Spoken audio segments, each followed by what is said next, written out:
my nephew. With that mighty Skywalker blood, and in my hubris, I thought I could train him. I could pass on my strengths.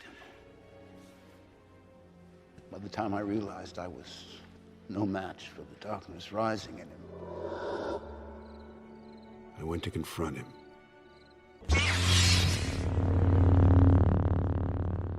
And I was left with shame and with consequence.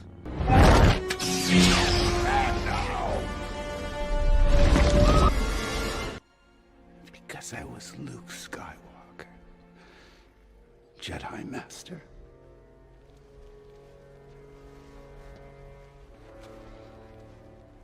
A legend.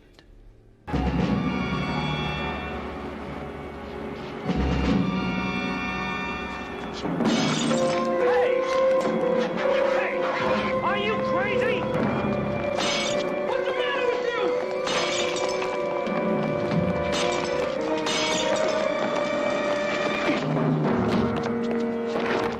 What happened? What do you want?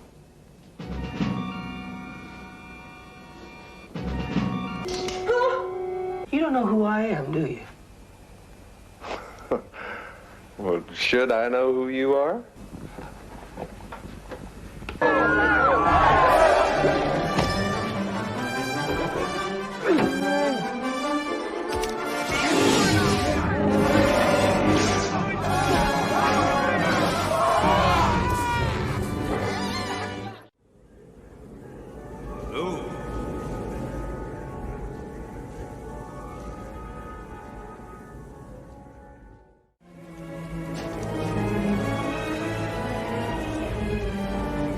Not much time.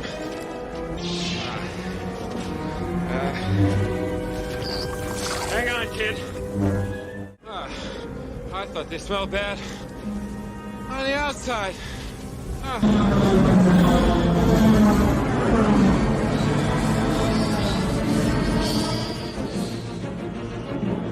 This is Rogue 2. Echo Base, this is Rogue 2. I found them. Repeat, I found them.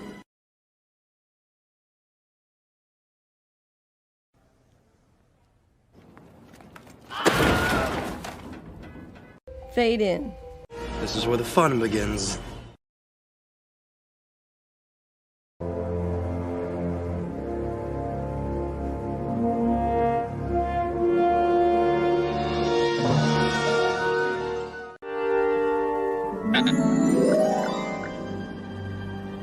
Hello there. Crap. Crap. Crap. Crap. Crap. Crap. You know, hey! You guys sure are friendly, aren't you? I'll probably never meet him. Might. There's something different about him. The Force is strong with you. Had enough? What do you want? I'm busy.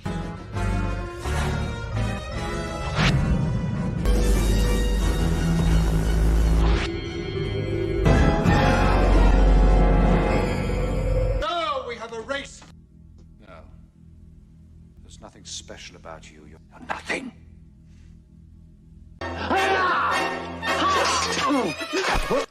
Now stand aside, worthy adversary. 'Tis but a scratch. A scratch? Well, what's that then? I've heard worse. You liar! Come on, you pansy.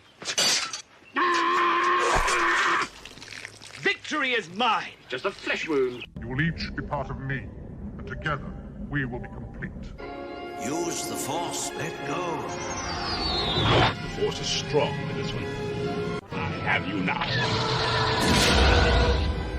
What? You're all clear, kid. Now let's blow this thing and go home.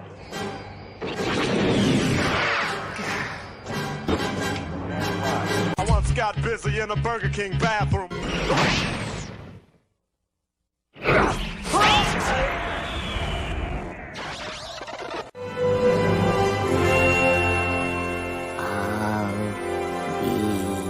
Right here.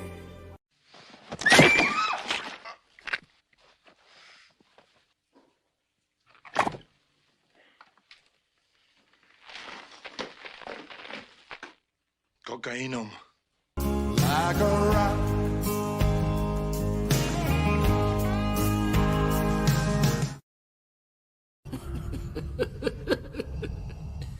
Perhaps you referred to the imminent attack of your rebel fleet.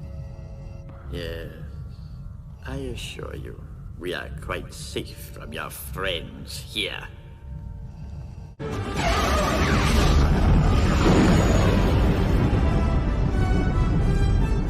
He saved us. He really did it.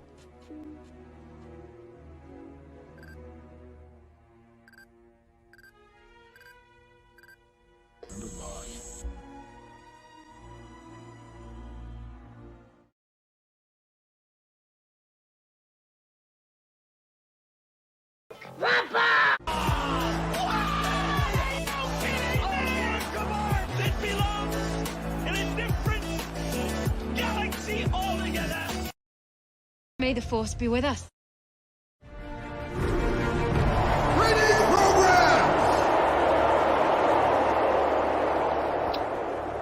Together, we have achieved a great many things.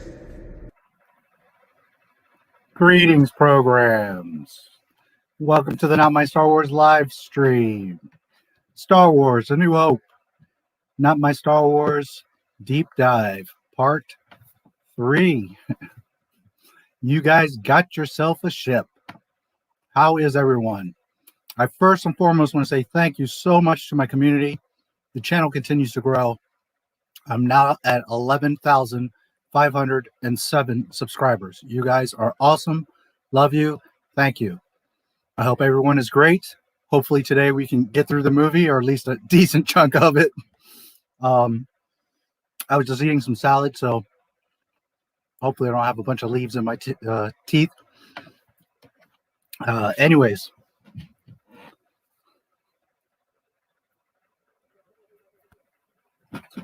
Welcome to Not My Star Wars. Let's see what you guys are talking about. We will rock you. Yes, sir. We most certainly will do that. I do that every day to Disney with great fun and pleasure. They make it so easy. They literally do it to themselves. Every day there's something new with these idiots. Hopefully you guys caught my video today. It's funny. Some people are like, oh, well, we knew that. That's old news. Yeah, no kidding. Go back and look at my first video and all my videos. I was one of the first people to say that shit. I'm just reminding you all the time. By the way, that post was from 2 days ago. So it's just a constant reminder from different people at ILM, Lucasfilm, Disney, that shit is all up in the air. All of it. Somebody I saw today on Facebook was like, well, but that doesn't matter because now they have a solid plan. Yeah, they have a solid plan. Mandalorian season 3 probably isn't going to happen. We don't know if Jon Favreau is going to leave. Everything's up in the air. Everybody's pissed about Kathleen Kennedy. They have a solid plan.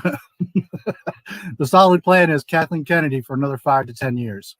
Be prepared because I told you so. And you're going to, in 5 years from now, we're going to be here and you're going to be like, hey, you told us so. Oh, well. Disney Star Wars is true canon. George Lucas had no idea what he was doing. Now, he was clueless.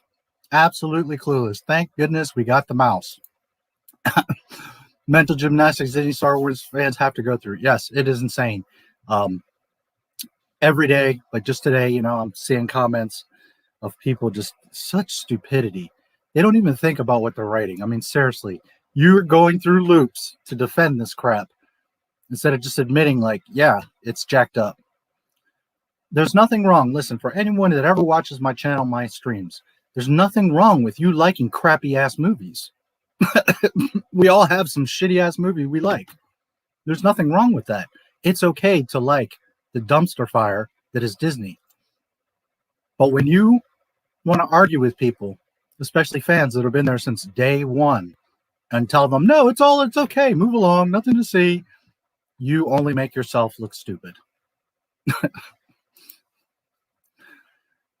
Me too. Glad to be here. Glad you guys are here. And we will continue with A New Hope. It's good to see you, Wes.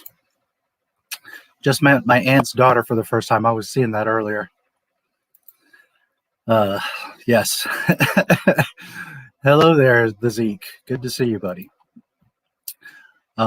Assuming you're a male, I assume that. I just finished, well, you could be a girl and be my buddy too. I just finished the first episode of Falcon and Winter Soldier. It's pretty okay so far. I feel that, like Mr. Negative will be there, but I wouldn't go overboard with the theory.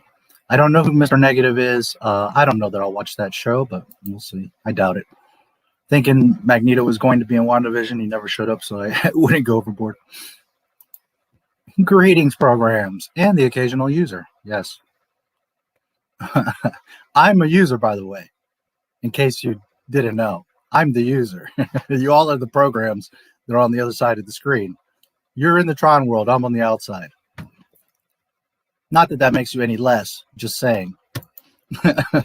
I wouldn't go overboard with the theories. Yes. Be careful, James. Some people also thought it was going to advertise Doctor Strange 2. No ads for Doctor Strange. Force Awakens was made to start up a bunch of fan theories. It is fan fiction, so you're going to get fan theories. If you want to make theories, fine. Just don't go overboard and believe that is how exactly going to happen. Just have it be a possibility and not the script. Yeah.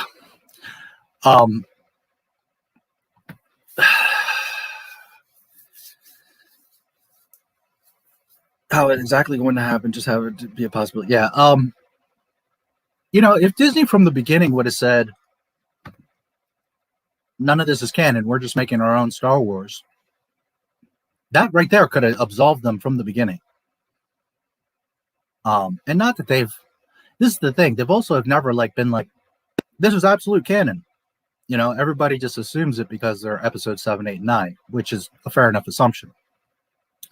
But, you know, had they just done that in the beginning, they could have really done whatever they wanted. But that's the problem. They thought they were being slick, and they're like, oh, this is the official conclusion to the Skywalker saga. And that's where they fucked up.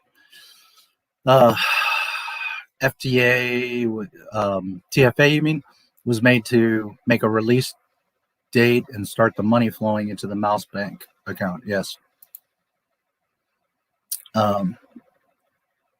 Has a bad case of remember this. Yes. And here we go. Hi, Dana. Danai. Very nice to see you. And indeed, you must always, when you come here, fade in.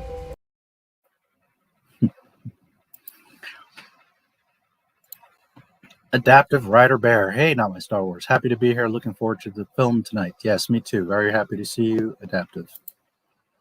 Welcome, welcome.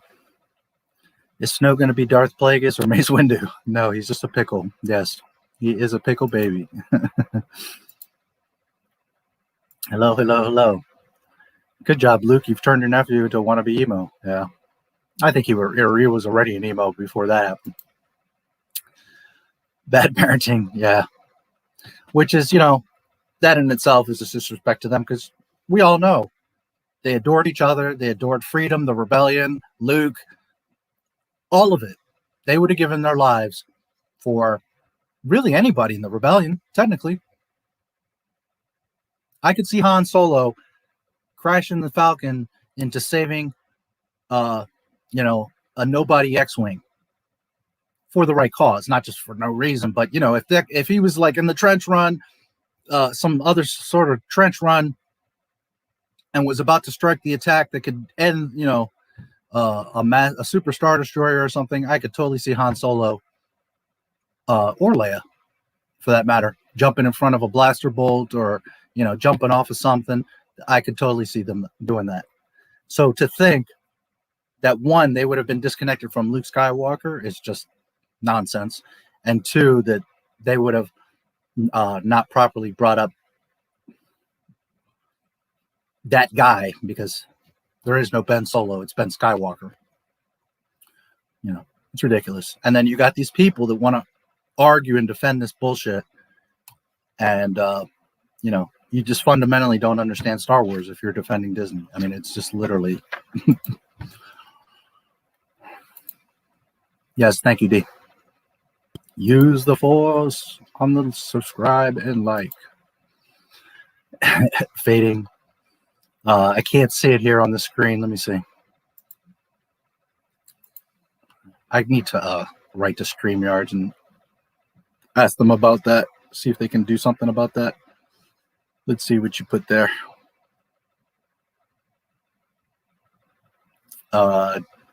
George fading. Okay, I got you. I should have known with the letters, but it's nice to see it. Oh, man. All did a terrible job at raising Ben. That's what I want to see my heroes doing, being shooting parents, yeah. You know? Yes, indeed. The home of Video Man.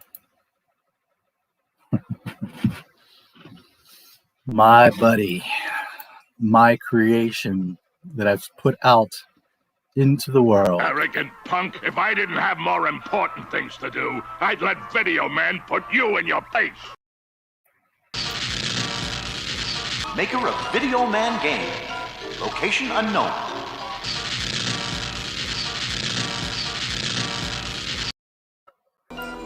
He's a genius, a mad, evil, maniacal genius, and he's experimenting with his most dangerous, his most fantastic invention.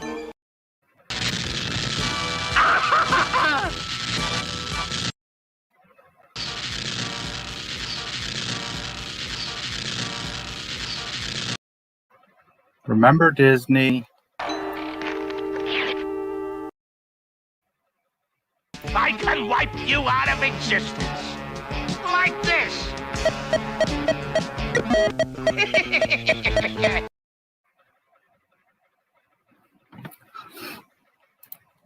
Video Man. Brock.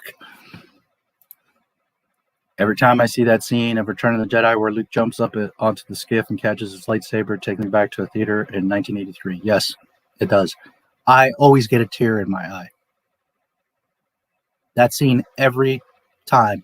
When the saber goes up, it starts when you hear the poof and R2 shoots the saber up and you know it's coming. And then the second he catches it, da-na-na-na-na, I lose it. I don't bawl crying, but I get a tear every time. Right here. That's fucking Star Wars, Disney.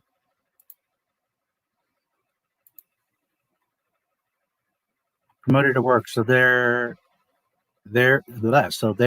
is that. How are you doing? Good for you, Wes. Very happy to hear that. Feel free to join as a member for $50 a month. I'm just kidding.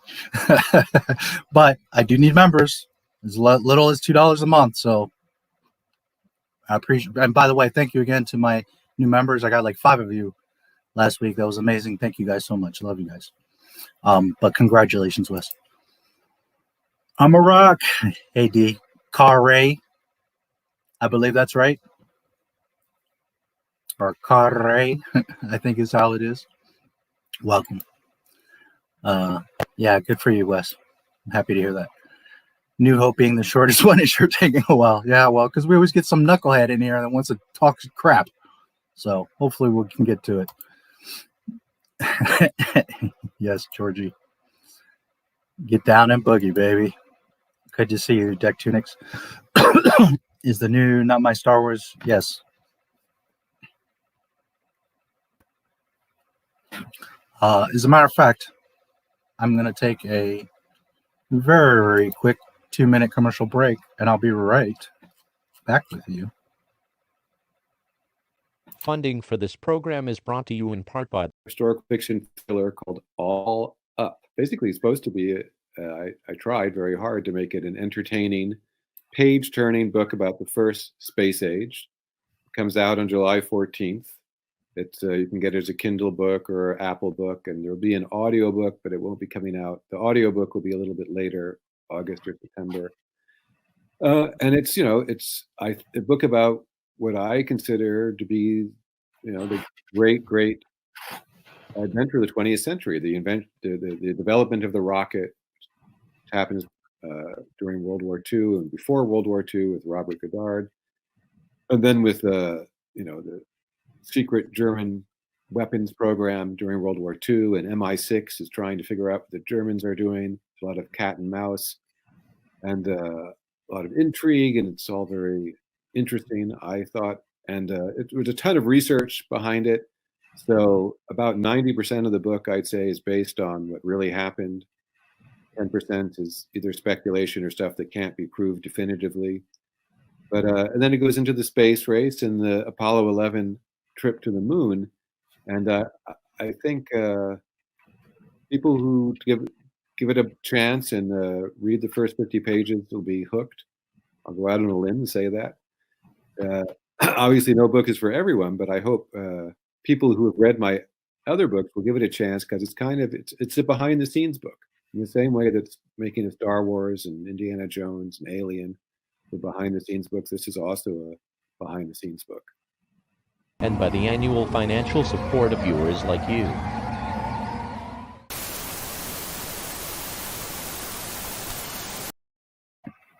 All right. Jonathan Rinzler.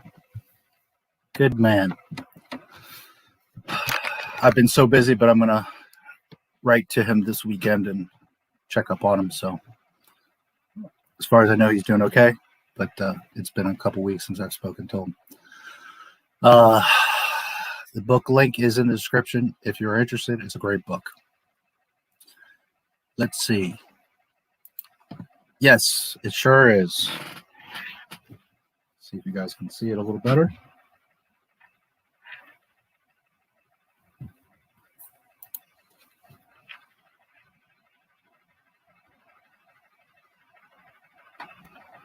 That's my Menace mouse. And what it says is my original description is attribute. Well, up here it says, without respect, we reject. Hashtag without respect, we reject. And then attributes. Welcome to Not My Star Wars, where we talk about Disney, Disney Plus, and of course, Star Wars. Star Wars fans sick of Disney and the absolute destruction of Luke Skywalker and the Star Wars franchise. Hashtag Not My Star Wars. Hashtag Disney Star Wars is not canon. Love it. It's awesome. It looks so nice. My camera's crappy and there's not a lot of light, but it looks freaking beautiful. So anyways, it's in the store. If anyone wants to check it out, it is there. There's t-shirts and other stuff as well. Glad you like it, and good to see you, Ryan John. Community post for the new folks that you do Friday live shows. It's a good idea. As a matter of fact, I can do one right now. Give me just 1 second.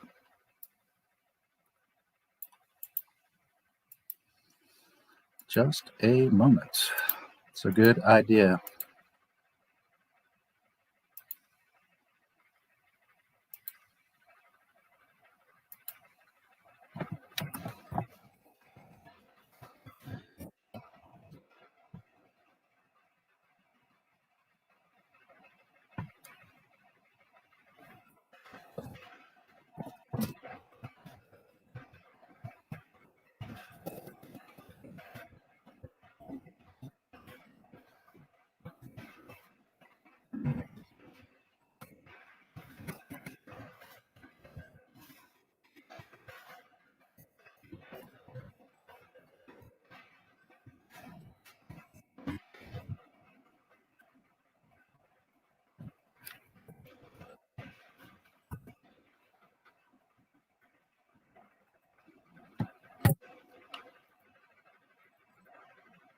Very good idea.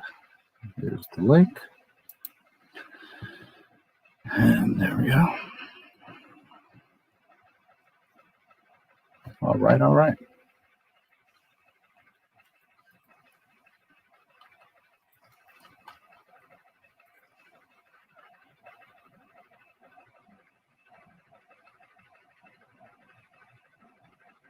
Nice. We in Australia are watching you. The fan rebellion is real. Keep it up, my boy. Nice. I got a lot of people. Brazil, Canada. I think James is in Alaska. I've had a new guy, Gordon McDonald. I don't know if you're here or you'll come in. He's been really cool, and he has some of the visual dictionaries, and he's been confirming and clarifying some things for me, like the twins I mentioned in the cantina, the girls. So stuff like that. So glad to see him in the he's in my comments. I don't know if he's here tonight, but I'm glad he's found my channel. Anyways, thanks for reminding me, Wes. It was a good idea. It's okay to have lettuce in your teeth. It's funnier that way. There you go. National Geographic today. Yeah, well, Geode would be the star of the show. Disney, no, not always. They picked them up. I don't know exactly when, but a few years ago. Yeah. No, there's nothing wrong. No worries. By the way, that other live stream is in May. that's like in 54 days now. But I just wanted to be ahead of the curve and just put it out there, you know. So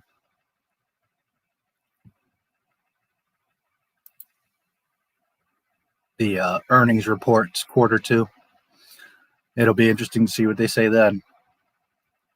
All I know is that no one watches National Grid. Yeah, I don't think too many people do. I don't know if you guys heard, but since we're on that topic, Gina Carano had done an episode with Bear Grylls, which is on National Geographic. And she had wrote how it was like one of the best moments of her life. She had an amazing time and all this. This was months ago. Well, she did it like last year, maybe 2 years ago. But months ago, she was like, you know, this was one of the greatest moments of my life, et cetera, et cetera. Anyways, like 3 days ago, they removed that episode from National Geographic. So Disney is doing their best to just erase her completely. So stupid. They just keep doubling down and doubling down. But hey, they can't even post a video on YouTube without it getting crushed. So they get what they're asking for. Show with Jeff Goldblum, and that's it. I always was curious about that show. Is it any good? How annoyed those ILM guys were when they were told to create a whole ending montage of Tross in a day. Yep. That's Disney Lucasfilm. That's the clusterfuck that is Disney Lucasfilm. And people wanted to defend them. Oh, boy. Villains, PS4 Spider-Man game. Oh, okay. Asian man, he turned very powerful and started a cult called the Devils. Okay. I never got to play that. I know it looks really cool, so. Mr. Negative. I can't remember if they're exactly called the Devils. It's been a while since I played. Disney plan, make Star Wars High Republic a comeback for them. But however, the writers of the High Republic are so clueless about Star Wars that they think rocks are living beings. Yes. Well, in their world, you know, they're all a bunch of rocks or box of rocks over there. That's what Disney did. High Republic story group is a box of rocks. That's what they are. Finn should have been a double agent. That would have been interesting. It could have been cool, actually. Yeah. You know, the most obvious one that we all figured was that, you know, a stormtrooper defected that became a Jedi. He could have gone back and gotten other stormtroopers, you know, not all of them, but, you know, he could have gotten a handful of them. Or like anything, once the other stormtroopers saw that the descent and that he left and it was with the resistance, some other ones would have defected as well. Instead, they did the whole thing of meeting up with, what the hell was her stupid name?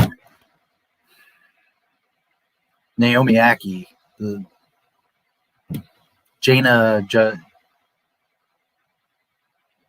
was it Jaina? I don't know. The black girl in The Rise of Skywalker. And nothing against her. Her character. Just dumb. And they had that little group of defected stormtroopers. You do all this, fuck up Finn's thing. He's this sanitation guy. Then that, like, the middle to end of, well, it was kind of close to the beginning, but middle of Rise of Skywalker, he meets up with these other defector stormtroopers.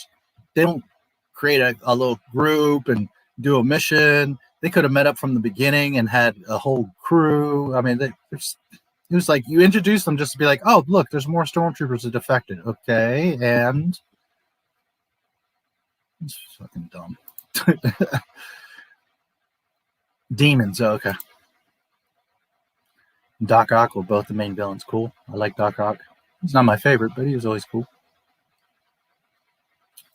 Torres, arroba, hello, bienvenido. It's good to see you. I didn't see you the past week or two. Thought maybe you fell out of love with Not My Star Wars, even though that's impossible. But I just hope Venom and Green Goblin will be in Spider-Man 3. Same with Video Man. Show Video Man. Man, he would be so freaking badass in today's CGI. Holy shit.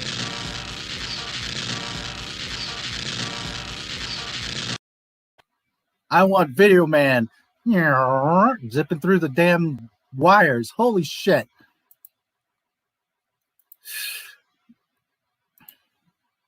How's Mr. Rinzler? Well, I said it earlier. I hadn't talked to him. I'm going to write him this weekend and try to catch up with some stuff. So I will ask me again next week, or if I happen to do something this week. By the way, I have a bunch of videos scheduled at least until like Monday or Tuesday, so you'll see a video every day. As far as I know, he's doing okay, but I'm going to talk to him. So you're just in time for Video Man. Good to see you, that guy says. Yes, Video Man is the man. He's absolutely awesome. I need some more Video Man clips, I guess.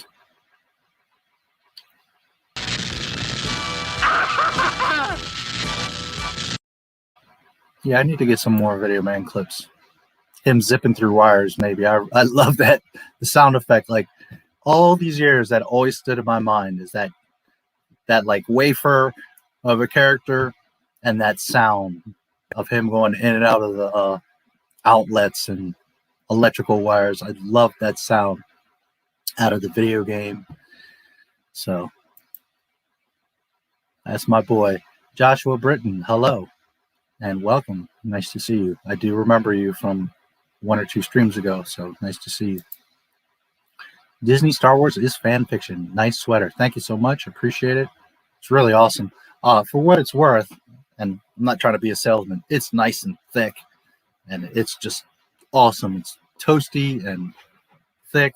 When I ordered it, it does have a front pocket, and it does have 2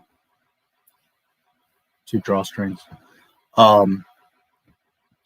When I ordered it, it says like royal blue, but the picture looks a little bit lighter, so I wasn't sure how blue it was going to be, but this is like a nice deep navy blue.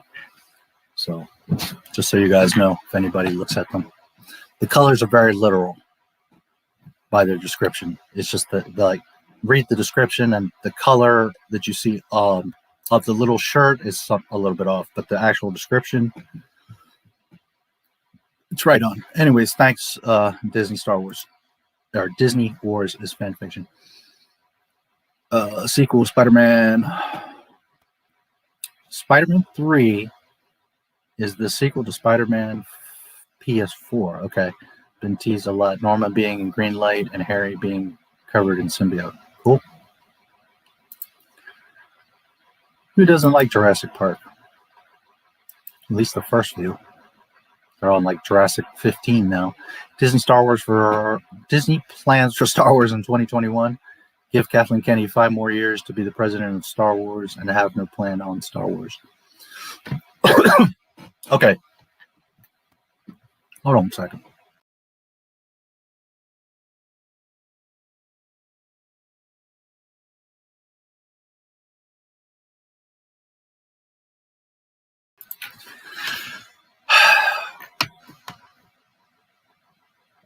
She is the president of Lucasfilm. She is an executive producer on pretty much every Star Wars project that has come out and that is coming out. If they were going to fire her, they would have done it a long time ago, guys. They're not dumb. It's not like, don't think that Bob Chapek's like oblivious and doesn't know what the fans say or doesn't see the numbers. He knows exactly what's going on.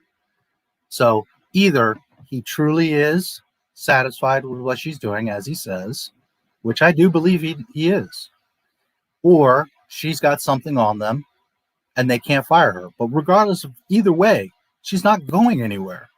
Period. She has Rogue Squadron is hers. She has the Acolyte. That's hers. High Republic is hers. Mandalorian Wake Up is hers. She is the executive producer on every episode of The Mandalorian. She's the one that put Dave and John together. She also is determined to make Indy 5. So with all of that, minimum, she's going to be around another 5 years. She wouldn't be announcing all these shows and getting her name and all this stuff and doing all that if she was going anywhere, guys. Some people have this delusion that in September her contract's going to run out and they're going to get rid of her. No, they're not. She's not going anywhere. She is not going anywhere. Now, let's say she got fired tomorrow. It doesn't change anything. It's still Disney woke SJW insanity. They would have to clean the entire Lucasfilm house out and start over with new employees. The new boss that comes in, they're going to get a boss that's going to mesh with what's there. They're not going to have someone come in and clean house. Unless it got to a point where every shareholder was like, enough with this bullshit. We're pulling all our stocks unless you clean house. But they're not going to do that because half the shareholders, probably 3/4 of them, are Mickey Mouseketeers with fucking rocks in their brain. Disney magic. She's not going anywhere. Her name is all over stuff. She's determined to make the Acolyte. She's determined to make Rogue Squadron. And she's determined to make Indy. She also has her other film, which I can't remember the name of it. But it's a non-Star Wars film. She's not going anywhere. Now, you compound that with, like I said, if they were going to fire her, they would have fired her a long time ago. They still have not made their money back from buying Disney Lucasfilm. They are in the hole several billion dollars. All the movies declined. They can't sell a freaking toy, not a single toy. They can't upload a video to their own YouTube channel. Bob Chapek and Bob Iger and the board are all very aware. Trust me. It's not like they're oblivious. They know. They also watch our channels. They know. I'm not saying that Bob Chapek watches my channel or other channels, but they have people that monitor what's going on, especially YouTube channels making noise, especially social media influencers that are making noise. They watch that. They're well aware of the situation. So if Kathleen was a problem to them, they would have fired her. And all these people say, oh, but they can't because of optics. No, bullshit. I own 2 corporations. I know what it is. And when you have an employee on any scale of 1 employee or 10,000 employees, when you have an employee costing you billions of dollars, the entire fan base is pissed off at the IP. They have every right, just like the excuse of, well, they have every right to fire Gina Carano, right? Over a tweet that wasn't even anything offensive. And you think they can't fire Kathleen Kennedy for being billions of dollars in the hole and destroying the entire Lucasfilm, never mind the Star Wars franchise? Absolutely they could. They could right now fire her ass with no explanation, no excuses, no nothing. They have every right to fire her. So either she has literally the location of dead bodies that these people buried, or they like what she's doing. And when you have Bob Iger and Bob Chapek constantly saying what a great job she does, and then doubling down, because remember what I always tell you, one thing is just saying the political thing, the PR thing, like, well, she's done a great job and we're happy she's here. But when you go the further step of saying, well, she's a genius, absolutely amazing creative talent, we look forward to her being here with us for several more years. Kathleen Kennedy is not going anywhere.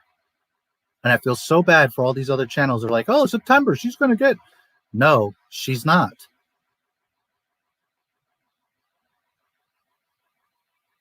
Hashtag sell Lucasfilm. It is the only way. Because she is not going anywhere. And even if she goes somewhere, the new president is going to go right into Disney's structure and do the same bullshit. Will they do it a little bit differently in their style? Yes, but it's going to be the same bullshit. It's the same employees, the same artists, the same dumbasses on social media. Pablo Hidalgo Badildo is going to be there. Dave Phony Baloney is going to be there. And it's just going to continue on the same thing. It doesn't matter technically if Kathleen's there or not. But Kathleen is not going anywhere. You all need to start coming to grips with that. And I'm not saying that you don't understand that, Ryan, or that most of you don't understand that. I just have to be conscious of other people that pop in and out, other people that will see this stream in the future. She's not going anywhere. There's 20,000 pieces of proof that she's not, and not one single piece of proof that she is. If it was about the money, she would have been fired years ago. Second game with Spider-Man, Miles Morales. Cool. I like Miles. I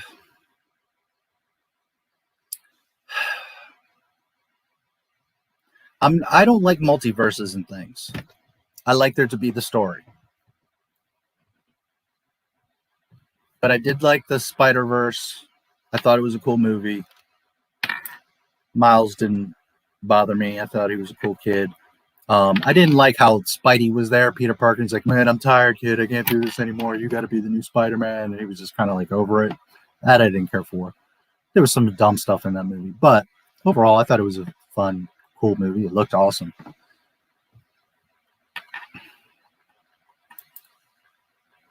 How's my day? Pretty good, if you're asking me. It's been pretty good. I appreciate it. Hopefully your day was good as well. Very busy. My sister is starting to get curious to Star Wars. She wants to watch them in chronological order, and I'm trying to convince her not to watch Solo. Yeah, don't, because that's just going to ruin it. NJ people are watching you. New Jersey?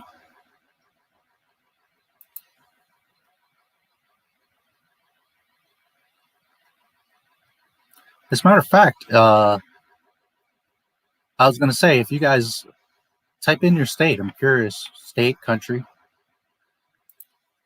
California. Nice. I love you guys too. Thank you so much. You guys have been super supporters. I really do appreciate you. I believe Dead Girls is in California as well. Zack Snyder. I haven't watched it yet. I've been wanting to, but I need to. I think I'm going to watch it straight through. So I just need a pocket there. I think tomorrow night I'm going to sit down and watch it. I'm not a big DC guy. I'm more of a Marvel guy. Although Batman is Spidey and then Batman. So, and I hear it's pretty good. So I'll be watching it most likely tomorrow. I'm just curious. Yes, I did see the Geeks and Gamers thing. Yes, that was some bullshit. Not that I want to get too much into it, but he totally disrespected those guys. And everybody's like trying to swim around it and make excuses. No. You don't come on a live stream and the first thing out of your mouth is, I'm not affiliated with these people. That was total disrespect. And then in the same breath, oh, and hate, and we can't have any hate, and I have Asian children, and this tragedy, and blah, blah, blah. No, dude, no. Now, I'm not saying that Jeremy and them behaved badly. On the contrary, they were very professional. They took a black eye and stood there and took it. That was pretty big of them. I would have probably said something, not like attacked them, but I would have probably said something. But it's just, like many people have made examples. You don't go on CNN to do an interview. Well, like just CNN as an example. I would never go on CNN, but, and the first thing I say is, by the way, before we begin, I'm not at all affiliated with CNN. No, dude, you don't do that. That's totally disrespect. And also, it's like I always tell you guys, watch the body language, listen to the specific words said, and the tone. And if you watch Zack Snyder, he is all over fidgety. His tone is all fucked up. He came right out with that. And keyword, he says, I just want to say that I'm not affiliated with Geeks and Gamers. And then he says, and he does this, as far as I'm concerned personally. Okay, there's the key. He didn't just say that, hey, we as Warner Brothers, or we as HBO Max, or we as the Justice League crew have to just state that we're not. That's another thing. He could have said, well, we have to make a disclaimer, or we have to state that we're not affiliated with Geeks and Gamers. No, he made it very personal. That I'm not affiliated with Geeks and Gamers as far as I'm personally concerned. Okay? So that shit was personal. It was out of place. It was wrong. It was fucked up. Whatever. This is the thing, and I'll finish on that topic. Hollywood, Disney do not give a fuck about you. They hate you. They laugh at you. They always have. And I won't get into a big history lesson, but so you guys know something. You know the conductor in the orchestra that waves his little baton? That baton is made with wood from a holly tree. Wood of holly. Holly wood. And that is what Hollywood does, is they make you dance around to the music. I'm not going to go down that rabbit hole because that's a whole thing, but know that this is a very deep and ancient thing. This has been going on for centuries, and then got much worse in the past few hundred years, then more so in the past few decades, and then in the past like 10 years, it's just been off the charts. But there's a lot involved in that crap. Hollywood is the wood of holly, the baton that the conductor controls you with. They hate you. They laugh at you. So thinking that you're going to do a live stream and Zack Snyder's going to be all homie and buddy and that's, trying to be friends with Hollywood, and you should know better. I'm not trying to put anybody down or criticize anybody, but that's just the plain fucking fact. You need to wake up. They all hate you, and you're wasting your time. We need to do our own things. We need to have our own communities. Go back and watch my Kamran Pasha interview. And I told him, why don't you get together with your friends and create your own production company? If you guys get it together, I'll help. Others will help. We can raise money. We can get it together. There's all kinds of people that are cameramen, gaffers, actors, electricians that will get together, and you can do your own thing. Fuck Hollywood. Because as long as they can keep you dancing, they're going to keep you dancing.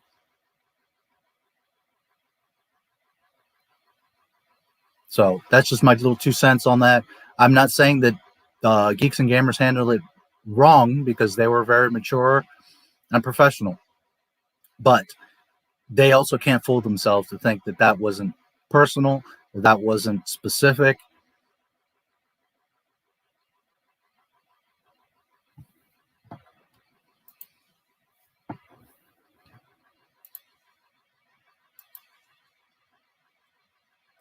Zach got replaced and said there was going to be Justice League 2. Yeah, who knows what's going to happen with that. I know that it's doing well, so. I've never seen Man of Steel or Batman. Neither did I. So did I. Upcoming EU Black Series characters. Supposed rumor of Disney bringing the 2003 series Ewoks into Disney Plus has me scared they're going to touch the EU. Oh, they are. They already have been. They already have. Rogue One is EU stuff. There's stuff sprinkled throughout the movies. Mandalorian, all of it has some EU here and there. It's very subtle, but it's there. And they're going to be bringing more, because now they're finally giving up on, okay, Rey and all that shit ain't going to work. So what are we going to do? We're going to bring back Zaxxon. We're going to bring back, Jar Jar Binks and all these old things, because they're clinging on your nostalgia. And you guys have to say no. Don't buy it. Laugh at it. Say no. I don't care how cool that Luke looks. You buy it, you're perpetuating this bullshit. And yes, they absolutely have been, and they will be bringing more EU into the picture. And we already know what they do with every character that they touch. They fuck it up. So Obi-Wan is going to get cucked. Thrawn is going to get, he already got cucked in Rebels. Wait till you see him in Ahsoka. Greetings, user from Los Angeles. There you go. I'm the MCP, so I'm everywhere. The Batman, I hope it's good. Only question, how could Colin Farrell fit his Penguin? Yeah, I can see him as the Riddler, but Penguin? Clippy. Yes, we will see the Clippy in a few. We watched Snyder Cut, Justice League, loved it. Cool. Yeah, I've been hearing great things. Everybody's been saying that it's really good, and I look forward to seeing it. Again, I'm not a big DC person, but I love me a good, action superhero. I like the DC characters. I never liked Superman. I think he's a little bitch. I don't like him. Fuck Superman. But outside of that, him, I always liked all the others. So yeah, I'll definitely watch it. If you haven't already, send a like. Oh yeah, thank you, appreciate it. That guy says, good to see you again. Andy Serkis would be a better choice, but he's going to be in the movie as Alfred. I think it should be the other way around. Colin is Alfred and Andy is Penguin. Colin might do a good Alfred. You put some gray on him, some wrinkles. He could do a good Alfred. Good evening, Dana. Nice to see you. Hi. Luke is significantly important to the next film. He's dead in the next film. Yeah. So you heard KK say that? She's sitting next to Ryan Johnson, and Mark Hamill's like, I wish I was in the movie. I don't know what's going on. And KK's like, I just got to step in here and say that he is so important to this next film. Yeah. He was real important. Holy shit. KK is still there. That's why divested, not paying for their shit again. Sell Lucasfilm. Yep. You guys got to say no. You got to say no. Significantly important. Yeah, sure. He was important. All right. It's like, in a way, he was. He was important in destroying the franchise. It's like how after the fourth Harry Potter book came out and J.K. Rowling and said Grindelwald is dead, and then he's alive in the seventh book. Yeah. Grace and peace, family. How's everyone doing? Great. Good to see you, Darth Calignus.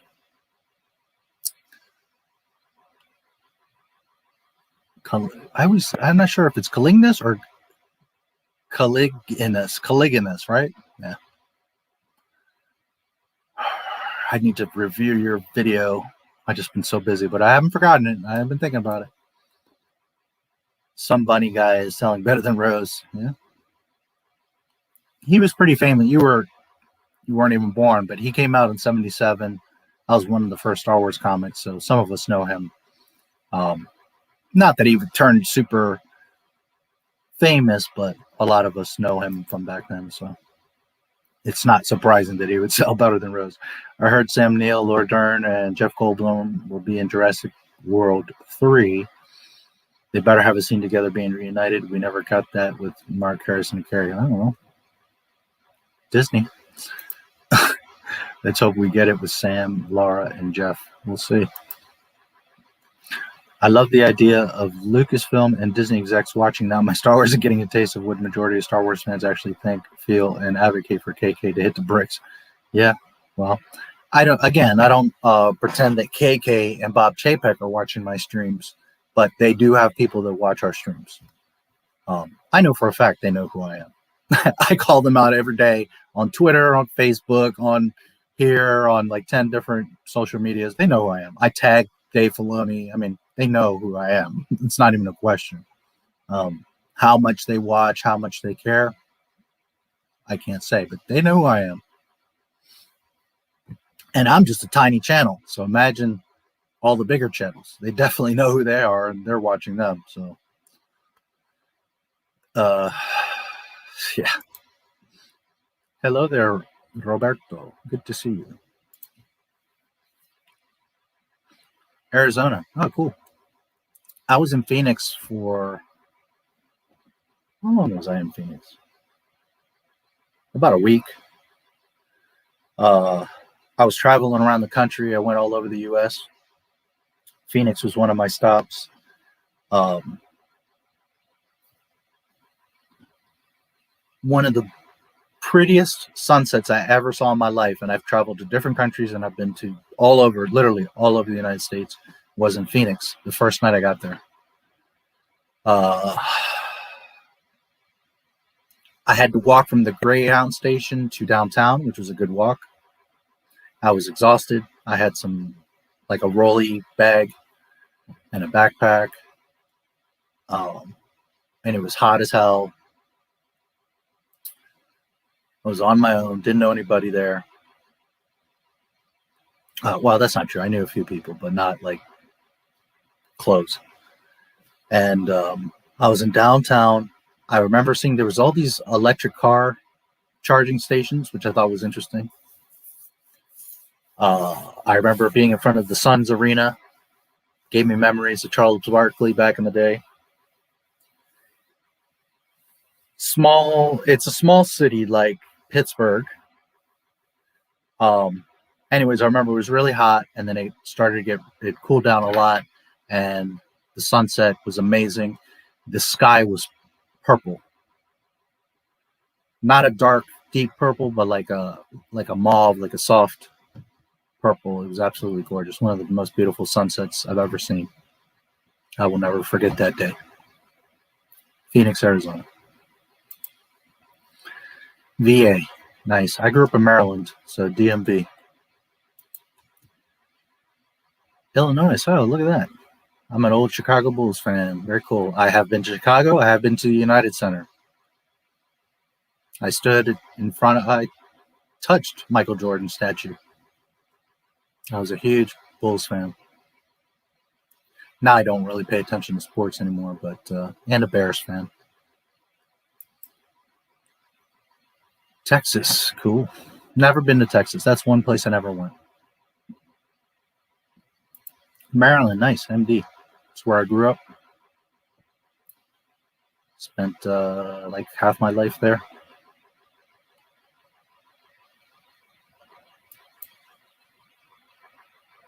New York, all right. I've been to New York many times. I've walked the streets of Brooklyn and I've walked the streets of LA. And everything in between. Spider-Man and Batman are the best superheroes. They're my favorites. What's that you say?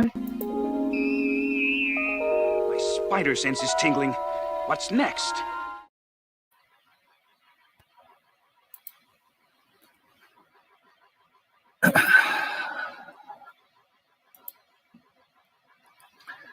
The cut made better sense than Whedon's. Yeah, that's what I hear everybody saying. It's much better.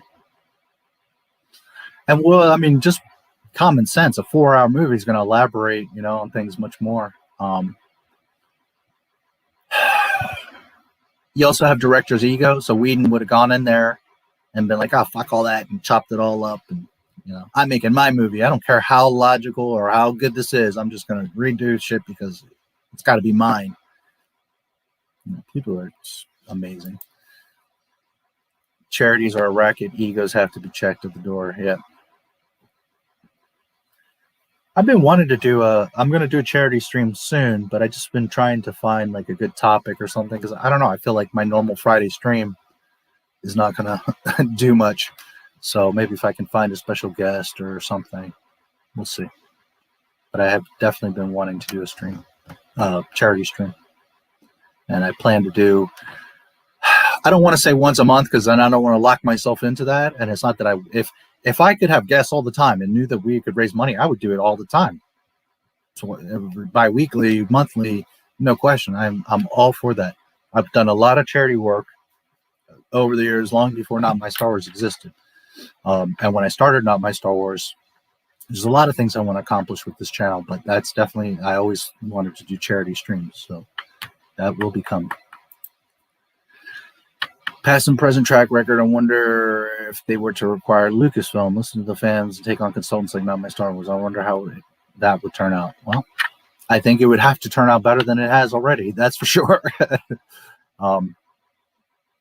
There's a reality if you have too many chefs in the kitchen. So you have to find 1 or 2 people that know Star Wars well and let them make decisions. Because if you have like 5, 10 people in a group, you know, everybody's going to argue, but I want that. I want to see this. See, and that's the thing with me. The only thing I would want to see is what George wanted to make. There's a lot of Star Wars stuff I would love to make. I would love to make a Boba Fett movie. But my first and foremost priority would be like, I don't care about all this other crap. Give me George's sequel trilogy treatment, and that is what we're making. Period.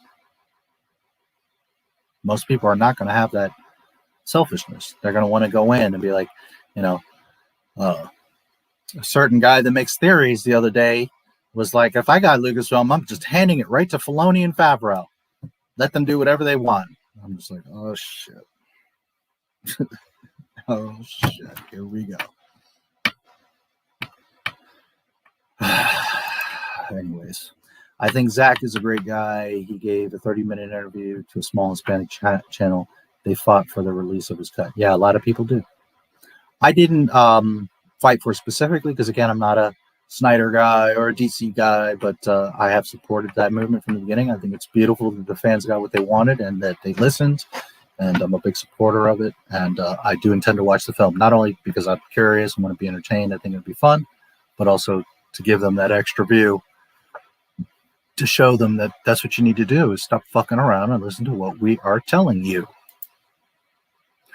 Being a part of this community, Not My Star Wars Rocks. Thank you so much, Dana. I truly, truly appreciate that. You guys are what make this happen. I work my ass off every day, many hours a day to do this. But at the end of the day, you know, you guys are why I'm here. So love you guys. Thank you so much. Darth Revan written by Disney. Yeah. Well, you saw Darth Revan written by Disney, dude. That little bitch boy in fucking the sequel trilogy. That's Darth Revan. Disney's Darth Revan. Hollywood is also what Merlin and real music. Yes, and that's something I didn't mention because I said I wasn't going to go too far down the hole. But magicians' magic wands were made from wood of holly.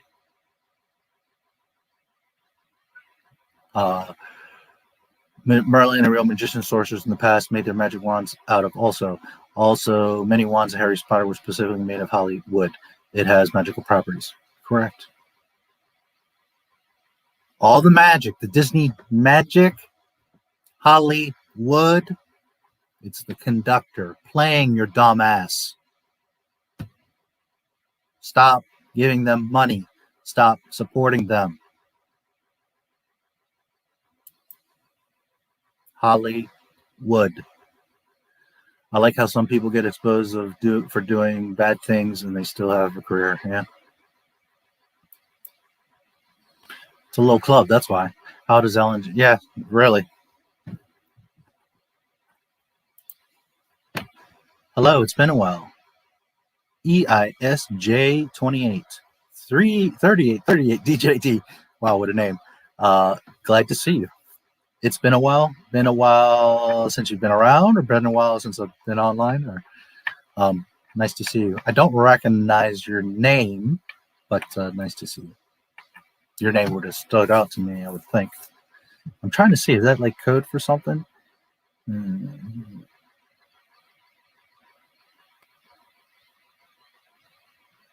2B, ISG, 2B. I'm not sure. That could be code for something. Yeah. Ellen Degenerate, yep. She's another one. She's at home laughing at all of you. She makes fun of people on her show. Can you imagine what she thinks of you? Rabbit Skeleton and Clone Wars when the droids were on their secret mission. Yeah, people have mentioned that. I didn't remember that, but people have been mentioning that. I'm sure you all know they're putting the old Clone Wars now on Disney Plus, and Ewoks and all this. It's because they're desperate. They are so desperate. They're going to start pulling everything they can get from the old stuff. The holiday special, I'm sure it's coming soon. For those of you that don't know, I had the Clone Wars entire movie edited so it was like just one movie, not the little in between Cartoon Network commercials in between, you know. Beautiful. 2 hours and something, and Disney blocked it. It was up for a few months, got 160,000 views, and Disney blocked it. So anyways, and I tried to put it on Odyssey, but it's too big. So when I get some free time, I'm going to chop it in half, and maybe I can put it up on Odyssey. So we'll see. Speaking of which, if anybody has Odyssey, I am on there. Please check it out. Just search Not My Star Wars. The link is also in the description of this stream and all my videos.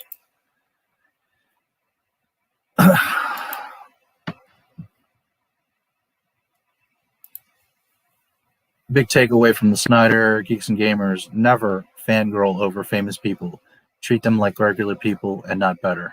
By the way, witches, wizards, swans are made of Hollywood. Yes. Yep. Yeah, and again, you know, I'm not saying that they did the wrong thing. Jeremy's disconnected anyways.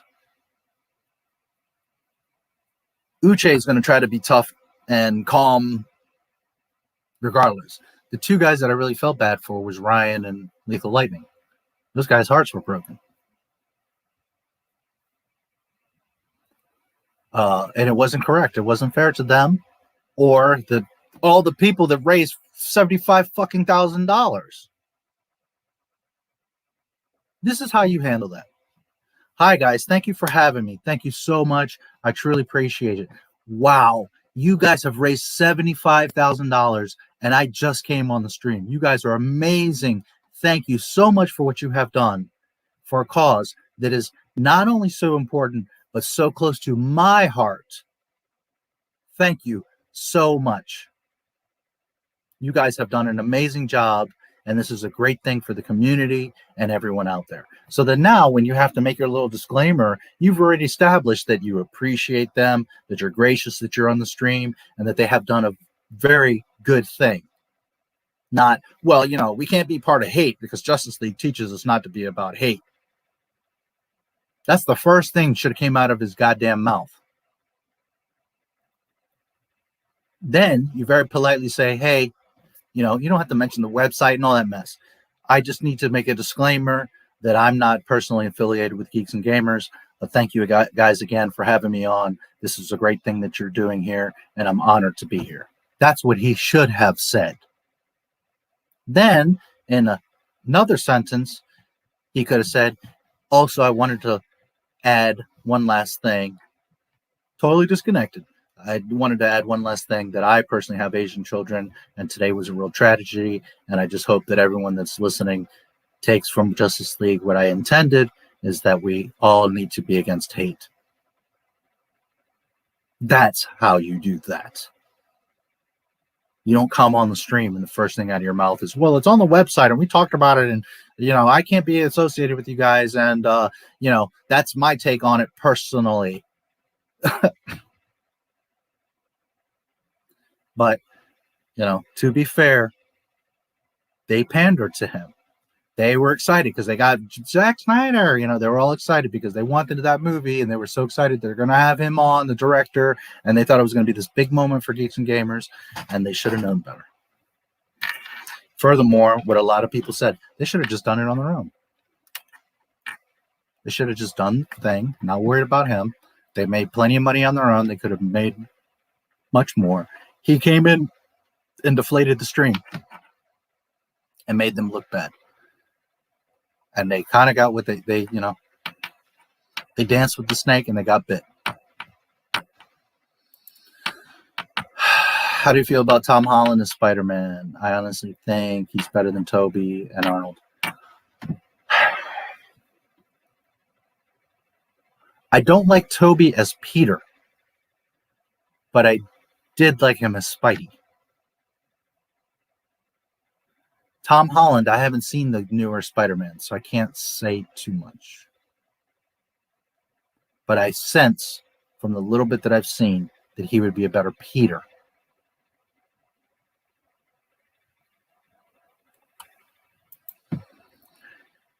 Axe Young, Tobey looked too old, and Andrew acted too old. Yeah.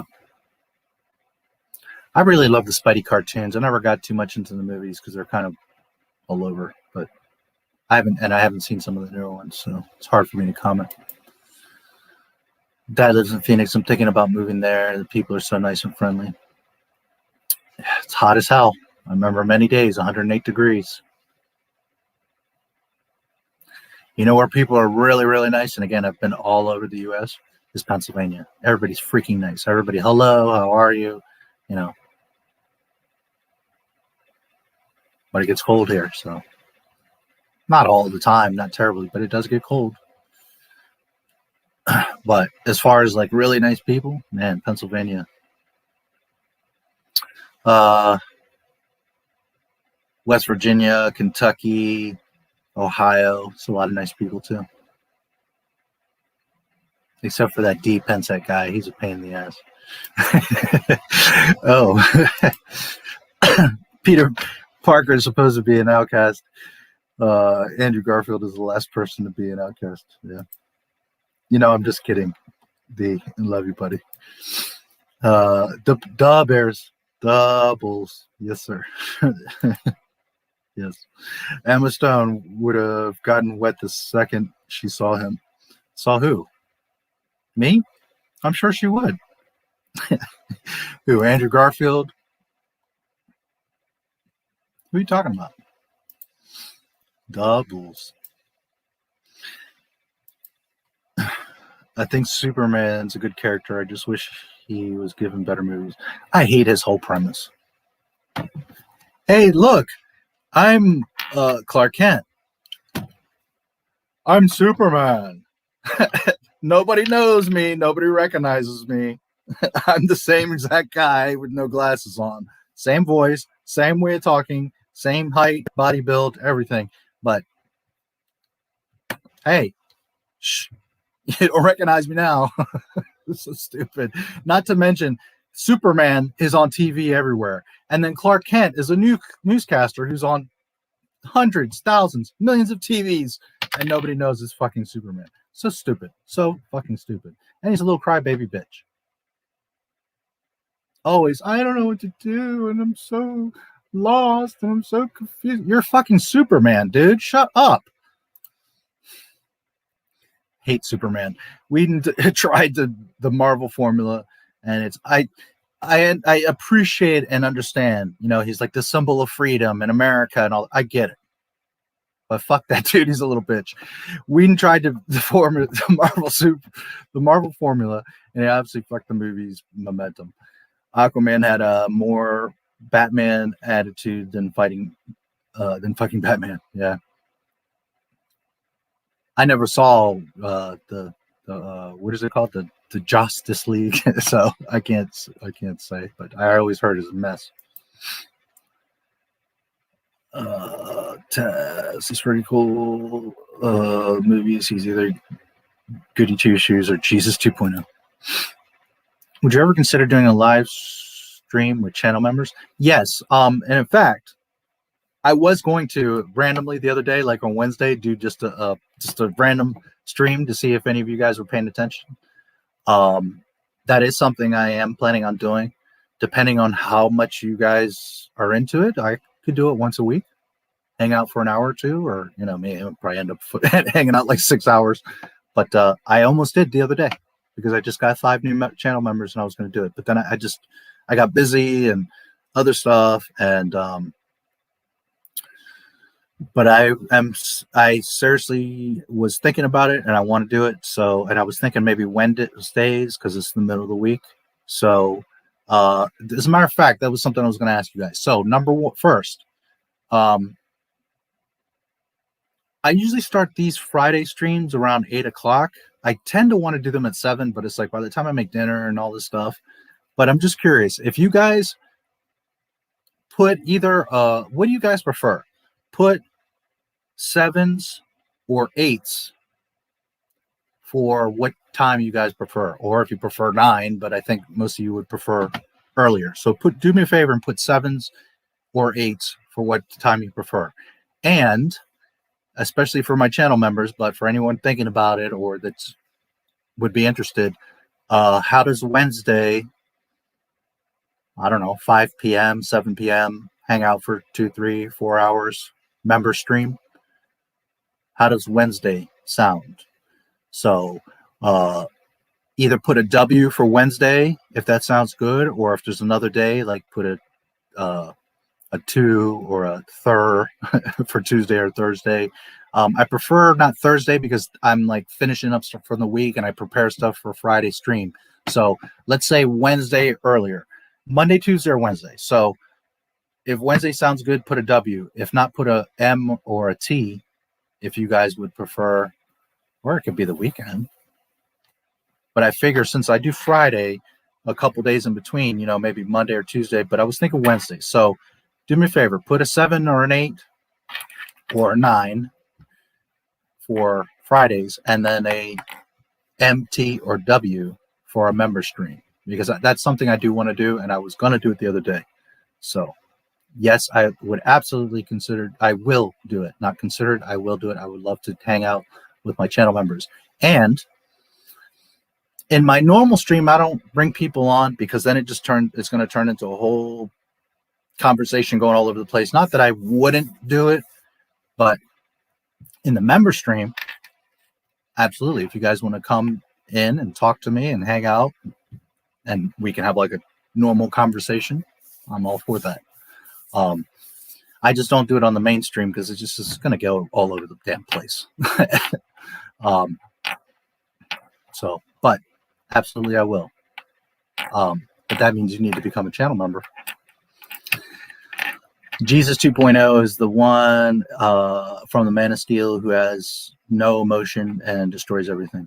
By the way, you can become a channel member for as little as $2 a month, $1.99. There's $2, $5, $10, $25, and $50 a month, different levels. If you look just below the title of this stream or any of my videos, it says join. That will show you all the information. There's even a little video there if you were interested in becoming a channel member. And that will get you some very super duper extra spiffy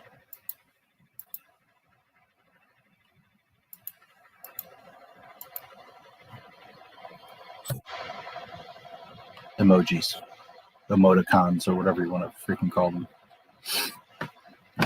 Wanted to make a Boba Fett movie. It'd have to be set before Return of the Jedi, where he got eaten. I don't know. I might do it like right. There is a lot of stuff I wouldn't mind doing before. Probably what I would do is like the first half hour in the film is kind of establish back, some things, solidify that yes, he's a fucking Mandalorian. He was always a Mandalorian, Dave fucking Filoni.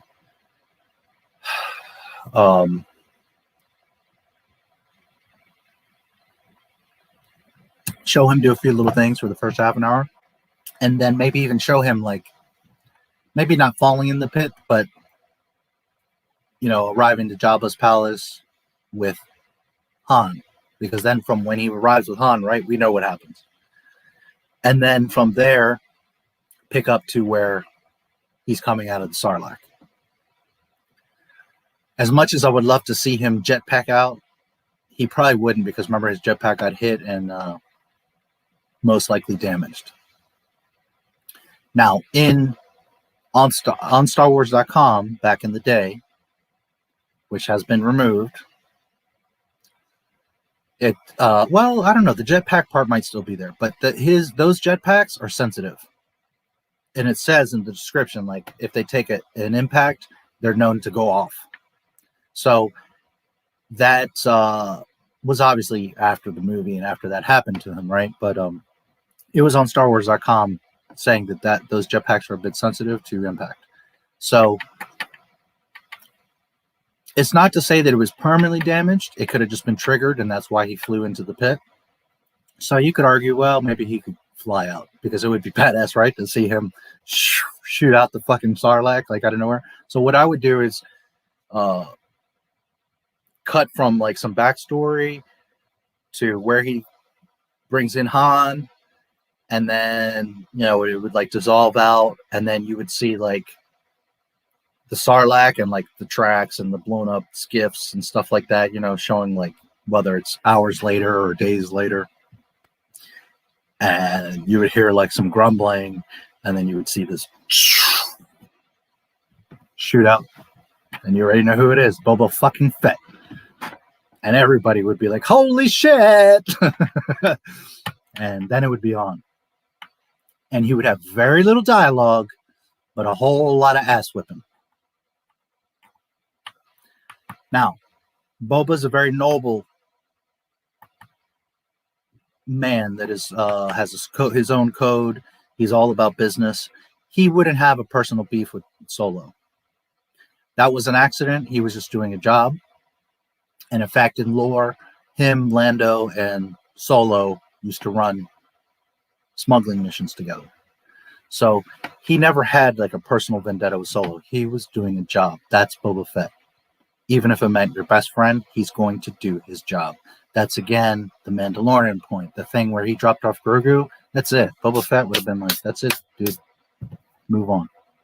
None of that. I'm going to be a babysitter. That's not what a Mandalorian bounty hunter does. That's what a little bitch boy does. You deliver your bounty, and you move the fuck on. You honor the code of the guild. So, Boba wouldn't be going after Han, and furthermore, like I told you guys in previous streams, in Mandalorian, he should have came back in the finale and ran into Luke in the hallway, because they don't have beef with each other. On the contrary, they both would have respected each other. And furthermore, Boba should have came back on the ship, saved Luke, like with the last Dark Trooper was sneaking up around the corner or something, killed him. Luke turned around like, oh shit. You know, not to say that Luke wouldn't have ultimately got him, but that he would have stopped the last Dark Trooper. Luke would have turned around and saw like Boba Fett down the hall or, you know, around the corner or whatever. And they both would have just looked at each other. Luke, I guess Luke would nod as well, but Boba, you know, in his typical would nod. And then they would both walk in and they would do that whole scene with, you know, take baby Grogu. That would have been a huge impact. They have no beef. Luke has no reason to be angry with Boba Fett. Boba Fett has no reason to be angry with Luke. Boba Fett is not a bad guy. Boba Fett is neutral. He's a bounty hunter. He does his job. He doesn't fuck your feelings. He's not into that. He's there to get paid. Anyways, I would make an amazing fucking Boba Fett movie, and you would get everything you want. Little talk and a whole lot of show. And I would show stuff like how he tracks people and more of his gadgets. I would show a lot of stuff as far as him and his helmet. I would do a lot of first-person stuff. So you would see the sensors and hear the audio.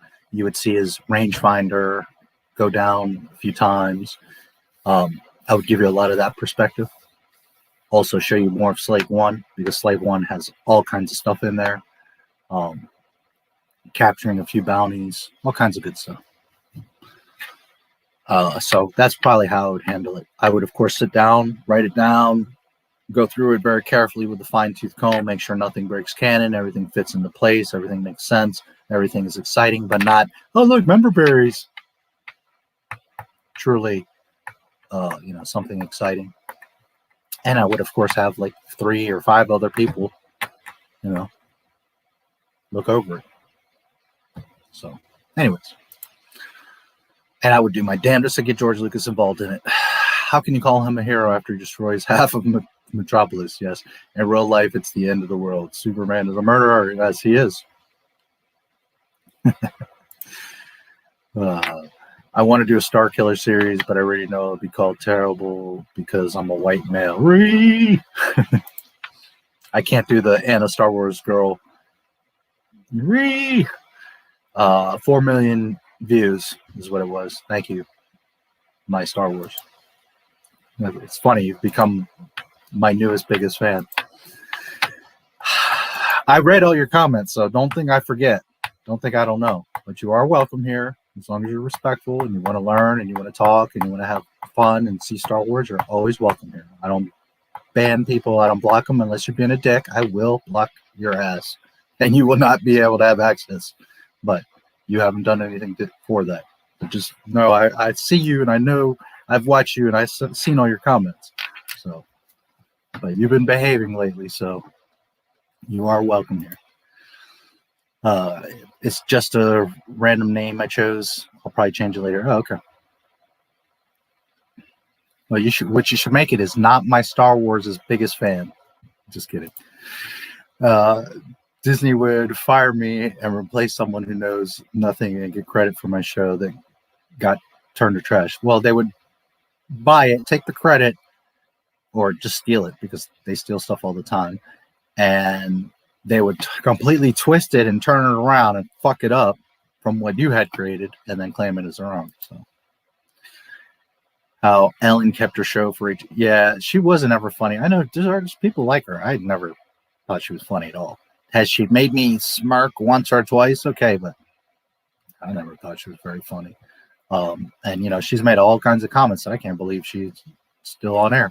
First, she had the whole, thing about how she treats her crew and all that shit that happened months ago. And then in the live stream, just months ago, it's maybe been 6 months now, she was saying how, what was it she said? Being stuck at home is like being in jail. Everybody's locked up and gay, something like that. I don't know. Not the worst thing I've ever heard, but some people say whatever, and it's like, oh, okay, whatever. Gina Carano states an absolute truth fact, and everybody gets their panties in a bunch. Saw where someone recently put up the entire Clone Wars, but in Spanish. Yeah, I've had it up. Man, I had it up for like months. Whole fucking thing edited, beautiful, because you could just watch it like a movie. There was none of the little intros and commercials and all that crap.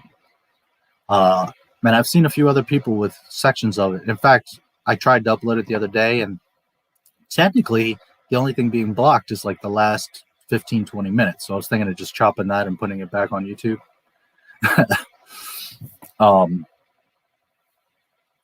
But yeah, they hit me though, because it got a ton of views and it had like 7,000 comments. That thing was rocking, and everybody was like, thank you so much. Even people were like, man, I don't like your channel, I don't agree with your channel, but thank you because this is amazing. It was funny. I remember, I'll never forget, I got 500 subscribers from that. That was a big boost. In my first 1,000 subscribers, I got 500 subscribers from that damn video. So, yeah, it's here and there. For some reason, they're not blocked. I get blocked. But that just goes to show you, Disney's watching me. Because I even attempt to upload it and it gets blocked. So Disney's watching me. Hi, Mickey Mouse. Guess who's not going anywhere and gonna bust your fucking balls every day? You chose this, Disney. You chose this. You created me. Now you're going to have to deal with me. Finding Nemo. Yeah. Just keep swimming. Technically, yes. But it's like the new upgraded. It's more like a YouTube level. Library is like kind of bare bones and plain. They are separate, but they're the same people. Same. They're separate but connected. Like they're two different apps. They look different. They both are basically right like a YouTube, like a video channel or a video website. But Library is kind of like bare bones, whereas Odyssey is like pretty and up, like up to date looking, and like Library is very basic. You can't like things. I forget if you can even comment on videos on Library. But on Odyssey, you got comments, and you can leave like a little fire for a like or a little slime for a dislike. But the account is like joined, so you get Bitcoin for watching stuff, or as a creator for uploading stuff and getting your stuff watched, you get Bitcoin. So it's not like YouTube where you can make ad dollars, at least not for now, but you can earn Bitcoin. Obviously, if you watch one video a week or you upload, 2 videos and nobody watches them, you're not going to make anything. But if you start to get traction, like on YouTube, you could potentially make a bunch of Bitcoin. So it's good for a lot of reasons. One, there's no censorship there. And when I mean no censorship. There's Democrats, there's Republicans, there's liberals, there's far right, far left. There's even a little bit of nudity. It's not Pornhub. Relax. There's not all that on there. And there's not extreme like Nazi hate and all that shit. They do have, like to a point, you're being crazy, they're going to ban you. But you'll see a titty. You'll hear some cussing. There's a lot of like, some of it is crazy conspiracy stuff, but some of it is like, Hollywood. Those truth videos. People that have been banned, like Alex Jones, he's on there. So, not saying that he's all truth or whatever. I'm just saying that he, in most platforms, gets deplatformed because, they want to censor him, for better or worse. Whereas on Odyssey, that's an open field. Like, you can post what you want and see what you want. So anyways, I had Library way back when it started. Well, not right when it started, but early. So that account I've always had, and I have credits and rewards there. And then Odyssey came, which was like the mirror, the nice, shiny mirror of Library, and it's connected. So the points that I get are like, it's one account. But one, again, is like the bare bones, and Odyssey is the nicer. But yeah, Odyssey's pretty cool. It's the future. Because it's an alternative to YouTube's bullshit. And if you're a creator like me, all the videos, not all of them, because like the really big ones don't go over, but anytime I upload to YouTube, it automatically mirrors it over to Odyssey. So heaven forbid one day my channel disappears. One, I'll eventually pop up with a new channel. But on Odyssey, all my stuff, well, 90% of it is there. The bigger, longer videos aren't there. But most of it is. So you can always would be able to find me there. And if I had to be forced over to Odyssey, well, then I would continue to make videos over there. So anyways, check it out. It's pretty cool. The link is in the description. Video game called Grand Theft Auto 5 that basically shows you the real side of Hollywood. Yep. I haven't watched it. I'm not sure if you heard what I said earlier. Briefly, they did a fundraiser for the Snyder Cut. They had charity auction items. I think some posters, some stuff that was signed, whatever. I don't know exactly. They had some auction items. And they did a live stream, a fundraiser stream, that came out the night before the movie. The bonus was Zack Snyder was coming on the stream. I didn't watch the whole thing like live or real time, but from what I understand, they were on there for about an hour, and then Zack came on. Okay, so they raised like 75 at the time that Zack came on, and I think there were about 50 grand. Zach comes on. First thing out of his mouth is like, "Hey guys, nice to see you. How's everybody doing? I just have to say a couple things before we begin." And the first thing he says is, "I just need he says, I noticed the Geeks and Gamers logo is still on the website. We had talked about this. I just need to make it known that I'm not associated with Geeks and Gamers. As far as I'm concerned, personally." That's what he did. And then he goes on, and if we take anything from Justice League, it's that we can't support any hate. And as a father of Asian children, this tragedy that happened, we can't have anything to do with hate, blah, blah, blah. So, like, basically, he comes on the stream, denounces Geeks and Gamers, the guys that raised over $50,000 for his fucking movie. Not for his movie, but in the name of him and his movie. If you don't know, Zack Snyder's daughter committed suicide. That's why he wasn't able to complete the film. He wanted to take a break because, obviously, like any normal father, that would destroy you. And the studio were dicks and we're like, "Nope, you got to finish the film." And he's like, "Are you crazy? I just lost my daughter." So like, "Well, fuck it. We're making the film without you. You're out of there." So fuck them too, the studio, Warner Brothers. That was some bullshit. So the stream was for suicide awareness or suicide prevention was the charity. They fundraised all in all about $75,000. And this guy comes on the stream, and the first thing out of his mouth is like, not only like, "I'm not with you guys, I'm not denouncing you," but he continues in the same sentence to be like, "We can't be about hate and blah, blah, blah, blah, blah." And everybody's interpreting it how they want. Like, was it connected, the two statements, or not, or whatever? But it doesn't matter. It's like I said, if I was invited on 2020 or Oprah or whatever, I'm not going to come out, "Hey, Oprah. Oh, by the way, everyone, before we begin, I just have to let you know that I'm not associated with Harpo or Oprah. I'm just here because you guys are raising a bunch of money." I mean, unbelievable. So, anyways, it's pretty fucked up. That's it in a nutshell. And everybody's reacting to it differently. Again, no matter what you say, that shit was wrong. I'm not saying that what Geeks and Gamers did was wrong. They handled it very well. I probably would have said something, but they handled it well. But on Zach's part, that was completely uncalled for. Truly proud to be part of this community. I remember when I saw your channel name and subscribed and began watching your vids, I knew immediately I was in good company, and I was absolutely right. That's good. I'm glad you're enjoying my stuff and that you're part of my community. I appreciate you guys.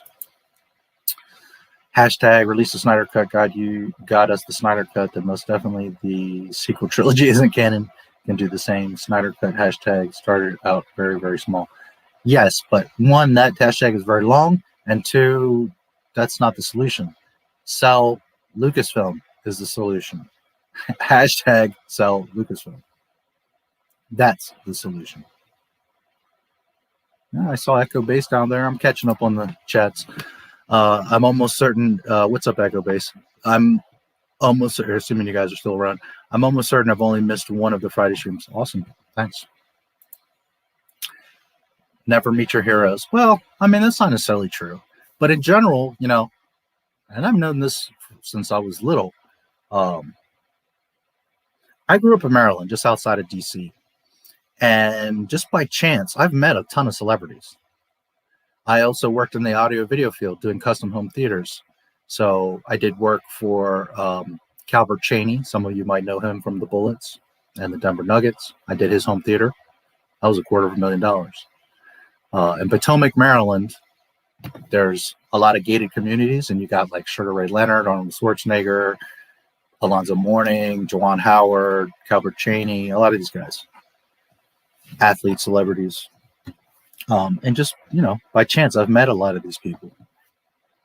And I don't have any bad stories about any of them. They were always nice to me. But the point is that they're not who you think they are.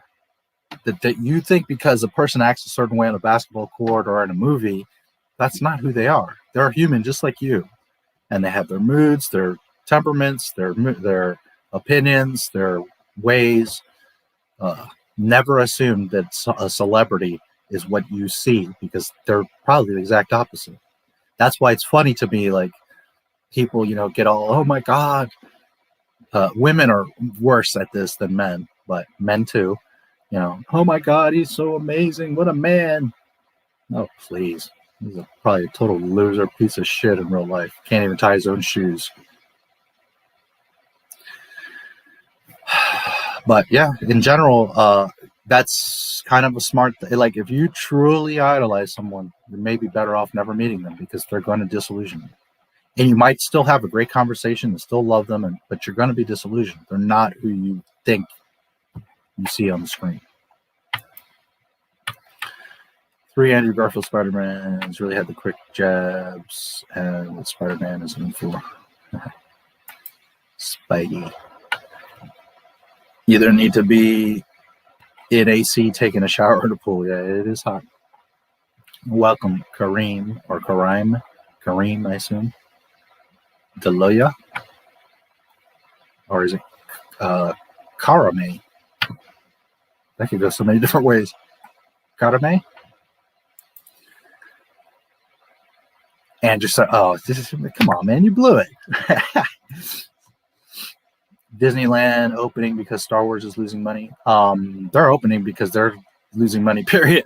They need, listen, Disney's money comes from the parks. The movies, that's not where their money comes from. That's pocket change. Especially the Disney movies. They made about $300 million per movie. They didn't make nothing off of Star Wars. But Disney, the way that they fund all their stuff has always been the parks. Always. Since day one, it's always been the parks. That's how they make movies. That's how they have the studios. That's how they have cruises and hotels and all that, is the parks. That's where the money is, not the movies.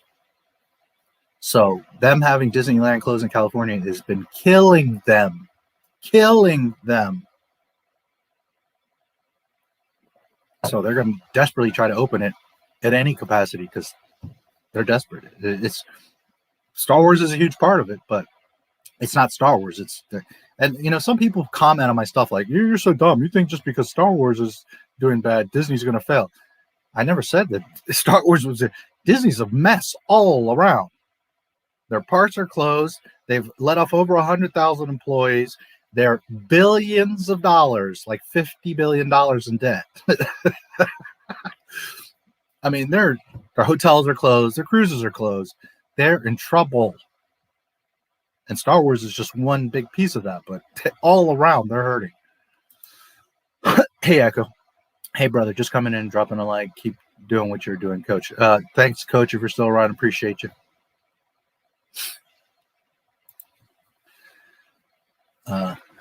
Yeah, love those guys. Go check out Echo Basin Network. They're good people over there. We have different ways of dealing with this. They're much more optimistic. I'm realistic. The shit ain't changing. It ain't going away. We have to sell Lucasfilm. But I love those guys over there. The old Superman cartoons from the 70s. Clark would say, "This is a job for Superman," as he was changing into Superman and his voice went ultra deep and manly. 7. Okay, there's a 7. Neil Patrick Harris Spider-Man cartoon is my favorite animated Spider-Man. Some of you, most of you won't remember this, but some of you, D, maybe you will remember. There was an old-ass Spider-Man TV show. Or was it movies? 70s.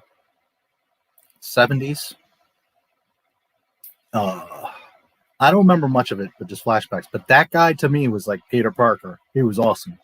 And man, I love that Spider-Man. I think it was a TV show, but I might be mistaken. They were maybe just a couple movies. But so freaking awesome. Of course, they didn't have all the effects like today and all that, but they did a pretty good job of him like crawling the walls and stuff, which I assume they just like turned the camera, you know, on flat surfaces, I guess is what they were doing. But it was pretty neat.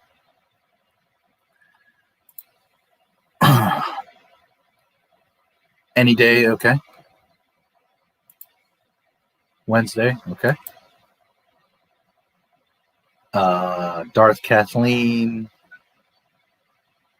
What was DMM? No, I'm not remembering the codes.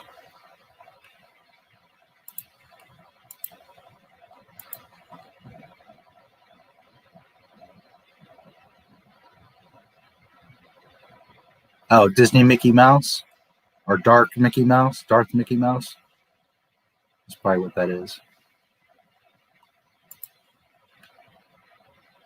Geode, George Lucas, Darth Jar Jar, not my Star Wars. Yes, we are. You are. Yes, sir.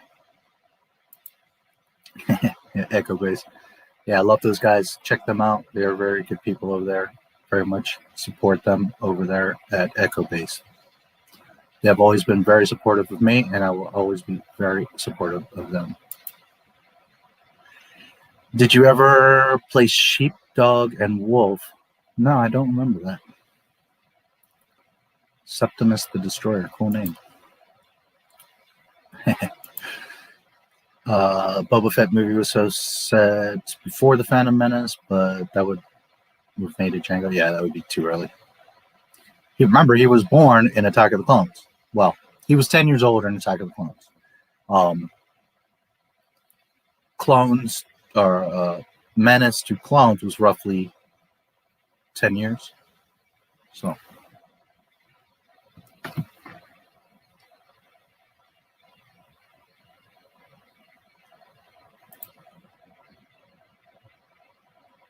One was Zod, yes, Zod. I did like the old Superman movies. And it's not that I hate him, but I just like, even Batman's a little bit of a stretch. Like, and again, this is me. Like, I hear your voice, I know that shit. Like a recorder. And I see your face, I know that shit. I'll forget your name 2 minutes later, but I see your face, 10 years later, I'll recognize you. So for me to see Bruce Wayne, okay, as Batman, he looks bulkier, his suit and all that. But the second I hear him talking, it's game over. Now, the new Batman, you know, I want to talk like this. Or, that's not how Batman talks. Batman talks like the old Batman. And I would have always recognized the old Batman in a heartbeat. I would have heard him and been like, dude, you're freaking Bruce Wayne. Get out of here. But Superman's like a whole other level of stupid. Because again, it's like, oh, look, it's Clark Kent. Oh, it's Superman. It's just so fucking dumb. Like, oh, I'm not going to recognize you. Okay. You're all over the TV, but I don't know who you are. 94 cartoon was how I got into Superman or Spider-Man. Can't remember who played him. I know he was on the Brady Bunch. He played Eric in The Little Mermaid. That's funny. Been sick of Boba did that for Luke and Mando. Yeah, well, that's what should happen. Because there's no beef there. He flies off and just disappears. Like, that's Filoni's, Favreau and Filoni. Like, we'll just get him out of the scene so we don't have to worry about him. No, guys, use your fucking brains. He should have gone off, came back. Remember the Dark Troopers were in space? He could have taken a bunch of them out with Slave One, which would have been badass. Then some slip in, and you're like, ah, shit, some got away. Okay, so they go in. They start fucking around with Mando and all that. They could have beat down Mando. Luke comes in to save Mando. Boba Fett docks. You hear the right? He docks. He on the way he kills like 2 or 3 of them. He's not like Luke going to take a bunch of them out, but Luke takes out like 30 of them. Mando takes out that one like he did. Boba takes out 3-5 of them. And then at the end, when Luke's coming, you know, there's like one left that comes around the corner, is about to get Luke, and Boba Fett fucking smokes his ass. And then Luke turns around, and there's Boba, and they look at each other, nod at each other, and then they both go into the fucking room with Grogu. Would have been amazing. But you got to know and love Star Wars. Sorry. I know if Echo, you're still around here. Sorry, but Jon Favreau and Dave Filoni are not the ones. They do not know and love that shit. They are not the people. I would have made The Mandalorian 100 times better. That shit is a joke. Boba motherfucking Fett. Just a badass guy. Correct. I think a miniseries would be more suited for Boba Fett than a movie. Hey, I'm not. That's what Mandalorian was supposed to be in the first place anyways. And furthermore, when I was talking to Mark Anthony, he made a great point. That's why they didn't do Boba Fett. They did Mandalorian to test it. To see how do we make the show? How do we do it properly? How do we get people into Mandalorians? guys, season 3 of Mandalorian's not going to happen. That shit's gone. It's Boba Fett. As soon as the Book of Boba Fett starts, everyone's going to shit their pants, and Mandalorian's a long lost memory. The Mandalorian was literally a test for the Boba Fett show.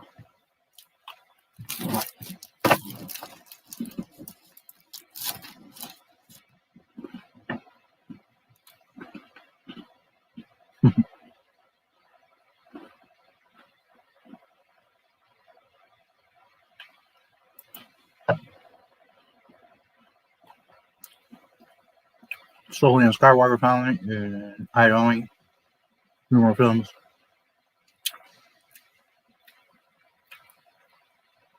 Well, yeah, it was the Skywalker saga. That's what they should have focused on, is finishing Luke and the Skywalker saga.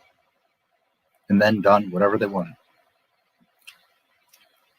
They could have just gone 100 years in the future and stayed away from it. But that's where they fucked up. They brought Luke into it. They brought Han and Chewie and everybody into it. And then they disrespected them. And that's where you fucked up, Disney. You should have stayed away, or you should have done it properly.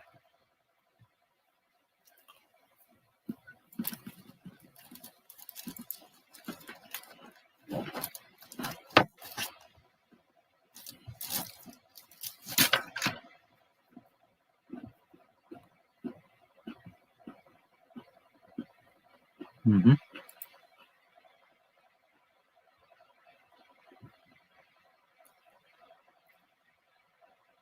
How does Han never compare himself to Obi-Wan and say it's so familiar? I'm not sure what you mean. Never compare himself to Obi-Wan? I'm not sure what you mean there, James. Some context?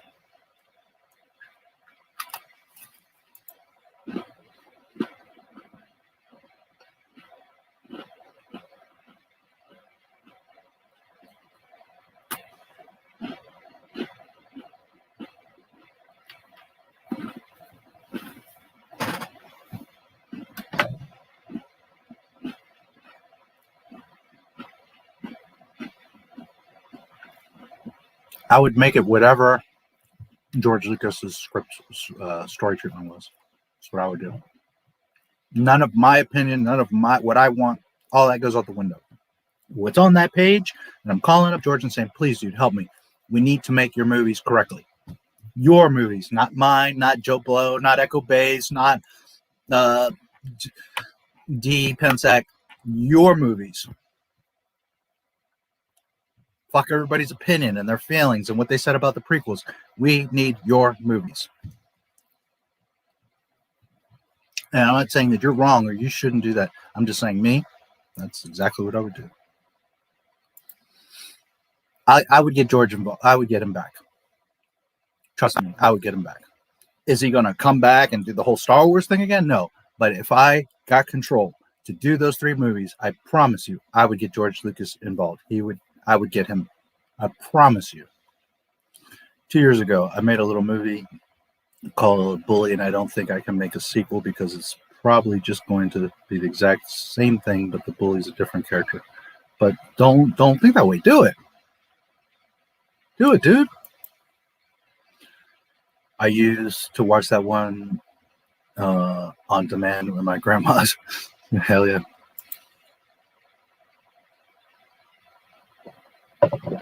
Zack Snyder's daughter killed. Yeah, unfortunately. Continuum movie and then suicide in the name. Yeah, she committed suicide. I don't know how old she was. I don't know all the details, but he was making the Snyder cut or the Justice League, and she committed suicide. And anyone can imagine how terrible that is. But if you're a parent, and worse, you have a daughter like I do, holy shit, I would have been totally destroyed. Regardless of how she passed, I would have been destroyed. But yeah, and he was like, guys, I need time, what the fuck? And Warner Brothers is like, nope, fuck you, get out. You need to make this movie or you're out. And they fucking just ditched his ass. Unbelievable. They should have said, holy shit, dude, we can't believe this. Take a year, get yourself together. We support you, anything you need. That's what they should have done. And they could have put that public announcement out, due to unfortunate events, the movie's going to be delayed, blah, blah, blah. And the entire world, the community would have just been like, oh my God, that's horrible. We'll wait for the movie.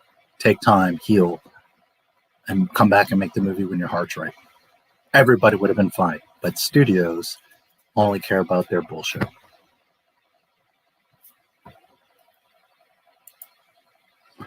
Calvert Trainee is my favorite basketball. Really? He played for Indiana, and I was a huge fan. He is a college. Yeah. I did his home theater in Potomac, Maryland. True story. He was in his attic. Now, his attic isn't like most people's attic. It was like really tall ceilings, mass, the whole size of the house. So, yeah. True story, Calvert Trainee. Did you hear that Avatar was released in China and became the highest grossing movie of all time? Imagine if they re-released A New Hope. Star Wars never does good in China, though. Never did. None of them. Not the old ones, not the new ones. So when international is one thing, always put China separate when it comes to Star Wars. Well, just movies in general, it's a massive market, so everybody wants it, but they're very finicky. But when it comes to Star Wars, China never liked Star Wars. They never did. Never did well. Not from A New Hope to any of them. They never did well. Japan, right next door, they love the shit out of Star Wars. It's totally different. But China, they don't make a few million, but they never liked Star Wars. Me and my sisters went to visit our dad in Arizona for about 2 weeks. The lowest it got was 90 the entire. Yeah, that week or so that I was there was like 108 every freaking day. Zach for his movies not being good. The problem is that the studio forced him to make what they wanted and rush them. Yeah, well, like I said, they threw him off the project and had Joss Whedon come in, and he butchered it and made some bullshit. I never saw it, but everybody I know is like, that shit was trash. So, so I think he probably feels very proud and vindicated because everybody's saying that the new one is really good. So most people are saying it's great. There's some people, like I heard Nerdrotic saying a little bit, like he really liked it. It was good, but there's some little things like he was pointing out, like, there's some issues. But overall, even he said it was really good. So, and I'm not a hardcore DC comic guy, so I wouldn't even be able to pick out those things. But I do have enough general knowledge that when I watch it, if it's glaring, I'm going to catch it. But I think I'm probably going to enjoy it. So I'll probably watch it tomorrow. Animated series is the best iteration of the character. I was never too fond of him and Christopher Nolan. I like the original Tim Burton, Jack Nicholson, Kim Basinger, Michael Keaton. That's my favorite Batman. Not even close. Miles away from all the other Batmans. Second, Dark Knight, with Ledger doing Joker.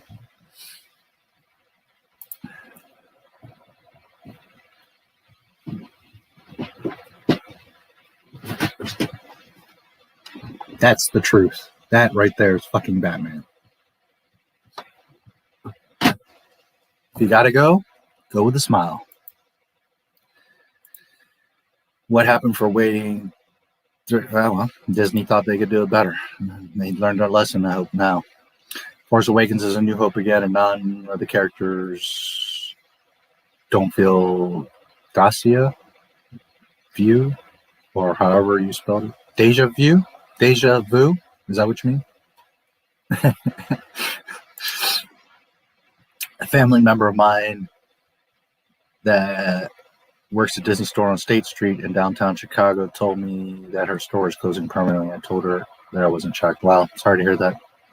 I'm sorry and not sorry because fuck Disney, but yeah, sorry to hear that. Quick story.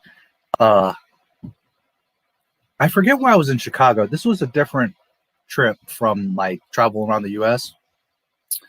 It might have been a trip to Argentina.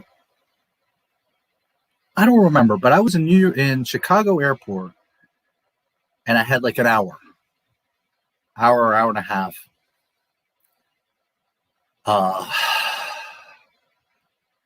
And I had never been in Chicago. I'm a massive Bulls fan, And I'm like, fuck, I'm here. I got like an hour. I got to see something of Chicago. Do something. Eat like some local food. See something. Maybe I can see the Jordan statue. Something, you know? I always heard about the city. It looked awesome. I'm a city type of guy.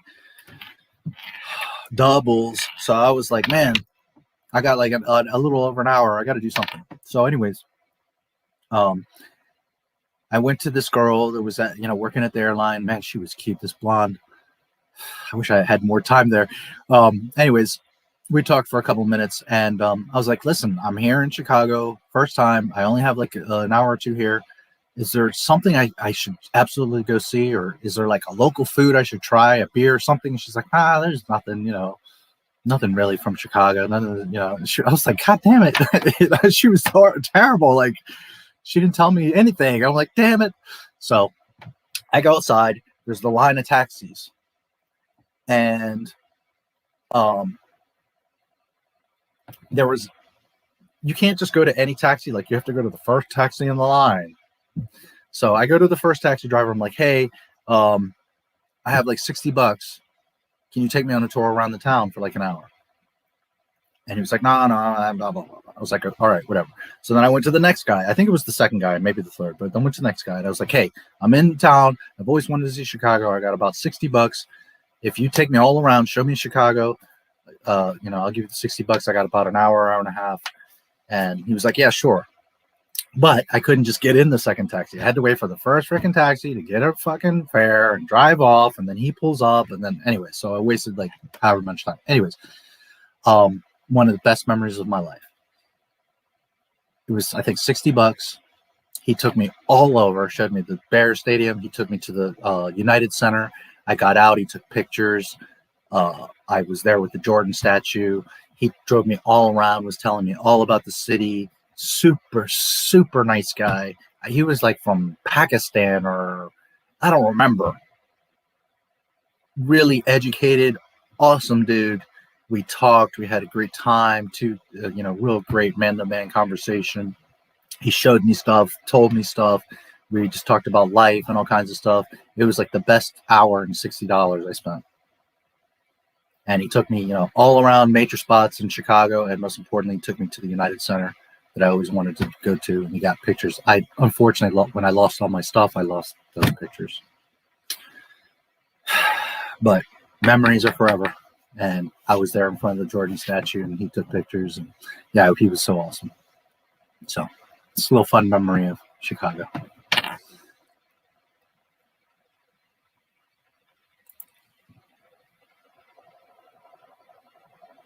His daughter. Yeah. Which makes the Geeks and Gamers thing more fucked up, because they did that fundraiser for suicide prevention, and he comes on the first thing saying, well, I'm not at all involved with the people that put this together, and I've already raised over $50,000 for this thing that matters so much to me personally. Honestly, you should have told the studio to fuck off and be like, hey, thank you. Because what are they going to do? Pull the movie? Yeah, right. See, this is the thing that pisses me off with these Hollywood people. They act so fucking scared. If Mark Hamill would have walked off the set of The Last Jedi, Disney's whole shit would have been toppled years ago. What are you scared of, dude? Walk the fuck off. And go to the news source right immediately and be like, they're trying to destroy Luke Skywalker and Star Wars, and I ain't having no parts of it. That would have destroyed Disney. Jon Favreau right now leaves or gets fired. Disney's cooked. He has the power. Not only will he have a job in the next 30 seconds, but he could rip the shit out of Disney. And Zach should have done the same thing and said, fuck you, Warner. These guys are doing an amazing thing in my name. The reason I couldn't make this movie in the first fucking place is because of this suicide crap. And they've raised almost $100,000. Now, he didn't have to say I'm part of Geeks and Gamers and all of this, but he didn't have to go on there and disrespect them like that. They're going to pull the movie? Yeah, right. Do you understand the fan outrage? Do you understand how many HBO Max subscriptions would have canceled that night? Millions. Especially in the next few days when they heard, he came on a stream where they raised $75,000 for his daughter's cause, and he comes on and disrespects them. Holy shit, the backlash that they would have gotten. We have the power, guys. Don't forget that. It makes me so sad when I see people like, what can we do? We're lost. We have nothing we can do. Disney owns it. Bullshit. We have all the power. We control this game. Stop supporting them. Stop buying their shit and stop saying, well, but the Bad Batch is going to be good. But, you know, Boba Fett's going to be good. No. Shut them down at every turn. You say, no, not interested. You're not getting my money and I'm not watching your shit. And you do that long enough, they will have to hashtag sell Lucasfilm. We have the power, not them. Because one, no money coming in destroys them. But most importantly, two, if nobody's listening to their message and their bullshit, they are powerless. Remember, we run this game, not them. The only reason they have control, it's like a bully, because you give them that control. You give them that power. Stop dancing to Holly fucking Wood.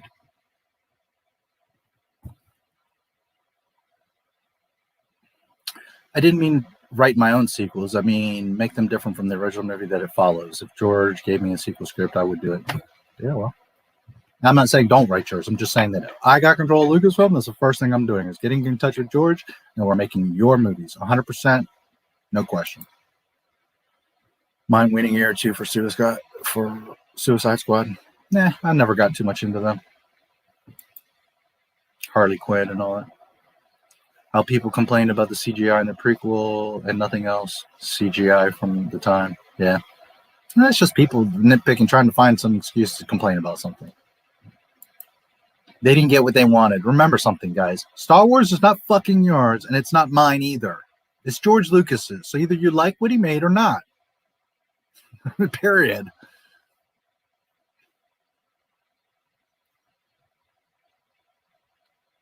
In 2005, we had a Pirate of the Caribbean 1, Spider-Man 1 and 2, Harry Potter 1 through 4, Lord of the Rings trilogy. No one complained about this. Yeah, because again, they're just trying to find something to complain about because it wasn't what they wanted. They wanted Anakin to be 20 years old from the beginning. They wanted the movie to start. Anakin's there, pulls out his lightsaber, and for the next 45 minutes, is just chopping people down. That's what they wanted. And yes, 5 minutes of that would have been awesome. I'm not arguing that. I get it. I'm a Star Wars fan, more so than most of you.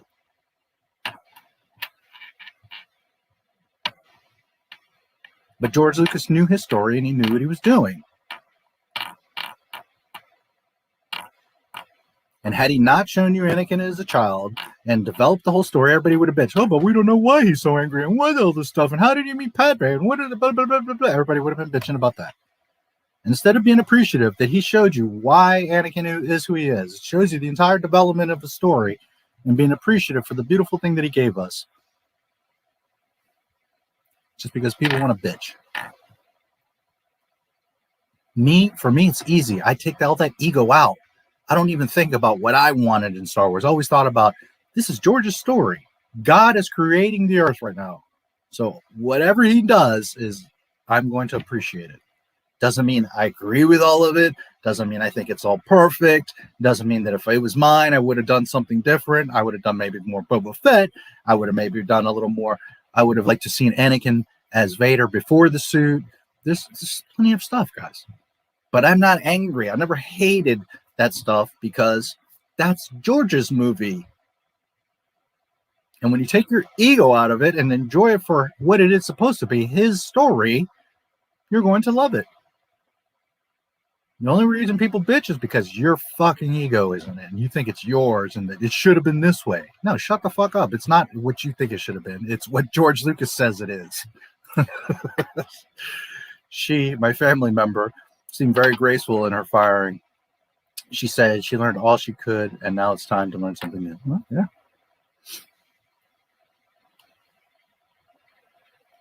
There's always YouTube. Han me bookie. Huh? Star Wars, Avatar, Last Attack on Titan, Marvel. Just might create my universe. There you go.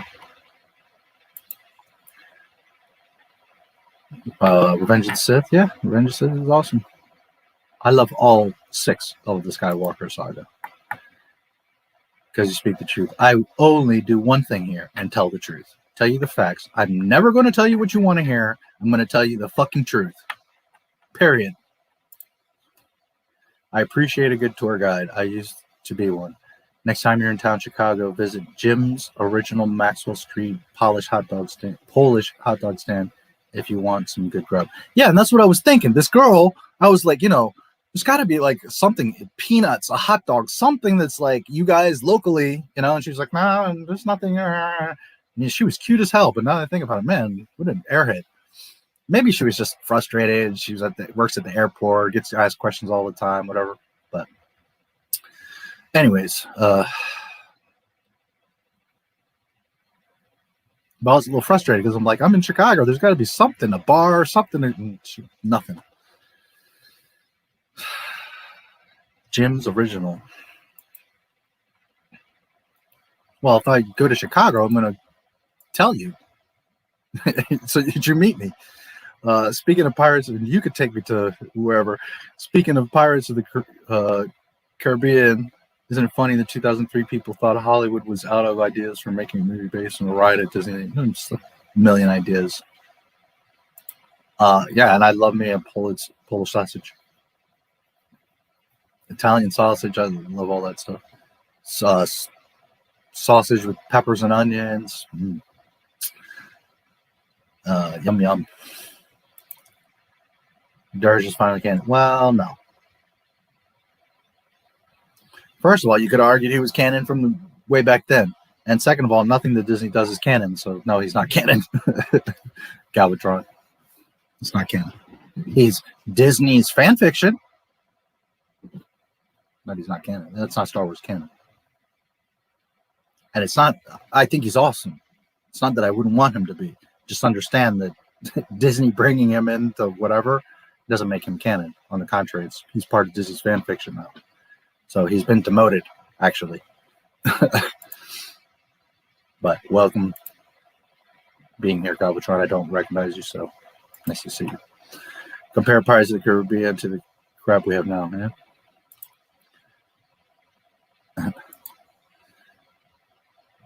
120,000 light years from Earth. And there you go. Hop, skip, and a jump away. All right. Well, I caught up to the chat. I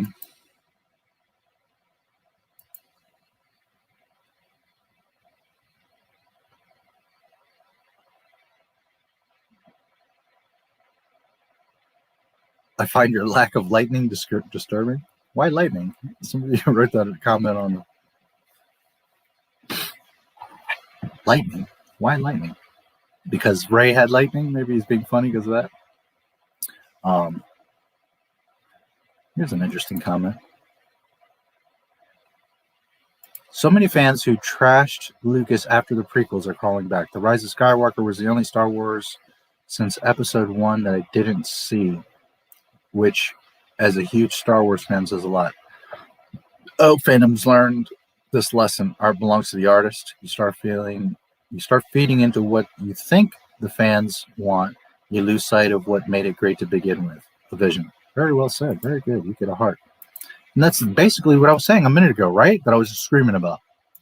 Fuck you. Fuck your feelings. And fuck what you want in Star Wars. Fuck you. It's George Lucas's story. I don't get to make what I want in Star Wars. Neither does Disney or the High Republic group or you or anybody. I don't care that Disney owns it. If Disney wanted it to do well, then they should have done exactly what George Lucas said. And they didn't, and guess what? How's it going for them?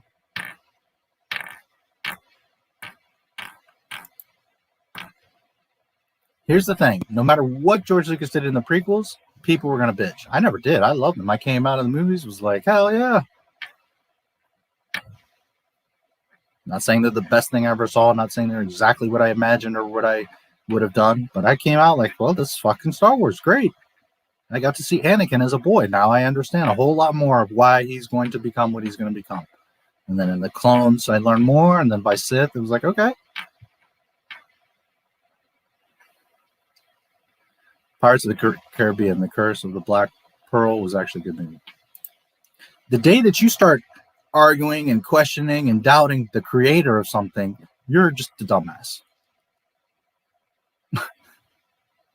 Because you are putting your ego into it.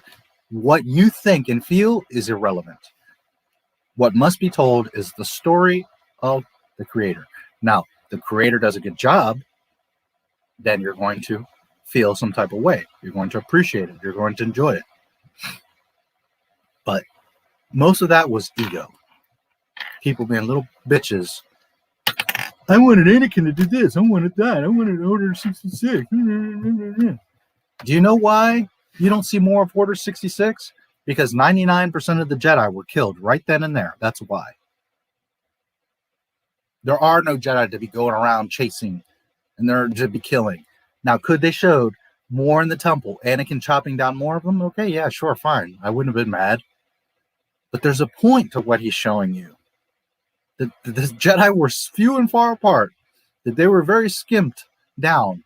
And that Anakin went in and wiped them out. That's the fucking point.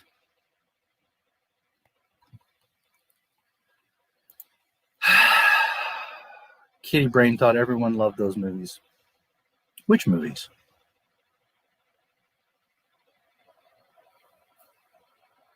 The prequels, the sequels? Which ones? In which ways? Every way. Literally everything they have made breaks canon. Everything. Ahsoka cannot be alive. The black saber was invented by Filoni and Favreau, which diminishes every lightsaber. The clones, they grow at an accelerated rate. They all deteriorate. The Emperor gets rid of them. There is no Rex and all escaping in Order 60. No, there's not in that. The Emperor, you saw how the Emperor had Vader take out the leaders of the CIS? Well, right after that, he eliminated all the clones. Why? Because he was getting rid of any footprints, any fingerprints, anywhere. He eliminated everyone that was connected to him in any which way. That's why he had Dooku killed. That's why he had the CIS killed. That's why he shut down all the battle droids. That's why he then killed off all the clones and got stormtroopers, because he needed to eliminate all traces of his involvement in creating this whole scheme of taking over the Republic, so that no one could ever come back behind him and be like, oh, look what we discovered. He wiped out all the evidence. Everything that they have made, Rebels, Resistance, Mandalorian, Clone Wars, all of it breaks canon. All of it. And not just Star Wars real canon, but they break their own canon. The Clone Wars cartoon contradicts itself over 100 times. I have a list. Over 100 times it breaks canon. That cartoon contradicts Rebels. Rebels contradicts Clone Wars. It contradicts the movies. It contradicts Resistance. All of those contradict Mandalorian. Mandalorian contradicts all of them and the movies. Mandalorian, each episode of The Mandalorian contradicts itself. It all breaks canon. All of it. None of it has any continuity. And that's just what you're watching. You start reading the comics and the books, Ahsoka has like 5 different versions of why she's alive. Her novel is completely different from the Clone Wars cartoon, from Rebels, from this, that, and the other. She's not a Jedi. Oh, really? Is that why she's a Force ghost in The Rise of Skywalker? You see, it all contradicts. So therefore, it's all not canon.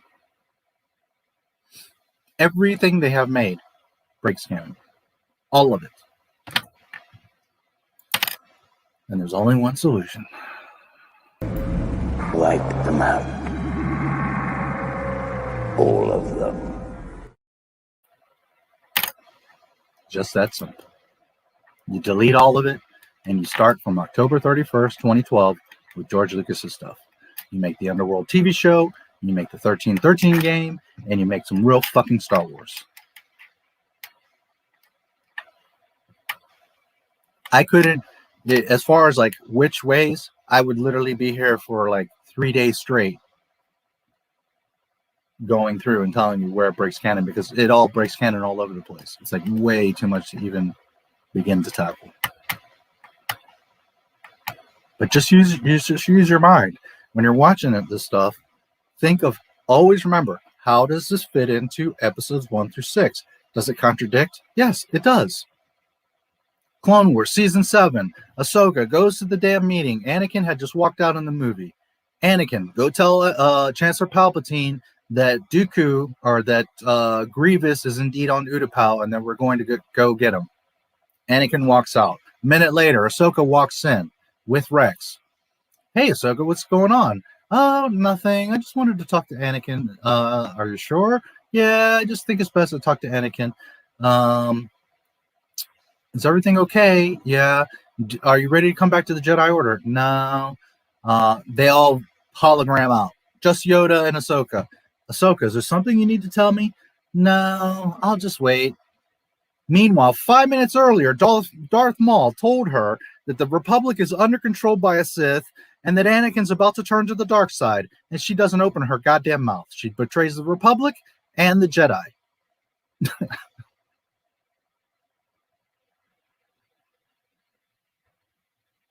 So that in itself breaks canon, because she would have right there had to have told Yoda. Yoda would have sensed it.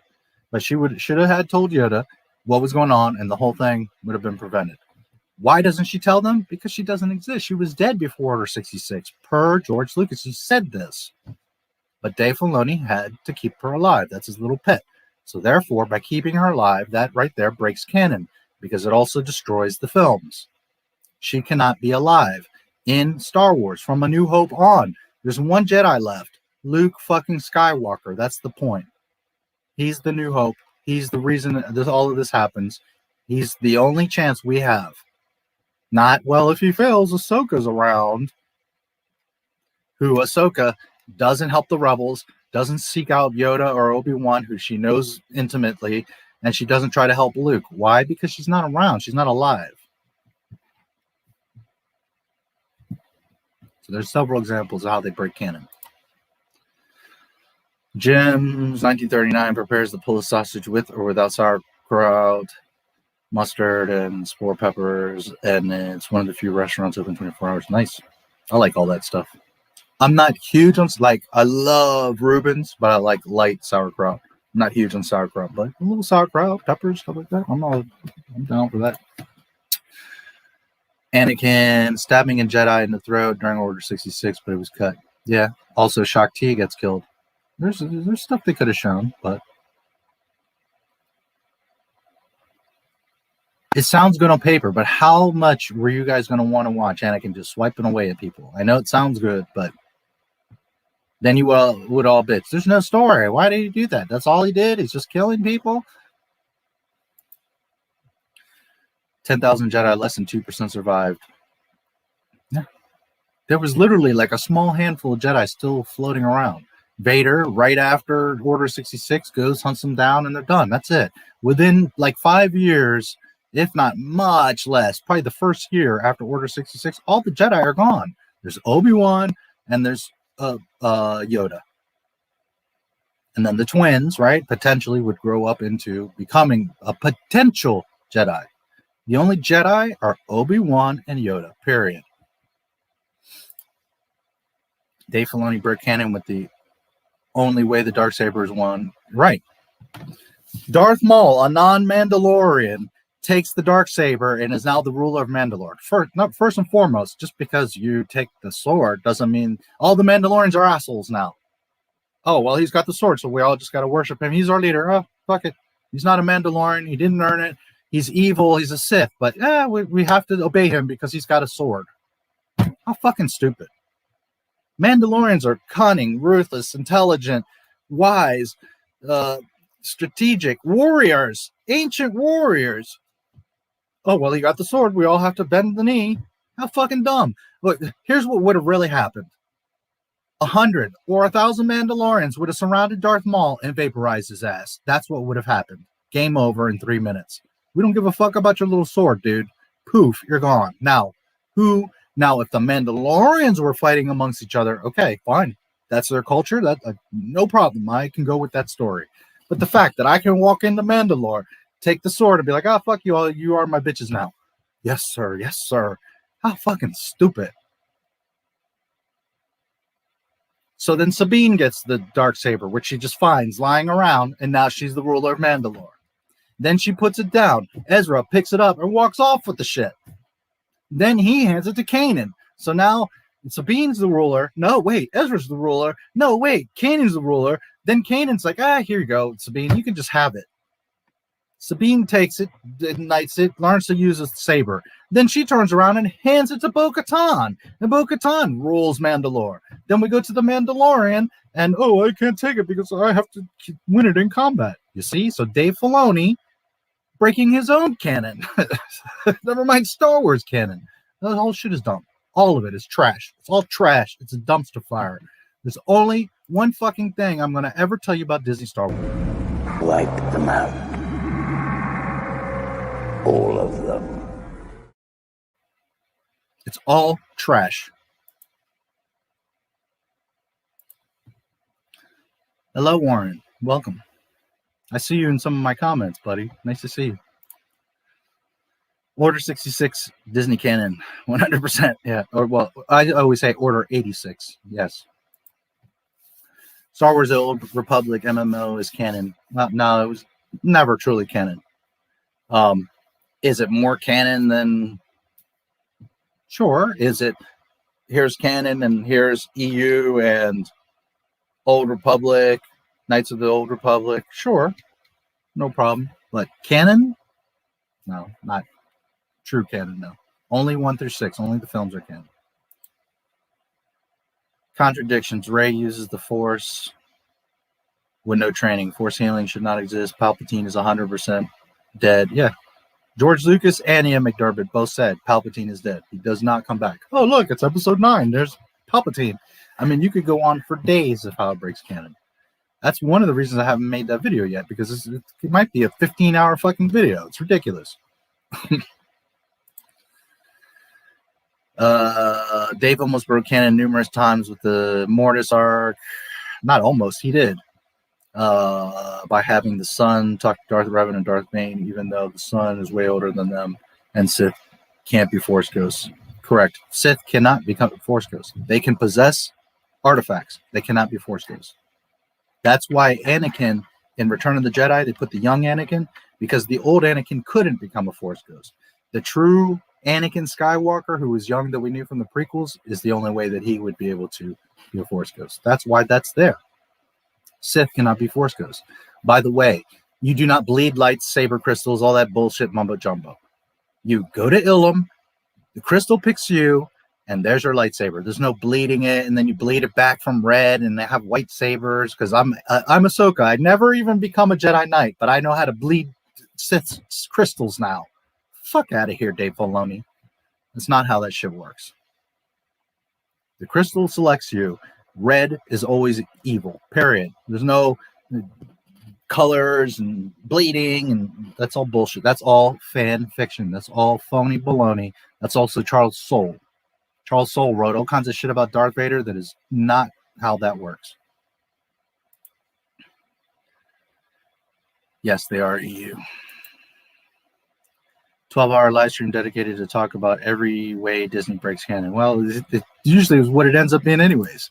I was thinking that Ahsoka was great in the first 6 seasons because there were a lot of writers. Then Dave took her as his own character and made Rebels in season 7, where she doesn't help Anakin. Yep.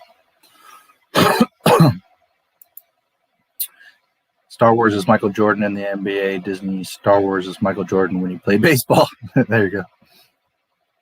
Although he was pretty good considering, you know, he's picked it up very late. But yeah, it's funny. It's like KK and Abrams didn't watch 1, 2, and 3. They don't know Anakin is a young Sith and Kylo is the first. Also, they fly now. We saw jetpacks on episode 2 and 5. Well, we actually saw jetpack in 1980 on Boba Fett. But yeah. J.J. Abrams hates the prequels. He's said it out of his mouth. He hates them. He's made jokes about Jar Jar. They purposely said we want to get as far away from the prequels as possible. So we want to get as far. We want to make Star Wars, but we need to get as far away as we can from Star Wars. Mickey Mouse logic. I love Revan and Malik. Yeah. Bane's rule of 2 is still canon, I think. Rule of 2 is canon. Bane, that's EU. It's not canon.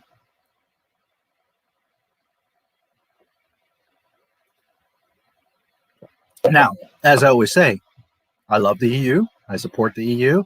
Here's canon. Here's the EU. And because it does not contradict, you can say, okay, well, Bane is the reason rule of 2 is there. That's fine. But just remember that George Lucas could come right now and be like, no. That's not where rule of 2 comes from. Rule of 2 comes from such and such on this planet because this happened in this battle, and the Sith decided that this is why the rule of 2 has to exist. That's all I'm telling you. So as long as it doesn't contradict, it's fine. But anything that can be bent, broken, changed, that's not canon. And the only thing that cannot be bent, broken, or changed is 1 through 6.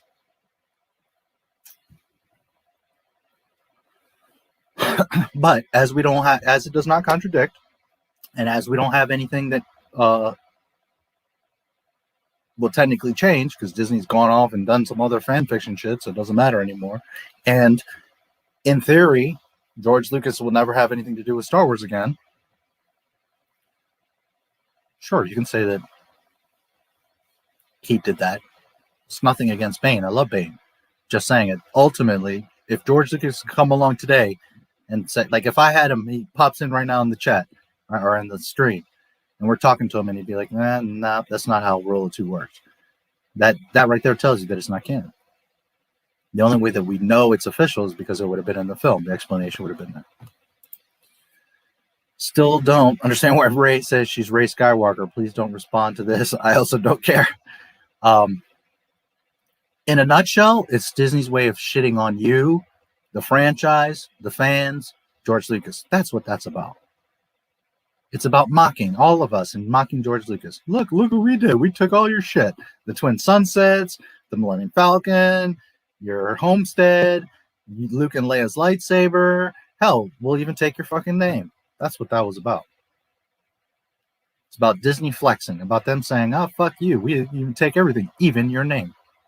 That's what it's about. It's not because of any logic or canon or story or sense or emotion or love or nothing. It's about fuck you. You want to know why?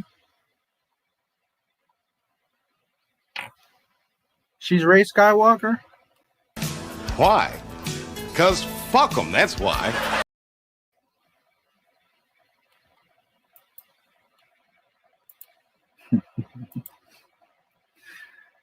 Hello there. Thank you so much for what you do and what you stand for. I was later to find someone with a voice that shares my sentiments to the letter. I had mentioned you earlier. I don't know if you heard me, but I'll repeat it. I was happy to see you in my comments. I appreciate that you were looking that stuff up and confirming and corroborating and all that. And I was happy that you found my channel and become a member of the community. So I don't know that you heard me earlier, but welcome, and I'm very glad to have you around. This channel is not about hate. This channel is about respecting, honoring, and remembering George Lucas. In other words, Star Wars.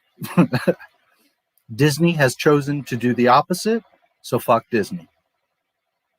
But it's not because I don't do this because I hate Disney, because I've always loved Disney and grew up with Disney. But they chose this. They created this war.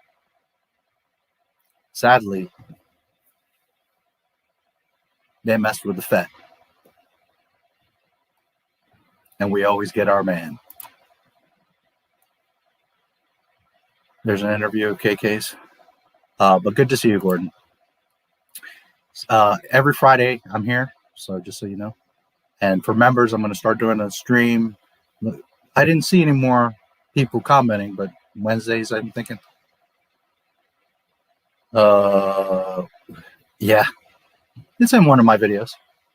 Whenever we do stuff, we always say, as a matter of fact, I'm going to take a break here in a minute. I'm going to play that for you to refresh your memories. Since Rule of 2 is canon and Bane started it, I consider it. him canon as well until Lucasfilm says otherwise. Well, yeah, I mean, again, you know, as long as it's not contradicting, I'm perfectly fine with that. All I'm saying is that ultimately, if George can come along and say, then just remember that. Don't cling to it too hard, because technically, you never know. Maybe I get an interview with him one day and he'll fucking crush your dreams. So that's what I'm just saying, is don't cling too much on it. By all means, I love the EU. I support the EU 10,000%. And as long as it does not contradict, because some of the EU does contradict, although 90% of it is fine, perfect, right on point, no problem. As long as it doesn't contradict, that is a great story. And that is as we know it, that it was Bane that created the Rule 2. No problem.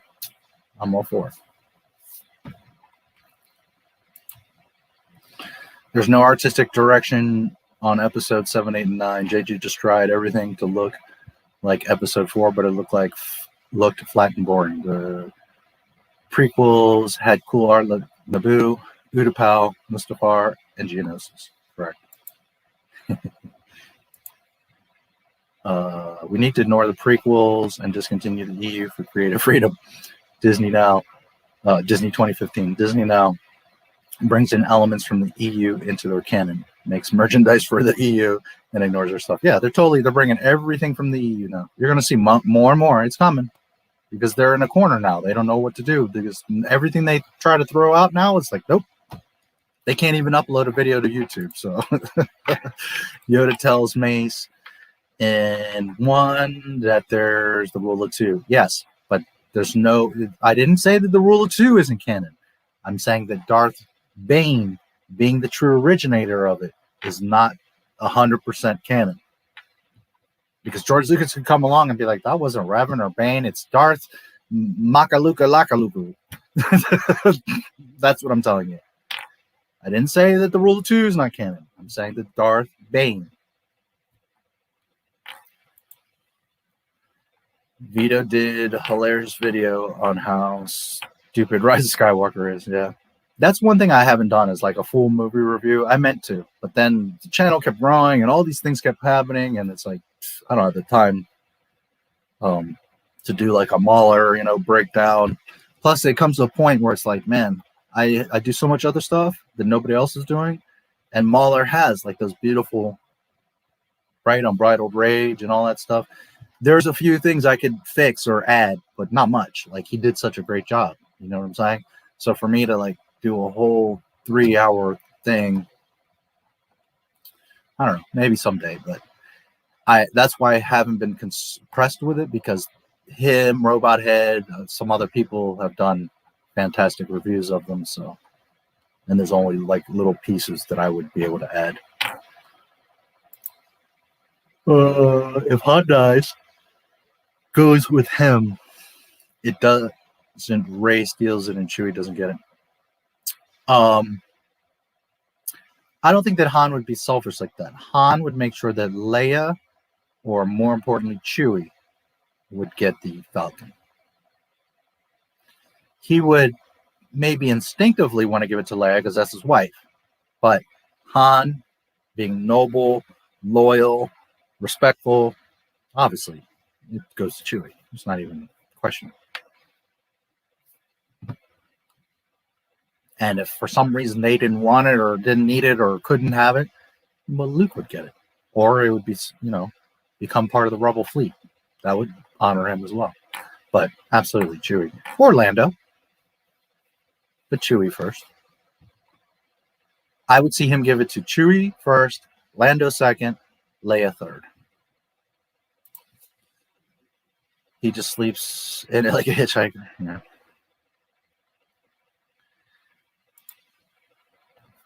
Din Djarin, a Mandalorian, says Mandalorian can't show their face, yet other all the Mandalorians show their face. You want to hear something funny?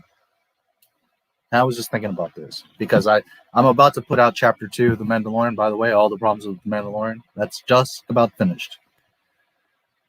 Those take forever because I got to take a million freaking screenshots. Anyways, chapter 2 will be out early. I would say maybe middle next week. Looking at it again, and this whole thing, like Boba Fett's not a Mandalorian, even though he's always was a Mandalorian. He's the reason Mandalorians exist. the more and more you look at Din Djarin, he's completely not a Mandalorian. He gets his ass whipped every time. He knows nothing of the culture. He knows nothing about the Jedi or the Force. He knows nothing about Mandalore. He knows nothing about the helmets. Furthermore, StarWars.com. Here, let me school you guys on something. Let me give you a little tidbit because 99% of you don't even know this exists. But I always knew. I just never bring it up because it's one of those things I keep in my pocket for a rainy day.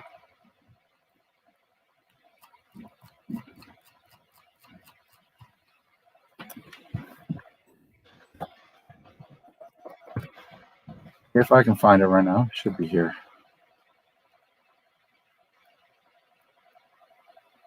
Nope. Now, of course, I'm not going to be able to find it, right? I'm talking shit and I'm not going to be able to find it.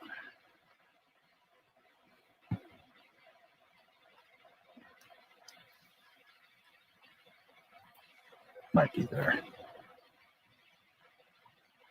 Might be here.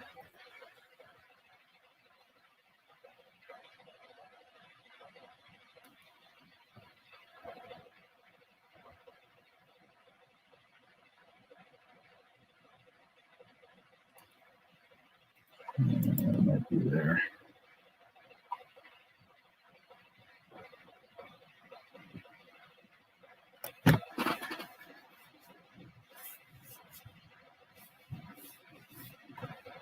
Might be here. It's been a little while since I looked at it, but just a moment. I'll know it in just a second because I'll find it right away.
I'm getting warmer.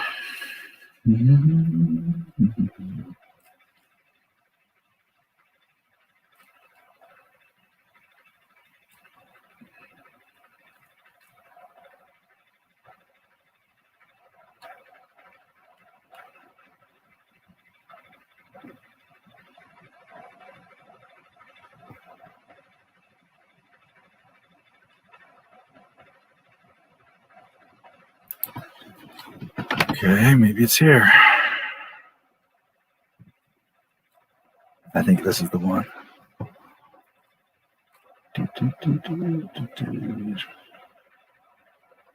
And while I could have already told you what it is, as always, I like to show you where the shit is at.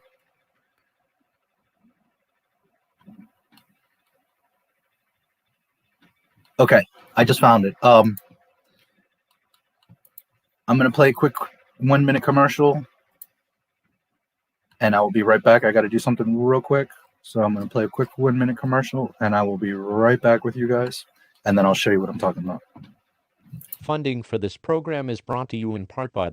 Are you tired of scratched, lost, or broken glasses? Bulky, hard-to-use sun and eyeglass holders? Then you need the Clippy. It's as easy as pinch, clip, hang.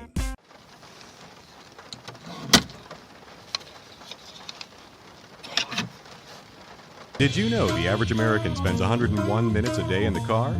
Wouldn't it be great if your customers could see your company logo every time they hit the road? Then you need the Clippy, the perfect, unique, affordable product to promote your brand and with constant marketing exposure. Plus, it's 100% made in the USA. No longer will your promotional investment become someone's unused, unseen, discarded item.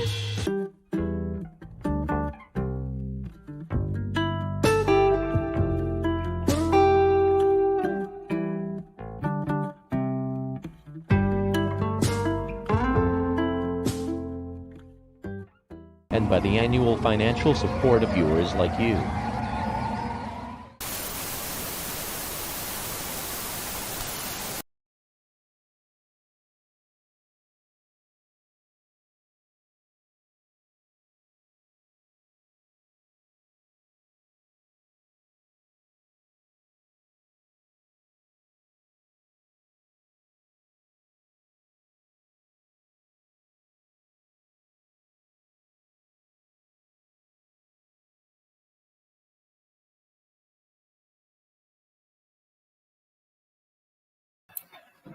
Okay. I'm noticing there was a new update for Windows. That's pretty neat. Open a bunch of tabs and now you can group those tabs together. That's pretty neat. You can make like a section of tabs. That's really good because I do a lot of research and cross-reference pages and stuff. That's actually pretty freaking cool. All right.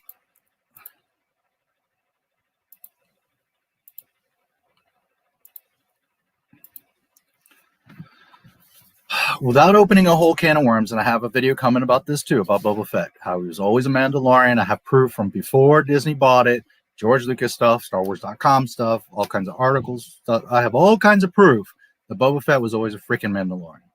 All right? That's not even a question. That's phony, baloney, Filoni doing that bullshit. He was always a Mandalorian. So it's funny that people over the past few years have been like, well, oh, is he a Mandalorian? Is he not? He always was. That's the reason Mandalorians exist. Now, the guy that they claim is the Mandalorian is totally not a Mandalorian. Not only does he show us this in the show, because it's a little bitch, that's not how Mandalorians act. They know how to track. They know how to talk. They know how to act. They know how to hunt. They know how to leave their fucking bounty and move on. Din Djarin is everything that a Mandalorian is not. He has no honor. Now, here's a little tidbit. And I do this, as many of you know, but for anybody new, I say a lot of things here. And know that when I say it, it's because it's a fucking fact. And I can back it up. StarWars.com. This is October 20, 2020. Mandalorian came out November 12th, 2019. So Mandalorian was just maybe halfway through, maybe finishing the season. 8 secrets, fun facts we learned from the Star Wars book, which I don't know if it says here when the book actually came out, but it would have been right around that time. Anyways, there's different stuff here like Force dyads have special powers. There is no set path to immortality through the Force. This crap from Clone Wars, phony baloney. Republic has specific term limits. This is fan fiction bullshit. This is Charles Soule. That's fantasy. There are new additions to the Sith Legacy.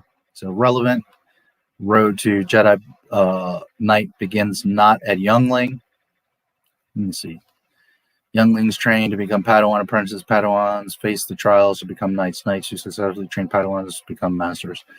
And the wisest of them become grandmasters like Yoda. There's now a name for the youngest stage of being in the Jedi Order, initiates. Recognized for their Force sensitivity by the Jedi and taken from their families. Infants and toddlers and sometimes even older children become initiates, with their minds able to be steered away from fear and other dark emotions as they grow into childhood. Okay. First of all, initiates, this is Dave Filoni fan fiction. They are younglings. George Lucas said so. Second, Jedi do not take children. That is the biggest honor in the galaxy for a Jedi to discover your child. Many families in the EU would seek out the Jedi to give them their children. Jedi did not go around taking children. This is Disney's fan fiction. New details on the First Order's origins, blah, blah, blah. Meet Cast Clan, blah, blah, blah. Okay. Mandalorian's homeworld. Rescued a... Okay.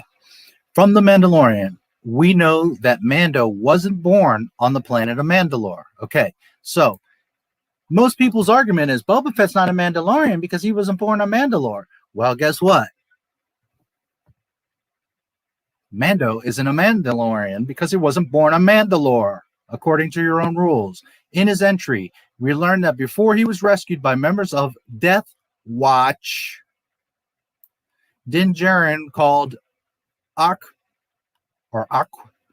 Bettina his home. In it, is it his town or is it his planet? Even for the Star Wars book, some things are still a mystery. Okay, so this is why they do allude to, they say something like he's a child of the Watch or something like that, right? In Mandalorian. He's a child of Death Watch. Or some Death Watch members found him. Okay, so first of all, those aren't true Mandalorians. They were banished. They were fucking evil. And he's not born on Mandalore. So guess what? Din Djarin is not a Mandalorian. And if you're going to use the argument, oh, but they took him in and they... Well, fucking Boba Fett was brought up by a Mandalorian, you dumbass. Dave Filoni. So again, talk about breaking canon.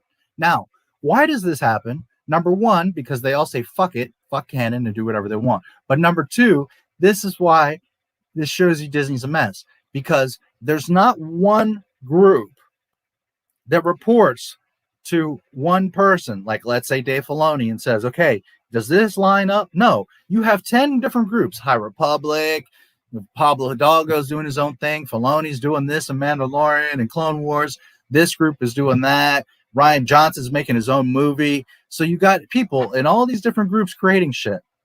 And then you've got where someone writes a book and someone else is also writing a book, and they don't check the books. And some of my old videos, if you go look, you're going to see you've got two books that come out at the same time and they contradict each other. Why?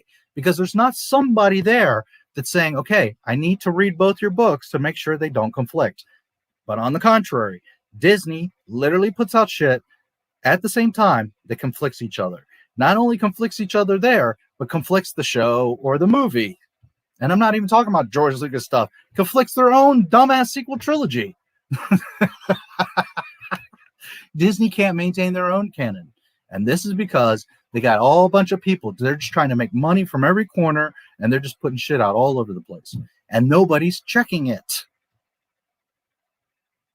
They should have one keymaster that takes in all the stuff and says, oh, this book says this and this book says this. Well, they contradict. We can't have that. The novel by Ray Carson contradicts the damn movie, The Rise of Skywalker. Now, back in the Lucas day, the novels came out before or right with the movie, and they would have some contradictions, few and far apart, but they would have some contradictions. Why? Because they were written separately and before the film. And that's okay, because ultimately George Lucas is the canon. So his word is the final word. The movie is what it is. So it's okay that a novel developed before the movie is a little bit off. But when you're making the movies, they're full of 50 fucking holes. And then you have to later, 6 months later, make a novel to explain the holes. And your novel that is after the established film is contradicting the film. That shows you that Mickey Mouse has his head up his ass. They're such a fucking mess. So anyways, my point is he's not a Mandalorian.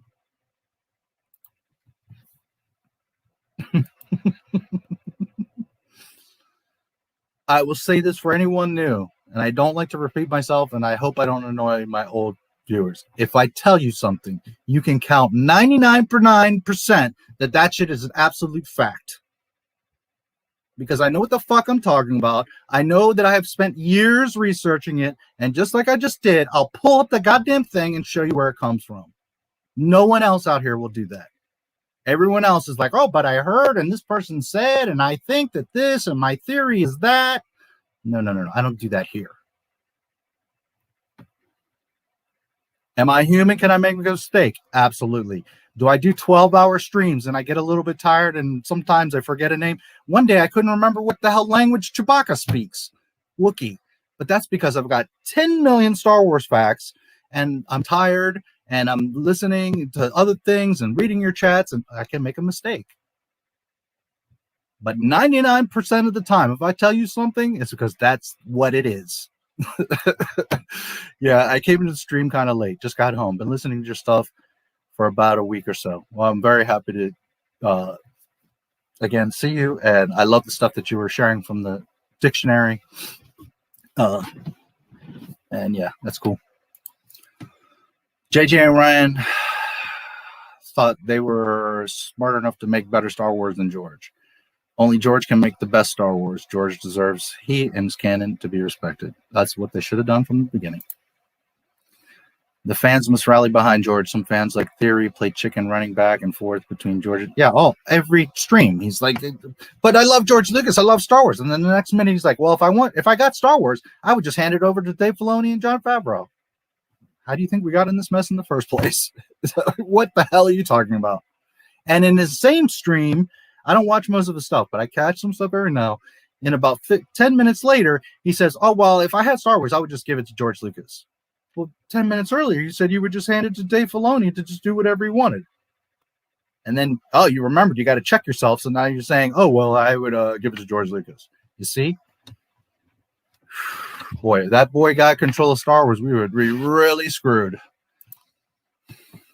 What are these episodes 7, 8, and 9 you speak of? As far as I'm concerned, that cheap ripoff of the OT is in Star Wars, based on characters created by George Lucas. Fan fiction, non-canon. Correct. That is exactly what it is. Fan fiction. Well, we'll get to the movie at some point. This always happens in my streams. True. There are thousands of videos saying how stupid. Yeah, there's tons. I don't know if thousands, but there's a lot. George McFly when I see something stupid. They explain that as a Mandalorian have this cult that doesn't show their face. Yeah, but that's not what Mandalorians do. They always take off their helmets. Just out of plain logic, like you got to take a shower, you got to eat, you got to sneeze, you got to wash your face. I mean, even if I get it, like in public, like around most people, you're not going to take your helmet off. But he's insisting, like, no, my helmet has never come off. Like I sleep in it, I fuck in it, I swim in it, it's just ridiculous. To the point that they even go further to try to sell you on the bullshit. If you pay attention to Amanda's helmet, it's like just a loose bucket. All right, it's just a helmet.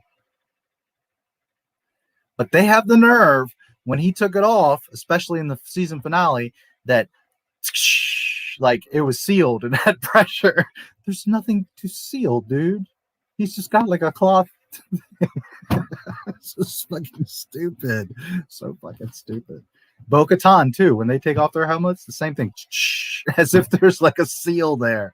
It's so fucking dumb. Now, when you know Star Wars lore, there was in the lore, and when I say deep lore, this is deep lore because never mind the comics and EU, like on the streets, us hardcore 77ers knew this from George Lucas grapevine, that the stormtroopers did have sealed helmets and that they could go into space theoretically because their suits were pressurized. They had the air thing in the back and their helmets were pressurized. Good fan films, you'll see them in some of the good fan films. What do? They turn the helmet and then, because they're breaking the seal. These are guys that know Star Wars. In The Mandalorian, they just literally are like, they're just a loose helmet, guys. And they had the nerve to be like, and take off the helmet like something's breaking a seal. It's so ridiculous. It's so fucking dumb. But Dave Filoni, again, thinks he's so fucking clever and we're just airheads. Oh, they'll buy it because we put the little sound. So fucking dumb. Mandalorians always took off their helmets. Before the Clone Wars cartoon existed, they were known. You saw Jango fucking Fett. Hello. Every Mandalorian in the Clone Wars had his helmet off, created by Dave Filoni. And then he makes a Mandalorian show who can't take off his helmet. How fucking dumb are you? I'm talking about Filoni, not you. I thought it was kind of funny if it weren't so sad on your post earlier about 4 million views that socialist bearded women said that you were profiting off of hate. Yeah, let me tell you something. This channel makes like $100 a month. It doesn't make any profit. I do this because I love Star Wars and because I love George Lucas. I don't think he's God. I don't think he's perfect, but I love that man and his creation.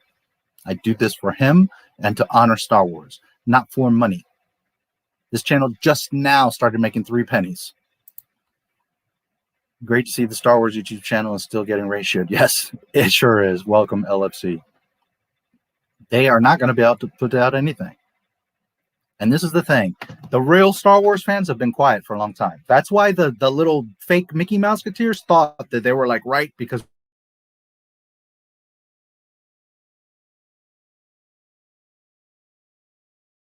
we were all keep quiet. And it went black there for a second.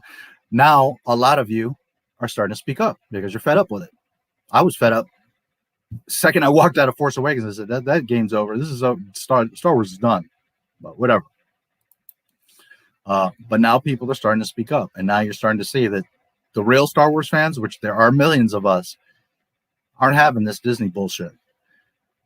A lot of you have been patient for 9 years saying it'll get better, but the Mandalorian, but the Clone War, and no, it's not going. It's going to get worse and worse and worse. Got to end that shit. Chop the snake's head off. Hashtag sell Lucasfilm. For everything Luke did, it sure didn't seem to mean anything when no one knows who he is. Rey doesn't know. Din doesn't know. Not even Amanda knew about the son of Anakin. Correct. Which that in itself breaks canon, shows how fucking dumb they are, but it's also Disney's way of throwing Luke away, disregarding him like he wasn't important. That's why nobody knows. They see that's their mentality. They think they're being clever and slick, and they're like erasing Luke. They're making him look stupid so that your kids and your grandkids are like, Luke, he was nobody. That's their side, their mentality. Meanwhile, the fans know that he's the face of Star Wars, and everything you're doing is breaking canon and disrespecting the franchise. So they thought they were going to get away with it. They thought they were going to be slick. They thought we were all just be like, yeah, Luke, whatever. How'd that work out for you, Disney? That socialist bearded woman called us a bunch of sad, pathetic trolls who think we own the Star Wars and its fandom. Well, we do, because we're the ones that have been keeping it alive. She gets to enjoy Star Wars because of me. Period. Star Wars fans cried and tortured George till he sold Lucasfilm and walked away from everything. Fast forward one Disney trilogy later, and those same crybabies would do anything for Lucas to come back. Yeah, there's a lot of truth to that, but he didn't sell it because of that. That was it. I'm not going to say it wasn't any part of it, but that wasn't why he sold it, because he had a newborn daughter and wanted to do other things. He had spent his whole life with it. So it wasn't anything. It wasn't for money. He donated all the money that he got for selling Lucasfilm, and it wasn't because of the fans. Because most fans adored him. Most fans loved the movie. That's why they all broke billions of dollars at the box office. And had the action figures and the Halloween costume, and were at the celebrations and fanatics like all over the fucking place. Bo Katan said that Din Djarin was a child of the Watch. Yes. And that's what I just confirmed for you there on StarWars.com, that he was, what he is from Death Watch. And Death Watch were exiled from the Mandalorians, right? Because they betrayed the Mandalorians. So they were no longer true Mandalorians, because they broke the code in the honor of Mandalore. They found Din Djarin and brought him up in some hokey religion, believing that he can't take off his helmet. And the point is, when you trace it back, he's not a Mandalorian. He's a fake wannabe Mandalorian. He thinks he's a Mandalorian because he's got the suit, and they told him he's a Mandalorian. But when you actually understand Star Wars, you see that the Mandalorian isn't a Mandalorian. So stupid. So stupid. Dave Filoni. Din and Django were both foundlings. And Din is considered Mandalorian when he's part of a different cult, and Django isn't for being raised by Mandalorians. Well, see, that's the thing. They contradict themselves. And that's not necessarily true. That's EU. They I forget if he was from Concord Dawn or found on Concord Dawn, whatever, or raised on Concord Dawn. It's been a while, but I know the story. But at the end of the day, that's EU, because George could come right along and be like, nope, he was always a Mandalorian. Listen, Boba Fett was always a Mandalorian. I have the proof from way back when StarWars.com first started. There's all kinds of old books, guides, all kinds of shit. He is a Mandalorian. It's not even a question. That's Dave Filoni. It started with that. He's not a Mandalorian. So the whole story of Jango, being found and raised and all that. Nowhere in the movies does it say that, now does it? So you have no choice but to assume that he is a Mandalorian. And if we always knew that Boba Fett was a Mandalorian, Jango then by default has to be a Mandalorian. Now, could it be that George Lucas says, yeah, he was found and raised by Mandalorians, thus making him a Mandalorian? I'm not arguing that. All I'm saying is that we don't know that for a fact canon because that's EU. Again, it fits and I'm okay with it. I'm just saying. But it just goes to show again Disney's hypocrisy. They on one side want to say that a Mandalorian's not a Mandalorian, but because they want to create a Mandalorian, they're using the same excuse. But yet when you know Star Wars and you check them on it, you can't have it both ways. You can't have Sabine just pick up the Darksaber and hand it to Bo, and she's the ruler of Mandalore. But then in Mandalorian say that she can't be the ruler of Mandalore because she has to win it in battle. You can't contradict yourself like that. Best way to deal with people like that, bearded socialist women, is to just ignore them. Don't even give them the time of day. Words are wasted on them, or just laugh at them. That really gets them going. Yeah, I don't. She comes on my stuff all the time. And I don't. I rarely. I did reply today because she said, oh, you're making, monetize views or something. I forget what she said. And then I said, well, then you must be rich because that's what you're doing. Because I don't make any money here and I don't do it for the money. But you see, her brain is this big, so she assumes that I just make clickbait to make money. But number one, this channel doesn't make money. Number two, nothing I do is clickbait. It's all fact. If you actually watch the video and you're honest with yourself, you see that it's an absolute fact that I report what Disney does. I don't make shit up. So whatever. Her, like a few others, come on my shit all the time and talk a little slick shit and complain, but yet they keep coming back, keep coming back, keep coming back. So the truth of the matter is they love this fucking channel. They just don't want to have to admit it. Why? Because then they have to admit that, oh shit, I like this Disney shit and it really is dumb and I didn't realize it. And it's okay to be humble and say, oh, I didn't see it at first. Now I see it. That's fine. But some people have such egos, they won't allow themselves to say, I was wrong. I'm sorry. Yes, indeed. Prequels are awesome and necessary. I love the prequels. I don't pretend they're perfect. They are not the OT, but they are great. They're not great films on their own, and they're not necessarily great films, but they are fantastic Star Wars films. They do what they're supposed to. Tell the story of Anakin Skywalker. So, if you want to look at them in separate films, you're going to have whatever opinion. If you look at them what they're supposed to be, the Skywalker saga, as George Lucas said, it's one movie. They are fantastic. The irony naming a show The Mandalorian and the main character whose show is named after isn't truly a Mandalorian. Correct. George was always very firm about Jango not being a Mandalorian. No, he wasn't. Show me proof. Incorrect. Show me one quote, one video, one anything where he said that. Where you're getting that from is Dave Filoni said that. Dave Filoni said that George Lucas didn't want him to be a Mandalorian.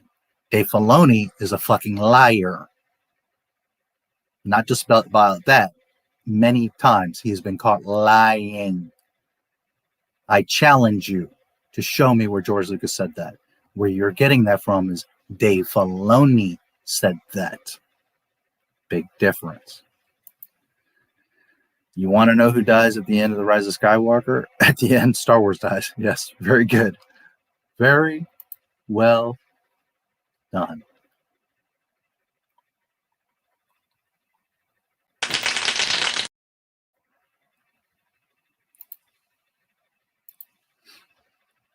The Mandalorian has characters. I thought characters had actual character development, something the show completely lacks, yet relies on corporate nostalgia and marketing. Goff Grogu, correct. Grogu is nothing but a sucker you in tool. It's a carrot to put in front of you to sucker you in. Grogu is an awful character. He disrespects canon. He disrespects Yoda. He disrespects lore. He disrespects the whole point. A Mandalorian would not go back and babysit him. That is his bounty. He would drop him off and keep him moving. Yoda was created for, or Baby Yoda was created for one purpose, mostly to get girls into Star Wars. But secondly, and overall, to get just people to cling on to, oh, look at the little Baby Yoda. Meanwhile, he makes no sense in the story, breaks canon, has no point other than to sucker you in. I don't mind the little booger. He's cute. I have no problem with there being a little Yoda. But when you know why he is there, he's a divisive tool. I want nothing to do with him.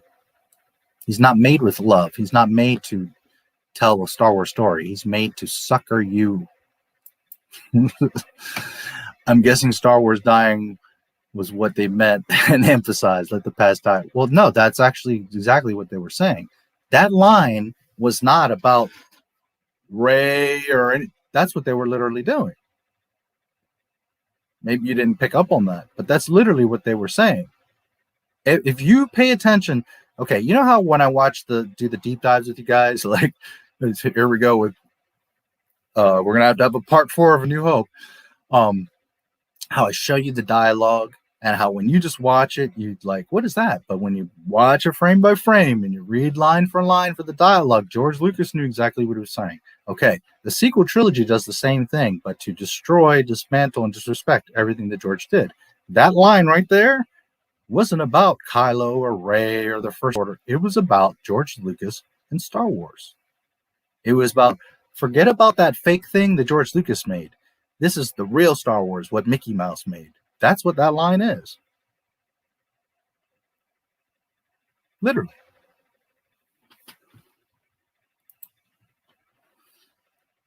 "2012.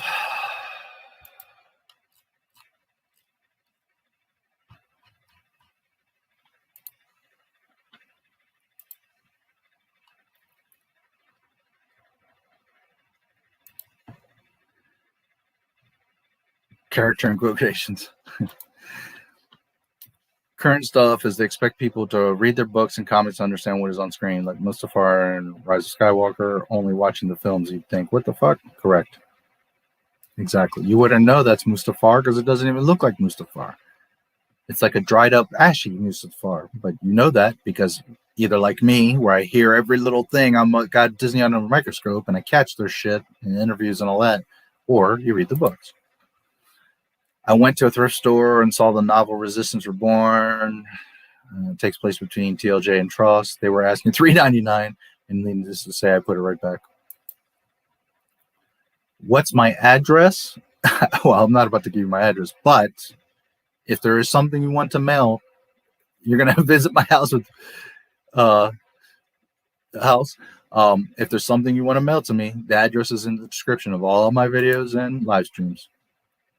Star Wars Legends, Disney, Star Wars. Yes.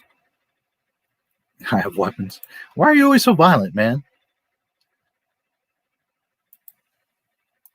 Do we have to have a discussion? Not towards me. You're always like, we got to storm Disneyland and take out KK. Like, why are you always so violent, dude? Biden-laden fan. Do you have a brother and I am the father? You are so right. I'm a fan and tired of what is going on with Lucasfilm. It feels like Disney killing one of my favorite stories. Oh, yeah, that's exactly what they're doing. Listen, when I walked out of Force Awakens, I said it out loud. I felt it in my heart, and I said it a lot on Facebook. I didn't make YouTube back then. But I said it very clearly. Star Wars is over. It's done. It is now Disney's space thingy. That's why when I saw The Last Jedi, I liked it for a few days a week because I was already so far removed from Star Wars. the original George Lucas Star Wars is always here. I'm not removed from that. But from Disney era, what they were going to make, I knew as soon as I walked out of Force Awakens, I was like, yeah, that's done. Remember Luke? Well, that's what they were in Star Wars. So when I saw The Last Jedi, I wasn't watching a Star Wars movie. I was watching Disney's space thingy. And when you watch it as just a independent space thingy, it's pretty. And because lore and canon don't matter, there's no story or connection to actual Star Wars, well, then who gives a fuck if they hyperspace through a Star Destroyer or Leia flows in space and mama jokes, all that shit. When you take it from outside as not a fan, you're like, oh, okay. But that's why I was okay with The Last Jedi for a few days, because I didn't give a fuck. I was already like, well, this isn't Star Wars anyway, so it doesn't hurt me. It doesn't bother me because I'm not watching Star Wars. I'm watching Mickey Mouse in space. So it didn't matter. I knew, obviously, as a Star Wars fan, that this wasn't Star Wars. It was disrespectful. But do you understand what I'm saying? Like, I wasn't that hurt or bothered by it because I already knew before I even went into it that Star Wars was long gone, and really since 2014. As soon as they announced that we're getting rid of the EU shit, I was like, oh boy, here we go. That was their first mistake.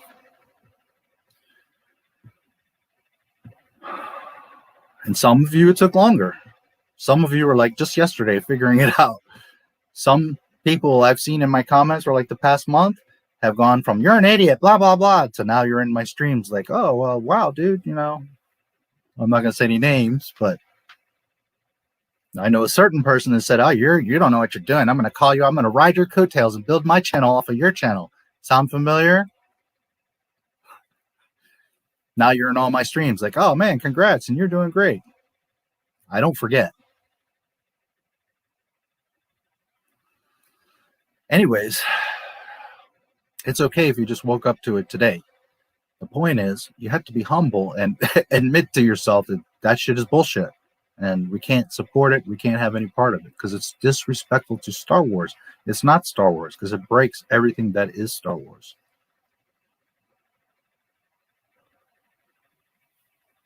Now, Disney technically can't break your favorite story. Remember this. They can't kill it for several reasons. One, when George Lucas sold it, part of the stipulation is they can never touch 1 through 6. They can never alter those movies. They can destroy everything around it, which is what they're doing. All the shit monkey mess that they're doing is to hurt the original 6, to make them invalidate them so that you think that Star Wars is a Disney Mickey Mouse creation. But they can never alter 1 through 6. So when George Lucas sold it, he knew that at the end of the day, if they fuck it all up, it doesn't really matter because he said it himself many years ago. Go watch my Skywalker Legacy. The story's complete. 1 through 6, it's done. Skywalker saga is completed. You saw the story of Anakin. It's finished. So technically, at the end of the day, it doesn't matter what Disney does because he sold them a dead horse. Do you understand? He sold them a finished product. Get it? It's not like Disney could continue it. It was already done. Not dead, but it was finished. Now, had they maintained canon and respect, could they have kept it growing and done more with it? Sure. Just like George Lucas could have done more with it. But the Skywalker saga was completed. It's done. So at the end of the day, Disney can do whatever they want, and it's totally irrelevant. It doesn't matter because Star Wars is done. So always remember that everything up until 2012 is Star Wars, and you can always have that in your heart and your collection and your mind. That they can't ever take away. The danger here is that if we don't speak up, they continue to make this nonsense, and then your kids and your grandkids grow up watching Rey, and then they think, oh, well, this is Star Wars. So then they go back when they're 15 or 21, and then they go watch Luke, and they're like, oh, that's dumb. That's not what Star Wars is. It's Rey. She can heal, and she can do this, and she can do that. And that's how Star Wars works. That's how the Force works. You see, that's the problem. That's why I do this, is for your kids and your grandkids and mine. Not so much for me, because I know what Star Wars is. No one has to or can explain it to me. I've been known since 1977 when I was in the theater. It's a little gnat or something flying around. Understand? So don't ever feel bad, because at the end of the day, we have Star Wars. It was complete. Disney can never change that. It is sad that they're twisting it and destroying it and making the shit out of it, and that we don't get new good stuff. But at the end of the day, you can't kill what was already completed. It was done. You understand? Star Wars is a Force ghost. It reached enlightenment. It became one with the Force. It cannot be touched. It has become more powerful than Disney can ever imagine. They can try to strike it down all they want, but they cannot touch the Force ghost that is Star Wars. Understand? So know that. Be in peace that Star Wars is one with the Force, and that Disney and AT&T or whoever ends up getting it or whatever happens can't touch it anyways. What they can do is make fake illusions of what they think it is now.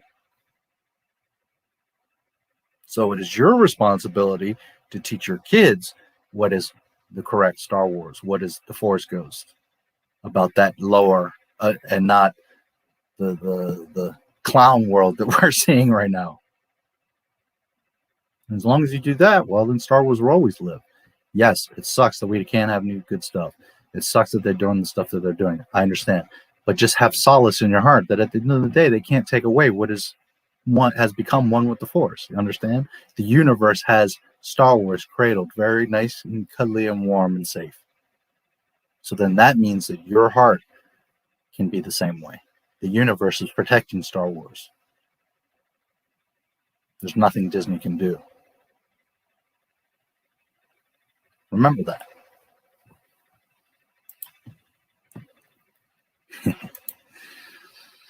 2000 Star Wars: A Complete Visual. Jango Fett was adopted and raised by the legendary Mandalorian warrior army after the murder of his parents. Yeah, I know that that's in the lore. And again, I don't argue that. I'm not saying that that's wrong. It's just like what I was saying earlier, though. George Lucas could come along and he could be in an interview and say, well, actually, right? Because that's like an extension of George writing that. Now, that's as official separated from George as you're going to get. Those old dictionaries, by all means, not arguing on that. And I'm not saying that Jango couldn't have become a Mandalorian that way, and et cetera, et cetera. All I'm saying is that their argument works against them, because if Jango wasn't a Mandalorian, well, then Jaren obviously isn't a Mandalorian, because he's even further separated. He was picked up by Death Watch. Understand? But before that dictionary, I have old references, which is the video is going to come eventually. I'm just busy, but I have old stuff from StarWars.com that clearly says Boba Fett is part of a ancient warrior tribe, the Mandalorians. So long before any mention of Jango Fett existing or how Jango came about or any of that. And I don't have George's notebook. I'm not in George's head, but I'll bet my bottom dollar that he created Jango Fett many years. You know why Jango Fett was created? Because he fucked up and killed Boba Fett in Return of the Jedi. And everybody was like, no!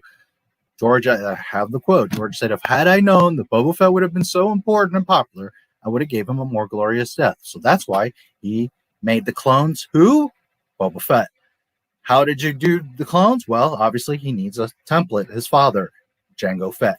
Then he created Jango. Jango came much later in George's creation than Boba did. So when I have references from way back when StarWars.com first came out, saying that Boba Fett, 1, is the best bounty hunter in the galaxy, and 2, that he's part of an ancient warrior tribe, the Mandalorians. You see? So again, even those visual guides, well, they're right there, as close to George as you're going to get, and I'm not saying they're not official. At the end of the day, George Lucas said way before that guide that Boba Fett was a Mandalorian. Those are rookie numbers in this bracket. So, in other words, if Boba Fett's a Mandalorian, then Jango has to be. Understand? Now, George Lucas ultimately makes the canon. If he, one day I get him in an interview, or somehow he says something, or in some new guide, official endorsed by him, says that that's why Jango exists, Because really, that story is correct. That Django was adopted, he was a Mandalorian, and that's why Boba Fett becomes a Mandalorian. Okay, I don't argue that. All I'm saying is the movie doesn't specify that. And since we know from way back in the day that it was specified that Boba Fett was a Mandalorian, then with conjecture, we have to assume that Django had to be a Mandalorian if Boba Fett is a Mandalorian. Can you dig it? Regardless of how he got there, he was a Mandalorian. Those are rookie numbers in this bracket. Which numbers? I talk about so many things. Raised by a brutal frontier environment on Conquered Dawn. Yeah, no, I know that stuff, and I'm not arguing it. Legendary Mandalorian warrior army was a mercenary group who earned a reputation as the most formidable super commanders in the galaxy. Correct. At first, I didn't get the dismay and outrage, but I hadn't watched the last 3 movies. Then I watched it. Sorry. And it's hard because you're a Star Wars fan for so long, so you feel like, man, I got to watch these movies, right? Even if you heard they're bad, you're like, well, I got to watch them because they're Star Wars. But then you watch them and you're just like, oh, fuck. And again,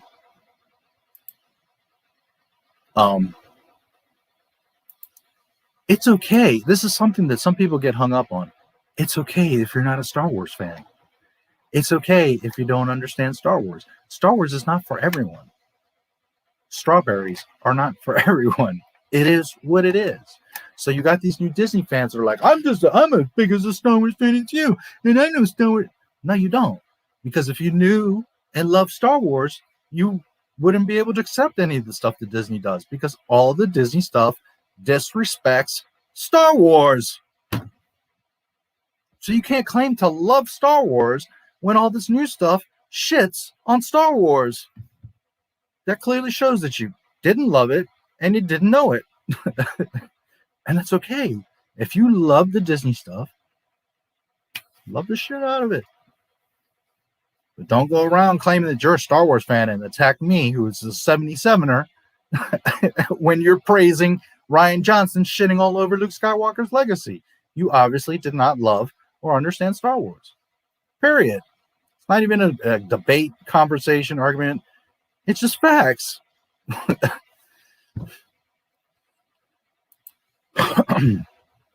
And Dana, I'm not like shouting at you or anybody, you know, those of you that know me. I get angry with fucking Disney, you know. I want to choke Dave Filoni because he was on the set of The Last Jedi watching Jake Skywalker happen. And then half of you were like, but Filoni's going to save Star Wars. Oh, really? The Jedi destroyed this dangerous force. But Fett survived and continues to wear the armored, weapon-filled uniform that helped make the Mandalorians a dreaded name. Yeah. And I have older references still that further corroborate that. Boba Fett was always a Mandalorian, regardless of what Dave Phony Baloney Macaroni wants to say. I support a pro-Kathleen Kennedy rebellion to arrest geeks and gamers. What? No, it's you. I haven't seen you in a while there, Brazil. Yeah, Messi's still better than Pele. You two in a room. That ought to be fireworks. This is all Disney space soap opera, the lamest kind. Well, I wouldn't even call it a space soap opera. It's just a fan fiction Mickey Mouse space story. Because soap opera would indicate a story. It would have some value and layer to it, some depth. Even a silly... So, okay, look at this. Soap operas. And I've even watched Latin ones, which are even more crazy than, you know, General Hospital and all that. But even like your run-of-the-mill American soap opera, they're crazy. Every episode, like, dun, dun, dun. This person you thought is like ends up to being a murderer or cheated or did this and that. And they maintain more continuity and canon throughout their entire shit, no matter what twist they pull out. that this girl did this and that guy did the other, and that they find out that this person's related to the other, and that the child was because of this and the affair and blah blah blah blah blah blah blah blah. And you know what? If you all trace it back, because there's people that have been watching the same soap opera for 15 years, and you know why they watch an episode today and it all makes sense? Because for the past fucking 15 years they've maintained continuity. Because you know who the characters are, because the stories interconnect, because you can get as wild as you want to as long as you respect the fucking franchise. If you maintain continuity, if you understand that this character behaves this way, so then this way in 15 years, it makes sense that this girl went off the chain and did this and the other, because you know throughout the past 15 years she did this, this, and this.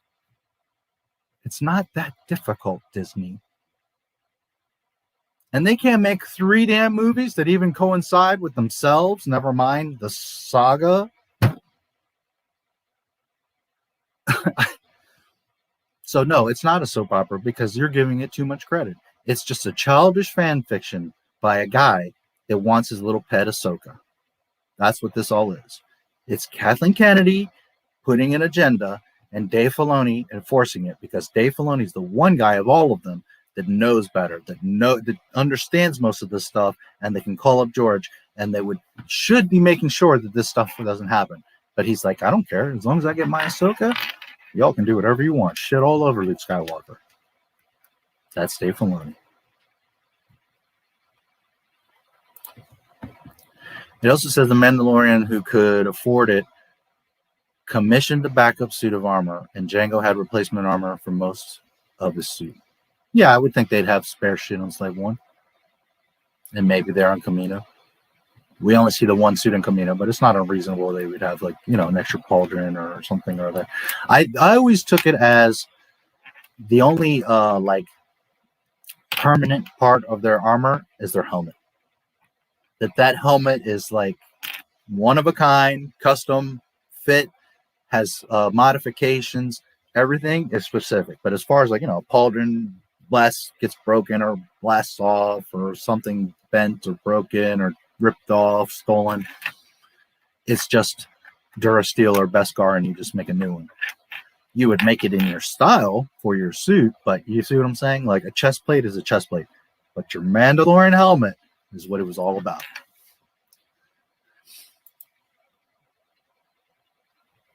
Lord.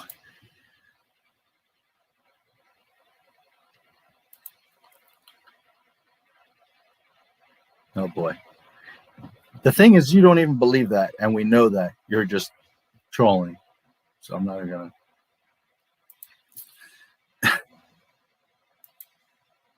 Be nice. I can time both of you out, and I can kick you both out, so be careful. I let everybody speak freely, but if you go too far, guys, the book also states that, because this is not a hate channel, I will remind you, this is a truth channel. The book also states that Jango's Mandalorian suit of armor is one of only few surviving sets of the infamously feared and elusive panoply known as Mandalorian armor, which he passed on to his son. Yep. Should be spanked. Furthermore, according to the old stuff on StarWars.com, Boba Fett, I don't remember if it's specifically stated, but it's very much implied like he's the last Mandalorian. That they were in ancient times this big thing, but he's it. Which, again, breaking canon, Bo-Katan is like 25 years old in the Clone Wars. Then you go about 30 years in the future to Mandalorian, and boy, does she look damn good for 50, 60 years old.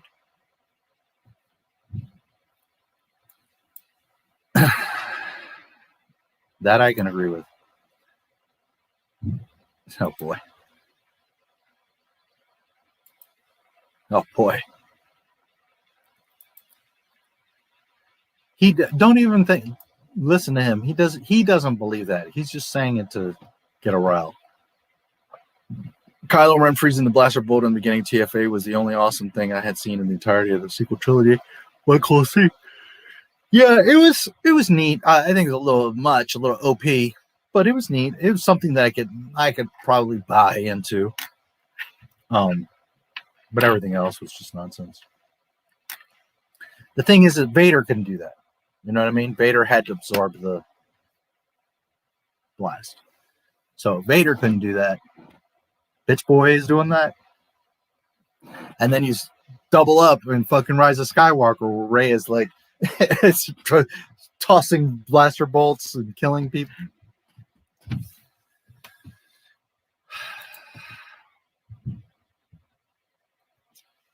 Boba Fett also went on to become the Mandalore leader of the Mandalorian people and led the planet and its people in war sometime after the events of Return of the Jedi. How have you been? Hey, good. MJ, nice to see you, buddy. You know, I didn't really think about it before, but I gave you that name. Isn't that interesting? I mean, it was, I guess we both came up with it, but, you know, you had your MJ1 already, but yeah. Oh, boy. Careful, guys. I can boot you both, so.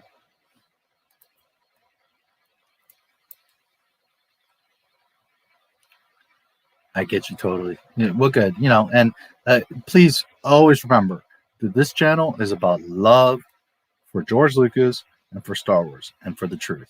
If I make a mistake, I will call it out. Sometimes I don't realize it till the next stream, and if you watch my old streams, you'll see that in the next stream I'll be like, hey, I made this mistake. Doesn't happen often, but it happens. But, you know, it's all about the respect of what Star Wars at least was. In the true GL Star Wars, what were the names of Han and Leia's? They were Jaina and Jason Solo. They later had Anakin Solo. Luke and Mara Jade had Ben Skywalker. That is the true names. Why are they Force sensitive? The Force randomly picks beings. It has nothing to do with your name or being a Jedi. Furthermore, if that was the case, then Jedis would have been bumping uglies all along and creating more Jedis. It's not how it works. You cannot clone Force users, and you cannot breed Force users. The Force, the wills, randomly pick people throughout the galaxy, people, aliens, beings, throughout the galaxy to be Force users. And the Freddie Prince, while he creates two, because there's two, what a dumbass. Holy shit. He goes through that whole thing yelling and screaming at fans and like, the reason that there's Luke and Leia is because there's Palpatine and Maul, because the Force is balancing the rule of two. I'm like, oh God, you don't know a damn thing about the Force, you idiot. It's not how that works. The Force randomly chooses people. Now, the Skywalker name, and George Lucas has touched on this, the Skywalker name is more common than you realize, but it is also of a particular, that lineage, that name, it happens to be particularly conducive, sensitive to the Force. So, one is luck. The Wills chose their children. But two, they had a little bit of pepper, right? A little bit of an advantage because, indeed, Leia is a Skywalker. And not just a Skywalker, but the direct daughter of who? The Chosen One.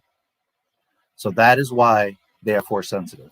And Jaina and Jason were badasses. In particular, Jaina. They both had very different temperaments. Jaina was much more aggressive. Jason was more timid, but they were both badasses. But Jaina in particular goes on to be a bad little bitch.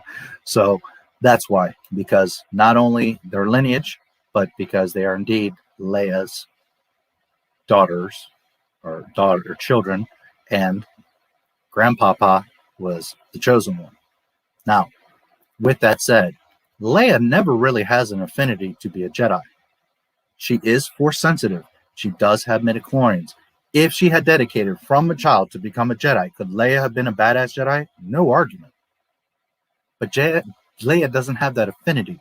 Leia is a leader, a diplomat, a strategist, a rallier, a nurturer. Her affinity to the Force is different. Luke is okay? Different. He's pure Jedi, pure skill, fight, lightsaber, bring the pain. Leia is a different type of thing. And again, this is not diminished because Leia, everything that Leia is, Luke is not. Luke couldn't run the Republic. Luke couldn't rally the troop. Well, that's not totally true.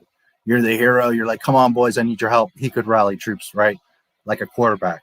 But he's not the coach, you see. Leia's the coach. So it's not taking anything from Leia. She has many strengths and abilities that Luke never had, and vice versa. In a time where Luke needed to be a leader, could he be? Absolutely. In a time where Leia needed to be strong, could she be? Absolutely. But she doesn't have that kind of affinity to the Force. Now, why am I mentioning that? It's because, in a way, it's skipping a generation. Leia is powerful in the Force, but not like in the typical Jedi way. But from Anakin, it kind of passes through Leia, and then the kids get like... Those two are badasses. They have a very high affinity for being warriors, Jedi.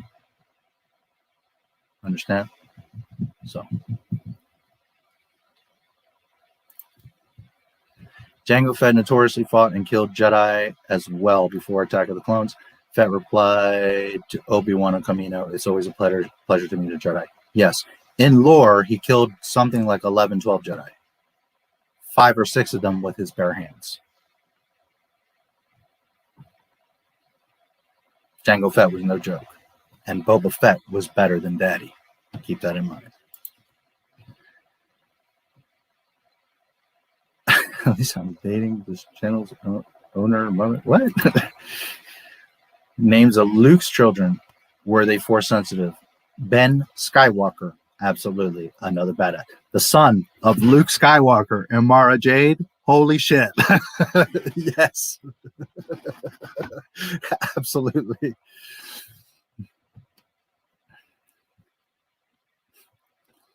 Absolutely. Slayer, which that's not true. That's EU. I mean, it never really happens. It's not canon. But I'm just saying, if we're playing the EU and what should have been, yes, Ben Skywalker was a badass. And in fact, Luke, again, having the Jedi affinity side of it, he has several generations. Cade Skywalker and many in the EU, goes on and on. Like the Skywalkers, especially the males, forget about it. Badasses. Luke, according to lore, becomes the most powerful, more than Yoda, more than Mace, more than any Jedi in history. Becomes the most. That was the most depressing thing, is when you know that he's supposed to be the bestest of the bestest of the bestest fucking Jedi, and they made him this piece of shit on an island, Rian Johnson, who knows nothing about Star Wars. That's what was so fucking aggravating and heartbreaking.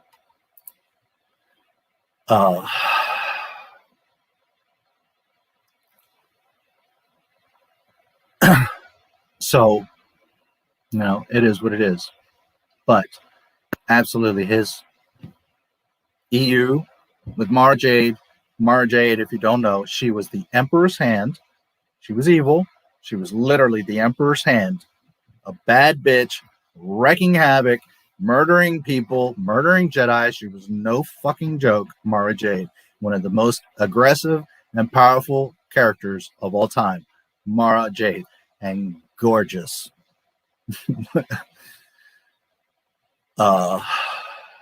She fights Luke. They have pretty much a stalemate. He eventually softens her up, turns her to the light side. She not only turns to the light side and sees the good, mostly because of him, particularly, he turns her kind of the same way he turns Vader, because with truth and love and selflessness. She gets brought to the light. She not only becomes an insanely powerful Jedi, but she adores Luke so much that she becomes his wife and gives him a child.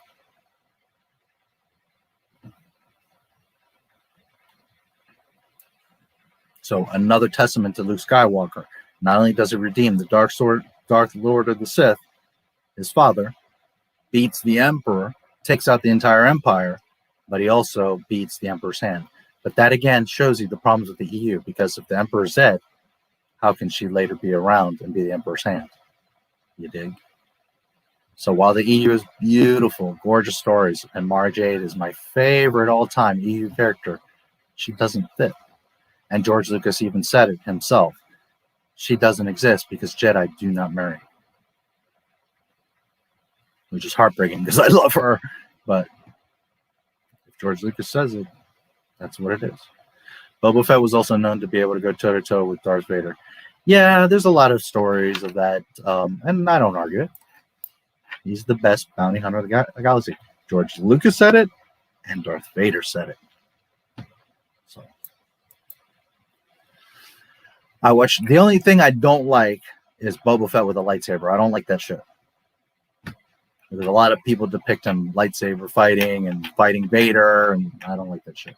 Now, him hanging with Vader, being himself as a bounty hunter, Boba Fett, by all means, I buy into that. But that lightsaber, I don't like it.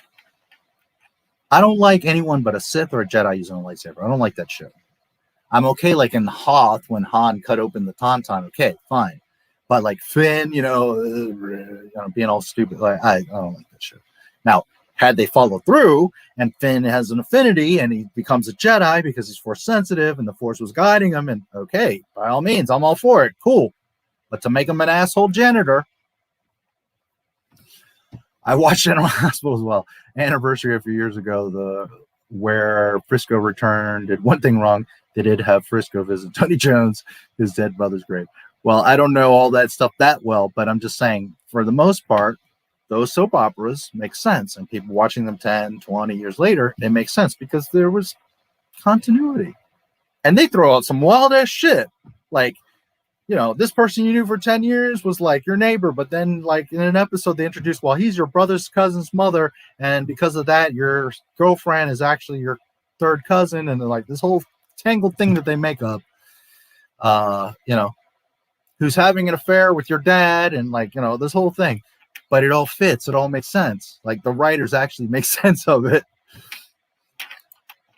Beskar, I thought Mandalorian was made from prick. Beskar was around before Disney. Boba Fett's armor was Durasteel.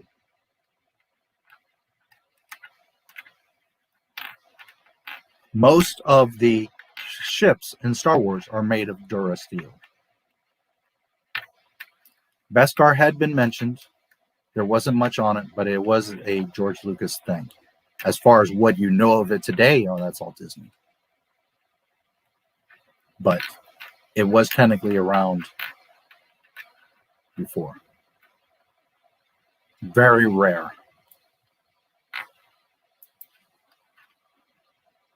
You notice Boba Fett has a dent here, and he has a dent in his crotch because it's not Beskar.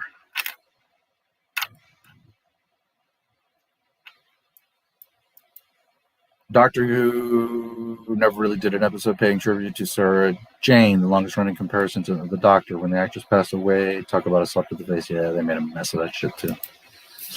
Jango Fett has Durasteel, not Beskar. Changed my mind. From what I understand, he has some Beskar, but yeah, they had Durasteel.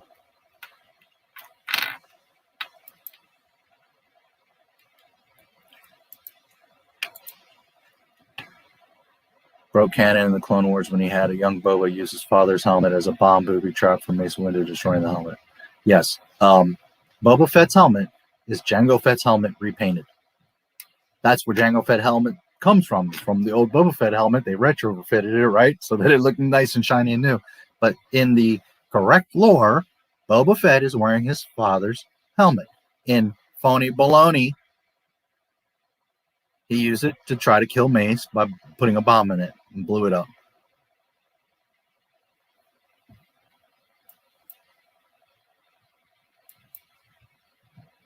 Are you two still at it? Grow up. Listen, guys, I'm going to give you your last warning. This is a place to talk Star Wars, not to argue with each other and call each other names and act like children. So it's your choice. If you want me to time you out or block you, it can happen. That guy says that freezing the blaster bolt. And by the way, mods, you see them getting crazy, don't hesitate. This is a place for you to express yourself, to have freedom to speak. I don't, care if you support Democrats or Republicans or whatever the other. You like Star Trek or whatever. You're welcome to speak your mind freely and question and ask and converse. But if you're going to start disrespecting people, this is not a channel of hate. This is a channel of wisdom. That freezing the blaster bolt and the person who fired it showed that maybe Kylo might be stronger than Vader. Yep. Yushan Vong would have made an excellent. Oh, yeah. There's a million things he could have and should have done.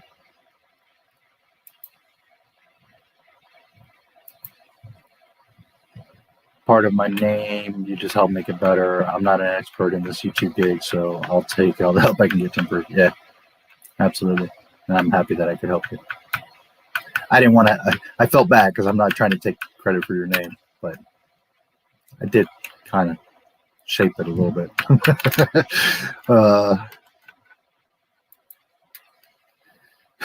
You two, I have a feeling you two are going to become best friends because it's going to come to a point where you're talking so much mess to each other. You're just going to start making each other laugh, and you're just going to become Heckle and Jekyll.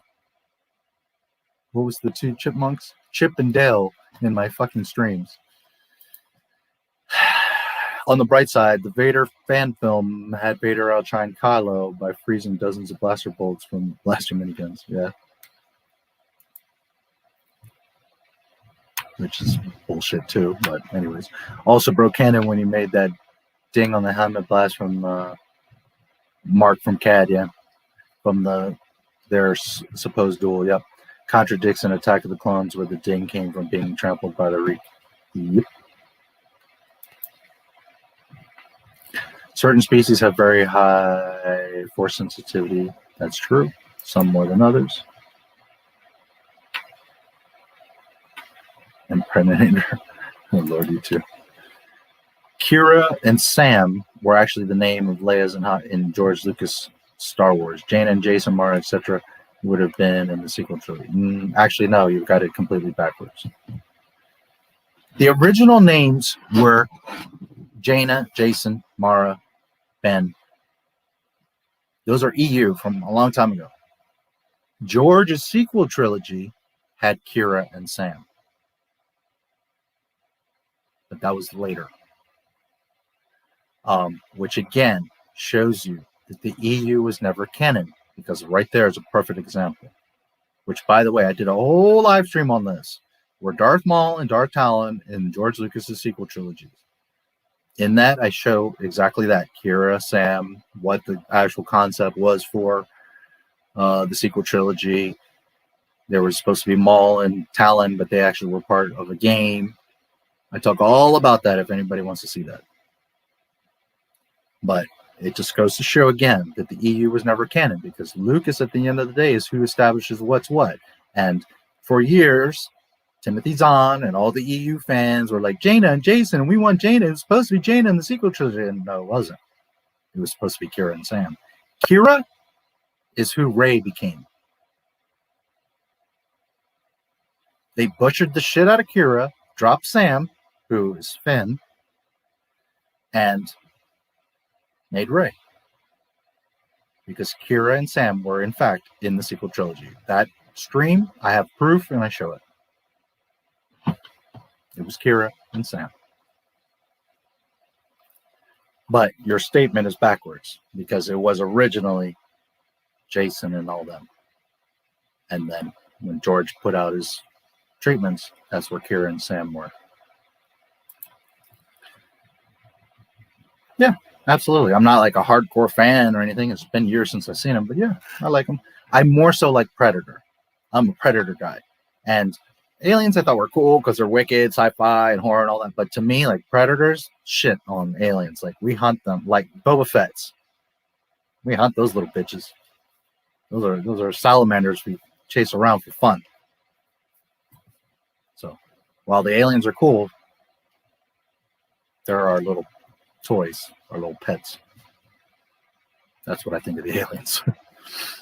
Jason Solo became Darth Caedus, which is an OG Kylo Ren.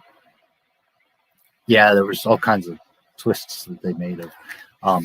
By the way, For fun, if they did it properly and made, this is just a fun horror project, not canon, Boba Fett and a Predator, for whatever reason, they have a mutual target, bounty, whatever. They're both chasing after the same one, so they could either be in competition or for whatever reason they have to join forces. Just saying. Or Boba Fett taking out a bunch of Predators. Just saying. And I don't like crisscrossing stuff, especially Star Wars. But if it's a very side thing, just saying. I'm the father of not my Star Wars brother. I had touched her genitalia and had my way with her. Okay. I'm the only child, but okay. I don't know which part you're laughing at. Maybe that nonsense. Queen Elizabeth Valentine. Oh, how elegant. I don't recognize you. Welcome. Or maybe you're laughing at something I said. What were the names of Luke's children? Well, I think I already answered that. Ben Skywalker. Now, I have to admit, it's been a while. From my memory, I know for a fact it's Ben Skywalker and Jason and Jaina Solo. If I remember correctly, it's Anakin Solo. But it might have been Anakin Skywalker. No, it's not Anakin Skywalker. No, it's Anakin Solo. Yeah, they have the twins and then the third, Anakin Solo. And then Luke and Mara have Ben Skywalker. And yes, Ben was a badass. Jaina and Jason were badasses. Dozens of blaster bolts was totally dope. Obi-Wan. Fanfic series already fanfic.net, where Starkiller was, oh, you know about fanfic.net, huh? Was involved in the OT. Made out of love. Sadly, the author stopped after Disney's bad behavior. Yeah. Moby Dice. Ben, and hell yes he was. There you go. Hi, just got here. Oh, good to see you. Yeah, which is another spit in your face, George Lucas and fans, because it was Ben Skywalker. Like shameless, not even like make a new character for the Solos. No, we'll just take Ben Skywalker. Again, fuck you. Take everything from Luke, strip him naked like a little bitch. Put him through the streets. Shame, shame, shame. That's what that is. Yeah, Cade is next generation.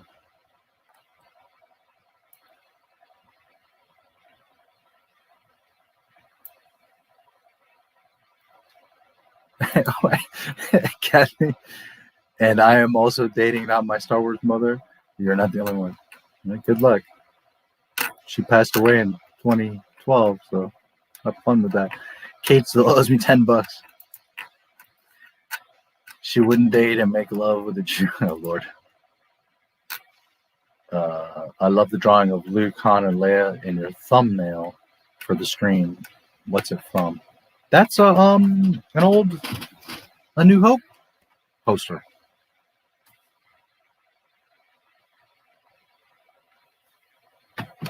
I can send it to you if you want. You can search. It might be on the Wikipedia. I forget. You can find it. It's just an old. It's not like the official movie poster, but it was like, promotional.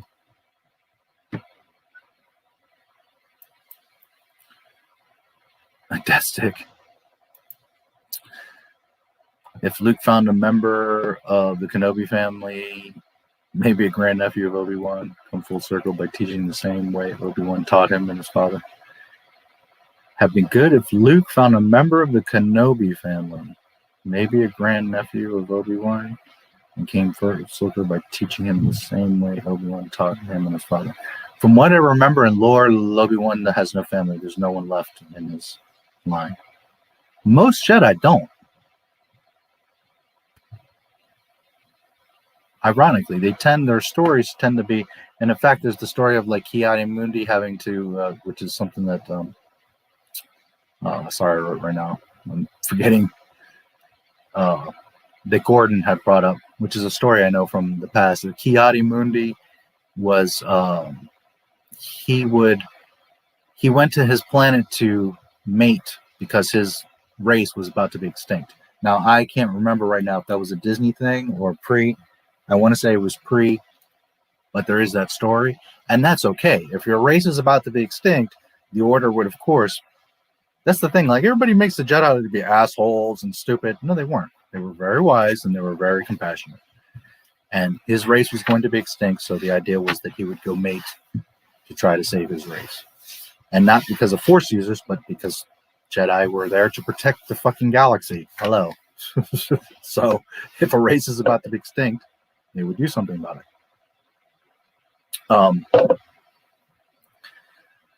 But the point here I'm making is that most of the Jedi, for whatever reason, their families had been killed or died off, or, you know, look at Luke and Leia. Their father was dead, technically, right, as Vader. Padme died. Leia, her entire planet got roasted. Luke, barbecue Baru.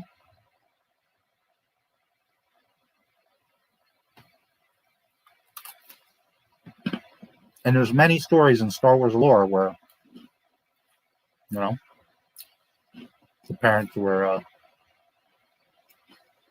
died or killed off, or they were like on a planet that was dying, or they were economically just wrecked. And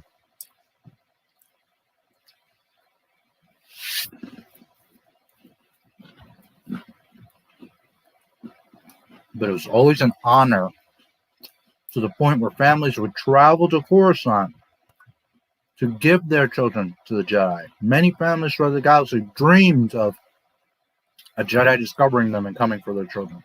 Jedi didn't go around and kidnap children like some dumbasses seem to claim.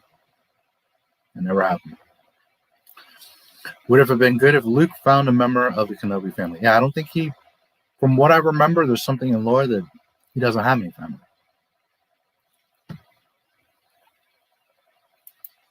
Could be wrong, but my eye. What'd you do? Did you poke yourself in the eye?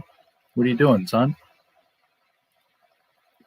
Haven't you heard that if you do that too much, you shoot your eye out? Mara was bigger badass than Lumia. I love Mara. Absolutely love her. Everything about her. From her physically, her long red hair, to her voluptuous, curvy, delicious body, to her story, to her skills, to her being a badass, to and that she was, you know, the Emperor's hand, and then turns and becomes Luke's wife, has a child with him, helps him raise the new Jedi Order. I just love everything about her. Oh, your eyes don't want you. Oh.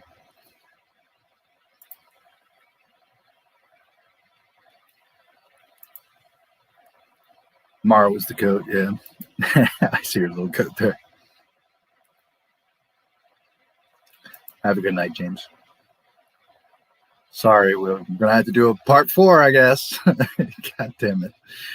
No, she knows about... I think I'm going to give up on these movie things because we end up just... she knows about the... Oh, Lord. Why do I even bother? I'm about to time you two out. Seriously. Because, again, this stream isn't about that crap. So stop it. Now the Mary rocks or something. What if Vader liked Boba so much because his voice reminded him of Rex? Rex is fan fiction. The clones don't have... The 2003 clones are what the clones are. They don't have different personalities. They don't have different voices. They don't have different haircuts. They don't have feelies. They're all the same. They're all expendable. And they're all badasses. They shut their mouths and they wreck shit. Rex is Filoni baloney.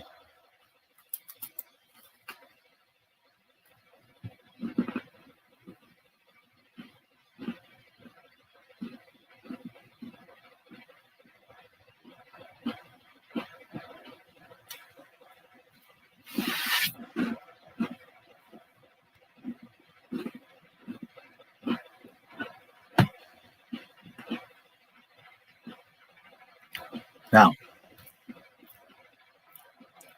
according to Filoni, never out of George's mouth, but according to Filoni, George wanted two things he mentioned was for the clones to have a little bit of a personality, that they were developing their own little personalities, and that there was, where the Bad Batch comes from, some defective clones. But here's the problem. Dave Filoni takes this and then goes off and does this. So could the clones develop a little bit of personality? Well, yeah, they're 20, 30 years old. They're going through wars. They're going to develop something. But they all train together, live together, grew up together, act together. There's not all these, 15 different haircuts and 15 different voices. And that's Dave going way too far with it. And then the Bad Batch is Dave going way too far. There was a few defective clones. Not this special elite group that keeps living and flipping over transports and doing all this extra shit. Fucking Dave Filoni, man. No disintegrations.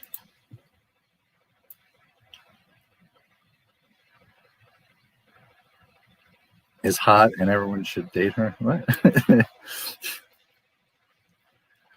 You were correct about Stormtrooper armor. According to 2006 Visual Dictionary, power pack and pressurized gas system backplate allows you to survive even in vacuum space. Yeah. And that's what I was telling you. Like, those that know Star Wars, if you watch the fan films, there's a little subtle detail that some of them do, and it's older guys like me, where they twist the helmet and then take it off kind of awkwardly. And they're like, what the fuck? It's because they're breaking the seal. That is legit. That is George Lucas, that they could potentially be out on the Death Star or Star Destroyer. They couldn't be out there for like hours, but they could potentially be in space. If a TIE fighter pilot was like blown out of his tie in space, he could potentially have a few minutes, maybe an hour, I don't know, to get picked up. In the Clone Wars cartoons, there's a whole thing where they're in space. Again, that's funny baloney, but I'll go with it because Stormtroopers had that, so you could argue that the clones could, okay? But the Mandalorians is a totally different thing. That's just a helmet. Jango Fett displays that, and even in the Clone Wars cartoons and the comics and everything else, it's just the bucket they take on and off. There's none of that. Dave Filoni doing that bullshit in the Mandalorian. But yes, absolutely. Stormtroopers would be able to, and it wasn't just for space, it's because they were storming the galaxy, right? Going on to many different planets. And some planets wouldn't have a good atmosphere, so. Dagobah scene where Luke enters the cave and finds Vader. I've heard different meanings of Luke's face and Vader's mask. Okay. I will gladly do so. And a lot of people do talk about this. In fact, in a recent stream, I heard people speculating all this shit. It's really not that difficult, guys. But I will gladly talk about it. I need to take a quick break. It's been 4 hours. We haven't even looked at the movie as usual. So I'm going to have to change the thumbnail. And oh, man. I'm going to take a quick break, and I will come right back to this. And we will discuss this. I'm more than happy to discuss this. It's not that complicated, people. Overly complicated. It's really very simple. Again, when you just look at Star Wars, you're going to miss stuff. When you watch and you listen and you actually read the dialogue line for line, it's very spelled out for you. George Lucas was much smarter than people give him credit. He explains it very clearly for you. So, we will talk about it. I'm going to put on a little video for you guys. In the meantime, I will be back in about 10 minutes. I just need to take a quick break, and we can continue on for as long as your heart's desire. And I'm going to put what I was telling you about the Kathleen Kennedy, which I'm sure most of you have seen it, but just for fun, it is in fact from my very first video. The same video which you saw a clip of from today. Not the same clip you're going to see, but the same video. I still tell anybody that's new, go watch my very first video, because that video right there destroys Disney, establishes what this channel is. It shows you my knowledge. It shows what Disney is doing. It shows all the bullshit that they're up to. I prove that the film was made at the last minute. I bust Disney all over the fucking place in this video. And that's my first video. Not even like nearly as good as editing is now. But my first video, I gotta say, is fucking awesome. Not so much from although it is well done, but not as much as from production, from quality, from substance. This video is amazing.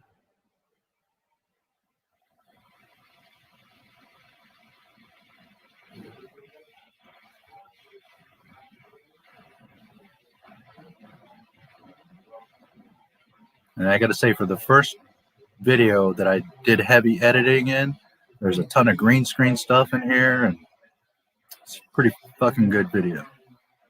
Anyways.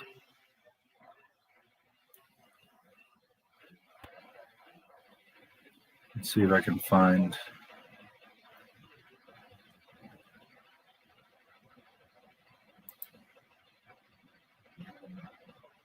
Okay, yeah, this is which I highly recommend. That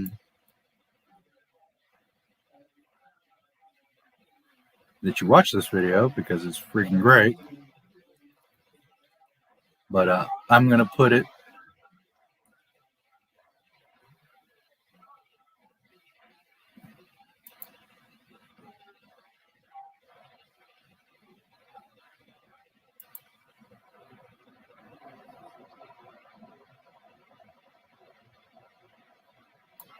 okay, so where it's at is you're gonna hear JJ finishing, and he's talking about, he was asked about you did some scenes with Leia, right? Like, how did you work that out or whatever? And it's like the last part of him explaining that, and then it goes into like me breaking down more of their nonsense, and then within a couple minutes you're gonna start to see that interview with Kathleen Kennedy and some shit that I point out about that. But the exact thing where at least one of you was talking about how she said, you know, we ask ourselves, what would George do? Well, here it is. So anyways, I'll be back in about 10 minutes. I suggest you guys get a drink, stretch your legs, and then we will come back and we will talk about the Dagobah scene. I'd be happy to talk about that. That's a fun thing. All right.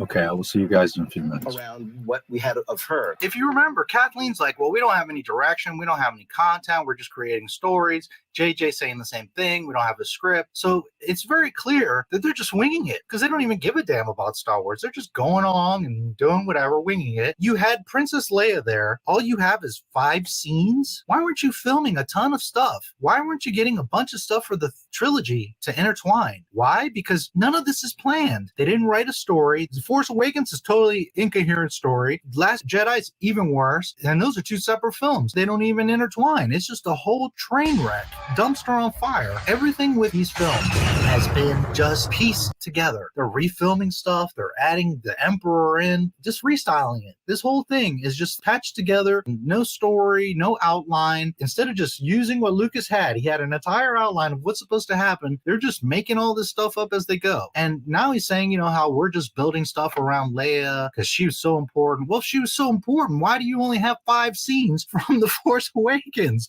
Why don't you have like hours of film of Leia Organa? There's rumor that she was supposed to be the last Skywalker. Why is there only 5 scenes? Why? Because you guys are a clusterfuck pretending to make Star Wars movies. Everything you read from Kathleen, Jar Jar in particular, but also Rhiann and Bob Iger, it just shows you that they didn't plan. They're just going about it and trying to patch holes the whole time. They were filming in October. They'd show how out of touch Disney is. How much should everybody know about the end while you were filming? Help me! Well, the actors knew. I mean, it was the security is insane. I mean, the company, they were really the security is insane. I don't like this. Nervous about anything getting out.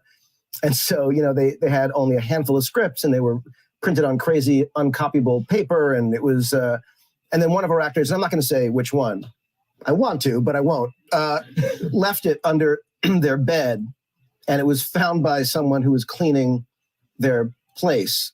And it was given to someone else. If you love the movie, you're not just going to leave the script laying around, even if it was hidden under your bed. You're an actor in Star Wars. You have a few $100s to buy a safe. You signed probably a multi-million-dollar deal to be in these damn movies, and you don't have a safe in your house or your hotel or whatever. Seriously. So it just goes to show that, one, the actors don't even care or don't even know what Star Wars is because they're just leaving the script around. And two, what happened to Disney's insane security? Shouldn't there be a guard or a lock and key or something? Furthermore, in their contracts, it stipulates that you can't talk about certain things, you can't mention certain things, and you most certainly can't share or show the script. Just by contractual reasons, it's insane that this script is laying out for someone to take. It's just a huge clusterfuck, the whole thing. And then it's on eBay. And someone at the company said, you know, there's a script that looks like it's a legit script that's for sale on eBay.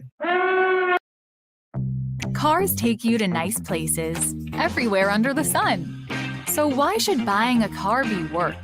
Shouldn't it be fun? CASHAPP. No haggle, no hassle. No kidding. Let me just listen to my block. It's quiet. Usually the one train's up there screeching.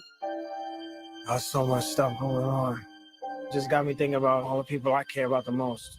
There's a breeze off the Hudson, and just when you think you're sick of living here, the memory floods in. The morning light off the fire escapes. The nights in Bennett Park blasting Big Pun tapes. It's a story of a block that was disappearing once upon a time in a faraway land called Washington Heights. Who's gonna notice we're gone? Say it so it doesn't disappear. Washington Heights! Look who's home! Bad changes happening on the block since you've been at school. When it came to dreams, we had to keep scraping by. Ice cold piragua. Silly when we get into these crazy hypotheticals. You really want some bread, then go ahead, create a set of goals. I pick a business school and pay the entrance fee.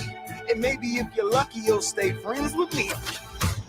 They used to say, you work hard, you live by the rules, the things will come, and those things will heal you. I'm not gonna sit here and give you some fairy tale. Ignore anyone who doubts you. Cause this place, this is it. 1, 2, 3. I just want to see the whole world through her eyes. Let's go! Go show them who we are. Today's all we got, so we cannot stop. This is our block! This is the moment when you do better than me. Because you can see a future that I can't. Sonny, you're late. You know you love me? We can play off the debts we owe. Tell everyone we know. We are not powerless. We are powerful. We'll get the dough, and once we get going, we're never going. 96,000. 96,000. 96,000. We'll get the dough, and once we get going, we're never gonna stop.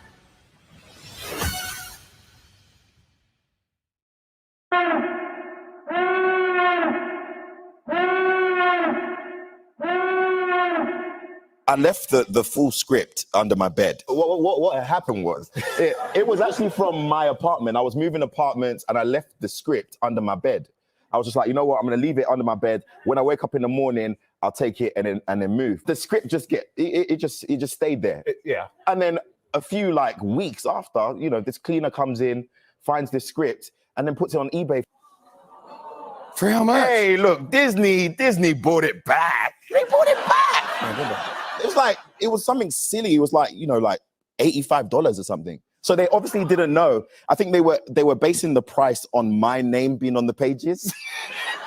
I want you to hear what Jar Jar and Kathleen have to say. I did pose this provocative idea, who is Luke Skywalker, that would be something that was said by one of our characters. Why are you guessing who Luke Skywalker is? We know for 42 years who Luke Skywalker is. You don't have to figure it out or speculate or create. We know who he is. He's arguably the greatest Jedi of all time, and he's literally was so unselfish that he took lightning bolts for his father and saved the galaxy. That's who Luke Skywalker is. And if you were paying any attention to a Star Wars film, you know who Luke Skywalker is. I swear that these people have never even watched the Star Wars movies, because the way they talk, they literally are clueless. You have to figure out who Luke Skywalker is? Why was who is Luke Skywalker such a fascinating question?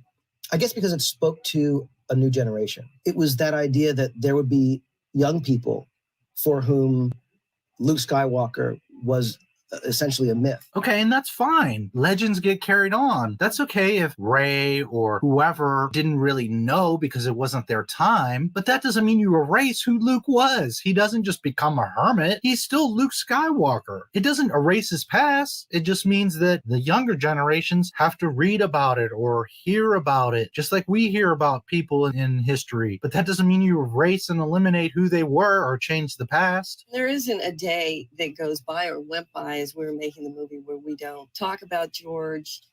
You know, it is. You laugh at him, you make snide remarks, because you certainly aren't consulting him. Because if you were, you wouldn't be so damn lost or need to wonder who Luke Skywalker is. It's the standard, what would George do? Well, gee, I don't know. How about it's 2019? I know this is very avant-garde. This is a very risky thing to do, but you could pick up a cell phone and you could hit the button that you probably have him on speed dial and call him and say, hey, George, we're in the studio. We kind of don't know where to go with this or what to do next or how to develop this character. Can you help us out? Can you talk to us, tell us? Can you send over a script? Can you stop by the studio? We'll send over, we've got like 50 private jets. We'll send over a private jet and you'll be out here tomorrow and we'll do some filming. Why don't you come hang out with us for 3 days in the studio and get us back on track? How about that, Kathleen? Has it occurred to you to pick up the cell phone or a fax or send him an email and say, George, we need your help. You're the creator. We don't know where to go or what to do. Rather than speculating what George would think, why don't you ask him? They're totally lost. They can't communicate with Lucas for whatever reason. Well, because they don't want him to be involved, obviously, but they're playing the victims here because they don't want to take responsibility and just say, hey guys, we screwed up. We realized that we wanted to do some other creative stuff and we really screwed this up. We apologize. Maybe we can like redo the movie or try to fix it. We'll get George involved. Call up Timothy Zahn or somebody. There's plenty of people. Call me. I'll tell you all about Star Wars. Seriously, you guys are lost. You don't have any stories. You don't know what you're doing. We don't have any novels.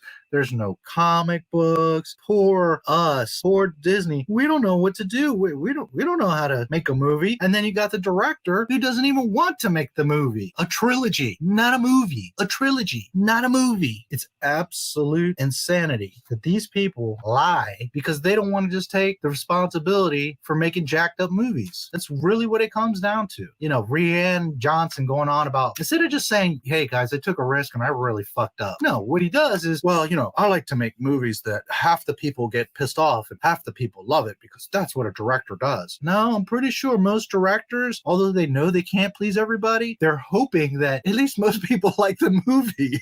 They don't want like a 50-50 or leaning towards the everybody hate it side. They want most people to like the film. I'm pretty sure if you ask anyone, Tarantino, Michael Bay, Cameron, whoever, they're going to be like, yeah, we want to sell tickets. We want to be remembered for people loving our films, not having debates and arguments and memes and tweets and all this mess and people, you know, wanting to torch you because you've screwed up a franchise. And again, it's because they don't want to just own up. They want to, you know, play this game of, well, but I was just being avant-garde and that's what we do. It's absolute insanity, and it's just more proof that they are totally clueless as to what Star Wars is, and worse yet, they just don't give a damn. They do not care about these movies in the least. They're so dysfunctional, so out of touch. Disney is just completely lost on what Star Wars is. You have massive budgets and crews. George Lucas, again, didn't do everything perfect. He had to make some changes, I'm sure. He had a lot of nightmares making the first movies. First day of shooting, Star Wars, huge sandstorm. They couldn't even film. He went through all kinds of stuff. But with millions of dollars and 2 years, you're still filming and cutting things, and you're still lost as to what to do, and you don't know the story. It's absolutely bananas. Here's the really big news of the day. Listen to this. Now it's all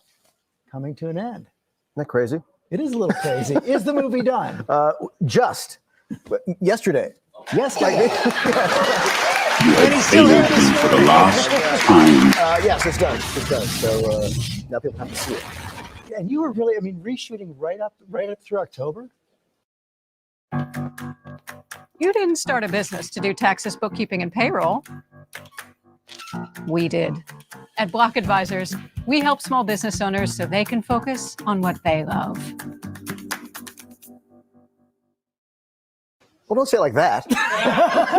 No, I mean, this happened last time as well. We're about 24 days from arguably the biggest movie event in the history of movies. Not because it's Disney or because they've done the movies well, but because it's episode 9 of Star Wars. A 42-year franchise, bigger and badder than anything else out there. Millions of fans around the world. Toys, shirts, girls dressing up like Leia with the buns in their hair, all kinds of references, every TV show. Star Wars. Star Wars. Star Wars. Have you even seen Star Wars? She's never seen Star Wars. Here's some money. Go see a Star Wars. Every cartoon, comic has made references to Star Wars. For 42 years. This is the end of a saga, and you just finished it yesterday. How dysfunctional are these people? Not everything goes as planned on movies, but I don't think Lucas was ever 24 days away from releasing a film and finishing, and certainly not something this budget, this big, and out of all the movies, the tying the knot in the 9-movie mega saga, and you're just by the skin of your teeth finishing this movie weeks away from being released. So you heard them. It's the 25th, and the movie was finished yesterday on a Sunday, no less. So you know they're working overtime because they're freaking out. On a Sunday, they finished it. Not like, casually 3 months ago on a Tuesday. 24 days on a Sunday. They're working to get Star Wars done. These people know and love these movies? Obviously not. Let's be nice. These poor guys don't have any source material. They don't have anything to work with. No novels, no comics. Well, there's a small problem. There's some of us that have been fans of Star Wars for 42 years and have read the books, have seen all the fan films and cartoons and Should we give them sympathy? After all, there is no comic books, no novels, no games, no source material.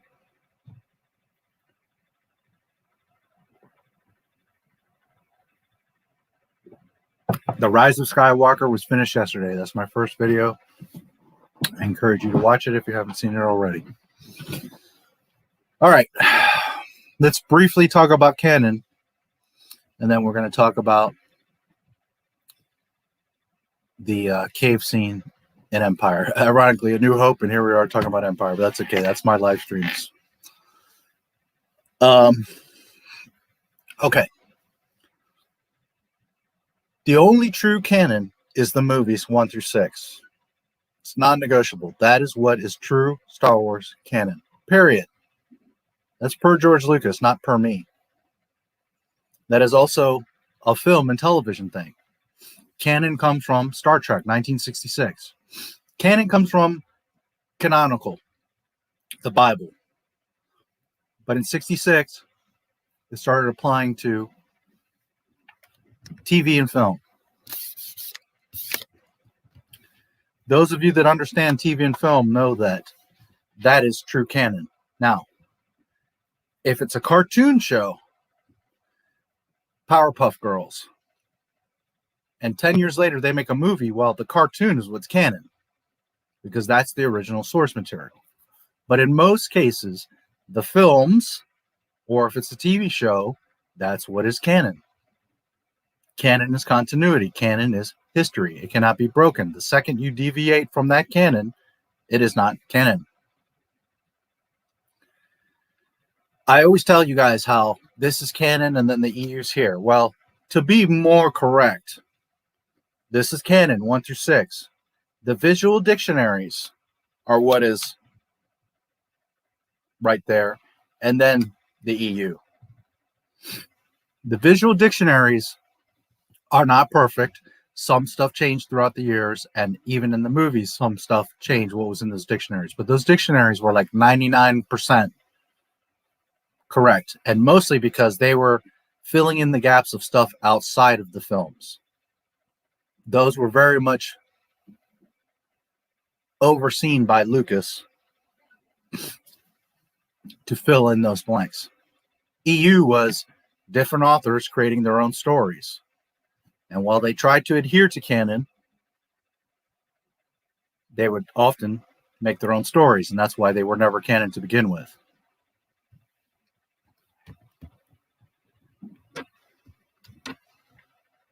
The novels, a lot of people claim they're canon. They are not, because the novelizations have contradictions to the films, starting from the first one, A New Hope.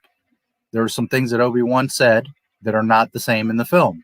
Therefore, the Star Wars novel, even though it came first, is not canon. Now, is it very close? Pretty much, sure, but it's not canon because the films are canon. Now, why do I tell you this?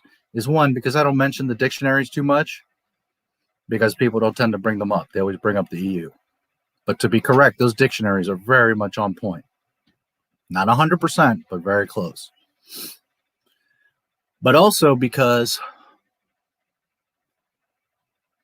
part of the problem with the EU and Filoni's baloney and Disney and stuff is people start to get all these things confused. So sometimes people will say to me like, but this happened, this was part of the story. And then I'm like, but that happened in Disney. That was something that Dave Filoni did. It's not correct canon. So you start filling in the blanks with stories and you get jumbled up as to what really happened. And the only way to understand and talk about true canon is to go by what the films show you. Nothing else. So I pulled up the cave scene. I'm going to go frame by frame and dialogue by dialogue. Clear your mind of any other stuff. Because, for example, from a certain point of view, the Empire Strikes Back book starts making up all these bullshit stories. From this point of view, this is what could have happened. No. From George Lucas's view of what he made in the film, that is what it is. Not what your perception is. Not what some other person, character thought or saw or this point of no. So we're going to go dialogue by dialogue. It's only a couple minutes. And we're going to talk about the cave scene. So the cave scene is right after, I don't remember the creature's name right now, but where the Falcon comes out of the space worm's mouth. This is not a cave.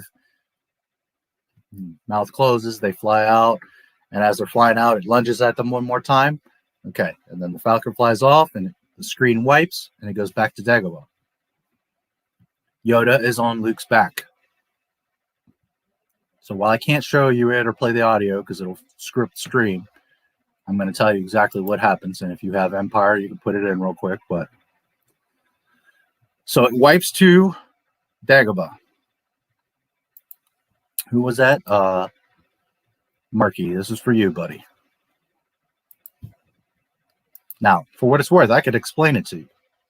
But because I always like to do things the correct way and show you where it comes from and what it is and what Lucas said, that's why I'm going to do it this way.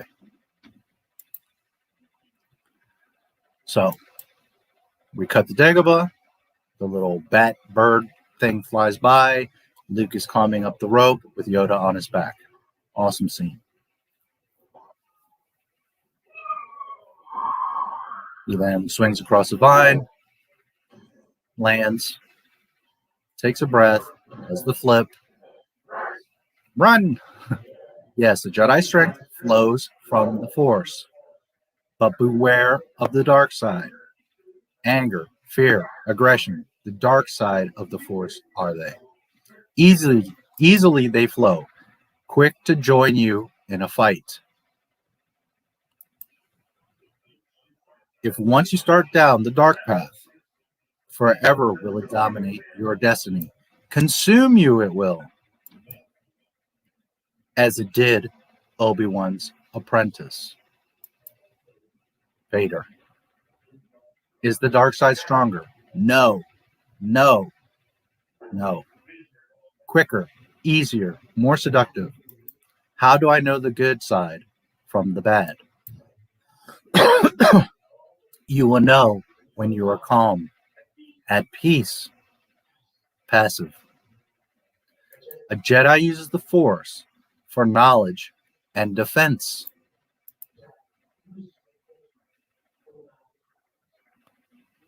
Never for attack.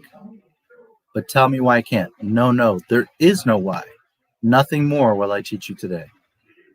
Clear your mind of questions.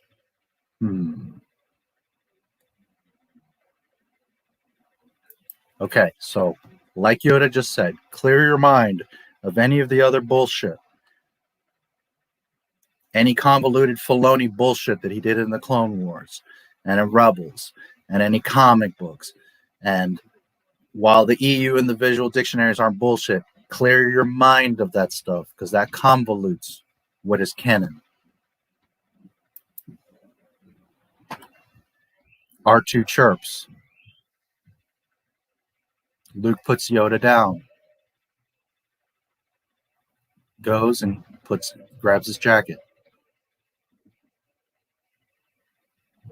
There's something not right here. I feel cold. Death. That place is strong with the dark side of the Force. A domain of evil it is. In you must go. What's in there? Only what you take with you.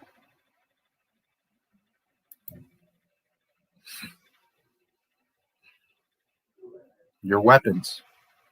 You will not need them. Luke looks at him and tightens his belt. Okay. Only what you take with you.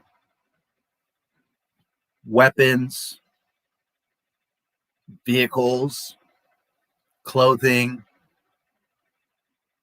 but also your emotions, your wisdom, your fear, your doubts, your confidence, your skills. Whatever you take in there is what will be in there.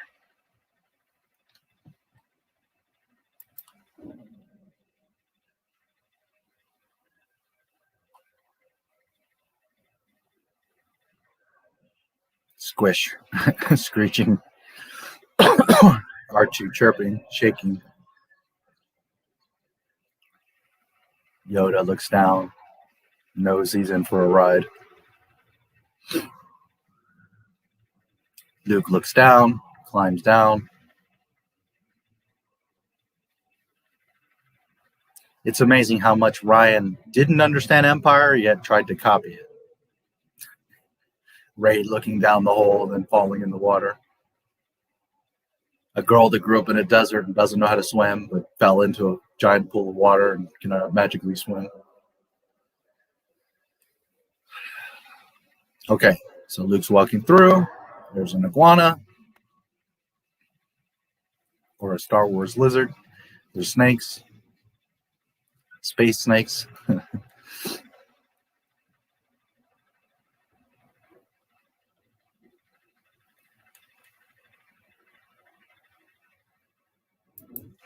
Okay, now, a subtle thing that many of you may have not noticed, that this is a cave, an organic cave in the jungle. But in the section where Luke stops, he's in a stone triangular walkway, an archway. And then the walls are stone. When later flicks on his saber and it lights up, there's like a stone hallway.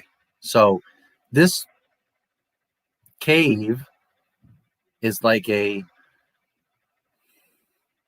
not going to say a Sith temple, but it's a dark side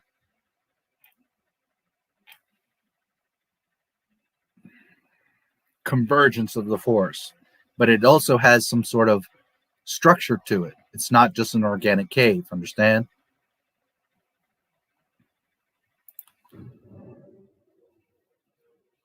So Vader approaches, Luke steps back, or stepping back. He's like, holy shit, Darth Vader, what is he doing in here? Luke turns on his saber, lifts it up. They put their blades against each other. Vader swings, Luke blocks again, and then Luke strikes a backhand, chops off Vader's head. Vader's body falls. Vader's head rolls on the ground. Luke is looking at it, kind of in disbelief. The face blows off, and he sees himself. Of course, he's like in disbelief. Yoda. R2's bleeping and blipping. And Yoda says, what's that? Okay. Let me make sure, is there any more conjecture there? Trying to remember what happens when they cut back.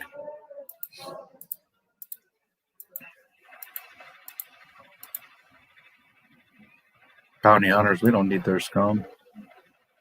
Well, apparently you did.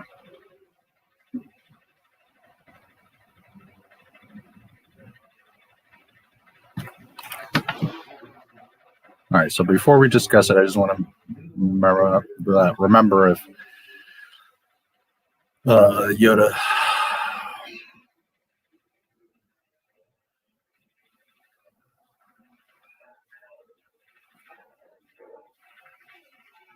he's balancing Yoda on his foot.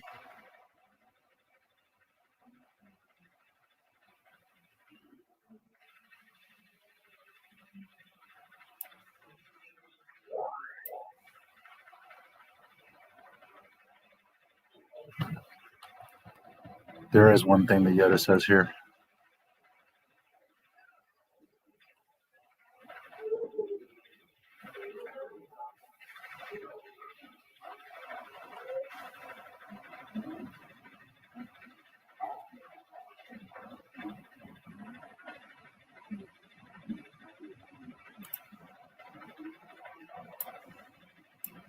Moving stones, blah, blah, blah. That is why you fail.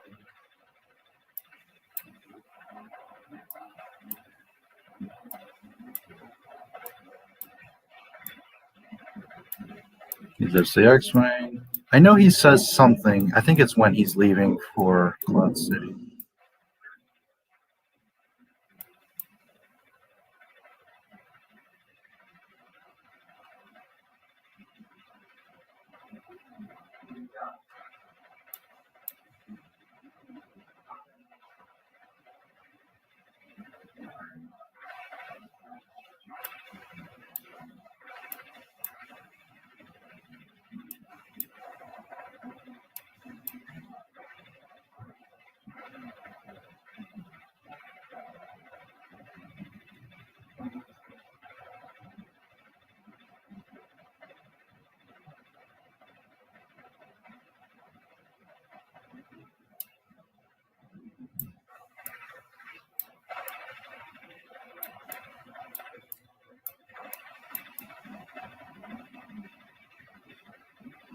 I know what he says, but I'm trying to find where he actually...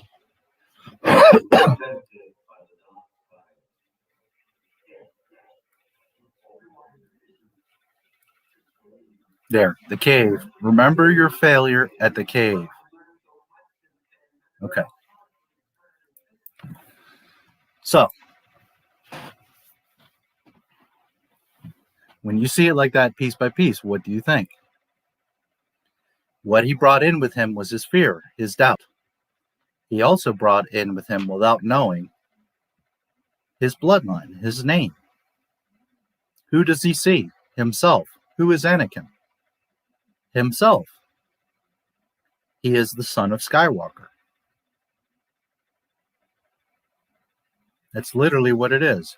He brought in his fear and doubt and insecurity.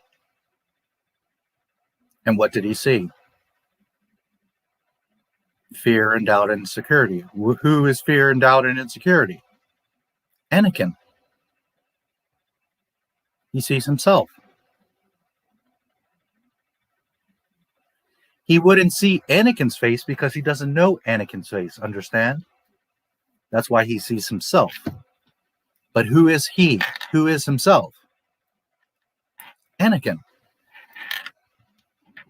That was the Force saying that Vader is your father, that you are him. And that if you're not careful, you will literally become him. That this is the path of the dark side. That is literally what you are seeing. Had Luke gone in without his weapons, there would have been no fight. The dark side would have represented itself in a different way. But because he went in with weapons, what did it present? A mirror. What is the weapon of the dark side? Darth Vader. Who is Darth Vader? Luke. Who is Luke? Anakin. Darth Vader. They're not one and the same, but do you understand what I'm saying here? Like, you are like your parents are like you. You more so are like your parents. When you have children and they're little, you understand that they're like little monkey see, little monkey do. They do and say things just like you do. They copy you. They want to be you. They want to act like you. They want to be around you. They want to dress like you, talk like you, eat like you, copy you. That is what Luke saw himself. His own doubts, his own fears, his own insecurity, and his own future. If he falls to the dark, he will become his father. I'm not sure how much more or how else to explain it. A lot of people just can't put their minds around this scene. They get lost in this scene. To me, it was always very clear. It's very simple. The dark side is showing him that he is Vader and Vader is him. And that if he falls to the dark, this is potentially what he will become.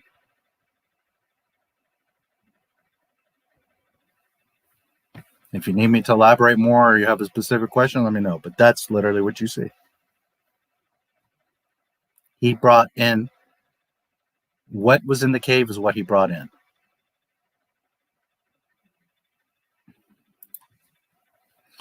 Most people who depict Boba Fett with a lightsaber are the same people who think Vader should be this unstoppable Mary Sue, like how he is depicted in the current Vader comics. Correct.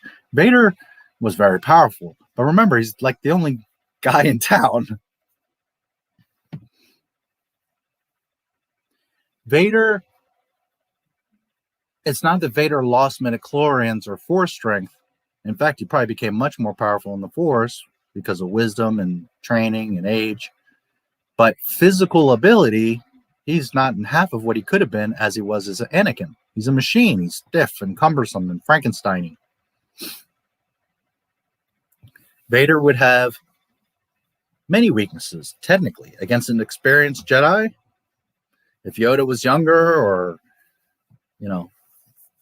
Luke was a little more mature and experienced and aged. I mean, he does technically, Luke whips the shit out of him in Jedi anyways. But Vader is powerful because of the Force, because of fear, because of power, because he's the leader of the Empire. But against, a Mace Windu in his prime, a Ki-Adi, a Yoda, Vader, the machine Vader, wouldn't be that great.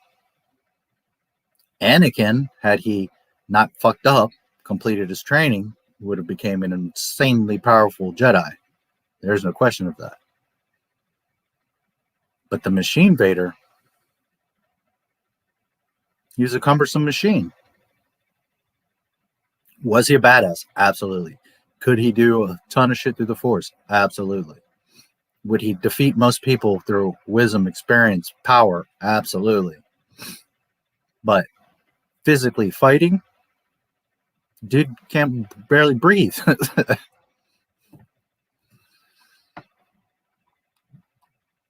Which is another problem with the comics.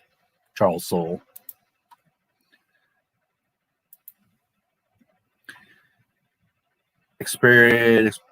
Periods, and for extended exposure to open space. Troopers wear space backpacks with extended life support capacity. Yep. Would shatter before dense.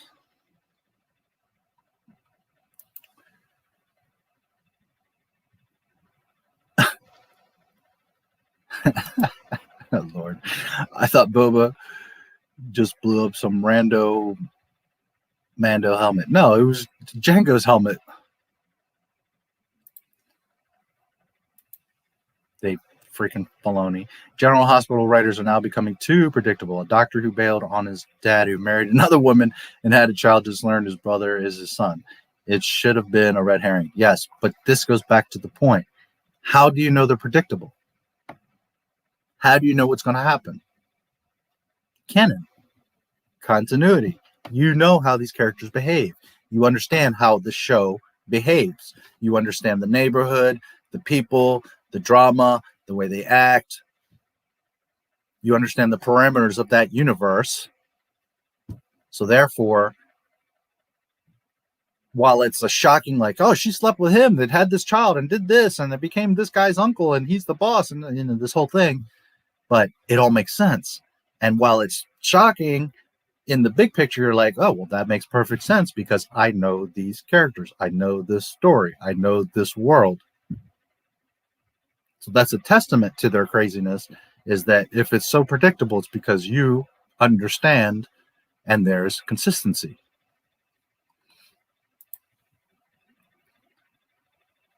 S spoils to attack petition. There you go. Yeah, I guess I'm way behind, but yeah. I don't know how much more they continue, but if I keep seeing that shit, somebody's gonna get fucking ejected. The bounty hunter Aura Singh collected and used the lightsabers of her victims. Aura was a failed Jedi Padawan who had a special grudge towards the Jedi. Aura was awesome. Love Aura. I wish they would have done more with her and Asajj. I really like Asajj, but Disney. Basically, Boba Fett used everything his father had. Slave 1, armor, helmet, same, but repainted. Can't imagine Boba ever blowing up his father's helmet. Nope. Absolutely not. Dave Filoni. I really did enjoy the Clone Wars series. It was kind of a mess. I don't like it at all. I think it's shit. Is it fun? It looks cool, and it's, you know.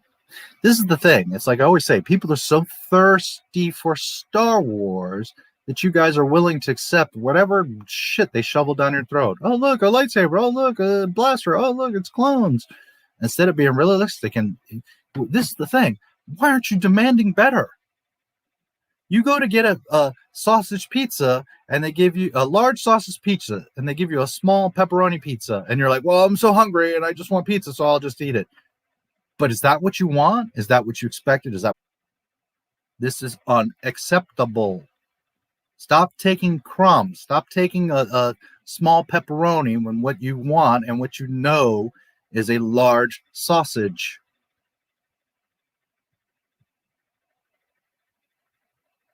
But too many people get complacent. Oh, but we still at least have Star Wars. And then you got people like, we wouldn't have any Star Wars if it wasn't for Disney. And because of Disney, we got all these shows and all that. You got 10 plates of trash. Lucas made a movie every 3 years. That's why they were brilliant.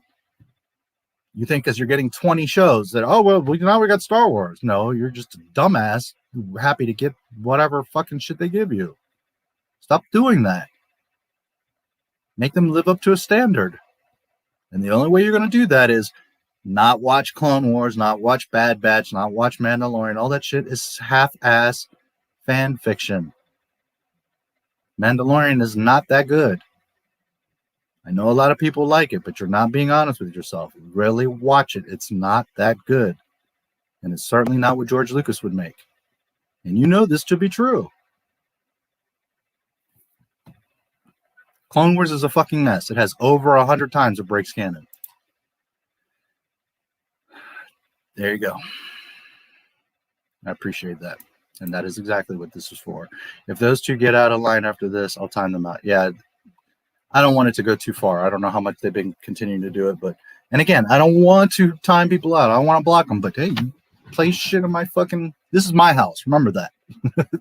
End of the day, I don't give a fuck. This is my house. So if you guys want to bicker and do, go make a stream. You two can go jerk each other off all night. You're a predator. Over Alien, yes. If that's what you're asking, Scott Green. And I don't recognize you, so welcome. Speaking of aliens and predators, I'm actually brainstorming in my own versions of them for my Blue Shogun story. Don't know if they should have similar designs or try mishmashing the two. What do you think? I think there are two completely species from different planets and different parts of the galaxy, if not different galaxies. So they should be completely different. If I'm understanding your question correctly. And it's been established predators whoop up on aliens' ass. Doesn't mean aliens can't kill predators. We've seen that. Doesn't mean they can't gang up on them. That doesn't mean that they're not smart and sneaky. I'm not saying that the predators are untouchable. But just remember that the predators are purposely shocking a queen to put out pets to go chase. So remember the position of power there. Predators are the big dogs, and the aliens are little toys. Also had a long lost daughter, yes. In lore, yes. Yeah. 5 parts, yeah, I know. Taking the time to read it and comment. Truly the best Star Wars channel. I appreciate that. I have said it many times. I don't claim to be the best, but this is the realest Star Wars channel on YouTube that I can guarantee you. And yes, it's hard for me to do the films anymore because we always talk. You guys always want to talk. And I apologize for anybody that wants to watch the films. And we will get to it. We'll do it. But this has been mostly how my streams work, is you guys want to hang out and talk. And hey, I'm all for that. I'm all for learning, and I'm all for educating. Han and Leia named their son after Ben and Luke. Ben, when Luke knew him more than either of them. Yes, that is a question that comes up often. They wouldn't. That's because Disney, Jar Jar, and everybody at Lucasfilm are a bunch of airheads, especially Dave Filoni. Because Dave and Pablo Dildo should have been the first ones to say, no, dude, it's Ben Skywalker. So either you got to make him Luke's son, or you got to come up with a new name. They thought, this is the thing. You know why they do all this stuff? Because they think you're an asshole and you're stupid. That's why. They won't notice. They won't care. They won't they won't make the connection that Ben and first of all, they're not even thinking about it because they don't even know the canon. This is the thing. Pablo and Dave know trivia. They have access to the holocron and they've seen a lot of things that I'll never see, but they just know trivia. They can, who is that third alien in the back row in the cantina? And they can tell you the name, but they don't understand Star Wars. They don't understand canon. When this is the difference. If Dave and I were in a room and you said, okay, I want to do a story that is this, this, and this, Dave would be like, well, you know, that character would fit because his name and he was here. And me, knowing Star Wars like this, and I'm 1,000 steps ahead of Jay Filoni, and he's in his Ahsoka, and I'm looking at Star Wars like this, he's immediately going to say, well, that would work because, you know, it's his name, and he was a reference there, and blah, blah, blah. And me, I would be like, no, that wouldn't work, Dave, because it breaks canon here, here, and here. Don't you remember that Padme's fucking family was there? That Sam Witwer had to remind you, dumbass?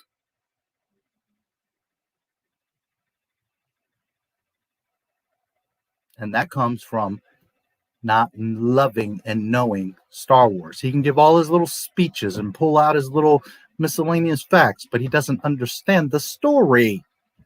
He doesn't understand the canon, because if you understand the canon, you could tell me 10 things and I can immediately tell you, yes, yes, yes, no, no, yes, yes, no.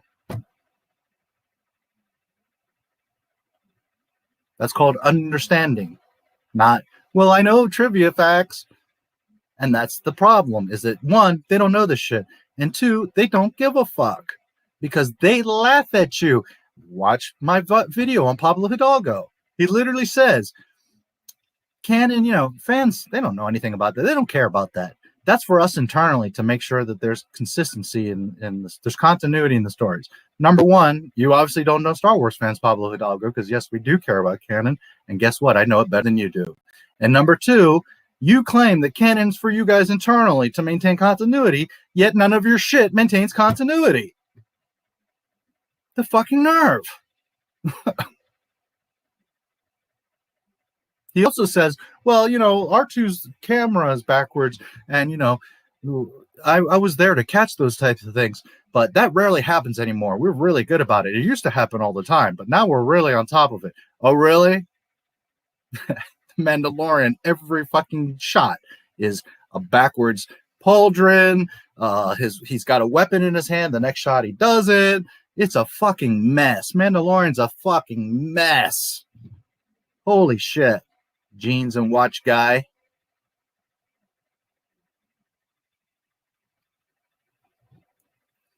That's why that happens, because they don't know, they don't love, and they don't give a goddamn.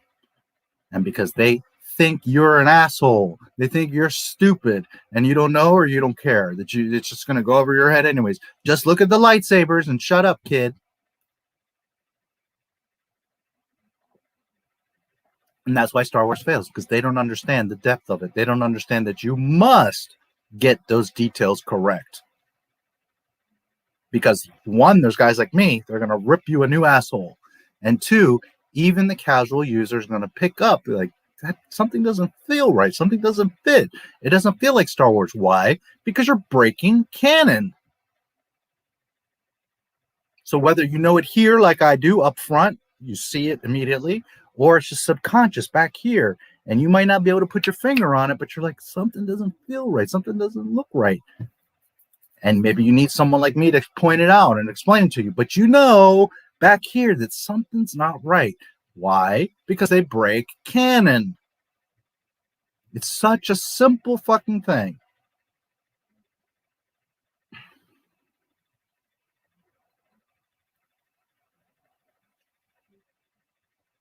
Now, Leia, remember, does know of Obi-Wan. Help me, Obi-Wan Kenobi. You're my only hope. Han and does briefly know Ben, right? Because he's on the Falcon. So it's not like totally out of the realm, because they do have interaction. Leia, does she actually even cross paths with Ben? No. They get her out of the cell. She's there when he gets struck down, but that's about the extent of it. But they would probably talk and be like, oh, that was Obi-Wan Kenobi, the one that you sent the droid to the message, and that was him, you know. But as far as like a intimacy, a connection, obviously, Luke is the only one that would have any reason. Now, I understand Leia, out of respect and honor, could potentially, and then Han, you know, your hokey religions, but then when he sees that, oh, the Force is real, and he got struck down for us so we could escape, and, you know, he trained Luke, and Luke is this Jedi, and all that, out of respect, it's not impossible. But, yes, logically, no, Han and Leia would not name their kid Ben.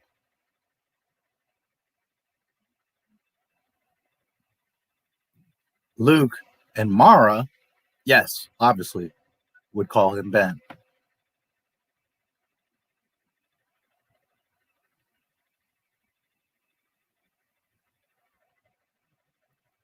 You want to know why? Because Disney Star Wars, that's why.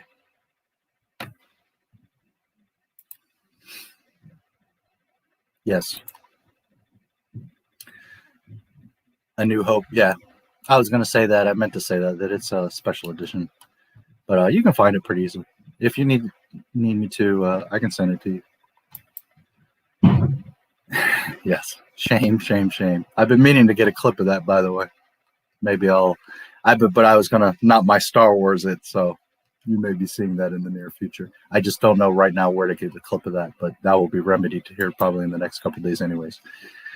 I'm new to live chat, so please forgive my... No, not at all. You've been perfect. You've been great, and I'm so happy that you're here and that you're having a good time. And this is what my streams always become, where we do a topic and then it turns into us just talking. And the movies have become impossible to watch anymore because we just talk about all kinds of shit. But it's like I always say, my community seems to like it. I love talking to you guys. I don't have a buddy that I can go hang out and watch the movies or talk to Star Wars about. So that's why the film started. I started doing the films because one day, and it's this guy's fault right here. One day I was saying, I don't have anybody to watch the films because I would do a marathon any day if I had a friend. And then he's like, well, I would watch the movies with you. So then that's where the deep dives came in. I was like, well, if you guys want to watch the movies with me and I'll go through them in detail. So then this guy and a bunch of others were like, well, yeah, let's watch the movies. So that's where that came from. But my streams always become this big conversation, and it's okay. I love it. I'm not at all complaining. I'm just saying that it's hard for us to watch the films because we end up there's always 2 or 3 cuckoos doing comments and stuff, and then I got questions about lore and canon, and then we get like conversations, and then James is talking about Spider-Man and other stuff, cars, and and just we just hang out. But anyways, not at all. You're great and very welcome here. The poster, yeah, image. It could be, but that's an older image. It's not a Disney. They're using it, but it might be on Disney. Is it on? I can actually check that.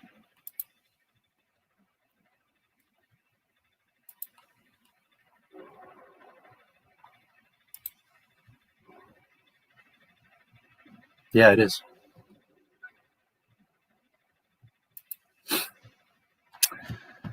Promo poster. I'd never seen that image before, but I'll search it out. Yeah, I'm pretty sure I got it off of Wiki.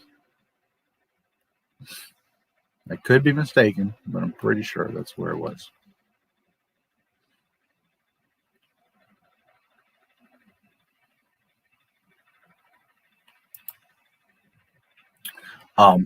By the way, I can't speak for every other channel or community. Most channels won't even read your stuff. Part of that is because they have maybe sometimes more people and it's going fast. But a lot of channels won't read your stuff unless you do a super chat, or they'll just be picky. Me, I've always tried to interact with everybody, and it just works. I enjoy the conversation with you guys. So I can't speak for other channels, but in general, you just say what you got to say. Some chats, people are arguing and different opinions and all kinds of stuff. Mine, I try to get to everybody's stuff and talk with you guys and share my knowledge on whatever the question or comment or whatever is. Was Kenobi a common name? He only changed Obi-Wan to Ben. No, to my knowledge, it is not at all a common name. The reason it's Ben is because one, myth throughout Tatooine, and also 2, because obviously he can't go around being like, hi, I'm Obi-Wan Kenobi, because that's a very distinct name. Remember, he's hiding from the Empire. He's hiding from Vader. Not so much he's hiding. He has no fear. That PTSD bullshit, that's all Disney fan baloney nonsense.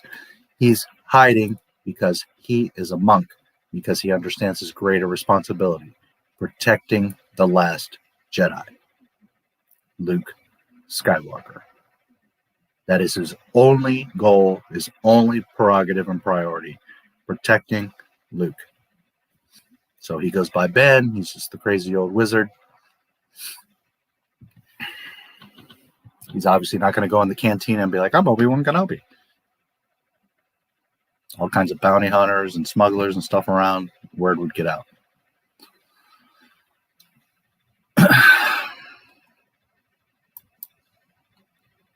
I thought I read somewhere that Obi-Wan had a family on some planet, but he had hardly kept in touch with them due to the code of no attachments. Only way they could no longer be as if Empire hunted family. I do remember somewhere something about that he has somebody out there, but again, we have to go by the films, and yeah, he's pretty much on his own.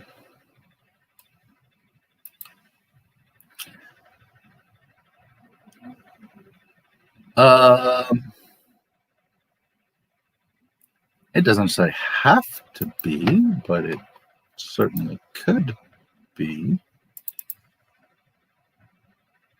There's no signature on it.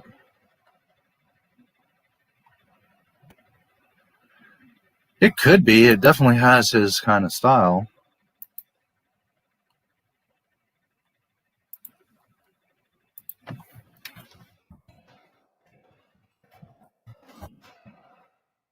There's a documentary about him. Oh, shoot, and I forget the damn name.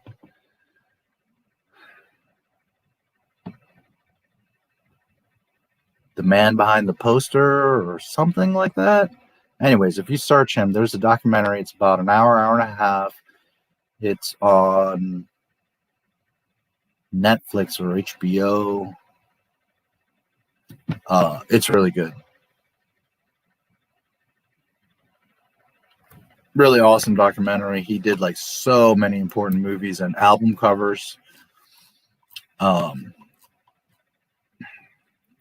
And it's kind of funny, like I've mentioned it in the past, like him and John Williams are like a parallel. Let me see here.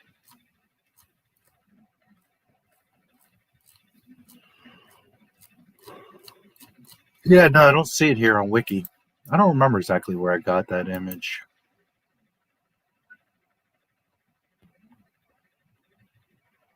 Yeah, maybe it is. It's from Disney Plus. Yeah, I guess it probably is. Although I feel like I've seen that image in the past.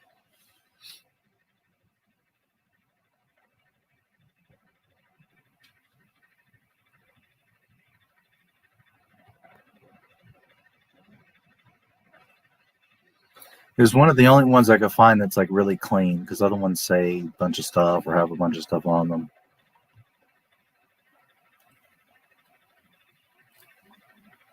Anyways, that documentary is really good. He is just an amazing artist, and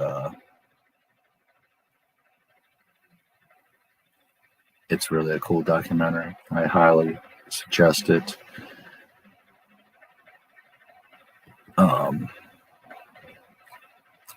Yeah, I guess it was from Disney Plus.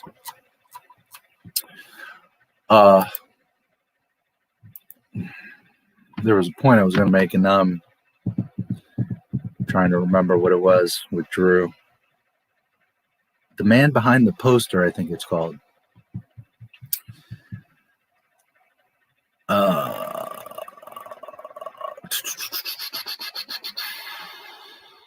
What was I going to say about him?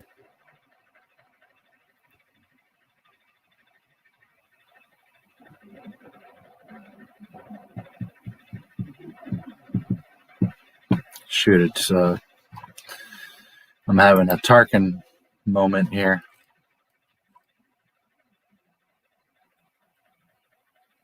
I've gone off the track. It totally slipped my mind. Maybe it'll come back to me. There's something about Drew that I was going to mention, but right now it slipped my mind. But he's amazing, so definitely check out that documentary. He did so many important posters. He did tons of Star Wars stuff, and not just the movie posters, but he did like different promotional stuff. There's this one mall thing that he did. He did some really amazing stuff. Man, there was a point to it, and right now I cannot remember. Or maybe it'll come back to me.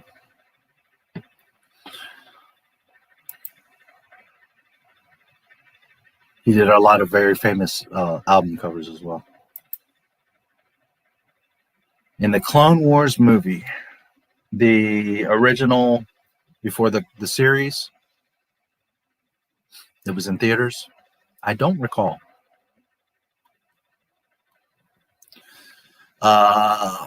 I do know that in the Disney fantasy universe, they're claiming that Rex is the rebel in Jedi that's in the Endor, and Filoni and Favreau. That is not Rex. You know it. Rex wasn't even a thought when that movie was made.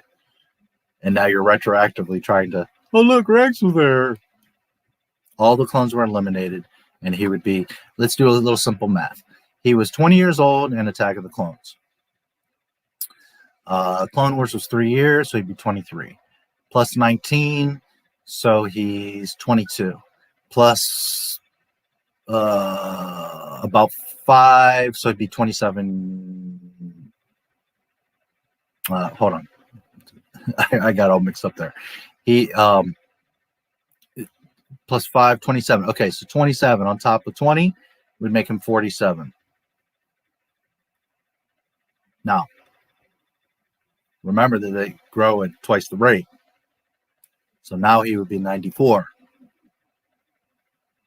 Did that look like a 94-year-old man in the fucking jungle?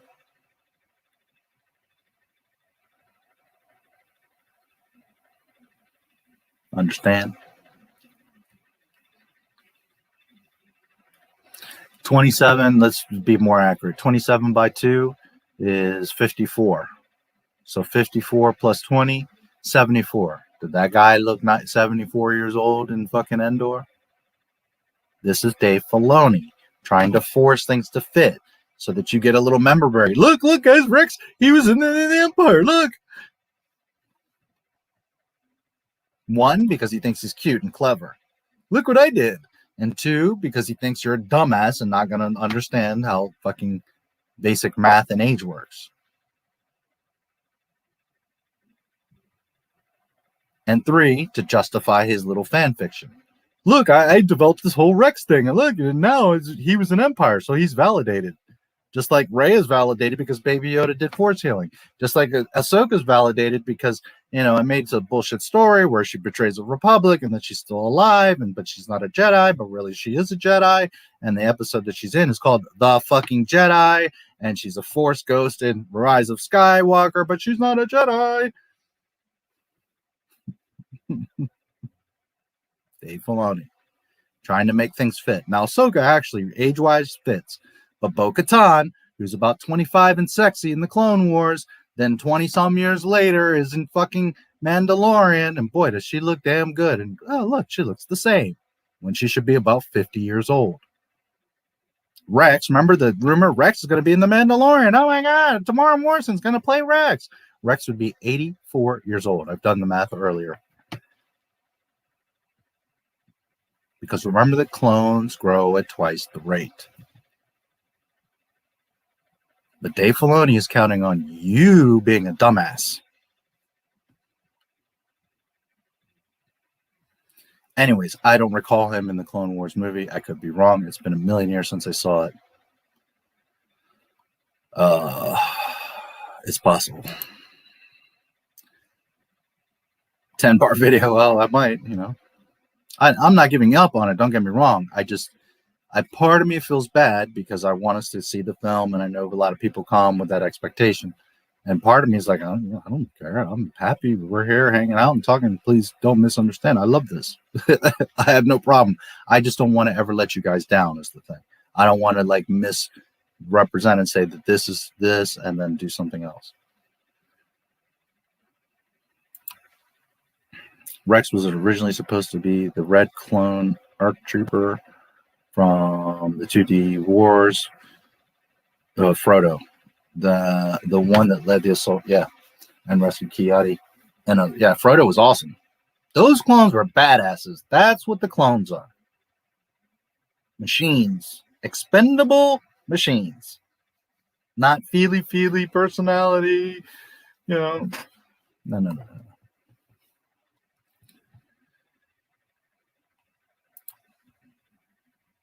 Found the art. It's from special edition promo art. Originally thought it was from the novels, hence why. Yeah, it's the Disney Plus cover, but I've seen it in the past. Okay, now you're just getting crazy, KK, and you're timed out. If you do it again, I will block you. Sucks because I just saw that shit and that's just crazy. I don't accept or approve of any of that mess. It sucks that these ads are so darn long. Damn, am I that far behind from when the video? Yeah, sorry guys. My phone had died. Usually I take my phone with me when I go downstairs and I'll try to skip them, but clueless Kathleen, you like that? If you pay attention to the details in that phone thing, you'll see all kinds of little things there. It took me some work to do the George Lucas. I actually, for what it's worth, I created a fake contact on my phone and did this whole thing, made a call to another, text to another, took screenshots, I put in all the information and all that. So that's like real shit from my phone to make it as authentic as possible. So one day, go back and watch it closely, and you're going to see all kinds of little details like the phone number and the names and the emails and clueless Kathleen at Disney.com. Correct. Which, thinking back, I guess it should have been Lucasfilm.com, but you get the idea. They are lost, but the worst is they don't want to find a right path. No, they don't. They're way beyond giving a shit. This is the thing. They've broken shit so much, they're like, oh, well, we're way deep into shit. Fuck it. We're just going to do whatever at this point. Because, again, they think you're an asshole. They think you're stupid. So they figure, well, fuck it. Just go. Just make whatever shit. Because at this point, you all gobbled up Mandalorian. You all gobbled up Rebels. You all, Clone Wars Season 7. That's the best Star Wars. Holy shit. Well, that's why we get what we get.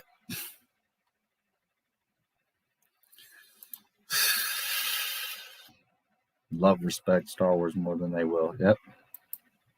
Zero sympathy. Yep. Speaking of novels, Empire Strikes Back novel, Yoda is blue. Yeah, there's contradictions. I mean, they're close, but that's why I always tell you guys the only thing that is truly canon is the films. Fun fact, the jade eyes seen on Captain Rex's helmet came from the original Boba Fett, correct? Boba Fett was initially all white because he was going to be a stormtrooper super commando. Watch my Boba Fett tribute, and you will see the all-white Boba Fett. There's two of them. There's the short Fett's Vet version, and then there's the super deluxe. It's like 15 minutes, badass Boba Fett tribute. I searched online. The space slug was named Exogorth. I had no idea what it was called until now. I have heard that name a million years ago, but yeah, but it also has like a species name. Space slug or something. It has some sort of species name. And that's the type of thing. If you went to Filoni and you said, hey, what was that space slug on the asteroid? He'd be like, oh, that's Exogorth. Filoni knows that stuff. But what he doesn't understand is this. So he doesn't understand that you have the dots that connect, and that even though Exogorth is cool and fun and you can throw them in there because look, member berries, does it fit? Does it make sense in this? That's where Dave Filoni's lost. Completely lost.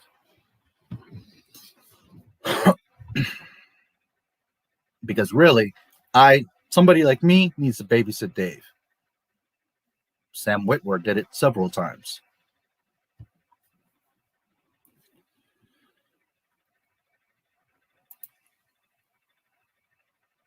Initial concept designs for the stormtroopers had them all wielding blue lightsabers and shields. Yeah, I've seen that in McQuarrie art.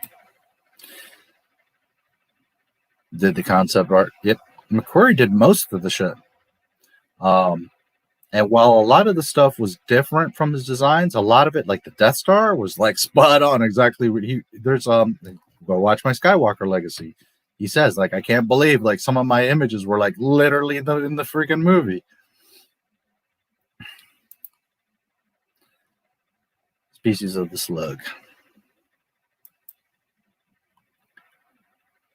Some of the planets are what they call force vectors or vortex or summit. Very strong force energy, such as Yavin 4, Hoth, Dagobah, mentioned in Jedi Academy. Yep. Best explanation I've heard. It makes complete sense. Yeah.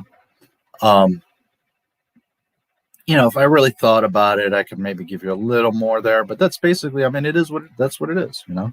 And a lot of people like either just totally can't understand it at all. I've heard people like, I'm so lost. I don't understand what's happening there. Or some people like overcomplicate it. Well, because, you know, this and the other and this connection. And you got to clear your mind of all the Disney bullshit, of all the EU, of all the extra, because that starts to convolute your understanding of canon. What you need to do is do what I do. Go to the films, watch them frame by frame, dialogue by dialogue, and you start to understand that you didn't really know Star Wars that well, because when you really break it down piece by piece, you start to see that George Lucas was a fucking genius. That when people complain about, oh, that dialogue was stupid, it's because you aren't making the connections of why that dialogue was said. George Lucas knew exactly what he was doing. You didn't understand it. And that's not to insult anybody. It's just fact. Most people don't get it. I hate Santa. It's so fucking dumb. Why does Anakin say that? Why is that important? Stop looking so literal. That's like when it's the whole judge a book by its cover. That's how you treat people, obviously. That's how you treat life. That you just see something, you're like, oh, that's fucking stupid. Forget that girl. She's ugly. I mean, I get it. You should be attracted to the person that you're around, but there's always more to things. There's more depth to things. Maybe that girl that isn't as cute as the other one is an amazing person and a perfect match for you. And at the end of the day, yes, I know you want that great ass or the beautiful hair or whatever, but are you going to want to choke that bitch a week from now? Or are you going to be super happy that you get along with this person? Sometimes you got to look at stuff a little bit deeper. You got to have a little bit of understanding. And where most of that comes from is shutting your mouth and putting your fucking ego in a drawer.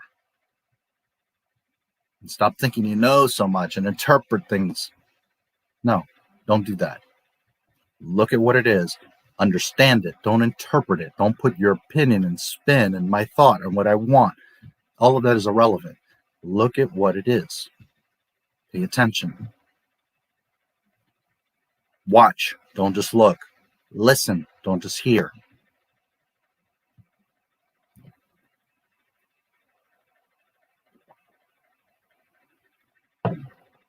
And I'm not saying this specifically to you, Mark. I'm saying it as a general statement.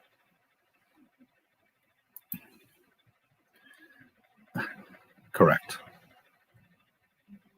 Yoda, there you go. You just said it perfectly. What I just said, Yoda said it. You must unlearn what you have learned.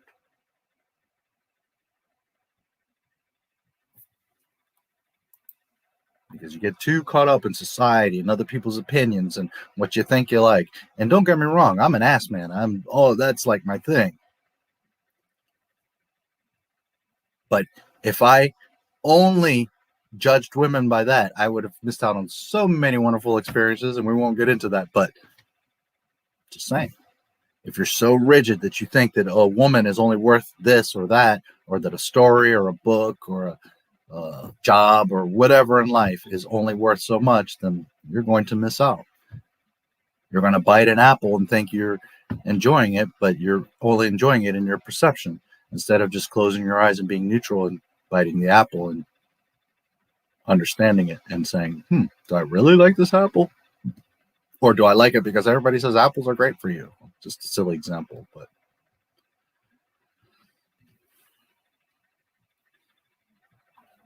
try to be respectful of people. Don't shit on other people. Everyone has the right to be happy, as long as you're not interfering with other people or hurting other people. But as an extension of that, fuck everybody else's opinion. Fuck what the other people tell you. If you're curious to try a strawberry, then try a strawberry. Don't worry about what your friends say or this person says. Or now, if you know that 1,000 people have died from biting into an apple, don't be the dumbass that thinks you're going to bite into the apple and be the exception. But even if 1,000 people say, apples suck, that shouldn't stop you. If you truly want to try an apple, then try an apple. Just saying. Some of those such planets could even influence its residents. as mentioned in The Force Unleashed, with the case of the planet Felucia, one of my favorite planets, and Mars Brood, the fallen Padawan of Shaak Ti. Shaak Ti was awesome. But, you know, there's no women in Star Wars. I got into Twitter war with a Disney Star Wars fan who loves TLJ. They compare it to Empire Endless Battle. So frustrating. Yeah. It's Rian Johnson trying to make Empire, but it just totally, you know, amateur parody of Empire. Which is ironic because he said that Empire was, nobody liked it and it didn't do good. And yeah, right. I was there in 1980. Let me tell you something. Everybody was fucking nuts for Empire. We had the toys before the movie came out and we were all anticipating Empire. We know about Boba Fett before fucking Empire came out. Shut the fuck up, Rian Johnson. You're being coddled by your mommy, dumbass. You didn't know anything about Empire. Did everyone on Earth love Star Wars or Empire? No. Did 95% of people that saw Empire love that shit? Abso-fucking-totally. So stupid. Broke the box office, sold toys like fucking insane.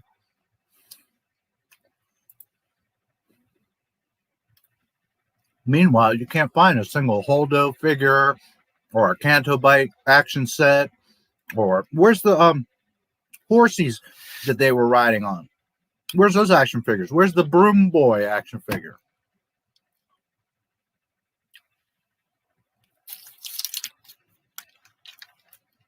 They talk and talk and talk, but proof is in the pudding. And you go into the goddamn toy store and the shit is empty. Somebody was arguing with me. They had a Holdo Black Series and a Rouse and all that. Yeah, I know. They sold 3 of them and discontinued them. Who do you know has one? And this is in reference to what I just posted with the toys. I know most of you know what I'm talking about.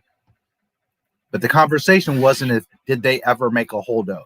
The conversation is that right now in 2021, Disney knows what they can even pretend to sell. And it ain't anything from the sequel trilogy. They can't even put up a fucking YouTube video. So don't come to me with, they made a Rouse and Black Series. Yeah, and they sold 10 of them.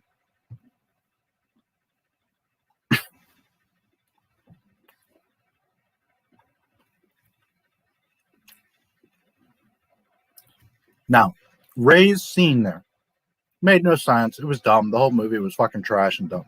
But since I said I wasn't watching Star Wars, I was watching some Disney side space thingy, I thought that scene was pretty cool. When you totally are separate from, you understand that this is not Star Wars, you're just watching some other shit. I thought it was kind of neat. The fact that she falls in the water and all that, she should have drowned. That was dumb. But when she gets out, she's looking in the mirror and she does the snap thing. I thought it was visually neat. Does it make sense? No. Is it Star Wars? Absolutely not. Is the whole fucking thing dumb? Yes. But when you just watch it as Mickey Mouse's space adventure, it was neat. I liked it.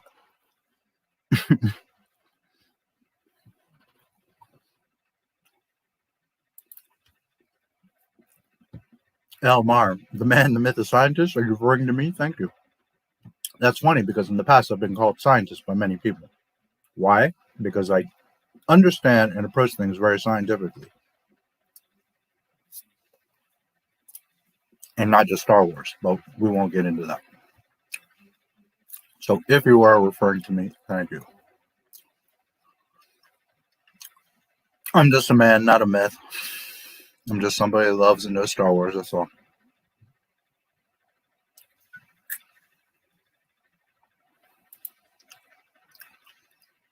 Lightsaber, inanimate object, call out to Rey. Don't question, just consume. Correct. Could Anakin's lightsaber call out to Luke Skywalker? Well, of course. Could Anakin Skywalker's lightsaber call out to Rey? Well, no. What the fuck was the point of that? It's fucking stupid. It's so stupid. She has no connection, no reason. She's okay. Even if you're a master Jedi, the lightsaber's not going to call to you if it doesn't have a fucking connection to you. The girl is not only a Jedi, but she even says, like, I thought it was a myth. I don't know anything about the Force or the Jedi.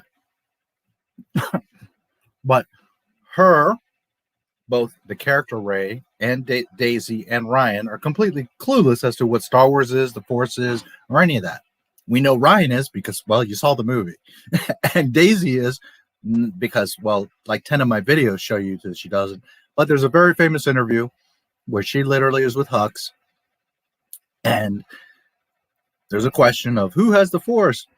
And Domhnall Gleeson, very humbly, is like, I really don't understand. And then Daisy, out of her fucking dumbass mouth, everybody has the Force. That's how it works. Everybody has it.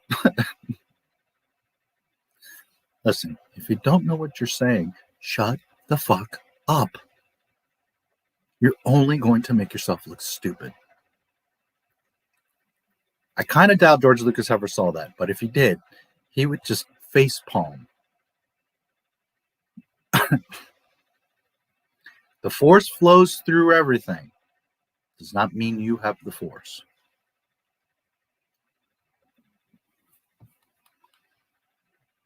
Just consume. I'm on fire tonight. Well, I don't know which part, but yeah, well, another night with Not My Star Wars. And I think I said hello earlier, but I did see you earlier, and it's good to see you. I did see your rocks, so rock on. Jeans are canon. Well, yes, you are correct. That is true. Jeans and watches are canon in Star Wars. Disney Star Wars. Anyways, The Mandalorian, it's so great. Until you pay attention and you realize, holy shit, is this a mess? Yet another fun fact. The name of Kylo Ren was ripped off the character Kybo Ren, who was the bad pirate prince from the Star Wars cartoon, Droids and Pirates. And there you go. The Jedi killer.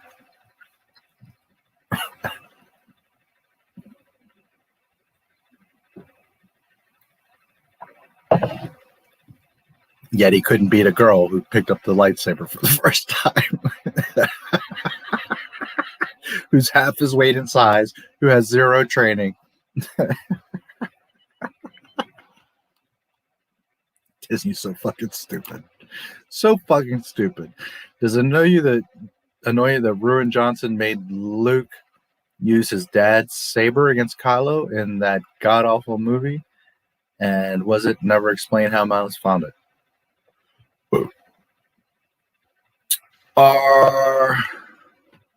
Armand, I don't recognize you, so welcome. That Rian Johnson made Luke use his dad's lightsaber. Okay, that isolated? No, of course not. Why would I be upset that he's using his father's lightsaber? No. Does it make any sense? Well, no. Disney Star Wars. First of all, no, you can't use the Force like that. You can't Force Skype. You can't project yourself. Imagine if you could Force project your being like that. I mean, how many times would the Jedi have used that? Remember when Qui-Gon and Darth Maul are battling and Obi-Wan's trapped because of the shield thing and he has to watch there and see his master get killed? Well, why didn't he just meditate and Force project himself right fucking there and help him defeat Maul? Because that's not how the Force fucking works, Disney.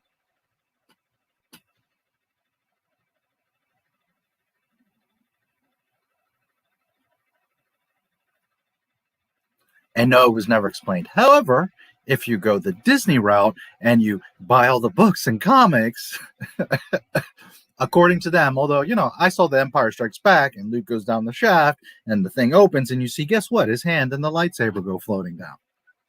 But according to Disney, Dave Filoni, Pablo Hidalgo, the lightsaber goes down to the bottom of Cloud City where there's like this massive trash suppository, which I don't know where they got that from, when everything's shafts and would go out and they would just send the trash out. But, they didn't watch the movie, so they don't know this. It goes to the bottom of Cloud City. There's this big junkyard of trash. An Ugnaught finds the lightsaber, who then a Jedi goes to Bespin at that time. We don't know who that Jedi or mysterious hooded figure is there on Bespin and gets the lightsaber from the Ugnaught.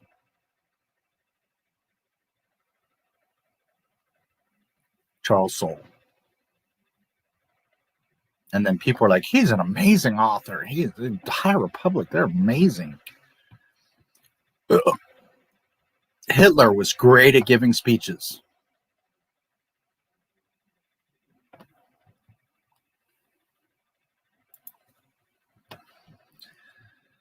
Does it annoy me isolated? No, because it makes sense for Luke to use his father's lightsaber. Does it annoy me because Disney's fucking stupid and has no context or explanation or even sense? Yes, it does. Did we ever find who the Knights of Ren were? No. At this point, maybe the better question is, does anyone even care? No. Did anyone ever care? No. Thank you for subscribing, DJ Jorge Valerio. My father is Jorge.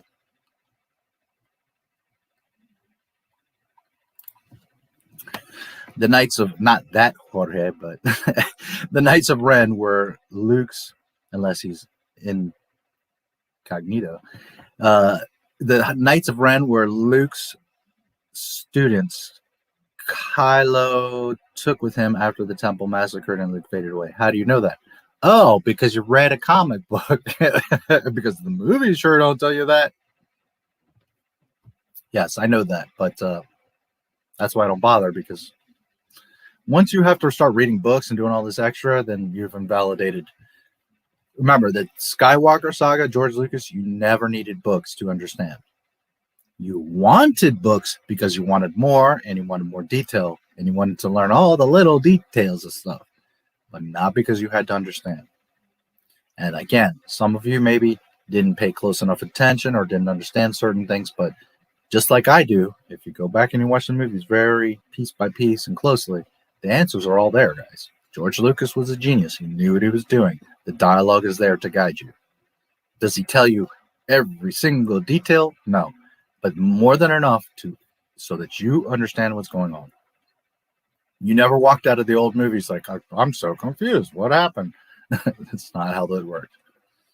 Disney, you walk up and your hands are up in the air like, what the fuck is that?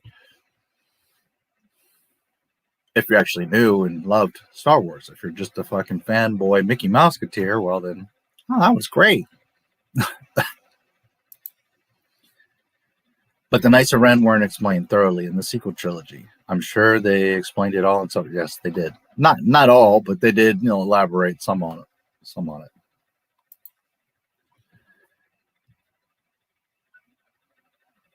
The man behind the posters, yeah. Thanks for me. Oh, it's fantastic. It's like an hour and a half. Great. Really humble dude. He got screwed over. All this shit happens, but really important. Oh, now I remember the point. Really important. He did, again, so many famous album covers, and then he kind of got discovered and started doing movies, and he did like Indie and Jaws and like all this stuff. Amazing stuff. E.T., Close Encounters. I mean, most of the iconic posters that you know was Drew. So here's what I was going to say. Most of the iconic music that you know, John Williams. So it's interesting. It doesn't say in the documentary, and I'm super curious, have they ever met? Because they are a direct parallel. All these big-ass important movies, Drew did all the posters, and John did all the music. And it's like, films have several elements, right? The movie itself, the script, the actors, the director, blah, blah, blah. But also a huge part, as we know, is the music and the sound design, right? The music and the media, the posters, the promotional. And something they talk about a lot in that documentary is how the poster, just one frame, like a trailer has to show you a bunch of stuff, right? To sell you on what the movie is and for you to see it.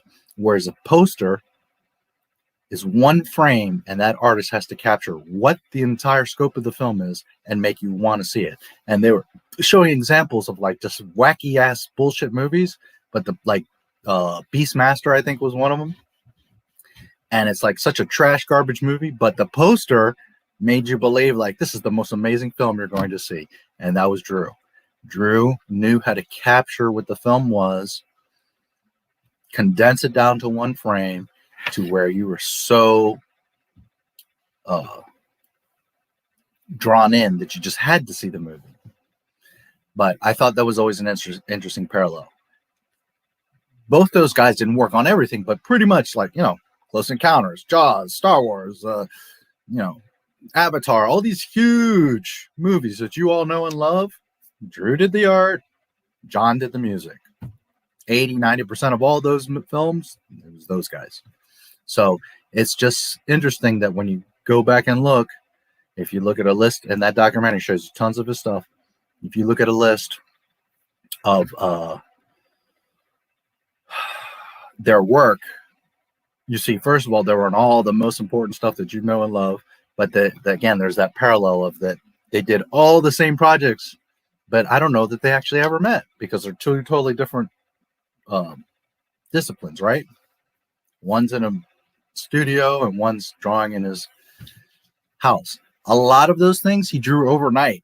Like It, they sent him over the stuff, and like overnight he made the painting for It, and they came in the morning, picked it up, and that became the movie poster.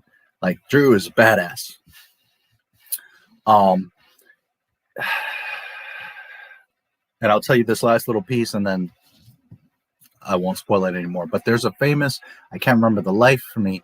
It's a Stephen King movie where there's a guy that's, I think it's Dark Tower with the lobster guys. Well, in the books anyways, but Dark Tower, I believe, is what it is. There's a scene where there's an artist in this room. I think it's like a lightning storm, and there's all these paintings, and he's sitting there painting. That is a depiction of Drew in his studio painting.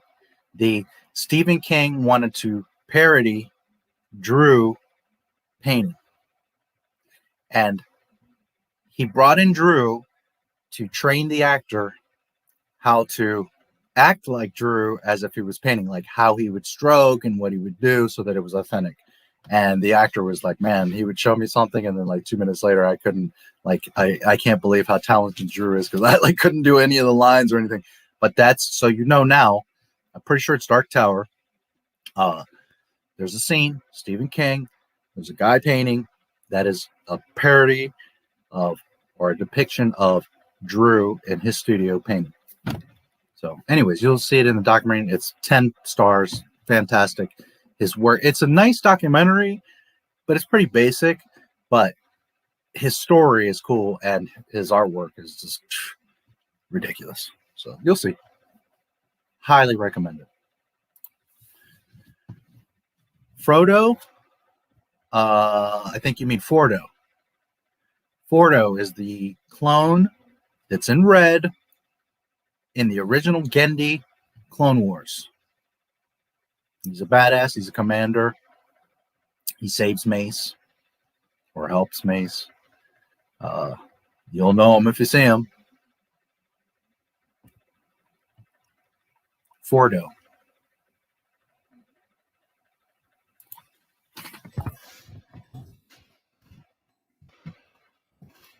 Back when clones were fucking clones, when they were men.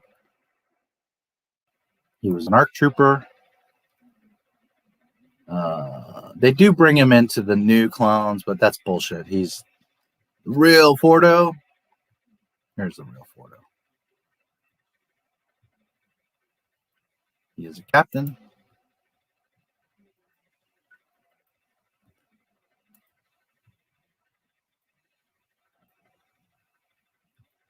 There. Here's Fordo. This dude.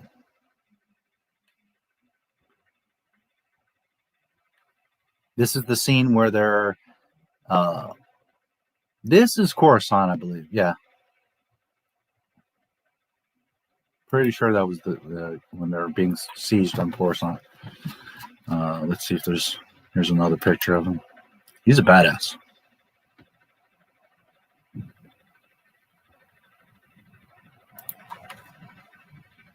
This Gendy shit is far superior to Filoni's bullshit Clone Wars. This shit is way a whole other level of fucking.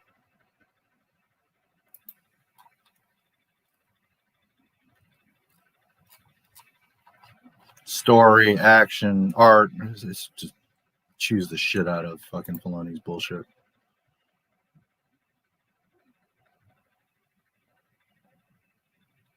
And this is real Star Wars. It was never canon, but this is Star Wars. It feels, looks, and acts like Star Wars. That new shit. And this is from Filoni's bullshit.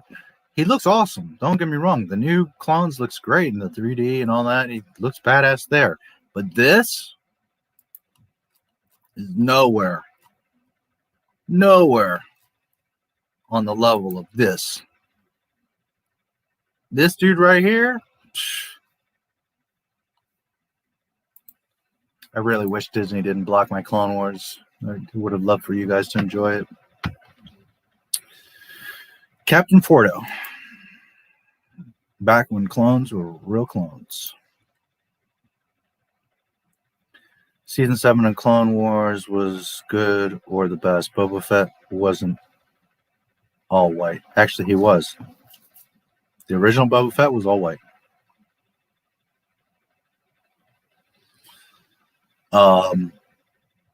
I think Season 7 was trash. Complete trash.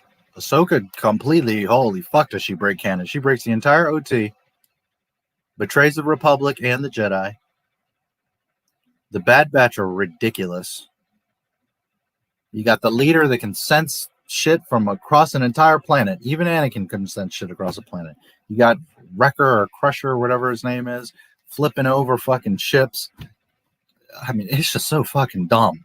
The whole the SJW Martez whatever sisters, holy fuck, was that dumb. And I won't mention any names, but there's some channels out here that are like, that's some of the best Star Wars we ever got.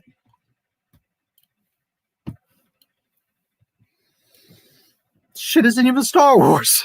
It's fucking garbage. Oh, well, what can you do?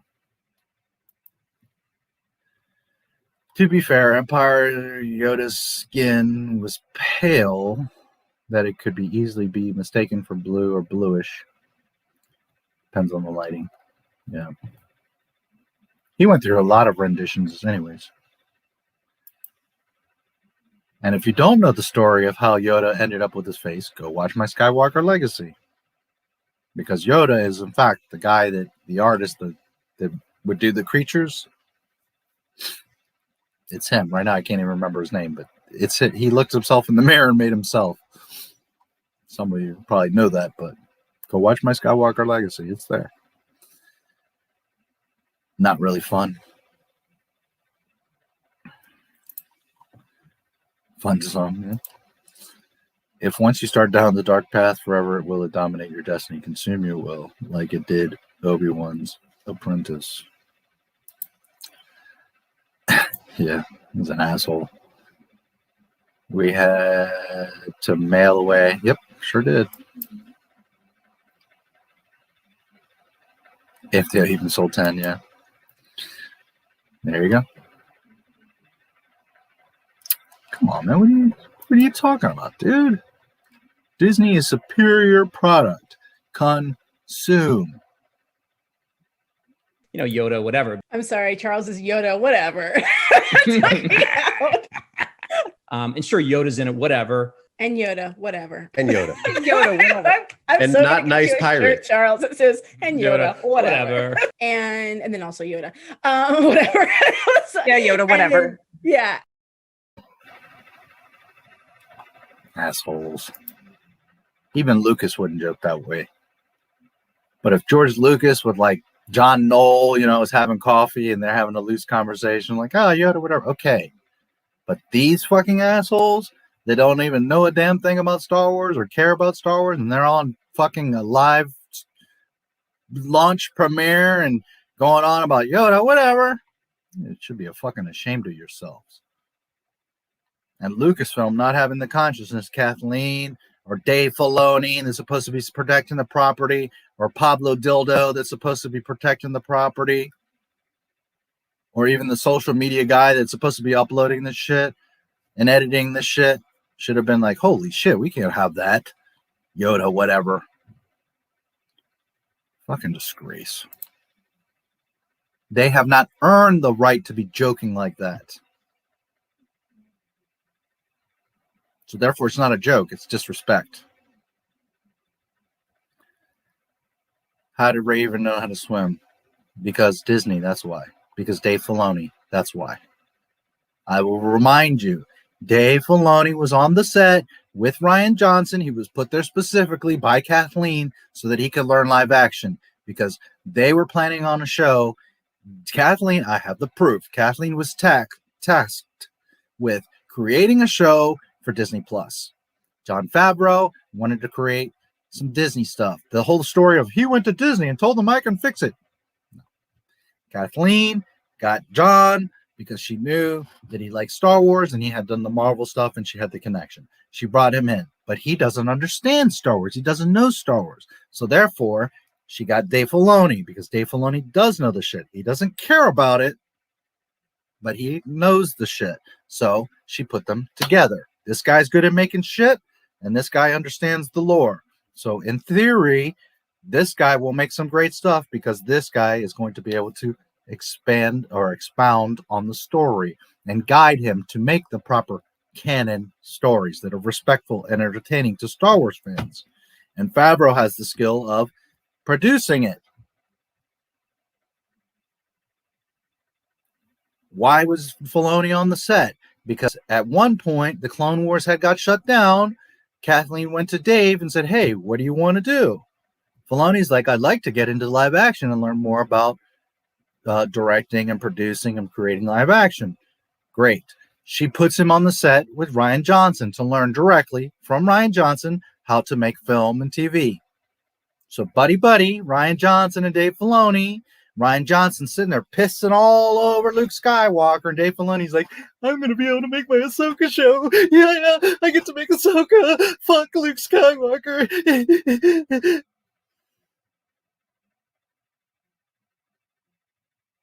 That's why Rey can swim. Dave fucking Filoni. Why would Anakin's lightsaber call out to Palpatine's granddaughter? It wouldn't. Hey.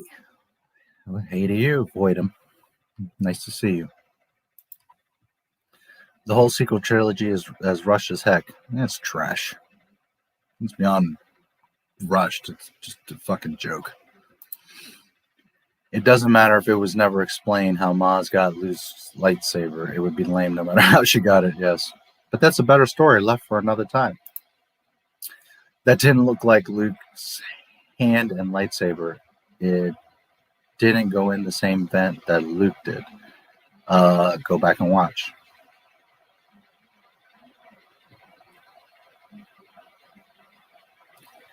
The vent opens, the lightsaber in the hand drops, and Luke drops right behind it. Go back and watch, because I very carefully and very detailed months ago looked at this. And in fact, one of my videos has a joke where his hand gets cut off and Maz is sitting there with a basket and catches his lightsaber. I know what I'm talking about because I went through the research of doing this. Lightsaber in the hand come down, Luke comes right down right behind it.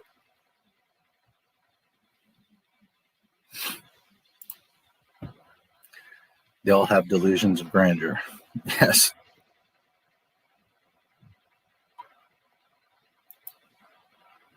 Now, do you see it in great detail? No, but it's implied. He got his hand cut off. He falls. The only piece of debris that goes out, right? It's not a bunch of trash or loose shit or paper or an antenna. It's obviously his hand and his lightsaber. If you want to argue, do you see it? I tried. I freeze framed it and tried, and no, you don't get a distinct, clear look that it is a lightsaber. But that is exactly what Lucas is showing you, because again, that's the only thing that falls down there. It's right after he gets his hand cut off, and where he goes down, and the one vent that opens, The trash goes out, which is the lightsaber in his hand, and Luke right behind him. So it's his lightsaber. Waiting for my dildo mechanic action figure.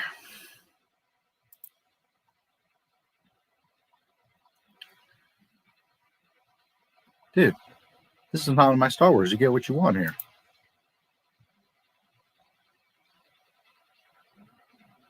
Disney has expert ship crewmen. You have mechanics without arms. You have navigators without eyes.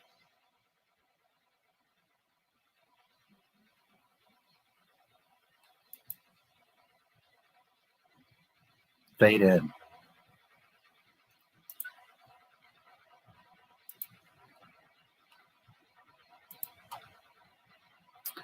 Those sisters. Which sisters?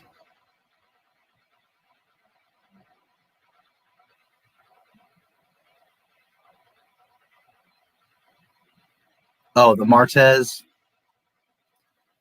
Dave Filoni. See, this is the thing that I don't understand. People are very selective with Dave Filoni.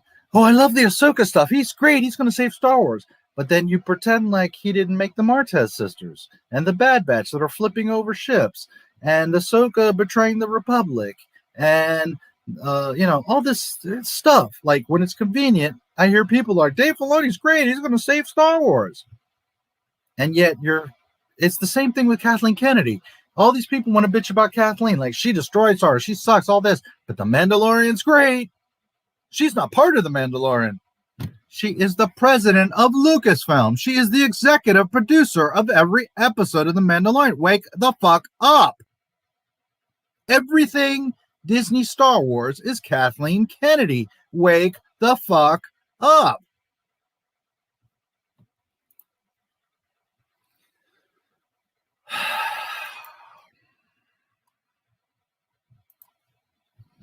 Tartakovsky's Clone Wars. I remember waiting with bated breath to watch 3 to 5 minutes of awesome Star Wars action. Time well spent. Oh man, they were hard to find. Like, they were at different times, days, and like I used to all the time, like, oh my god, I gotta catch one of those. And when I caught them, there was like 30 seconds of bliss, but it was like, yeah. I remember some of the first ones, Yoda with Padme and the wind blowing, and she had her little cute snow bunny hood on, and she's on this, I guess they're on Ilum. And man, I was like, oh my god, this shit is awesome. Star Wars. Those were amazing. Those were amazing. I so wish they didn't take down my fucking video because that shit is so beautiful. Again, I'm going to try to break it into 2 and see if I can get it on Odyssey. Well, it's coming to Disney Plus, so you guys know. But if you don't know already, but I had the whole thing edited beautiful. It was like one long movie. Didn't have all the breaks. There was like the fade in and fade out, but there was none of like the credits and Cartoon Network and all that. It was like one long 2 hour and something movie. It was gorgeous, glorious. People loved it. And Disney, of course, like little bitches, came and blocked it.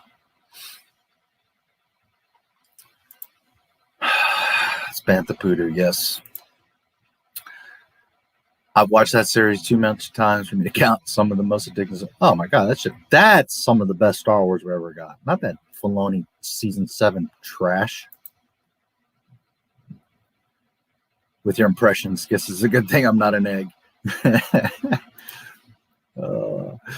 I mean, when he was sucked into the red hole, when he first got sucked in. What are we talking about? Red hole?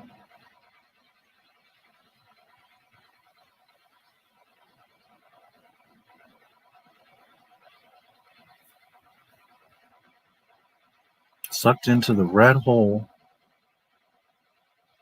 Are you talking about on Bestman or?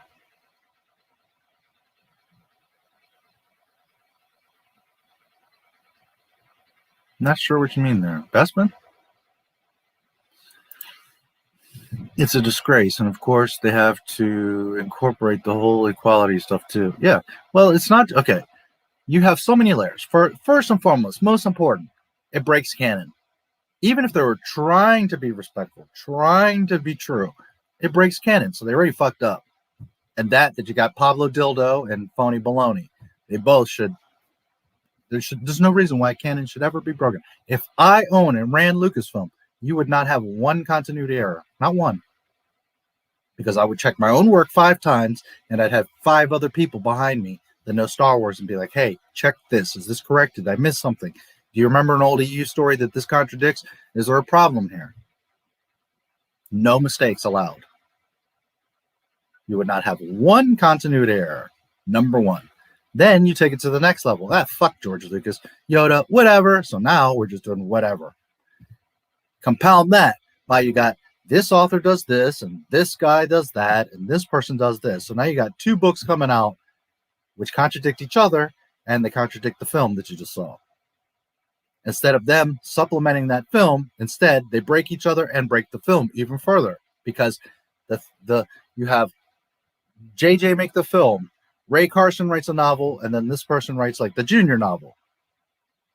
And not one person, Pablo Dildo or Phony Baloney, take the time and say, okay, I need to check all 3 materials to make sure that they all coincide and don't contradict each other. Nope.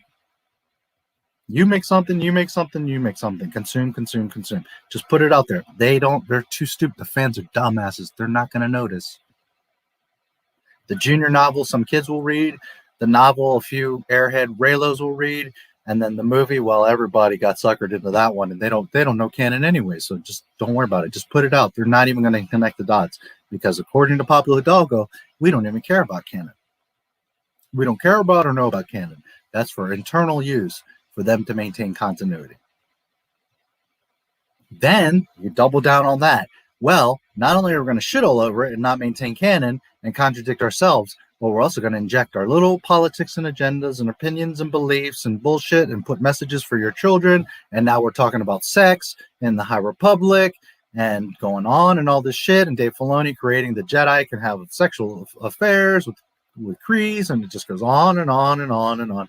And they double down and double down. And then you got the authors that are racist, openly racist, and Pablo Pascal, fucking Pedro, making fucking insane Nazi tweets, and hey, it's all good. Star Wars, Lucasfilm was a complete fucking mess. Holy shit. Talking about the sequel trilogy, all of it, all Disney shit. It's a mess. Dumpster fire, all of it. Fade out, fade in, fade out. I can only do a print on the front for now. In the future, they tell me I can do in the back. I mean, I could do something else like Teespring or something, but I like what I have. So, and for those of you that weren't here earlier,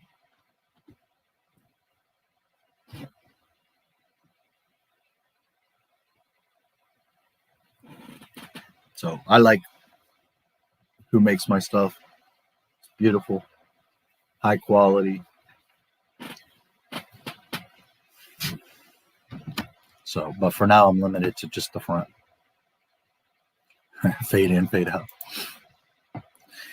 If the dead could speak, I wonder what the Star Wars franchise would say. There you go. Well, you should know what it would say. Like a rock.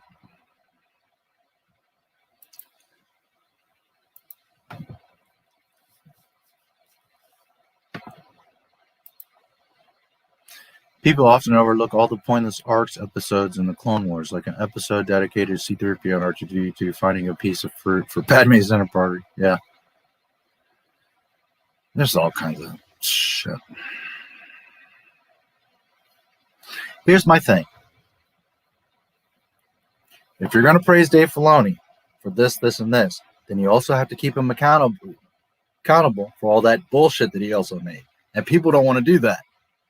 Again, the most classic one is The Mandalorian. Well, Kathleen, she don't have anything to do with that. Mandalorian's great because that's not Kathleen. That's a different Lucasfilm. That's somewhere else. No. That's not how that works. That's not how corporations work, guys. I'm sorry to tell you. Kathleen Kennedy is aware of all of it. Kathleen Kennedy is in charge of all of it. Kathleen Kennedy goes to the set. Kathleen Kennedy can shut that shit down. She can fire Jon Favreau like that.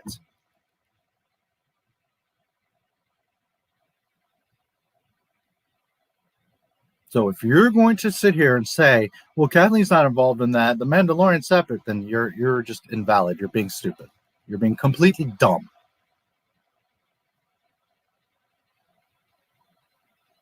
Sorry, but you are. You're being ignorant.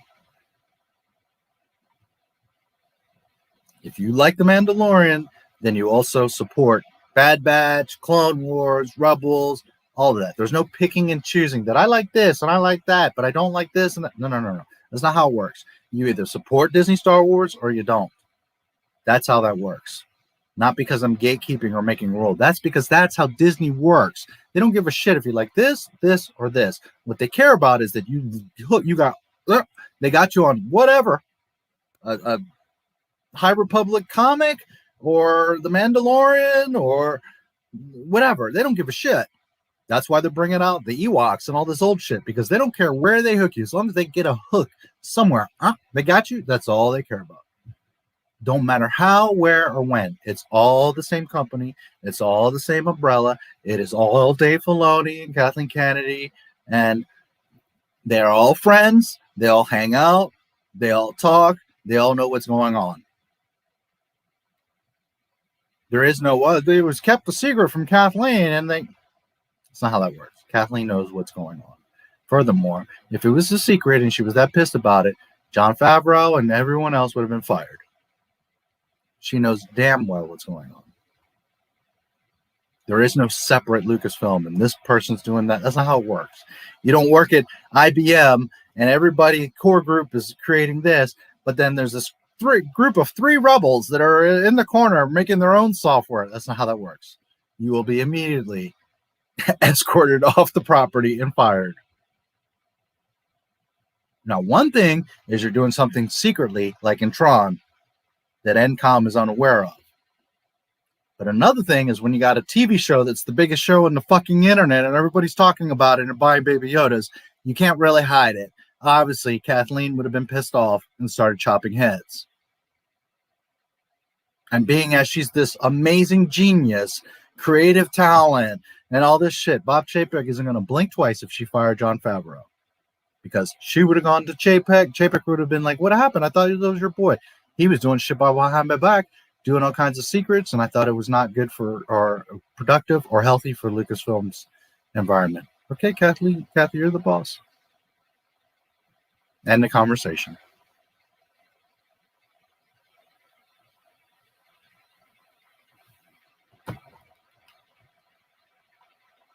So this is why I always tell you guys, there's only one solution, is it must be sold off. We've got to get Lucasfilm out of Mickey's gloves, because otherwise, it's just going to continue on. Some of you are hoping, oh, but the Mandalorian is going to save. No, it ain't going to save shit.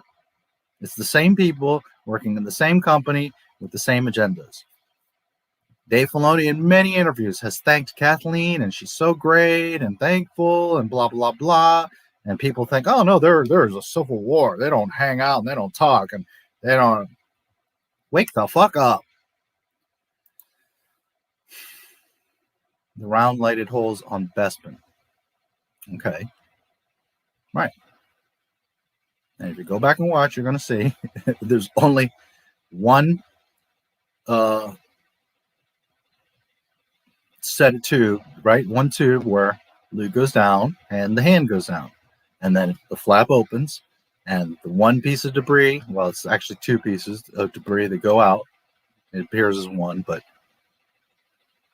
and then Luke right behind it. Could you argue it was some other piece of junk from somewhere else in Bespin? Yeah, right. The chances of some other thing randomly out there on that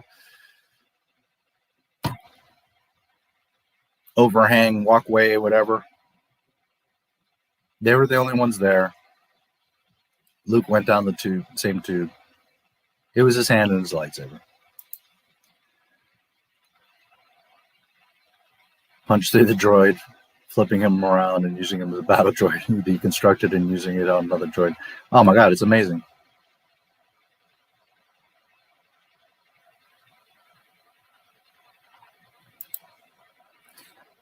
Hit the hay. See you later. Have a good night, Boydum.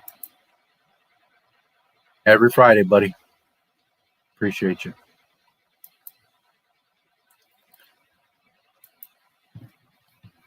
Rogue Squadron, Andor, droids, Kenobi, all that shit is. First of all, Kathleen is behind. She ain't going nowhere. She's got her hands on several projects. Rogue, Alkalite. There's that one, Blood and Bone, or whatever the hell it is. Some SJW bullshit. Virtue signaling the black community. Indiana. Kathleen ain't going nowhere.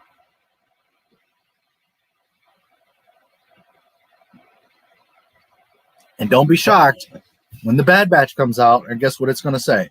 Executive producer, Kathleen Kennedy. Directed by Phony Baloney. I already can tell you, that's exactly what it's going to say. Literally, that's what it's going to say.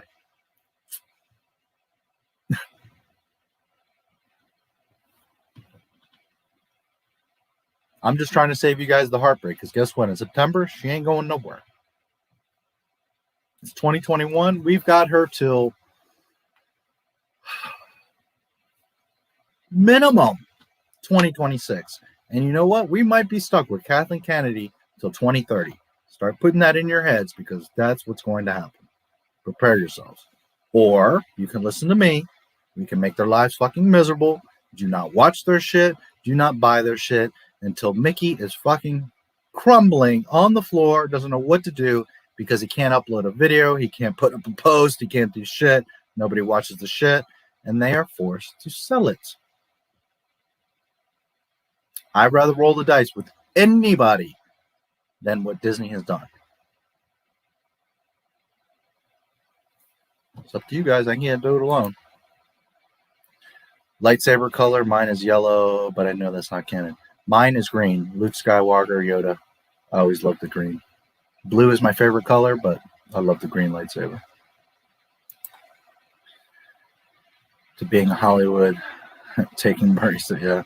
No, but at this point, she's achieved so much power, and nobody calls her out. Nobody pressures her. If all the fans made it clear that you're not going to watch a single thing of Star Wars, never mind buy or pay Disney Plus or anything, you're not even going to watch anything they put out, then she's going to continue to be there. Remember what I've told you many times. They throw out 10 projects. They don't care if you like this one, or this one. They don't care if you like one of them, or 3 of them, or 5 of them. As long as they, with one of those 10 shitballs they throw out, just one, they get you, that's all they care about. Because they get you with Bad Batch. They get you with the fucking Mandalorian. They get you with Clone Wars. They got you with Rebels. I can't wait for the Acolyte. The airheads on my comments. Have you read the books? They're amazing. Oh my God, the High Republic are so well written. They're amazing stories. Obviously, you know nothing of Star Wars if you're coming and telling me they're amazing stories. And you're not using your brain. The Great Disaster makes a whole fucking event. Ripping through the galaxy, would have taken out all kinds of planets, would have disrupted the entire fucking galaxy. How they say they haven't established hyperspace lanes. That's part of the problem. That's part of why the disaster happens. Yet they have Jedi outposts all through the galaxy. Well, if you don't have hyperspace lanes and it can't travel all over the galaxy, especially at speed, then how do you have temples all over the galaxy? Temples and outposts. You see? So if you sit there and read it and you're like, oh, wow, this is amazing because I'm a dumbass and I got my brain turned off. But if you actually use your brain for half a second and you think, well, how do all these outposts exist throughout the galaxy? Well, gee, maybe because there's hyperspace, because how would they have gotten around everywhere?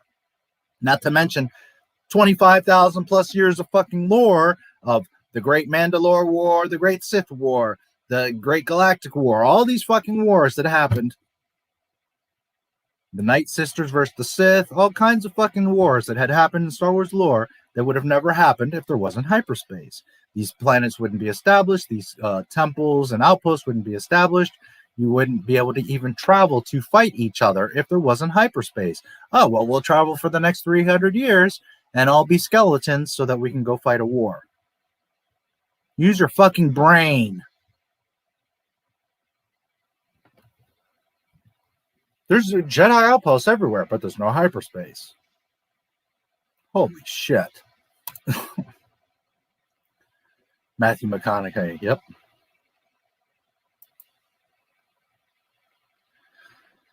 Who I guess she always had a crush on, because that's, I don't know why she's like, that was her thought, but I'm assuming that's why. Maybe she probably has a picture of him on her wall. Maybe if she actually took those notes while having incredible minds like Spielberg and whoever she was meeting with, instead of flapping her gums, she would have made such cringy garbage. Well, to be fair, she's not the one making it. She's the one allowing it to happen. That's the problem. And that happens for two reasons. One, because she's totally clueless as to what Star Wars is to begin with. And two, because she doesn't give a fuck. She's like, I want me, I'm Rey. You better show Rey all over the place. Every other woman has to look like a piece of shit and be stupid. It has to be all about Rey. I want these messages, these agendas injected in there. It has to be this way. Girl power, 10 times 1,000. Every man has to be diminished. Luke Skywalker, fuck Luke Skywalker. That's George Lucas. This is my Star Wars now. Rey must dominate. Rey must make Luke look like he's nothing. And that's what they did.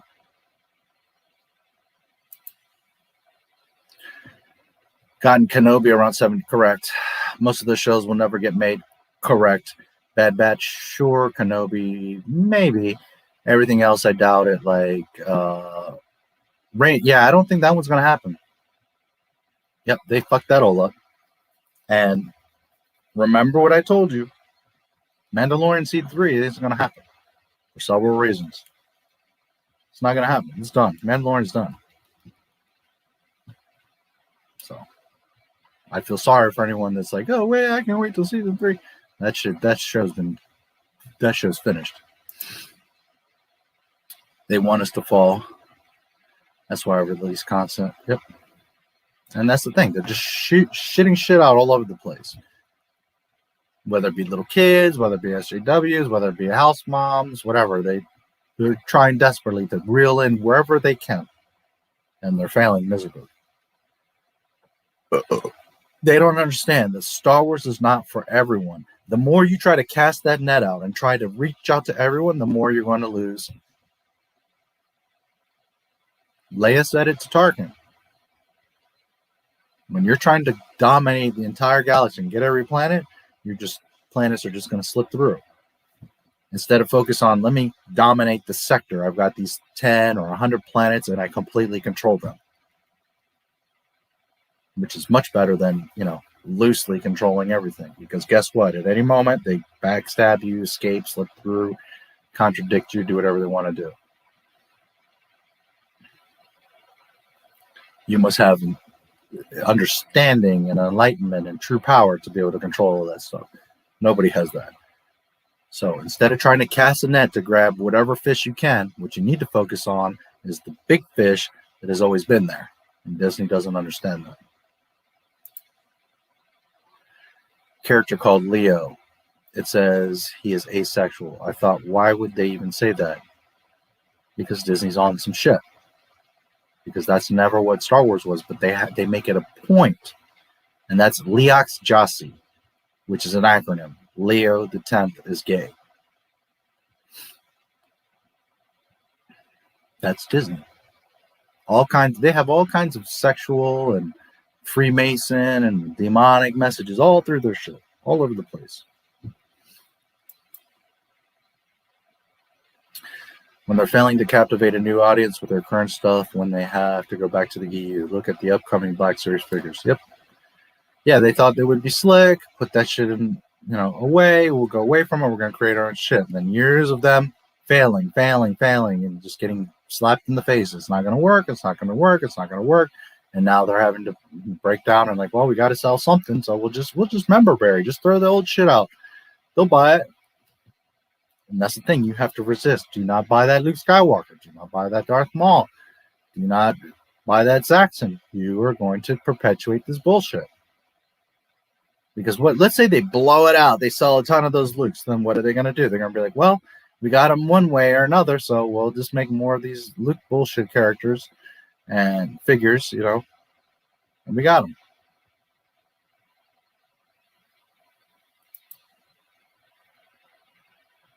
Yep. How the hell Coruscant went from being a green planet like Earth to city of thousands of floors in only 100 years? Because they're dumb. Coruscant is over 5,000 levels.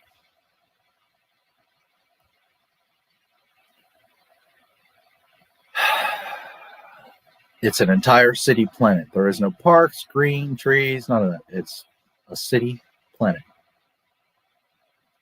But Disney magic. That whole girl power thing is sexist towards women. They're focusing on girls to make them the protagonists in movies and TV because they feel women are inferior. Yeah, it's a whole twisted thing. It diminishes men. It gives women false hope and false pride.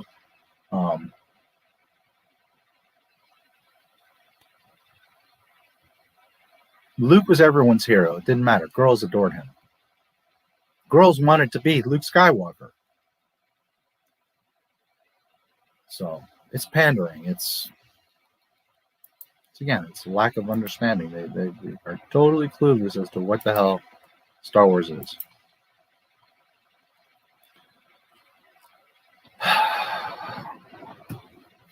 Well, 6 hours in, and we have not started the film. I guess we're not going to do A New Hope today. I'll change the title and the thumbnail, I guess, and we'll do part 3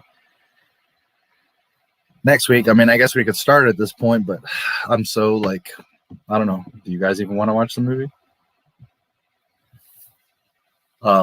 Either way, I need a quick break. I got to pee, and I could use some more liquid. So,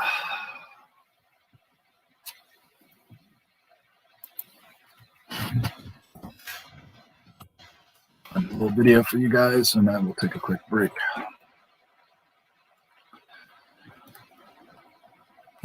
Disney.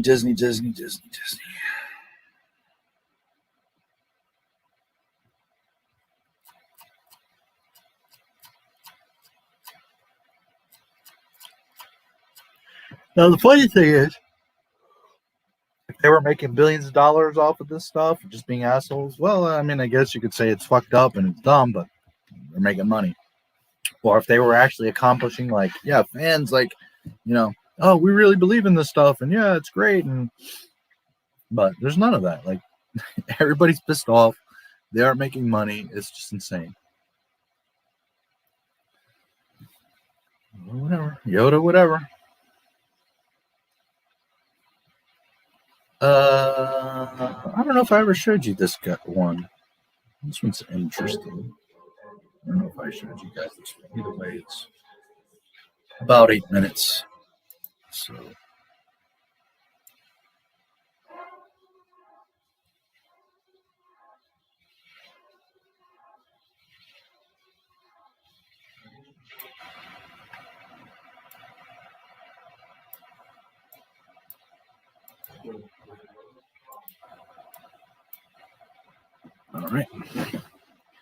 All right, I'll be back in a few minutes, guys, and we'll continue with the conversation. Again, love you guys, and I love this stuff, so, you know, as long as you guys are enjoying it and you hang with me, I will hang with you, and we will continue. So, appreciate you guys. There's 18 of you here. I can't do this without you, so thank you so much, and I'll be back. Here's a little Force Ghost video for you, and I will be back in a few minutes. Anakin Force Ghost was never in the cards for the Rise of Skywalker.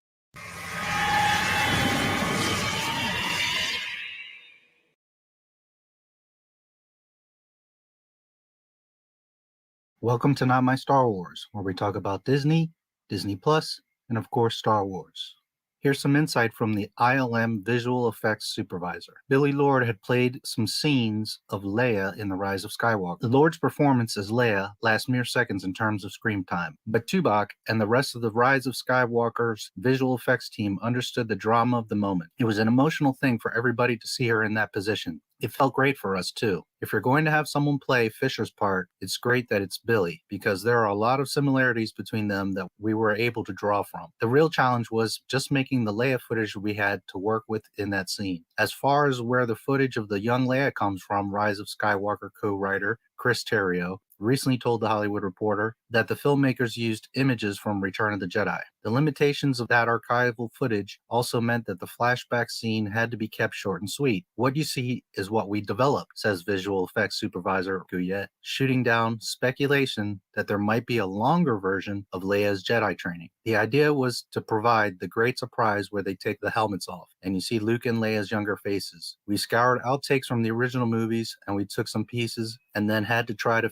figure out the technical aspect of putting that shot together. As to whether Leia's likeness might ever be used again in a Star Wars movie, Guyette suggests that's up to the actress's family, particularly Lord. So this is interesting because, first of all, why is Leia a Jedi? She never had any interest in being a Jedi, so then they had to explain that by making a cutscene of her getting trained by Luke, and then further pushing their agenda by her beating Luke, which doesn't even make sense because Luke's a Jedi Master teaching his Padawan. Then they're saying there's no more footage. That's literally the scope of Leia's training, that little battle with Luke. So this movie, as always, doesn't explain anything or put any weight on anything to justify it. Nothing is earned, yet they have to throw in a little 10-second cutscene to be like, yeah, see, we explained it. Leia trained from Luke and she beat Luke. It's like a child that lies and then you call them out on it. So then the child has to lie again to cover that. And then you call them out on it and then they have to lie and keep lying and keep lying. One lie on top of another lie. That's what this Disney trilogy has become. It's just one thing after another trying to cover up the mistake before it. When you see her in this movie, it's the live action element of her face taken from outtakes of either The Force Awakens or The Last Jedi, and then building a digital carry around that face, he explains. She's wearing a new costume. She's got new hair. She's got new jewelry. We didn't want it to feel like we'd simply taken previous shots from previous movies, just edited her in. We wanted her to be unique in this movie and wanted her to be integrated into the scenes. But yet that's literally what you did. You took scenes from Force Awakens and The Last Jedi to put her into this film. We didn't want it to feel like we'd simply taken previous shots, but yet you took previous shots. So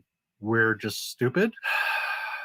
At the end of The Rise of Skywalker, the family-seeking Rey sheds her Palpatine heritage and adopts the Skywalker name as the Force ghosts of Luke and Leia look on approvingly. But why isn't Ben Solo standing next to his mom and uncle in the Jedi afterlife? That's a question that's been bugging Star Wars fans, particularly those of the Reylo persuasion. According to Guyette, the VFX team never created a Force ghost version of the former Kylo Ren that would have appeared alongside Luke and Leia in that scene. For the record, Leia's Force ghost was created with Force Awakens footage. My interpretation of it anyway is that when you see Luke and Leia there, it's about the Skywalker legacy. He remarks on Ben's absence, adding that he's enjoying this fan speculation about the choice. Guyette also suggests that an on-screen cameo by Anakin Skywalker's Force ghost was never in the cards. Instead, audiences hear Hayden Christensen's voice, along with the voices of other fallen Jedi, in the final battle between Rey and Palpatine, which was enough for Guyette. I thought that was a really fabulous moment. So they never even explored Ben Solo because they never created a ghost for Ben Solo. It wasn't even a conversation. But yet they wanted Rey to take the Skywalker name when the actual Skywalker was Ben Solo. So they don't even give him the respect as a ghost being a Skywalker, yet they let Mary Sue just claim everything. Then they totally disregard Anakin Skywalker because there was never going to be a conversation about him even showing up. They didn't make a Force ghost of Anakin because he was never going to be in the movie anyways. And the guy that created this, the supervisor of the visual effects team, thinks it's a really fabulous moment. I don't understand how the people that are working on Star Wars don't understand Star Wars. Can someone please tell me in what bizarro universe we are living that the people that are working on a project don't understand the history, the magic, the story of what they're working on? Eagle-eyed Rebel viewers, including star Freddie Prinze Jr., already spotted the show's central spaceship, the Ghost. We all spotted the Ghost months ago in early trailers, but Scanlan says that the other surprise cameos are hidden throughout the sequence as well. The Fireball from Resistance is in there, and there are some other ships from the other animated series. You throw them in the giant fleet, and they get lost a little bit in the mix. All the more reason to buy the movie or Blu-ray so you can do some frame-by-frame Easter egg hunt. hunting. The Ghost is one of the most recognizable ships in the Star Wars universe. It's not like some mystery or big deal, Freddie Prinze. And you can see they're just throwing ships in there just for fan service. Wouldn't it have made sense to cut that Rebel fleet down by half and actually distinguish the ships? They can't even do fan service correctly. If you're going to bring in these ships, well then let us see them. Accentuate the fact that, oh look, there's the Fireball, there's the Ghost. Instead, you just made this wall of ships that is totally confusing, when in the last movie they called out for help and not one ship showed up. All of a sudden, 6 million ships show up. Where did all these people come from? And apparently they're not even the Resistance, because they all weren't communicating. They all didn't come help in the last movie. And the First Order says, oh, well, they're just people. And as you can see, even the VFX team is in on it. All the more reason to buy the movie on Blu-ray so you can do some frame-by-frame Easter egg hunting. That's what this whole movie is. It's about trying to sell merchandise. Throw a bunch of shit in there so that we have 10,000 different toys to sell. Yet no one wants to buy any of these toys. Rise editor Marianne Brandon alluded to Palpatine material that viewers didn't see, but Scanlan downplays how extensive those scenes might have been, at least in terms of the VFX team's involvement. I don't think there's anything you haven't really seen, he tells Yahoo Entertainment. JJ would always shoot variations of the scenes. That's the natural movie making process. But to my knowledge, there's no alternative version of Palpatine's story. We change the camera angles, we change lighting, maybe there's a dialogue variation. It's just naturally what we do. Scanlan adds that the now 75-year-old Ian McDiarmid had a grand old time revisiting his Sith roots, even if it meant spending much of the time on a rig hovering in the air. He was totally game for everything. We did some digital augmentation for some shots, but for the most part, we hung on to his performance. He's fantastic. So that answers if there's an alternate ending or other Palpatine or an explanation. No, that it literally what you saw is what it is. Palpatine's just back. You heard his lines, you saw what he does, and he gets evaporated. That's what it is. They didn't make an Anakin Force Ghost, so obviously there's not going to be a scene of the Force Ghost appearing or fighting Palpatine. So when they released this new JJ cut, rumored to be at the end of January, what's the point? It's going to have 3 extra scenes of stuff that nobody cares about, and at the end of the day, the result is the same. Palpatine wins, Palpatine is back for no reason, and Rey just takes everything. It's just a cash grab. That's all this whole movie and trilogy has become, a cash grab. There's a little update from the Upside Down Disney World. Please like, subscribe, and comment on the video. May the Force be with you.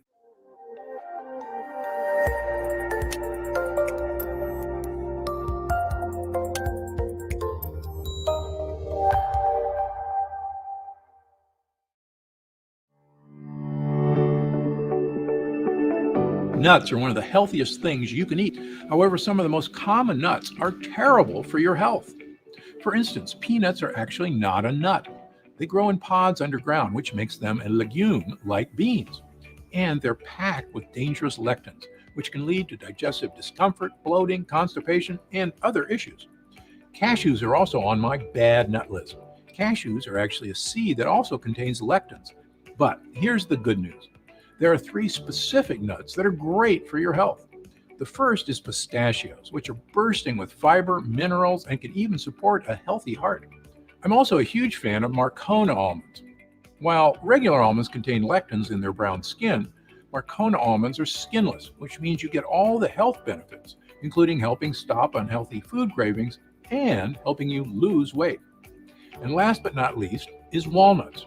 They're rich in antioxidants, omega-3 fatty acids, and can help naturally restore the lining of your gut. They're probably my favorite nut for good health any time of the year. That being said, there are actually 3 types of digestive heroes that are way more powerful than even the healthiest nut. These digestion boosters can boost your energy, help you manage weight, and give you the best bowel movements of your life. In fact, just adding these 3 things to my diet is a major part of how I lost 70 pounds and have kept it off for over 20 years and counting. We live in the most advanced era in human history, right? There have never been more medical breakthroughs than there are right now. So tell me one thing. Why is the health of the average American plummeting? Why are digestive issues like bloating, cramps, and constipation at the highest levels ever recorded? Why do so many of us struggle with fatigue and low mood? Why are skin problems, achy joints, allergies, and constant colds something that millions of Americans deal with every single day? Why are 66% of Americans overweight, diabetic, or pre-diabetic? And why is that number skyrocketing every day, with projections that in 10 years, a staggering 85% of all Americans will be overweight or obese? Because modern medicine profits from sickness, not health. And in my opinion, their worst fear is that you learn the truth.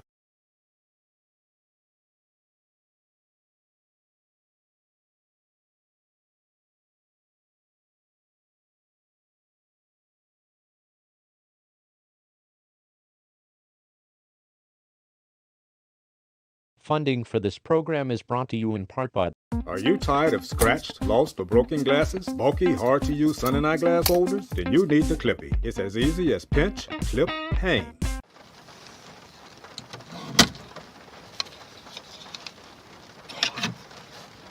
Did you know the average American spends 101 minutes a day in the car? Wouldn't it be great if your customers could see your company logo every time they hit the road? Then you need the Clippy, the perfect, unique, affordable product to promote your brand and with constant marketing exposure. Plus, it's 100% made in the USA. No longer will your promotional investment become someone's unused, unseen, discarded item.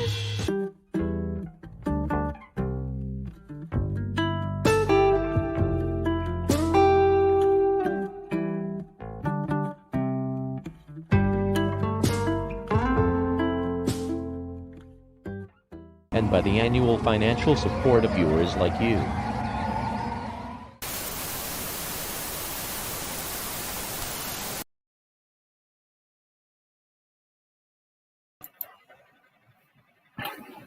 The Clippy is amazing.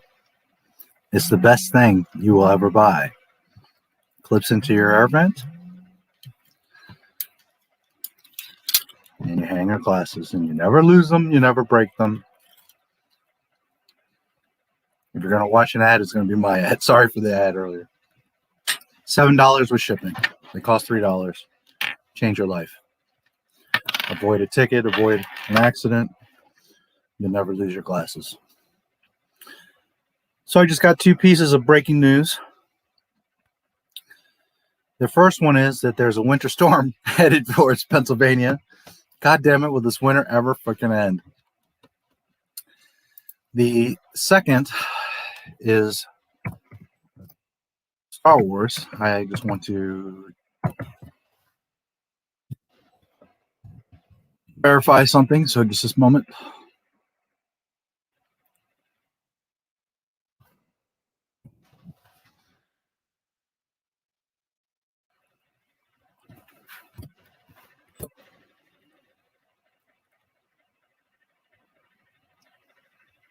Just a moment.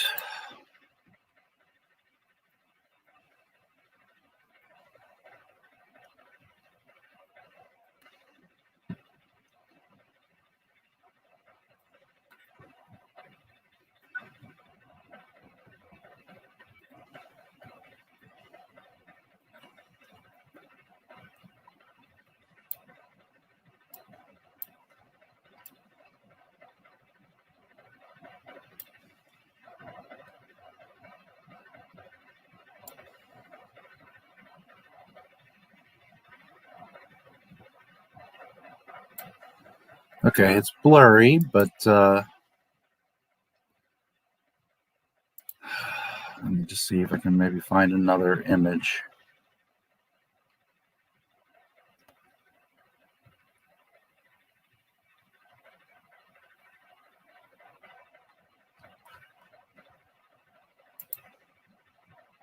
What I found would work, but let me see if I can find a little bit better.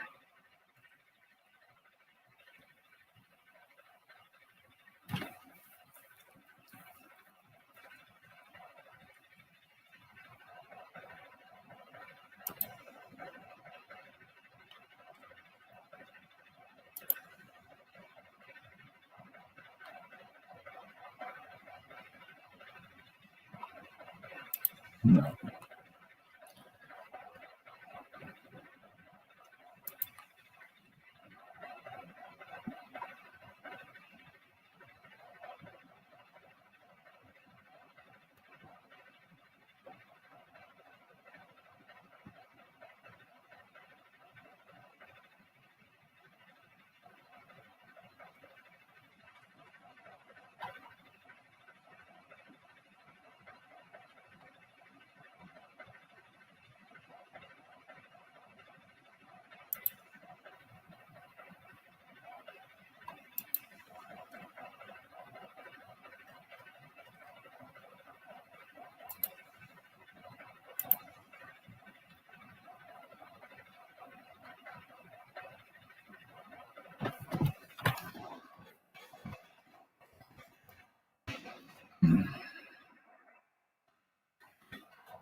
Okay, that'll work.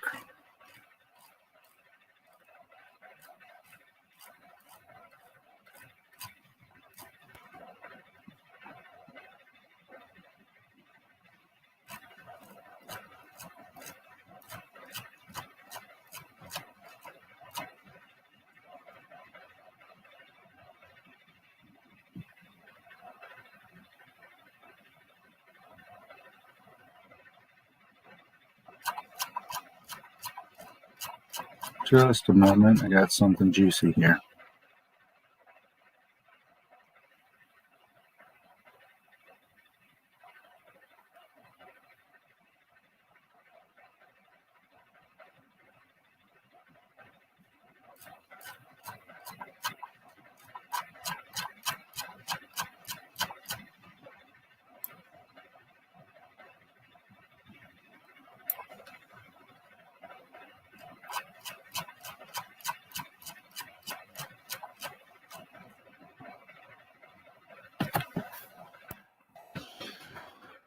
Okay. This is, well, here, first I'll catch up with your chats and then I'll show you something.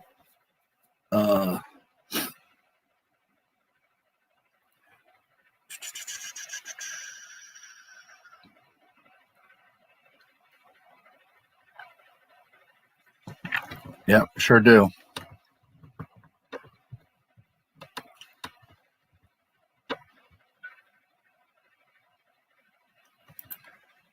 Dinosaurs, a Star Wars movie, is going to make Disney a lot of money. A lot of money. Yes, it's going to make them billionaires. Boba Fett shirt. Seeing yours makes me want one. Boba Fett's my favorite character of all time, of anything, any media, any show, comics, anything. Boba Fett.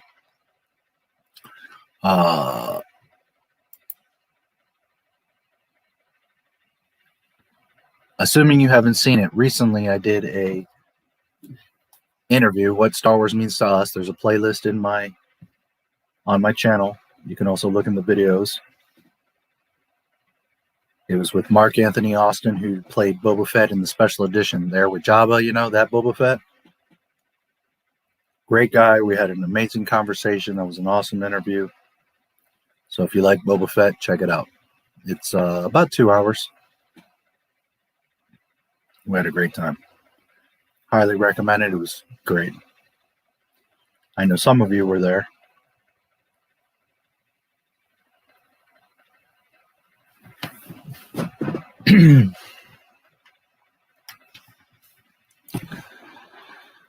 Let's see. Love a website and petition detailing to them all your points about rejecting Disney Star Wars and vying to not consume or pay for anything Star Wars or Disney related until they sell Lucasfilm.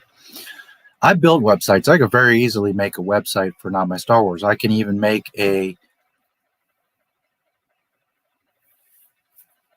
something like a Facebook where you can make posts, you can upload a picture, you can upload videos, you can do all that. You can have membership levels, you can have friends lists and all that good stuff. Your own blog, I can do all that. No offense, but much better than what Geeks and Gamers has. But the thing is, how many people are even gonna go there? For me to take the time and the money to make it right now, it's just, you know, the thing is, people misunderstand with YouTube is just because you have a bunch of subscribers, it doesn't mean views. It doesn't mean that people are actually paying attention. A lot of people just instinctively subscribe and then they forget, they don't go back. Most views come from people that are not subscribers, believe it or not. There's some of you that watch all my videos, but a lot of subscribers just don't. I have about 12,000 subscribers and all my videos get 500, 1,000 views. Some get more, but so the thing is, for me to make a website for, 200 of you to even pay attention to, and then is the Star Wars community going to get behind it? Not a lot of people will, because this is not my Star Wars and people are freaking ignorant and don't even bother to look. So how much of an impact? I could do all kinds of polls and all kinds of shit on there. something. It's very similar to a Facebook. I don't know. In the future, if this channel grows pretty big and there's enough interest, I can do it. But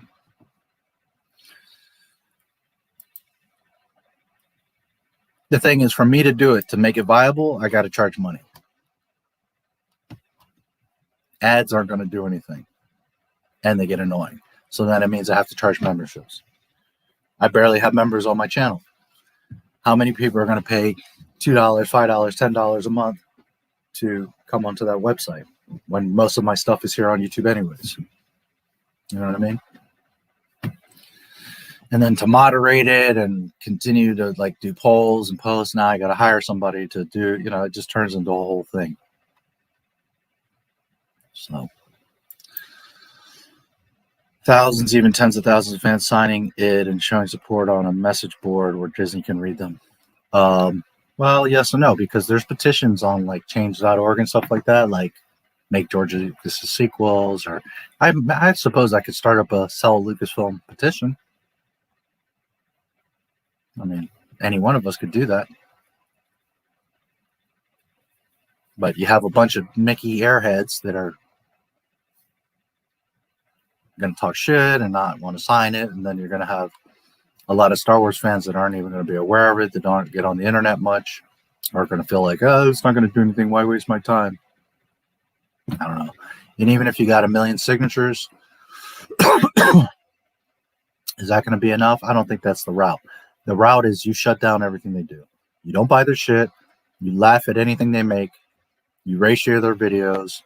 And, you know, a month or two, they're going to be like, whatever. If for the next 6 months, everything they do gets shot down, believe me, they're going to feel the pressure. So that's the thing. I was actually pretty proud of everyone today because they came out with those Black Series figures in the YouTube video, and it still got downvoted. I'm just waiting for the one video that's going to make you all crack and be like, oh. Let's see.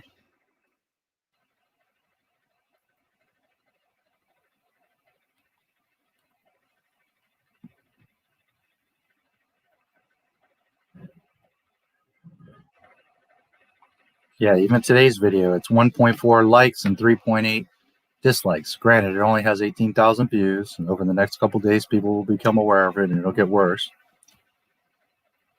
But, you know, I'm waiting for 1 million of you to downvote one of these videos. One of these videos should have like 500,000 dislikes to 1,000 likes. That's going to really fucking smack them in the face.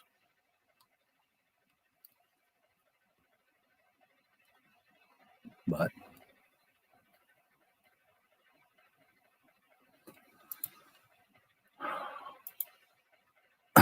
anyways,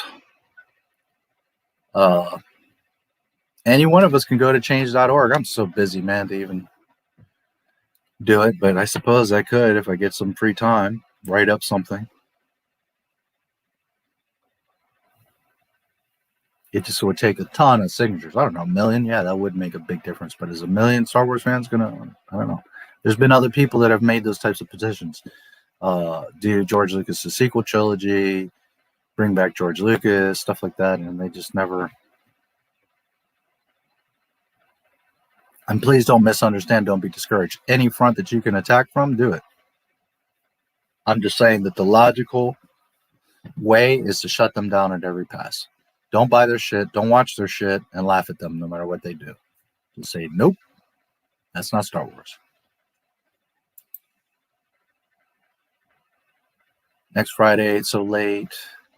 I got toothpicks holding my eyelids open. Okay, no worries. I don't think anybody at this point wants to watch the film. So that many people get excited to see the Millennium Falcon or an X-Wing, even if the story is bad. It's like the funny video or Red Letter Media where they scream, X-Wing, lightsaber, yeah. And I get excited when I see a great ass walking by.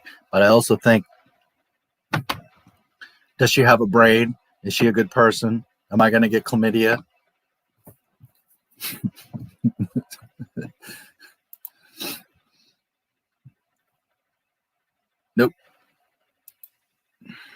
He never completed his training and became a Jedi, and he wasn't a Sith either.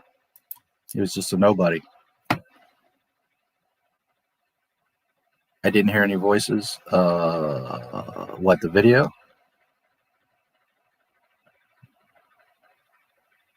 Are you talking about Rise of Skywalker? Not sure which part. Rise of Skywalker at the end. Rey dies. Well, the first time she like collapses. And she's like, oh, I'm weak. I don't know what to do. And all the Jedi talk to her. Rey, the Force is in you. We support you. Get up, Rey. Don't give up, Rey. Ahsoka is one of the voices, if that's what you're referring to. That gives her the strength to get up, fight Palpatine, and kill him. Then she just dies. She just drops her lightsabers and dies. And then Ben, dumbass, comes out of the cavern, which he should have been dead already anyways. He's somehow alive, climbs up out of the cavern, goes, scoops up Rey, and Force heals her and brings her back to life. But that first time when she collapses, all the Jedi are speaking to her, if that's what you're referring to. All those ships made it through the Red Nebula to get to Exegol. Yeah, sure they did. No, they sure can't. Yeah, they sure did. Yeah, that was fucking dumb. Almonds and walnuts. Pistachios. Bowel movements. They're usually pretty good for you. Because they killed Luke Skywalker. Again, I'm behind, so I'm not sure which part. But yes, because they killed Luke Skywalker. Just what I didn't need, the Clippy. It's with a K, and you do need it. You do need it. In all seriousness, they're amazing. Here's the thing. You put your sunglasses on the dashboard. It never fails, right? You turn, they go sliding across, end up on the floor, they get scratched up, dirty, broken. Or you're driving like this and you're trying to reach your sunglasses. Next thing you know, you're getting a ticket or crashing into a tree. Whereas they would always be right there in front of you. You always know where they're at. Granny, you clip it to her lampshade. She always knows where her reading glasses are. Just saying. Clippy will change your life. The crappy. Weird how all the Force ghosts saying Rey. It seems like some kind of bizarro subliminal mind trick. Force ghosts say Rey 12 times. Finn said her name 18 times in the sequel trilogy. Rey! Yeah. Fucking dumb. Finn screamed it 7 times and casually said her name 11. Yeah. Now look at what that really was. Really be honest and break down what that was. The black man desperately chasing the white woman that he can't have. That's what that was.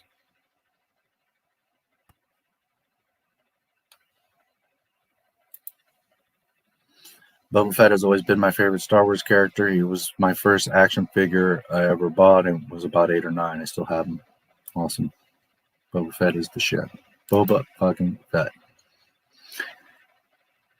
A short video along the lines of what Adaptive Writer Bear said that states your position clearly why you want to sell Lucasfilm. I feel that people throw shade because they are assuming things. I've literally have thought of that video, my message to Disney Lucasfilm. And I know some of you will like it, and I know a bunch of people are like, you're an asshole, you're a hater, you're an idiot, because let me tell you something. It's going to be exactly what I say all the time. Wipe them out, all of them. That they need to start from zero, delete all their shit, and a lot of people aren't going to like that shit. They're going to be like, you're an idiot, you're crazy, they'll never do that, you're dreaming, you're a fucking crybaby, blah, blah, blah, blah, blah. That's why I haven't even bothered. Is Disney actually going to watch it?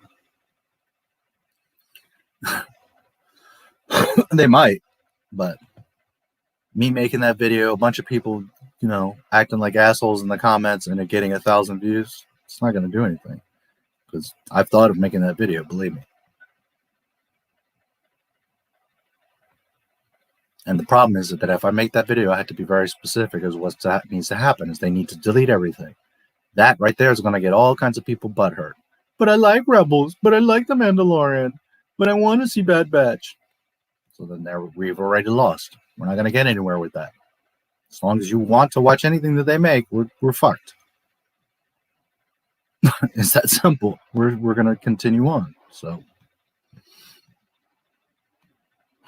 how many of you are disciplined enough to say, fuck Disney, we don't want nothing else from you, it doesn't matter what you do, and you need to sell it, period? A few hundred of you, a couple thousand, most of you aren't. Because there's people out there that believe that John and Dave are the saviors and they're going to save Lucasfilm, whereas I would fire them both.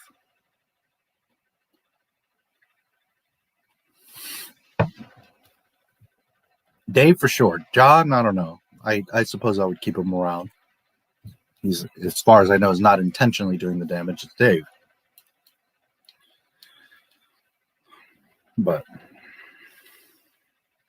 that's the problem, because I don't play games. I'm not a gray Jedi. I go all in. And I'm wiping their shit all out.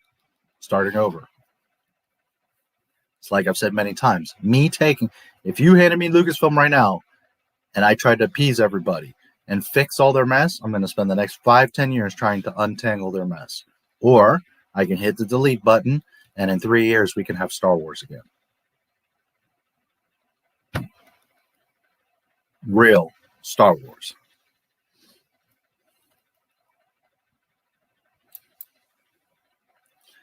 The amount of work and effort to go into a website, I'm very thankful for all the time and energy you put into my Star Wars channel. Your videos and streams are great. Thank you. I really appreciate that. And again, I build websites. I could, you know, but just like I do this with a lot of love, I would put a lot of love into that website. That means I got to do all these colors and fonts and setup and a server on Amazon so that you can upload videos. And it's like a whole fucking thing. You guys don't even realize. But one, how many people are going to actually use it or care? Two, I got to charge, because now it's not only building it is a ton of work.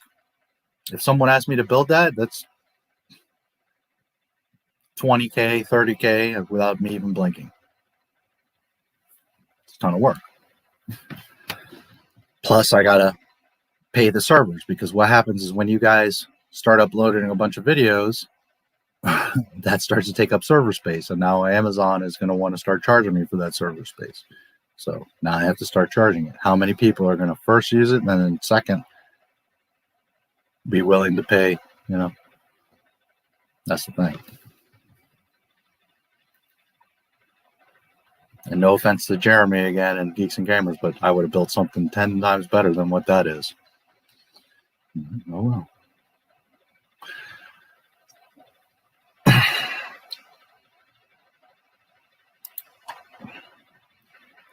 Don't want to know a person can respect or appreciate the real, true Boba Fett, but that's just me.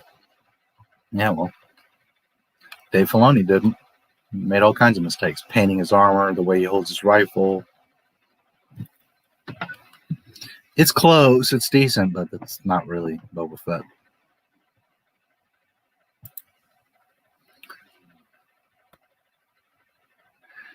Yeah, but that's... I understand and I appreciate it and I believe you, but that's you and then what? A few hundred of you. How far is that going to go? I mean, don't get me wrong. I'm not trying to be against what I normally say. We have to have hope. We have to fight. And if I have some extra time, well, I'll look into doing that. But it's just saying there's other petitions like that and they seem to never go anywhere.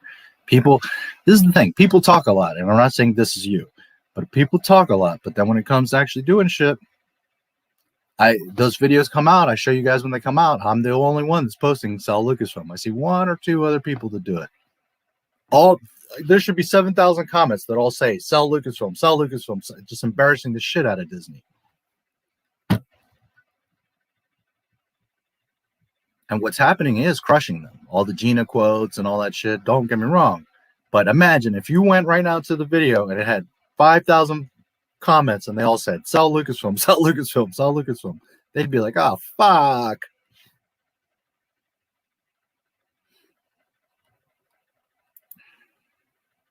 I bet you Forbes or some news site would be like, holy shit, look at this. But I can't do this alone, guys, you know? I was seeing several of your videos to really understand where you stand. Well, yeah, that happens. But as you can see, I'm very consistent. I always tell the truth. I always show where the shit comes from. You can check back at all my shit. It's all accurate.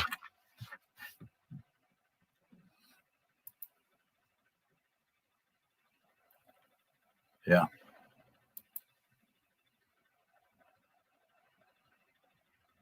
Intro for my video channel. What, the sell Lucasfilm thing? Yeah, I suppose. I've been thinking about it. I just, you know, I get so many hateful comments already. I know that people, oh my God, would the crybabies come out? You don't love Star Wars. You don't know Star Wars. You want to delete Rebels. I love Rebels. Mandalorian's a great show all the time. I get Mandalorian was great. I hate all the Disney stuff, but Mandalorian was awesome. Fuck, we're lost. We've already lost before we've even begun to fight. Buying into that Mandalorian half-assed bullshit.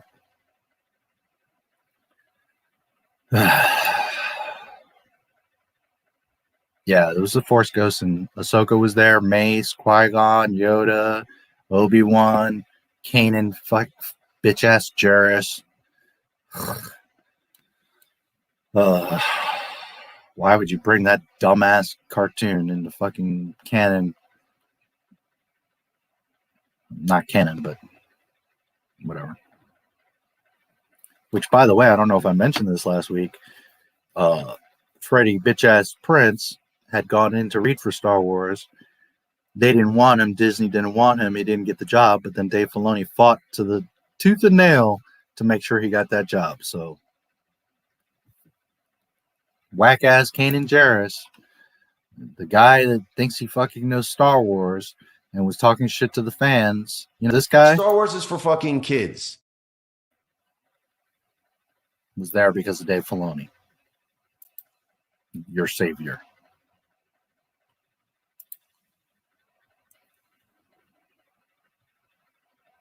Not Lucas Cannon. About the Clippy. You better be. The problem with those kind of hashtags, like somebody said, sell Lucasfilm back to George Lucas. Don't get me wrong, those are great, but they're so long. I can't even get people to write sell Lucasfilm. You think people are going to write those long ass hashtags and they're not going to remember it? It has to be short and sweet and simple and to the point. Hashtag sell Lucasfilm.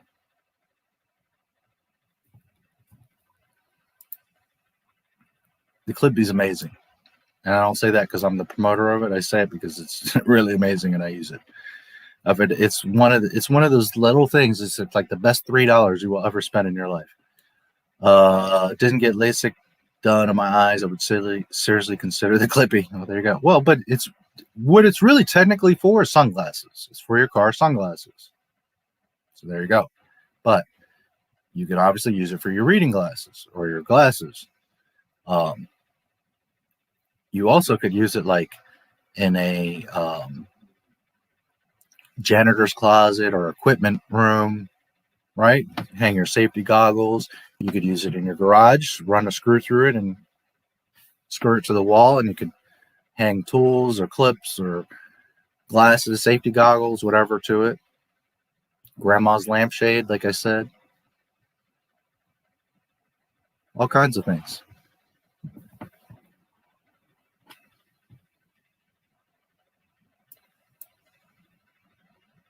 It's great for your passengers, kids, all that stuff. Feel bad for John Boyega. I think he would be great casted for some role in Lucas story treatments. As far as I know, in the Lucas stuff, there was no place for him. And I hope that doesn't come out the wrong way. It's not to say that, you know, I think John is fine. I think Finn had tons of potential, but there was like no mention of a Finn type character. It was about Luke rebuilding the Jedi Order, and it was about the Wills, you know. So I don't know where John would fit or Finn would fit in there. Now maybe I didn't read the sequel trilogy treatment, so maybe there was a character like that.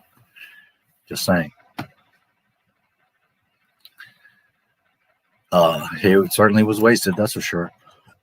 with all the people ratioing Disney now, I think it'd be good time though for that video. I mean, I can do it. I know I'm going to get a whole bunch of shit for it. My Mandalorian video, people hate on that shit. And I understand people like the Mandalorian, but it's like, she's got a great body. I get it. But is she a bitch? Is she lying and cheating to you? Is she stealing your money? Is she, doing all these kind of things? That's what you got to understand. So if you're going to be blind, fine. But if you're going to objectively watch the video, you're going to be like, holy shit, he's right. All these fucking problems with the Mandalorian. But there's too many people, again, their ego and their little feelings, that don't want to admit, like, holy shit, the show really isn't that good.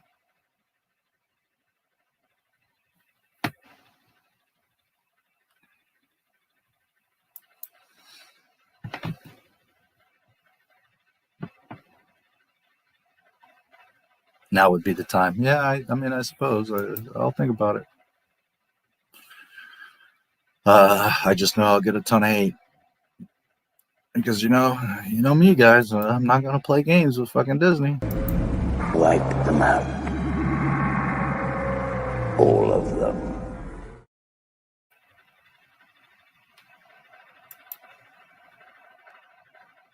Disney couldn't back away from that. Which part? A petition with 1 million signatures?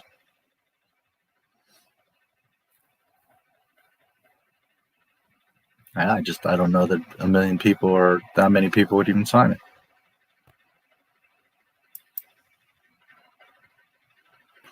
One to 100, where is Disney on recovering the money from Lucasfilm purchase? I've been wondering about this. I know they have losses and toys in the park and Solo and Disney Plus. 1.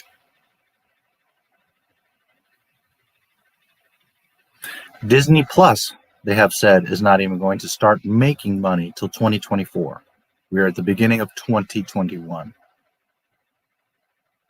Lucasfilm has no movies that are successful or in the theaters.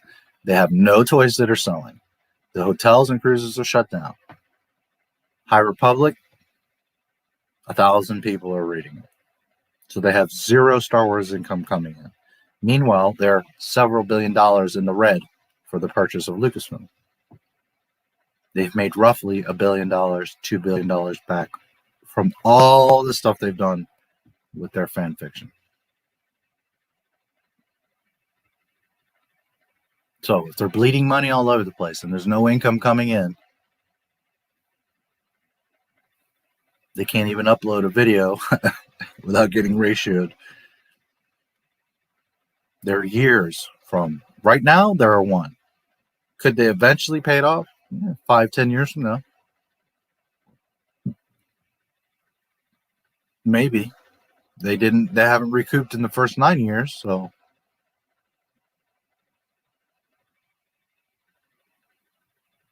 potentially another 10 years.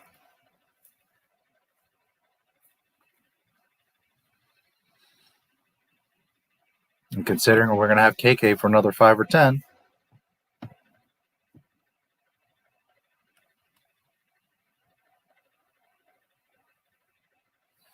remember that Disney Plus functions on subscribers. All right. So you watching an episode of Bad Batch doesn't make them money per se because they're not getting money for that view. Where they're getting money is because you're subscribed to be able to watch the Bad Batch. Now, you got a ton of people that are just watching it on the high seas anyways. Then you got a bunch of people that are pissed off with Disney and have canceled their subscriptions and not going to watch it. There's also a bunch of people that will. But realistically, how much are they going to make off of Bad Batch? Not much. And remember that you're not paying for Star Wars or to see the Bad Batch. You're paying for Disney Plus. So there's people that subscribe that don't even watch Star Wars stuff or Bad Batch. They're watching Mickey Mouse or National Geographic or whatever. So they have to divvy up the $4 that they get from most people. Some people, they get 7. We'll just say 7 to be fair, even though it's only about half of the subscriptions. But we'll just say 7. They have to divvy up the $7 that they get amongst the entire Disney Plus, all their stuff, right? They have to pay for Hamilton and Beyonce's thing and Raya and Black Widow and never mind Star Wars.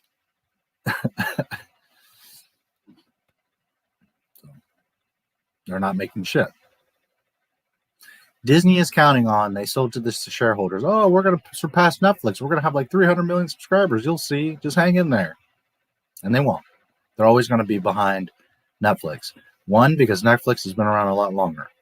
Two, because not everybody likes Disney. And when you go to Disney Plus, it's pretty, I mean, yeah, there's a lot of properties, Marvel and all that stuff, but at the end of the day, it's Disney. So it's a lot of people that are never going to. Then you got this whole wave of everybody's pissed off with them, right? With all their politics and bullshit and hypocrisy.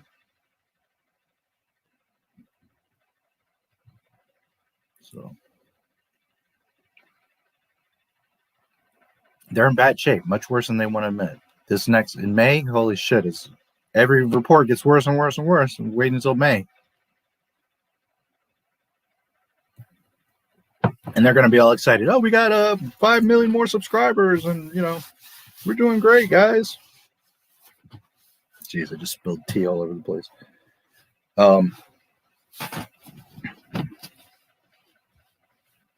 But now, what is going to help them, not save them, but what's going to help them is Bad Batch. Yeah, they'll get, maybe 1 million subscribers back. But there's a lot of people that are so pissed at Disney to begin with. They're not going to resubscribe. And then there's people that aren't going to subscribe for a little cartoon anyways. So the Bad Batch is not going to do much of anything. Most of the people that will watch Bad Batch already have a subscription. That's definitely not going to do it. The one thing that can help them is far from going to save them, but if they get to open now in April, Disneyland,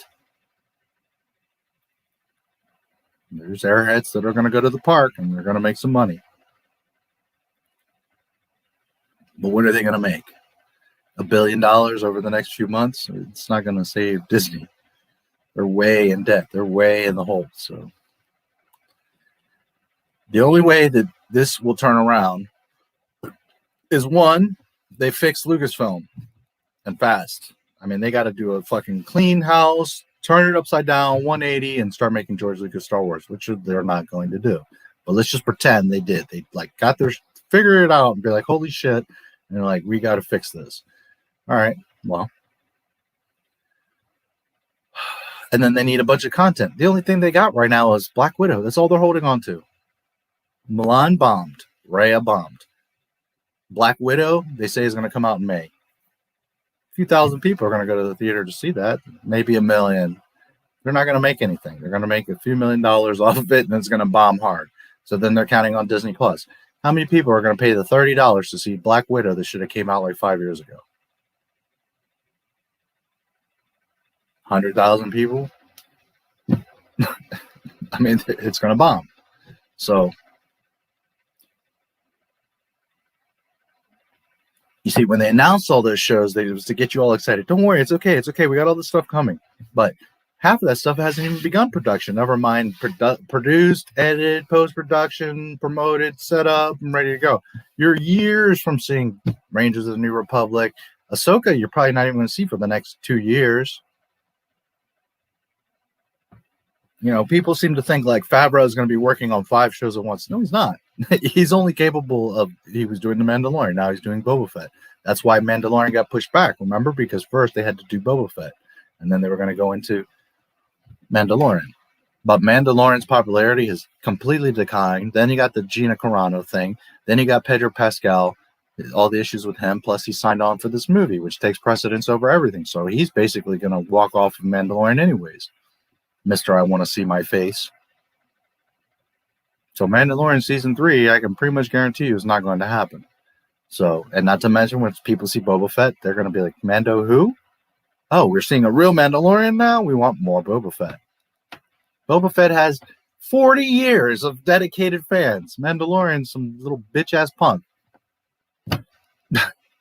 He's done. That shit is done. So there goes that show. Rangers of the New Republic. There goes that. That's out of there. Lando. Who's going to watch a Lando show? Obi-Wan, they've been working on for 7 years. Is it going to ever happen? It's only going to be 4 episodes anyways, and they're going to cuck them. So what's the point? Which, by the way, a lot of people are like, it's 6. No, it's 4 episodes. They announced this a long time ago. When they had to redo the scripts, they announced there's 4 episodes. And that Kathleen was not happy with the scripts, and they're going to redo them. Now, at the end of the day, it could be 8, it could be 7, it could be 12. I don't know until it officially comes out. But the last official announcement was 4 episodes. I don't know why everybody's on this. Oh, it's 6 episodes. It's 4. That ain't going to save them. And that shit hasn't even started filming. So unless Disney, out of their ass, out of the air, pulls out like 5, 10 amazing shows, which right now the biggest things are Marvel and Star Wars. Star Wars isn't fucking flames and it doesn't have nothing coming anytime soon. Bad Batch will be popular for a week, and then that'll be forgotten. So the only thing that's really legitimately going to maybe have an impact is Boba Fett. That's not till December, guys.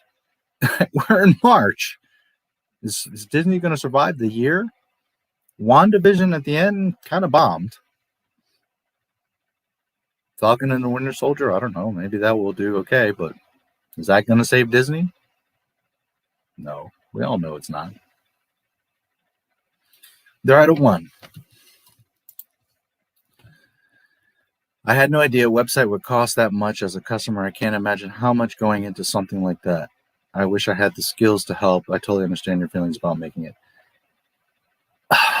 There's people, and I can even build a website for relatively cheap, $1,000, $5,000. You can do something like Wix or Weebly, and it's pretty much free, and you just have to put the time to build a website. But there's 2 factors here. One, you're paying for the knowledge and the speed of getting the site built, because for you to learn how to do it and figure it all out, and the SEO and all the structure and all the shit, it'll take you at least a year, if not several years, to learn how to do that shit. So that's a big part of it.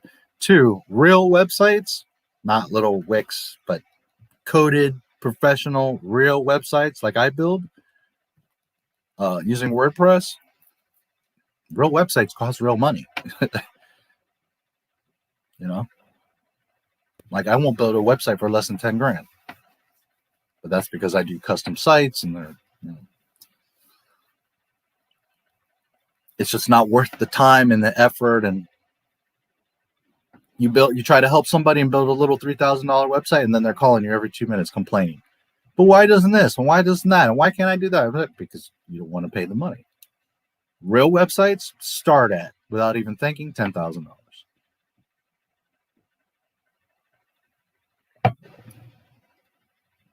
Most people don't understand, like, real websites cost $100K, $250K.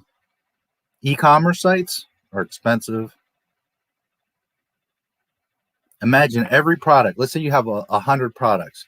Every one of those products, a guy like me would charge $500 to $1,000 per product to set it up, the picture, the SEO, the description, get it in there, make sure it works, the cart, all that. So now 1,000 by 100, just setting up your products. You see? And some people might think, oh my God, that's crazy. Okay, go learn it and go do it. And you're going to see that it's not that easy. It takes a massive amount of time and knowledge, patience, detail. And one thing is to like, oh, look, I put it there and it looks good. Does it work properly? Does the image enlarge like it's supposed to? Is it the right size? Is the image clear? Is the image good? Is it properly centered? Is the description good? Is the SEO any good? When you click it, does it go to the cart properly? Does the cart check out? Does the credit card transaction go through? I mean, there's all kinds of shit. So real websites cost, you know, anything like a little just normal website. Again, you could build something cheap for yourself, but 10 grand. Anything like a real website, you're looking at $100,000. Bands, companies, you know, these types of things, 100K, 200K. That's what real websites cost. People don't understand this. Not to mention the hosting, the SSL certificate. I mean, there's all kinds of shit. Anyways.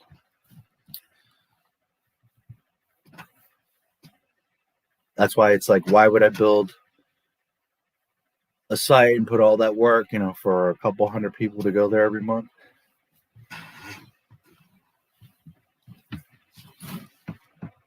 Now, if this channel like gets 100,000, 200,000 subscribers, well, yeah, there it might make sense.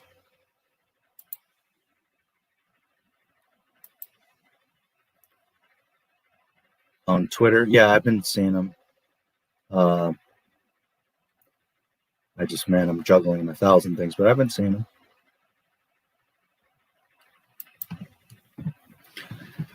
Could you make multiple different videos addressing all the problems with every single Disney Star Wars product, show, film as a reference and direct people your way? Well, that's what I do.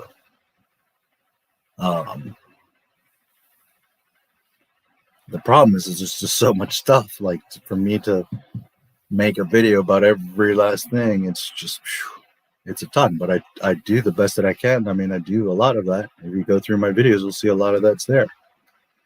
Any kind of major news of their fuck-ups, that's there. A lot of my videos cover a lot of their stuff. So you'd be surprised. There's a lot of it already there. And I'm constantly... You know, like today, I put up that video of the ILM guy that once again confirmed there's no plan. So I will continue to do more. Just, you know, it takes a lot of time of research and editing, and it's a lot.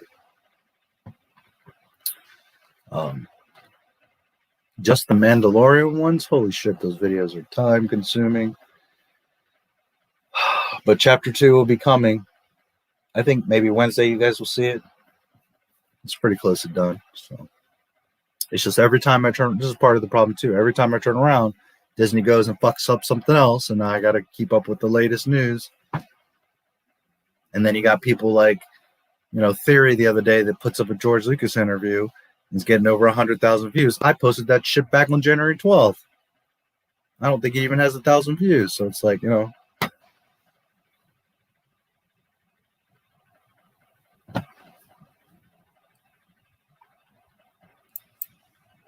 But I do my best.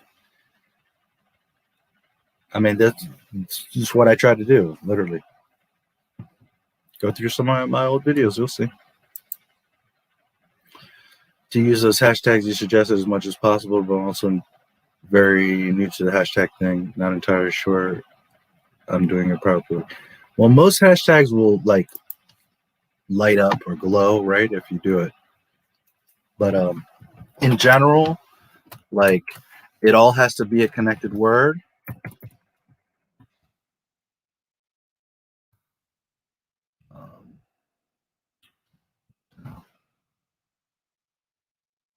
Right? Like, let's say you have two words, it has to be connected. It can't have spaces. Some places will let you do like an underscore or a hyphen, but for the most part, like numbers or symbols don't work. It has to just be words. Now, what I do, excuse me, is I capitalize each word. It's just much easier to read. So, for example, sell Lucasfilm. But as long as it's connected, some sites like YouTube will let you put a number, like Star Wars 4, number 4, life. But most places won't. Like Twitter, I don't think will let you do that. Facebook, I'm pretty sure won't. It'll break it. It won't come up as a hashtag. It'll come up with the hashtag signal and then the word. For it to be a hashtag where it's like a link, most places you can't put a number or symbol. It has to be just text. Outside of that, I always, again, when there's multiple words, I capitalize the first word. It's just much easier to read and separate. And especially something like sell Lucasfilm, it's LLL, and it just looks like a mess. But if you do LL and then capital L Lucasfilm, like I just did, Monetize the hate. Yeah, well, I do my best. I didn't care for Hamilton. I didn't officially watch it. I know basically what it is. I've seen parts of it here and there over the years.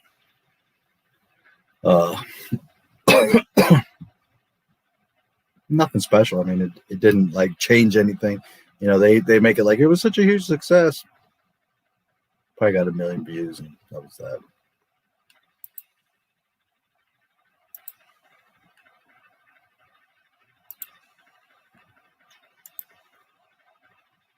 Just saying, because your position is clear and logical, but the message maybe gets lost due to crybaby saying the things you mentioned. Through people's emotions might work. Yeah, I mean, again, I try to convey that in all my videos. See, here's another part of the problem. Like, for me to really do that, it's probably going to be a long video. And most people won't sit through an hour video. Most people are like, you know, watch 3 minutes and then they're like, I'm out, I don't want to hear this, I'm bored.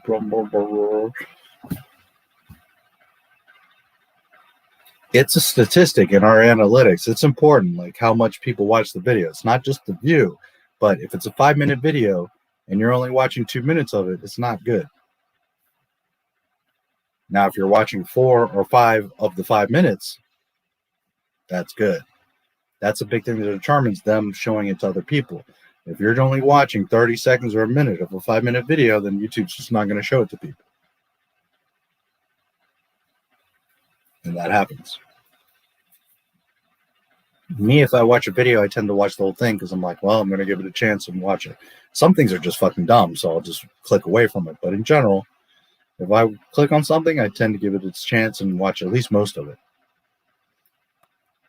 Because I try to objectively see what they're saying.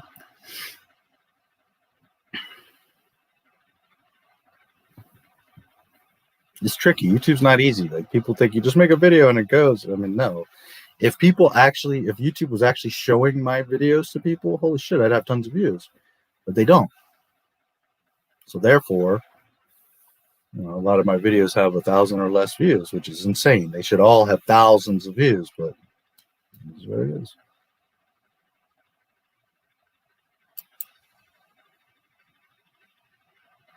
Yeah, they're desperate. They're putting everything they can.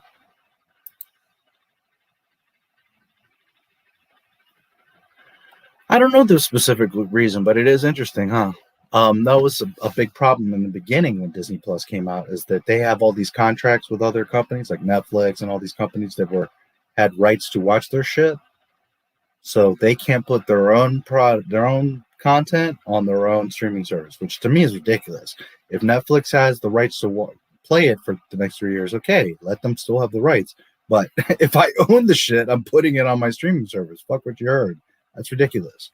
For Netflix to have the power to keep Disney from putting their own content on their own site, to me, is just insane.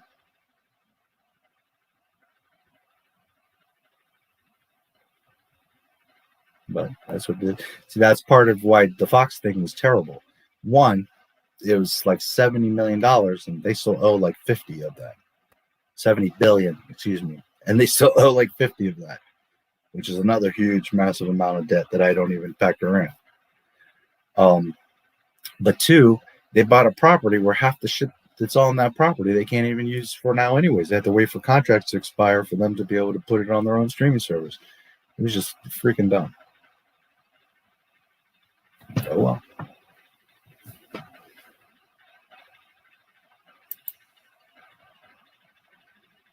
Stories about clones. Yeah, I don't know why some people are all excited about, oh, Bad Batch. I'm like, those little cartoons that got you excited.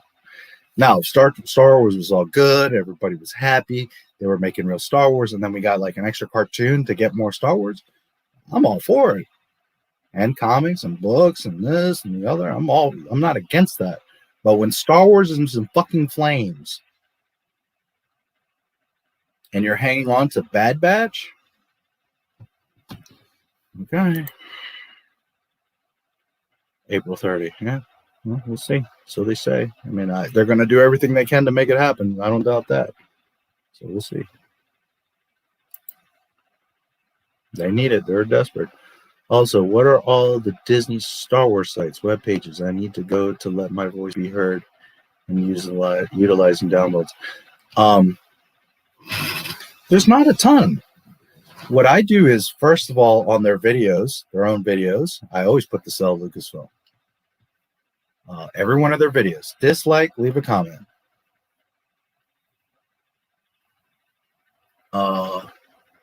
Twitter, I tag them, or I just,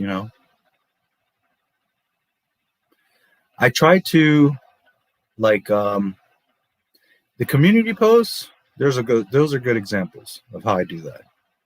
Right? I write a little message that embarrasses the shit out of Disney. I add a few hashtags and a relevant picture or something that, again, stings Disney. And then there you go. It's funny, like, one of my most powerful social medias right now is the community tab on my YouTube. It's become like my personal social media. Because ironically, on Twitter, most people don't really pay attention to my stuff. Some people do, but most people don't. Facebook, I have the Not My Star Wars group, and I always post stuff there, but I post my videos in several groups, but I try not to go too far and post like all these images and extra shit because people already bitch. Here and there I do, but you can go in groups and put up a picture and a little thing, But in general, you posting like in a Star Wars group, something like Sell Lucasfilm doesn't go far. If you go to the Star Wars Facebook page and you bomb that with Sell Lucasfilm, now we're cooking with gas.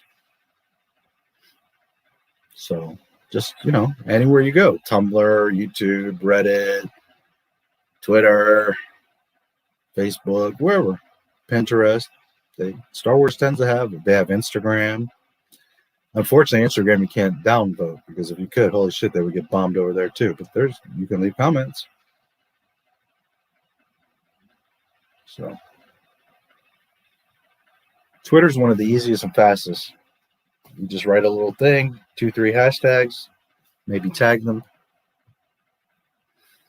But yeah, as of late, for me, the community tab has been doing wonders.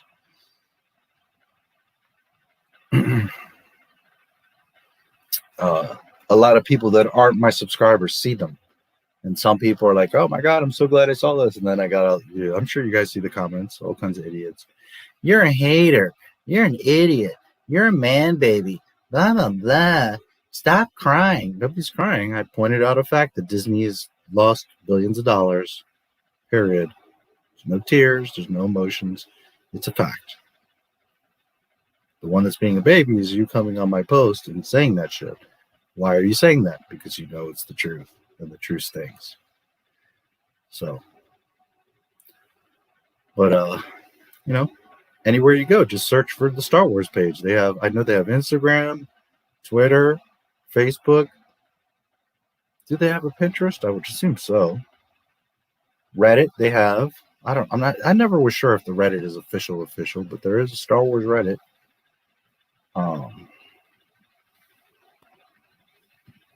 YouTube, of course. The problem is at StarWars.com, you can't leave any comments. They're slick. They don't let you leave comments. Because if they did, holy shit, would that site be getting bombed? Holy shit, it's a good thing you can't. They would be getting so bombed right now on Star Wars. The servers would get crashed. People don't bother with it because there's no way to downvote anything or to even communicate to them.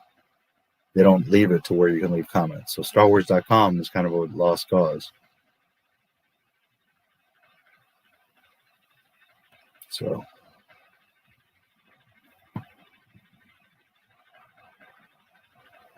just remember, it's not bad to go into other groups where there's fellow supporters and fans, but in general, what you want to look for is their official pages. And there, leave a comment or a hashtag or whatever. And it's like I tell everybody, don't be stupid. Don't cuss at them and act like a child. Just point out a fact. I'm unhappy because you fired Gina, or Star Wars is really sucky right now, or, you guys messed it up, or whatever. I've gotten to the point where I don't even want to leave a comment. I just hashtag sell Lucasfilm. That's it. That's all I got to say.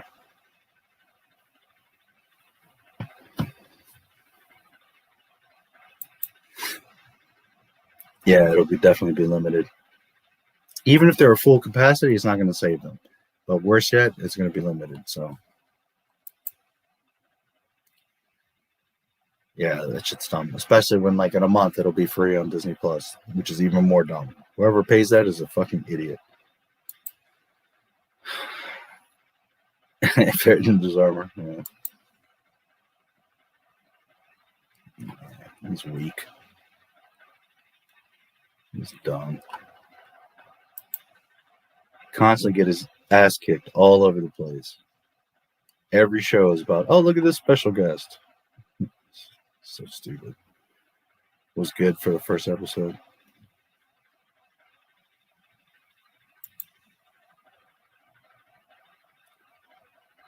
Link to the StreamYard.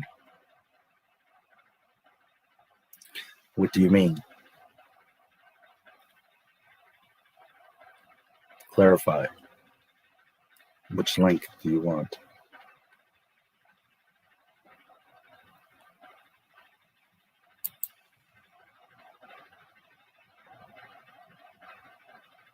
Did I do that? Sell Lucas?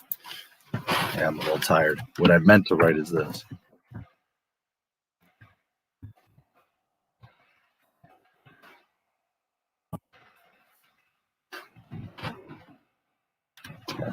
Not sell Lucas, sell Lucasfilm. Trying to cancel Bill Burr now. Yeah, Rosario Dawson too. Twitter's toxic. Yeah, I don't get into conversations or deal with Twitter much. I just go on there, I post what I gotta post. Usually it's something destroying Disney, or for the most part, what I do is I, share my videos. And then I'm out. I don't spend a whole lot of time on Twitter or getting into conversations or all that.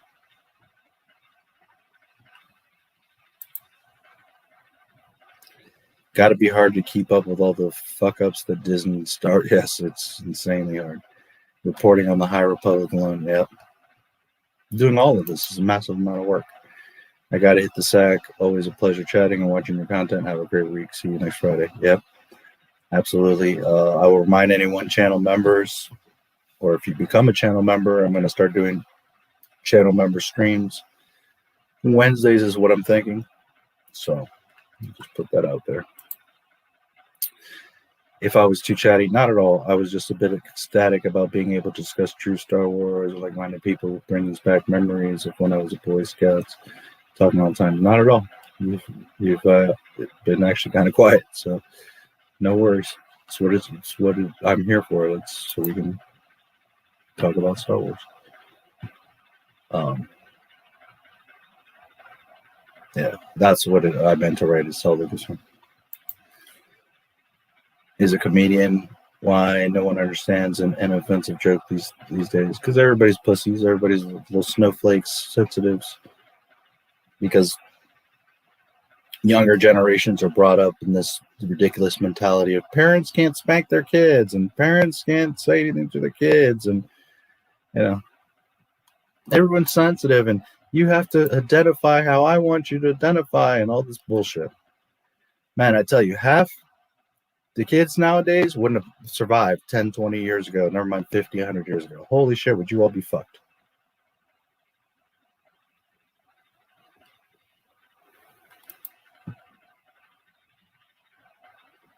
We'll certainly do what you suggested. I hope that I'm not too demanding. Not at all. On the contrary.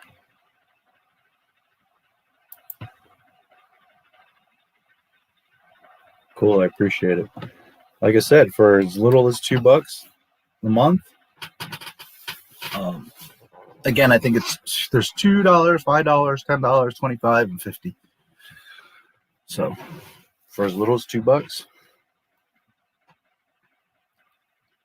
and then you get to be part of the cool crowd for the minimum of $2.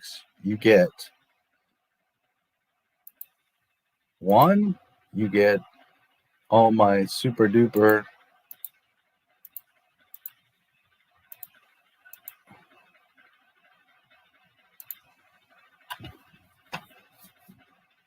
emoticons, and the more members I get, the more I can unlock. So I'll do some more. But there's some fun ones. You get on the community tab, there's member only posts, which I don't do many because I just started getting members, but I'll just start doing some more. And then I'm going to start doing member chats or member streams. They'll probably be shorter, like 2-4 hours. I mean, I say that, and they're probably going to end up being 10 hours, but you know, it'll be member only streams, probably on Wednesdays. I'll figure out the best time and day.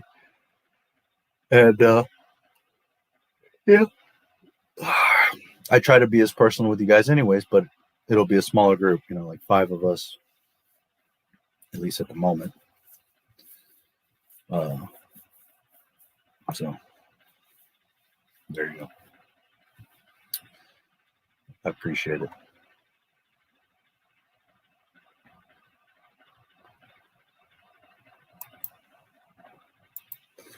Yeah, and get all those silly emoticons. Okay, before I forget, let's look at this news that I was talking about. So first, who is Luke Skywalker? An optimistic hero that sacrificed his life to redeem his father, to save the galaxy.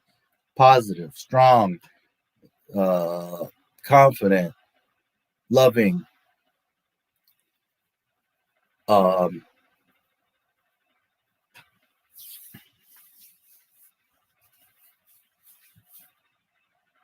hero.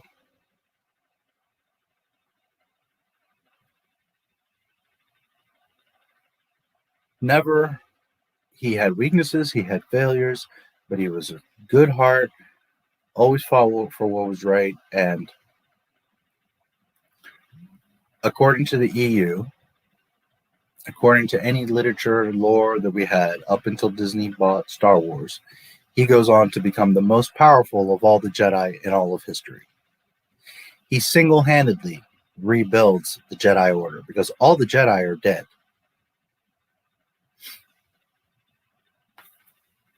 Lucas reconfirmed this in November of 2019 in his interview, where he says that the sequel trilogies would happen just a few years after Return of the Jedi, and Luke would begin training 2- and 3-year-olds and rebuilding the Jedi Order. So Luke brings back the Jedi Order single-handedly, has hope, has faith, restores the Jedi Order, and trains a bunch of children because he's strong, because he believes, because he has hope, because he is the galaxy's hero. He is known throughout the entire galaxy.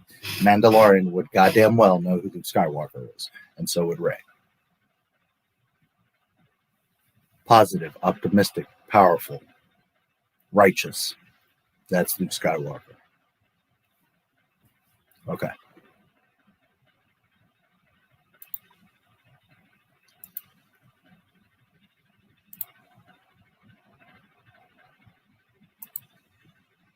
Here is the new Luke Skywalker Black Series figure. Just came out. As a matter of fact, let me see what March 18th. So this post was 2 days ago. I've blown it up so you can see it. Now, his description is in several languages. And I don't know how well you can see it, but I will read it to you. Star Wars Black Series Luke Skywalker. Luke Skywalker. 5 years after the destruction of the Death Star, Mandalorian, Luke Skywalker fears there is no hope as the remnants of the Imperial fleet are readied for war under the command of Grand Admiral Thrawn. So let's break this down. 5 years after the destruction of the Death Star, that is Mandalorian. Mandalorian is 5 years after Return of the Jedi. Luke Skywalker fears there is no hope. Jedi do not know fear. Fear leads to hate. Hate leads to suffering. Suffering leads to the dark side. Jedi do not know fear. And Luke Skywalker, who is literally a New Hope, the New Hope, the one that saves the galaxy, does not know anything about no hope. And in fact, we know per George Lucas and the EU that he has so much hope that he single-handedly rebuilds the Jedi Order. Remnants of the Imperial fleet. Well, you could argue that there's some remnants, but for the most part, the Empire was fucking done. Readied for war. No, they're not. They're in complete disarray. The fucking second Death Star was blown up with Darth Vader and the Emperor in it. Well, Darth Vader no, because he takes him down to Endor, but the Emperor's in it, gets killed, blown up, and then Vader obviously dies on Endor. The Empire's done. Are there some scraps here and there? Some guys are going to try to fight, but they're done.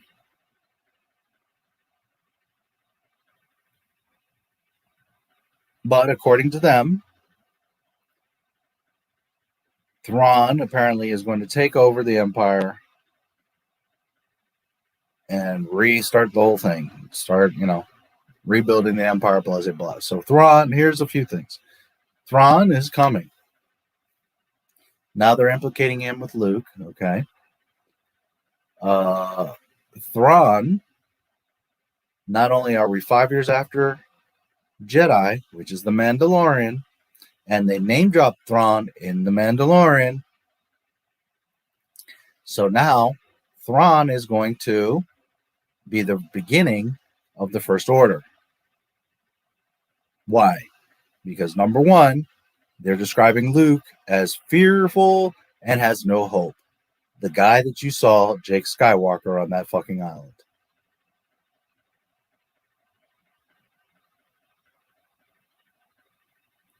So be prepared, because they're going to cuck Luke again. Thrawn is coming, and he's going to be this big bad. And Thrawn's awesome. But when the Empire is totally dismantled, he's not going to be doing a whole lot of anything. Thrawn was awesome because he was under Palpatine and had troops and fleets to command. He does not have that anymore. But, name drop. Ooh, look, remember Barry Thrawn. Jon Favreau, I've shown you guys several times, said out of his mouth that he is connecting the sequel trilogy. The description of The Mandalorian says that it's connecting the sequel trilogy.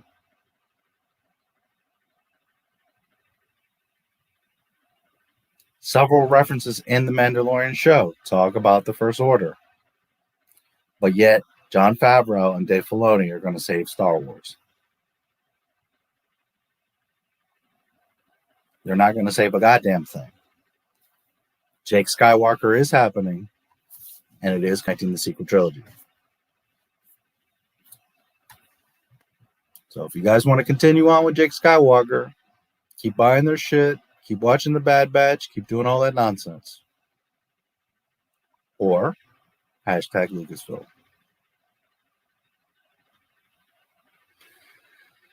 So there's Luke Skywalker. This guy, if I'm not mistaken, which is the Salamiri, is the creatures that Thrawn had that repel the Force. If a Force user is around them, they kind of nullify your Force powers. If I'm not mistaken, that's the Thrawn. Yeah, here you can see him. That Thrawn would always have him on his shoulders. That's that. So they're already telling you, Luke is scared. He has fear. He has no hope. And here's the Salamiri, which is going to nullify his Force powers. So they've already cucked Luke before they're about to cuck Luke. Okay, they're showing you right here. So get excited for his little black suit and his green lightsaber. But right here, they're showing you he's about to get cucked.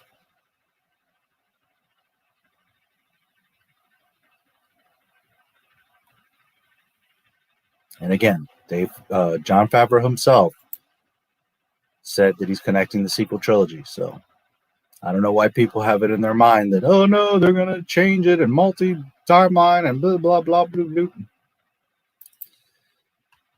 Oh, boy. Anyways, there you go.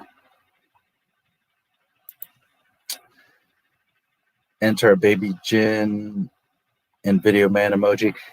That's funny. I've been thinking about Video Man. The more members I get, the more I can unlock. Right now, I need, I think, one more member, and I can unlock another emoji. Video Man is definitely coming. Baby Jin, I would do because, you know, that's my girlfriend, my wifey.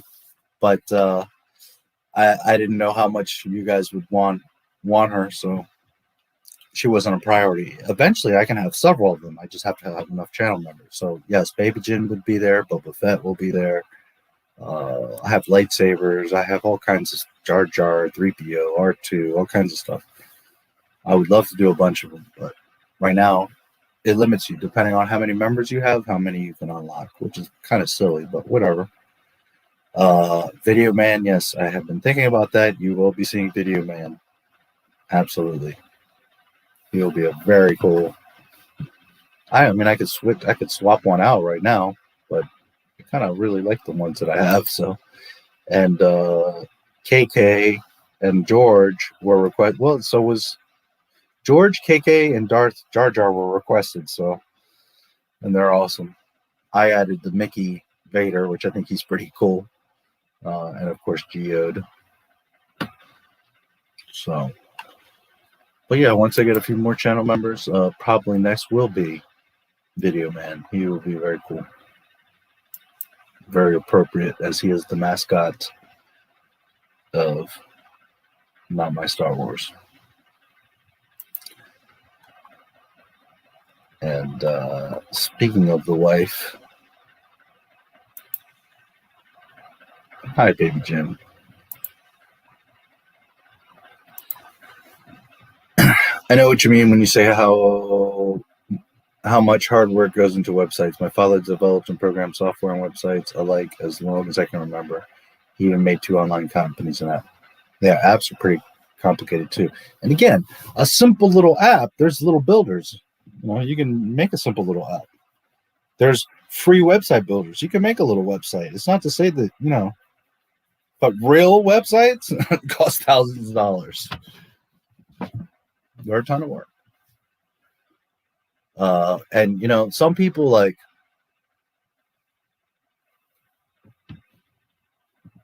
most websites I can get pretty much done in a month. Depends how many products you have and how much detail and functions and all that. But most websites I can do in about a month. And a lot of people feel like, well, if you're only going to do a month's work, that's not worth $50K.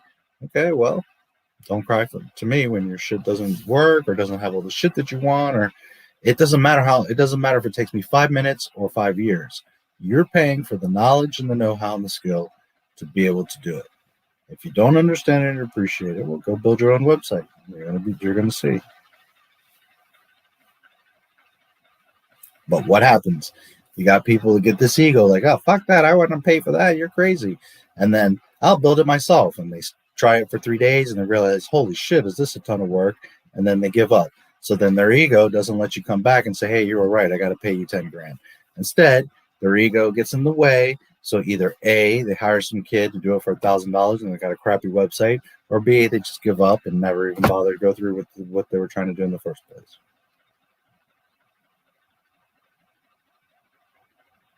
Anyways, I build custom real websites. So that's why I don't even like 10K is to even begin the conversation, because I've been through this for years and you got people that want to skimp you and bother you and this and that. And it's just,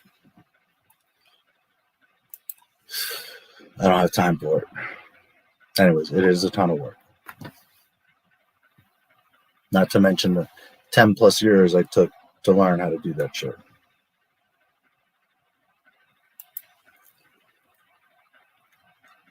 Disney Star Wars action figure scene really threw me for a loop. When I was a kid, figures $5 or so. Yeah, $20. Yep. Yeah, they're crazy. And they're crappy figures that nobody even wants. They are definitely expensive.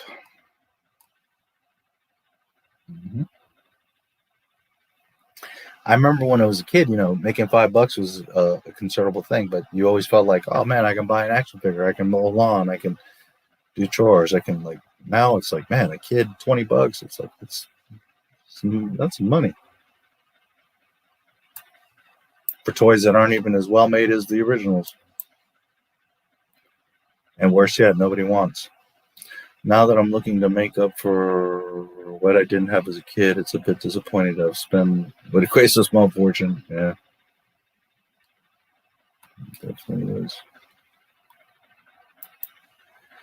I vote for a blaster or lightsaber as next emoji. So I could blast KK's head.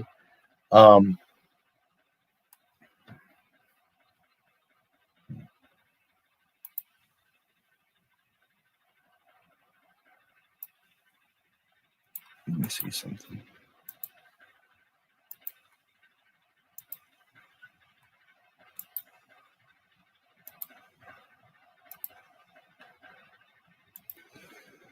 Well, so much for A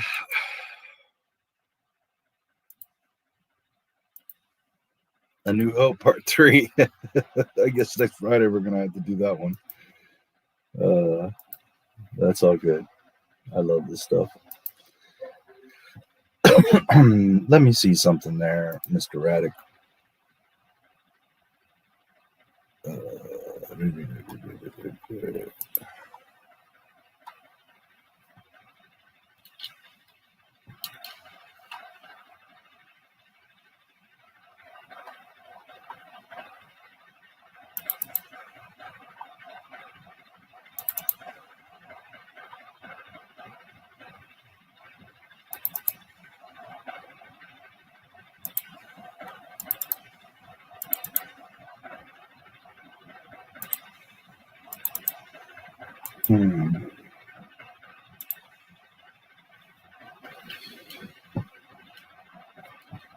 I don't know what's going on, but today, like, my fucking files don't want to show. They just look like sheets of paper. Now my images aren't showing.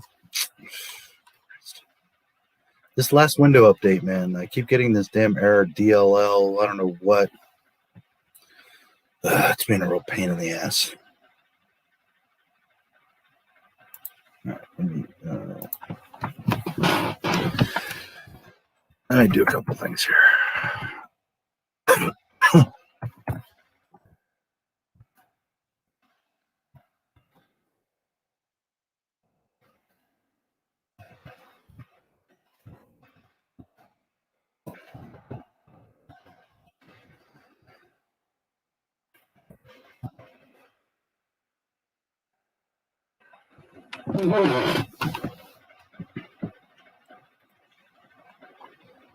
Well, that sucks. Let's see.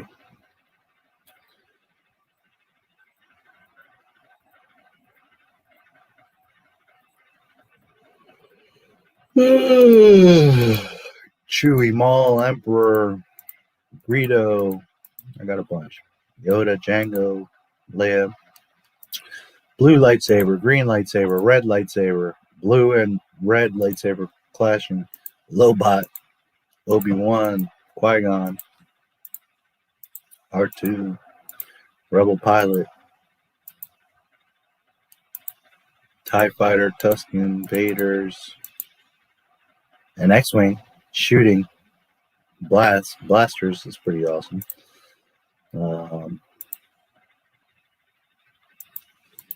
Few Yodas, a Y-Wing. Okay, I figured I don't have just a regular blaster, which I'm sure I can find. The X-Wing shooting to, I guess, well, those aren't torpedoes. Those are from the wing cannons.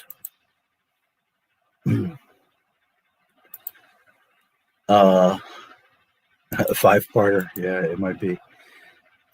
But I could certainly find a blaster, but I've got lightsabers, so that can happen. Although I agree with what that guy said. I think the next one has to be Video Man.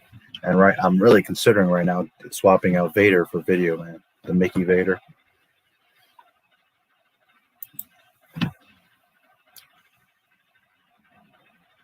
Fife Carter. Well, it's possible.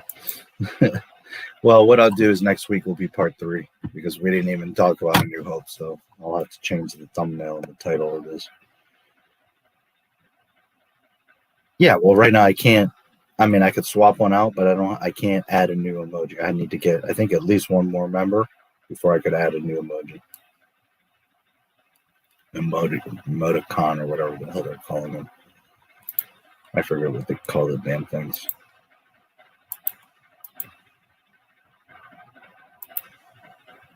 We can take a peek.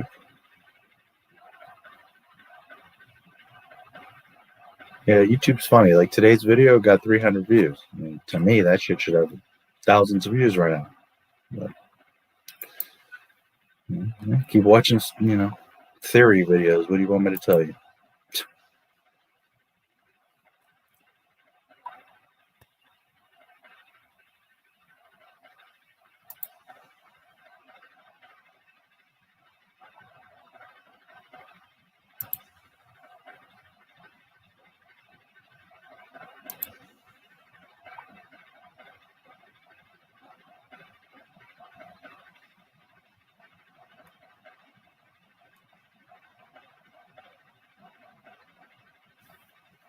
I feel like I lost a member. Did I lose somebody? Maybe not.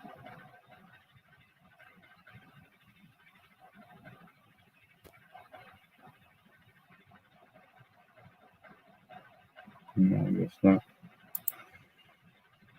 Emojis, they're calling it.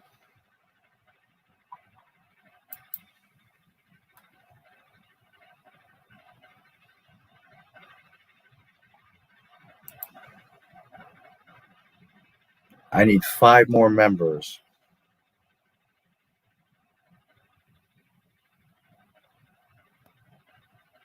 For another emoji.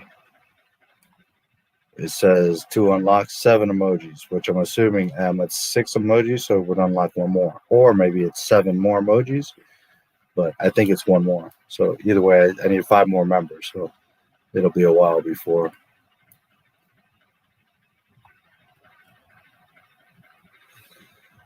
But anyways.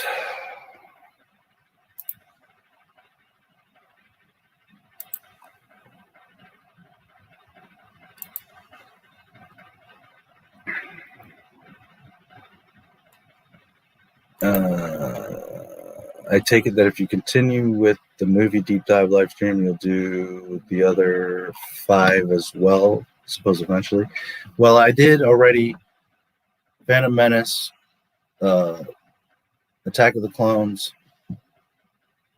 Revenge of the Sith, and I did Rogue One. And for like the past 3 weeks, we've been trying to do A New Hope, but it turns into a whole other conversation. But eventually I will get through A New Hope, and then Empire, and then Jedi. And then like one person asked me to do Solo. I can't stand that damn film. I kind of doubt I'll do it.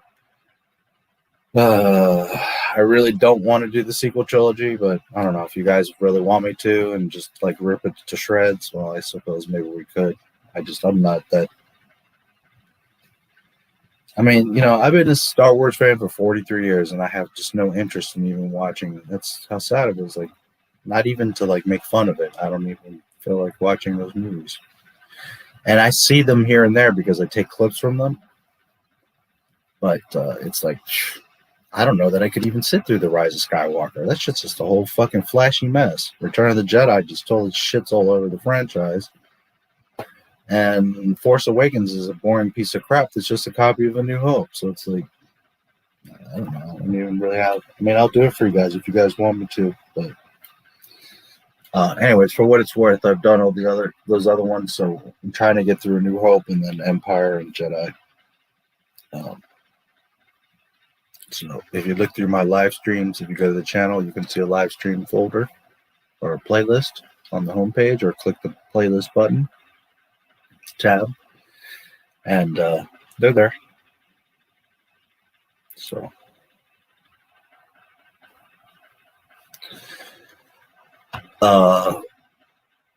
And as far as A New Hope, I mean, it's been broken up into so many pieces now and all this mess. So, but there's always one of my first live streams was Would Star Wars Be Loved Today like it was in 1977? And then that one I go through a lot of detail and there's screenshots, and I'm with a guest at the Ambassador, and we talk all about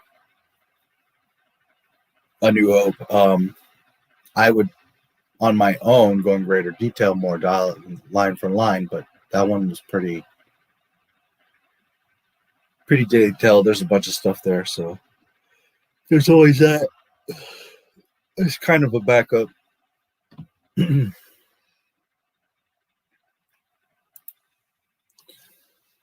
How it feels to have no one to watch Star Wars with other than me, myself, and I.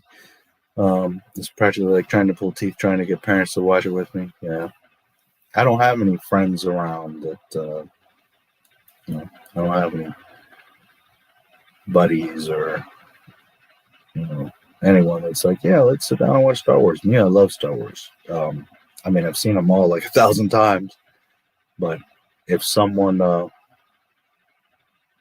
had someone that wanted to sit and watch them, then I would. But that's why we started these streams, because I was doing streams already, but it turned into, hey, do you guys want to see the movies? And then again, it's this guy's fault. Another great stream. I'll be dropping off soon. Talk to you soon. Rest well. Yeah, thanks for being here as always. That guy says, good to see you. I was up really early. Like usually when I do Friday streams, I sleep in till like 12, 2 o'clock. I'm a night owl. I would usually work at night. Today I was up at like 9 a.m. I'm like extra tired today, so I don't think I'm going to make the 12 hours. I'll probably, it's 8 hours and 15 right now. I think maybe at 9 hours if I make it that long. I'm pretty tired, so, but we'll see. Yeah, have a good night.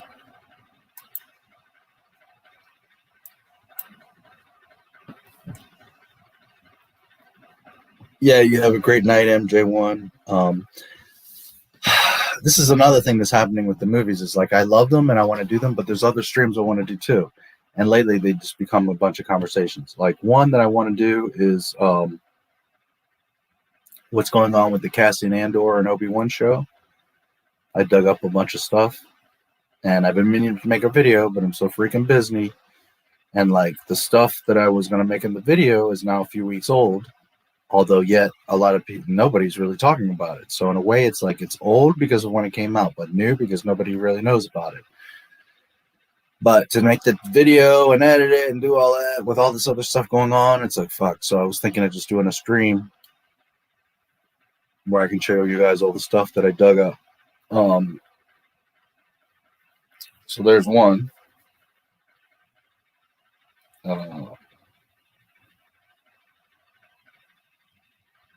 There's a few topics, I could do, but I don't know. We'll see.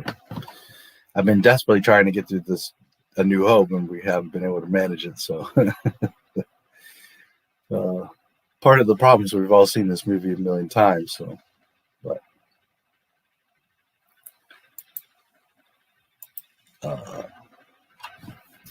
and most of my streams are like 10, 20 people, at least for now. I assume they'll get bigger with time.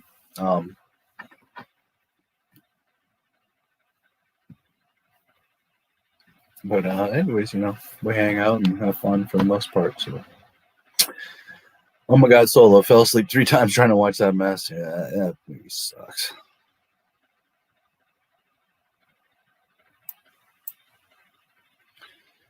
Seven years ago, I came across an original 77 Vader trading card that came in chewing gum packs when the film released as a promo. Where? At a store or something? Or it's pretty amazing. My father bought it because I was his, and he told me about riding his motorcycle to go see it in theaters. It's awesome.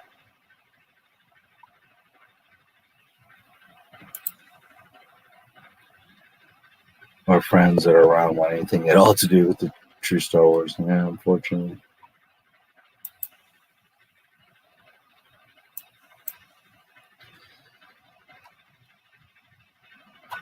You see my profession, not my Star Wars.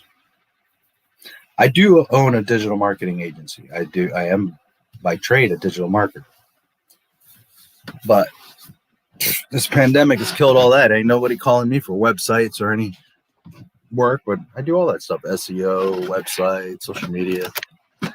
But nobody's calling me for it. And I'm just so busy and I'm doing what I love, Star Wars stuff, so I just put all my energy into this. And right now it makes very little to no money, but keep working, it keeps growing. It's going to start making money eventually. So is what it is.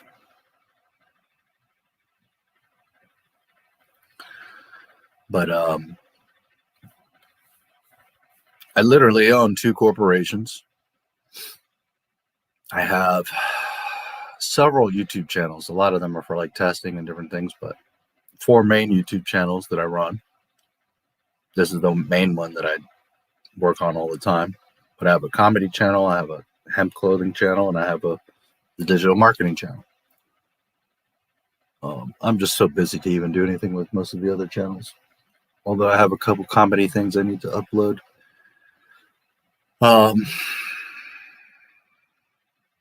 So profession in general is digital marketer. Although for the past year, it's pretty much been YouTuber, video editor, promoter, you know, building Not My Star Wars.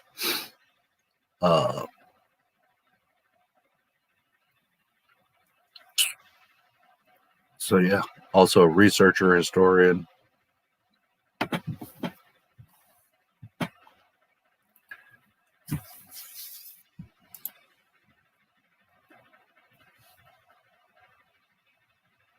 Yeah, I am. I own a hemp clothing company. I'm a hemp historian. Hempologist. I have research papers that have been cited and read all around the world.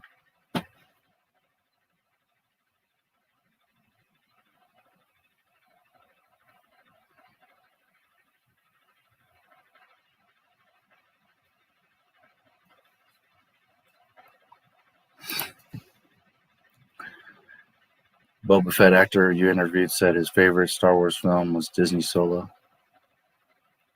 Well, his favorite of the Disney films, not Star Wars film. I am a little surprised too, but I kind of understand it because when you look back, okay, obviously, first of all, who the hell is going to like the sequel trilogy? So that takes that out. What was I leaving you with? Rogue One and Solo. Rogue One, on the surface, I know a lot of people like it, and I liked it, but you know, I recently did the deep dive, and it's not that good of a movie, honestly. When you really go scene by scene and you look at the dialogue and like the story structure, and it's like it's not very good at all. It's pretty bad. A lot of shit that doesn't make sense. It's all out of continuity with itself. There's dumb stuff like you know, Maze and Chirrut, which I like Chirrut a lot. I like him, but you know, they're the keeper of the wells at the temple, and like that's bullshit. That's not how that was. Jin, there was problems with like Jin knowing, I forget what it was, but like she had this piece of information that like out of nowhere she had this piece of information.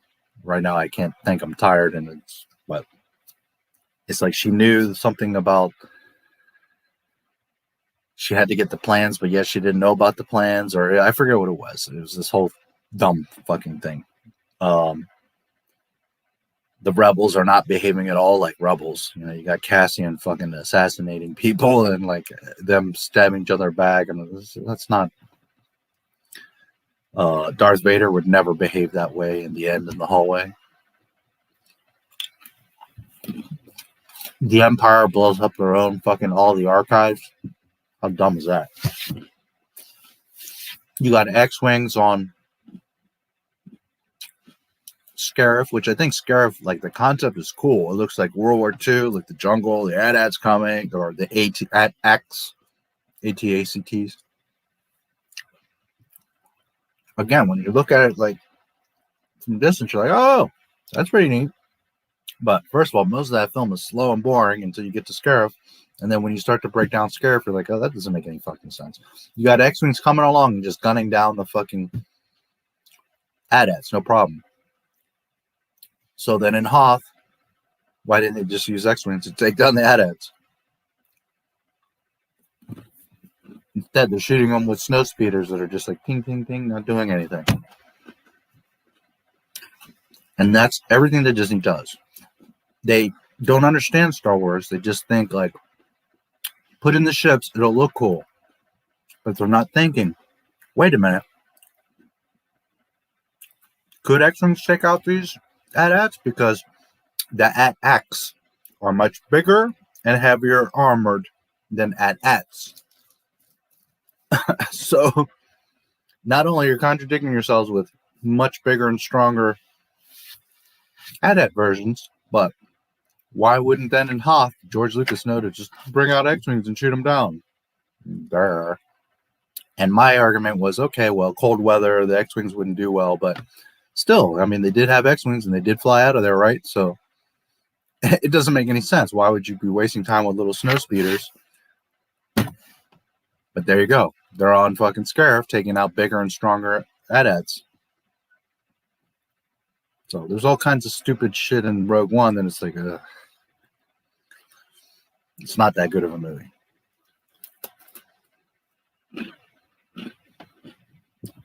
All the characters are underdeveloped. They all act strangely. Jyn, she's like this fucking criminal. Like, why is she such a terrible person? Like, she's a thief, a scoundrel, like all this shit that they like, accuse her of. She's just awful. Why? Why does she have to be such a terrible person? She lost her parents. Doesn't mean she has to become an asshole. She's like this horrible person. They like get her, lock her up, take her to the rebel base. They're like threatening her and talking down to her. And like, that's not how the rebels would act. Princess Leia would be like, sweetheart, what's going on? You know, what's going on with you? We need you in the rebellion. How can we help you? How can you help us? Let's get together. Like, that's not how rebels would behave. The whole time they're like talking shit to her and abusing her and threatening her. And it's like they go from all that to the next minute they're like, oh, you're part of the rebellion. You know, great, let's all fight together. Cassian, the whole movie is like hating on her and doesn't trust her and like giving her the fucking dirty eye. And then all of a sudden, like in the last part of the film, I guess, and I made a joke like, well, I guess he figures this is the last chance he's going to get at a piece of ass, and he starts being all nice to her.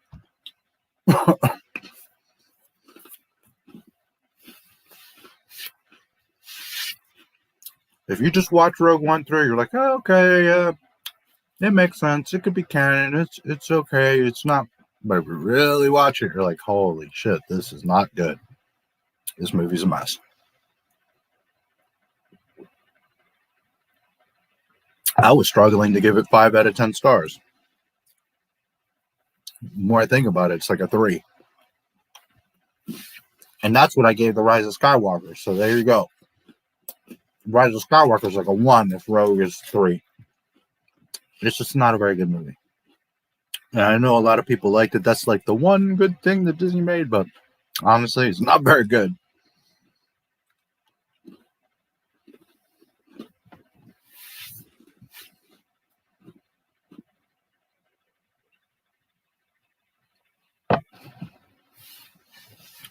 It breaks canon. It's very inconsistent. They behave totally unlike Rebels. It's just crazy.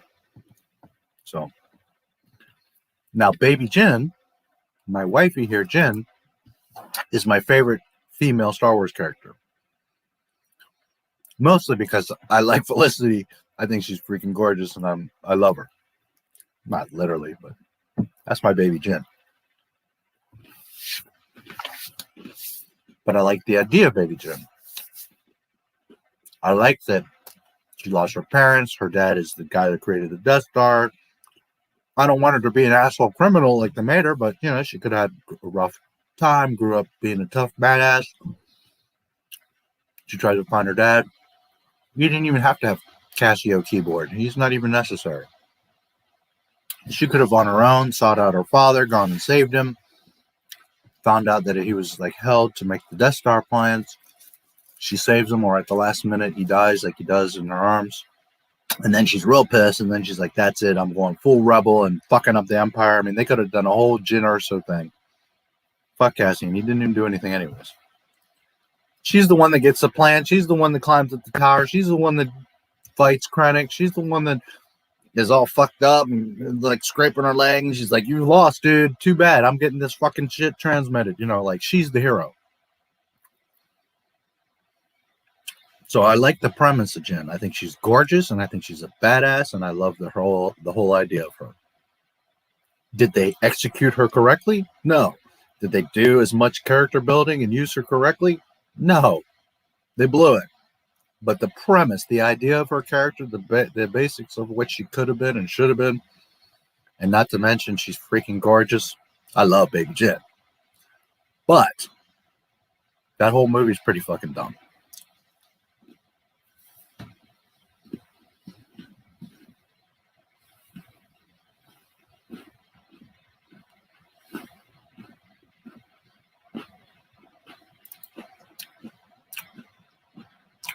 Yeah, and again, you know, everybody has different tastes, and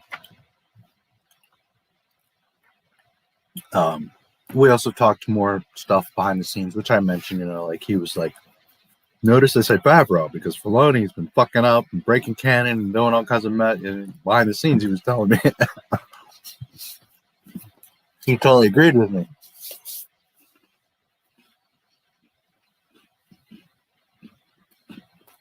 So one thing is to agree on camera, to try not to be rude or to be, you know, look good. But another thing is when we're candidly talking behind the scenes, and he's like, "You're right, dude. Filoni's a fuck up." And I don't mean to put Mark out there like that, but it's just the truth. I mean,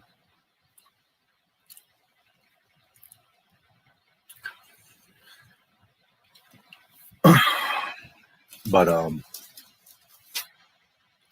I mean, when you I'm not saying this whole was any good. It was terrible, but that's what I'm saying is if you back up, well, the sequel trilogy is automatically just counted because that's just a dumpster fire. Then you look, what do you got left? Solo and Rogue One. Well, Rogue One is definitely better than Solo, but when you really look at Rogue One, that's a freaking mess too. So now it's like, I think it's more so. The thing is, he's like a graphic artist, and he does all kinds of art and digital.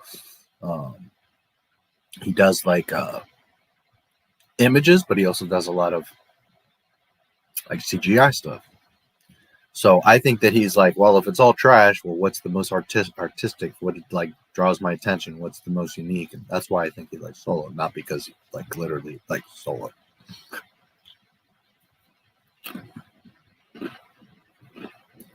I think he's looking at it from like a artist view, and it's like eclectic and artistic, and not that it's good, but you know what I'm saying.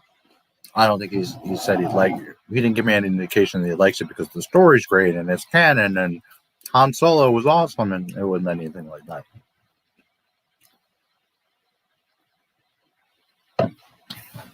So, anyways, and he also told me behind the scenes, listen, I'm pretty disconnected from Star Wars too. Like, it all breaks canon and it's all nonsense. And he repeated, remember what I said on the stream? That I watched Mandalorian as Star Wars TV. I don't take it serious. It's not real Star Wars. It's just fun because I get to see a Mandalorian. I was Boba Fett. And the idea of it, plus, you know, it's that to me is a test run for them to actually do the Boba Fett show. Because, you know, he told me very clearly Mandalorian isn't very good. It does have a bunch of fucking problems. So, anyway.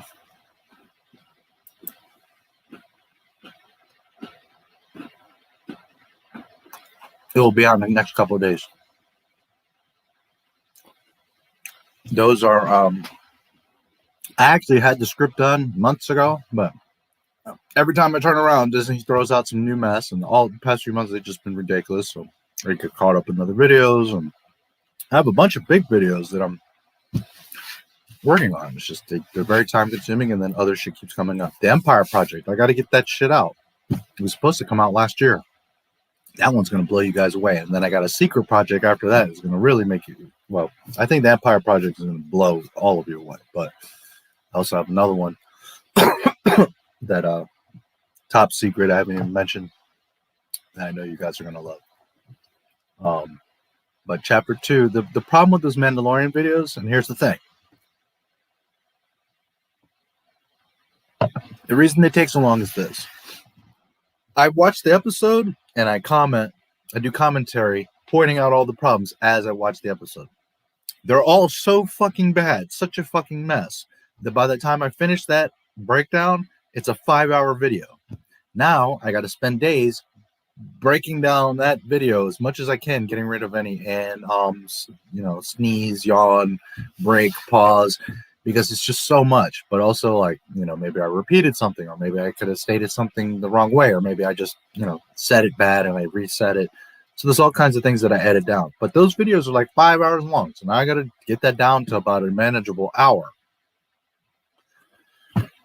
Because there's so many there's like at least 100 production problems per episode. They are a fucking mess. They are a mess, a mess, a mess. It's a terrible fucking show. It's made so goddamn terribly. And the problem is most people are so thirsty for Star Wars, and you're just looking at it with your brain shut off.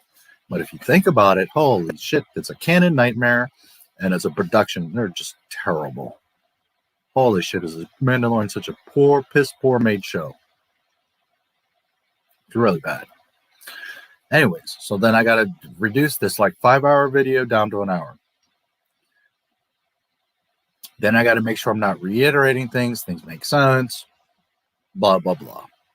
Then I got to go through and get screenshots of all these things. Now imagine if there's like 100 errors per episode, now I got to go through and get at least 100 screenshots.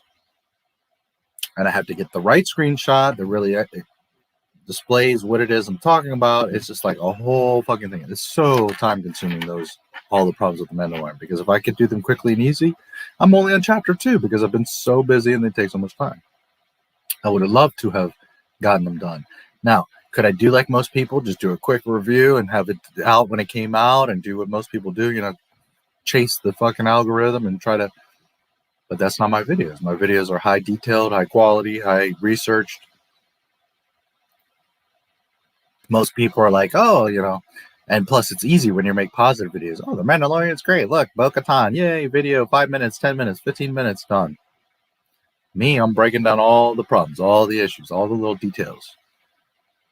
So they're insanely time consuming. So anyways, that's another one that should have been done months ago, but every time I turn around, there's some other thing. My week goes by so fast before I know it. I got to do a stream again on Friday, which I'm not complaining. I love doing this, but it's just a massive amount of work. Anyways, long and short of that, they're each going to probably be months apart because they are insanely time consuming. I wish the show was good and it was like 3 little errors and I could just make a 15-minute video and be like, oh, okay, overall this was that, and here's 3 major mistakes and that's done. But they're not. There's literally over 100 problems on every fucking episode. It's a mess. A mess, a mess, a mess. So anyways, I have been working a lot on it this week, really knocking it out. It's just a matter of getting some more screenshots and putting it together. But I think maybe by like Wednesday, hopefully, I say that now, and who knows, another week or 2 might go by with it. But if no major other things get in the way, I'm thinking like Wednesday, chapter 2 will be up. All the problems with the Mandalorian, chapter 2, The Child. And it gets worse because the first episodes are just stupidity. Then you get to the later episodes in season 2 where all the stupidity starts to compound upon itself. So now by the time you get to like chapter 5, 6, 7, 8, it's like, holy shit. Now you got all these other previous episodes that establish a bunch of stupidity that now is compounded and doubled up on top of itself. So that by the time you get to chapter 8, it's like just a whole fucking mess. Long and short, yes, very soon, chapter 2 will be coming. And I'll probably get a bunch of hate on that one. You're just a hater. How do you not love the Mandalorian? Mandalorian was great. Or my favorite, how does it break canon? I mean, holy shit, do you understand anything about Star Wars? My God, how do you not see how this breaks canon? But I guess I gotta explain it and break it down, and that's the thing. So, anyways. Several years back, my grandma's boyfriend gave me a bunch of Star Wars merch, mainly from the 90s, but the real gem was an original electronic Death Star battle game. Nice. From 77. Sweet.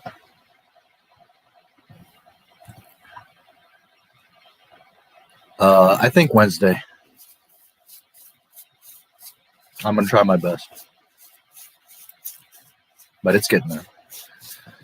One Disney film I ever saw in the theater, and only then, was because parents wanted to take me to the cinema in the mall to see a picture from my B-Day. And that was playing. Yeah.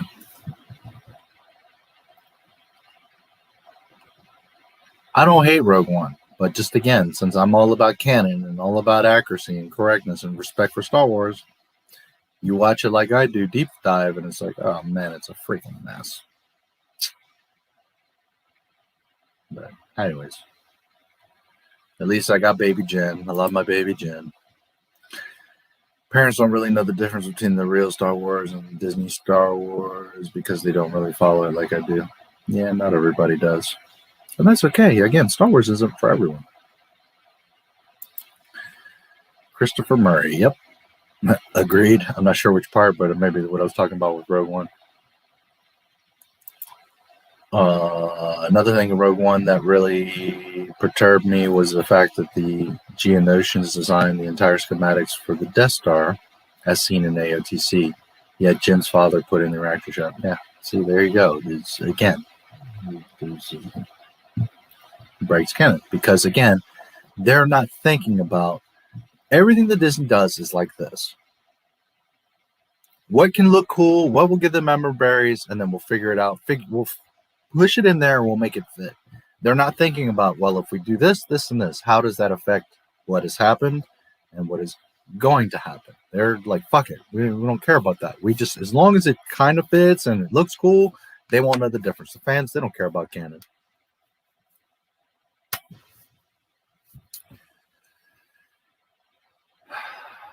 I don't know.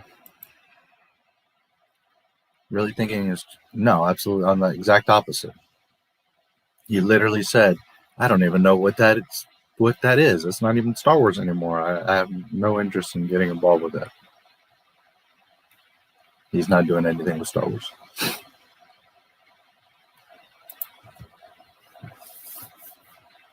No. Yeah, well, there's not really anything on there anyways. For the video of Dave Filoni lying and breaking canon. That's another one that I've got a ton of shit, so it's going to take.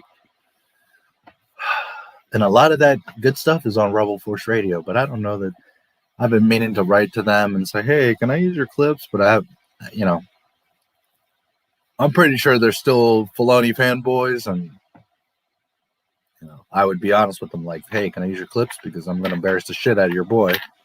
And I have a feeling they're going to be like, no way, dude, you can't use our clips. So then for that, I got to now watch all their videos and take notes and do quotes, which I guess I can do that. I mean, that's what I'm probably going to have to do. But I would love to have just the audio clips of Filoni embarrassing himself. But I got a ton of other stuff anyways. Filoni lying, Filoni exaggerating, Filoni making mistakes, Filoni breaking his own canon. There's a ton of that stuff. I don't remember who it was, but hours ago, someone said, but, what was it? But Jango was never a Mandalorian, though. And remember I said, oh, prove it to me, show me. What you heard was Dave Filoni said that, not George Lucas. And you notice there was never any other people that. Yeah, because, and I don't mean this to offend anybody, but what you're finding out, I knew 10 years ago, and I've researched it 20,000 times over. I already know. I know all that shit.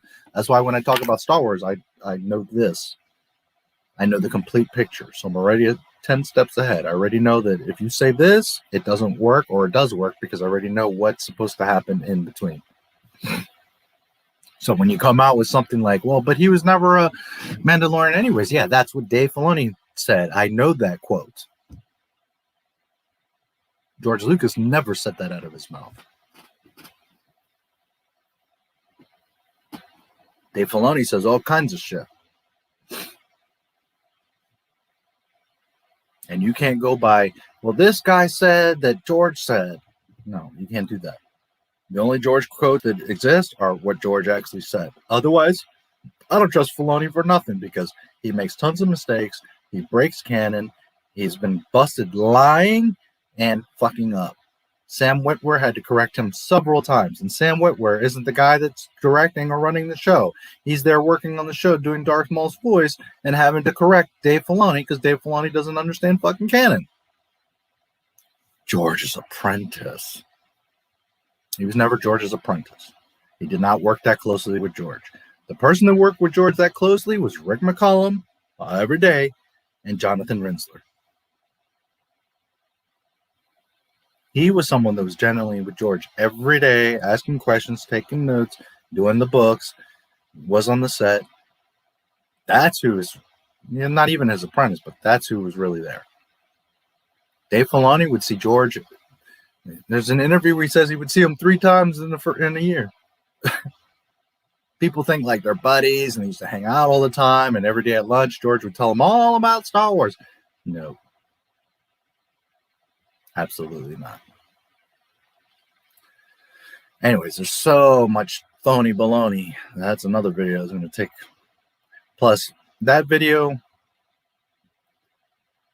See, here's the problem. I don't know if to make, because the original idea was, what is Star Wars canon, and does Disney understand it? So I was going to give all these examples of canon breaking and their understanding and their nonsense. And I was going to put Filoni in there. But then I started thinking, well, I can make a Dave Phony Baloney Macaroni Filoni video, because there's plenty of him being stupid. So we'll see. But again, I have like all these projects in the burner. It's like, holy shit, there's not enough time. Now, if Disney didn't fuck up for a month and I could catch up on shit, but this is part of the problem. Every other day, Disney's fucking up and embarrassing themselves again. So now I got to stay on top of the news and do shit, because even though I post shit months ahead of other people, my shit doesn't get views, and then other people start posting it and they're getting views. So it's like, if I don't stay on top of shit, I'm going to get 0 views. So it's always interruptions. I'm always trying to keep up and do all this other stuff. And again, I'm not complaining. I'm just saying it's a lot of shit to juggle. It's coming. Don't worry, it's coming. Growing up, myself and my family were no fans of Disney long prior to their acquisition of Star Wars. My father opened my eyes to their immoral ways. I saw some people are Disney fanatics. I know some people. Yeah, some people. It's like a cult. They're totally blind. They think it's all magic and Disney and Mickey Mouse and all. They just don't get it. Meanwhile, they have all kinds of pedophiles that have been arrested working at Disney. They put all kinds of sexual stuff in their content. I mean, Disney is involved in so much grimy shit, avoiding taxes. The Disney World in Florida is a sovereign state, so they don't have to obey any laws. They're not under the U.S. nor Florida Constitution. They're their own sovereign state. There's all kinds of stuff with Disney that people don't know. Walt Disney himself was a Freemason. I mean, there's all kinds of shit. But, I talk about some of this stuff, and people are like, hey, you're a conspiracy theorist. You're a nut. You're just a hater. You just want to make shit up. Okay, well, I show you guys the proof. You do what you want with it. That's another video. That was supposed to be one of my first videos. That was going to be my second video, and I just never had the time to get back to it. Disney and Disney Plus, problems, lies, sex, and fails. And one of these days it's going to come out, and I got all kinds of nasty dirt on Disney. But it's like every time I turn around, I got 5 other things to do.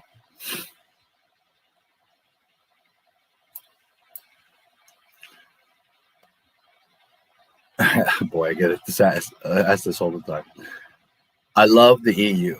I don't like Legends. When I say that, I don't like that name, Legends, for a few reasons. One, it's the EU. Stop trying to like, and I'm not saying you, I'm talking about like Disney. Stop trying to like diminish what it was. It's not Legends, it's EU. It's expanded universe. It always is, always will be, and it was fucking stupid to do that. Oh, we're making it into Legends.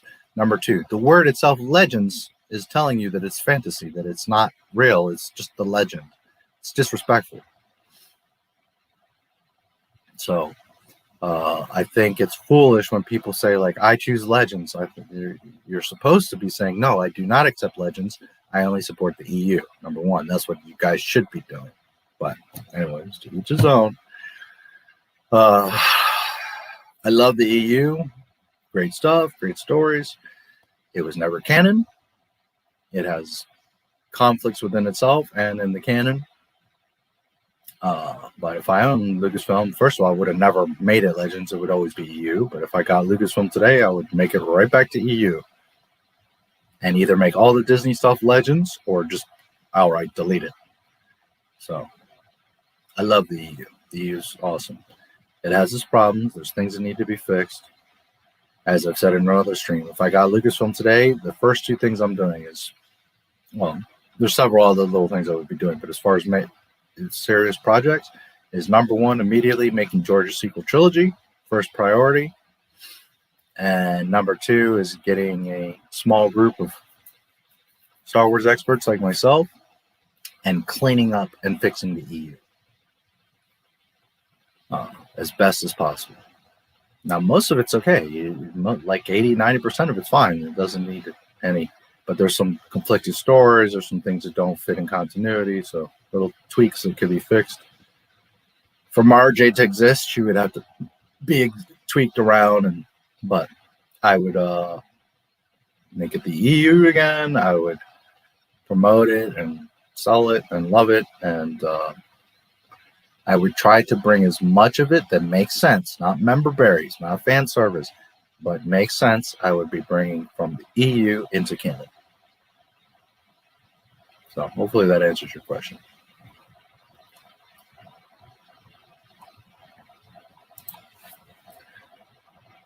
And even still, I find it hard to speak out in defense of George Lucas when him and his Star Wars is being attacked because I love it so much and I'm so attached to it and passionate about it.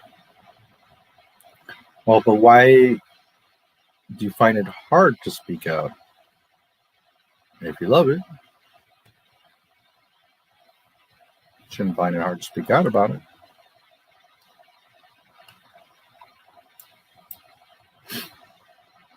Look at me, I get hate all the time. But fuck you. I'm here to defend what's the truth, what's Star Wars.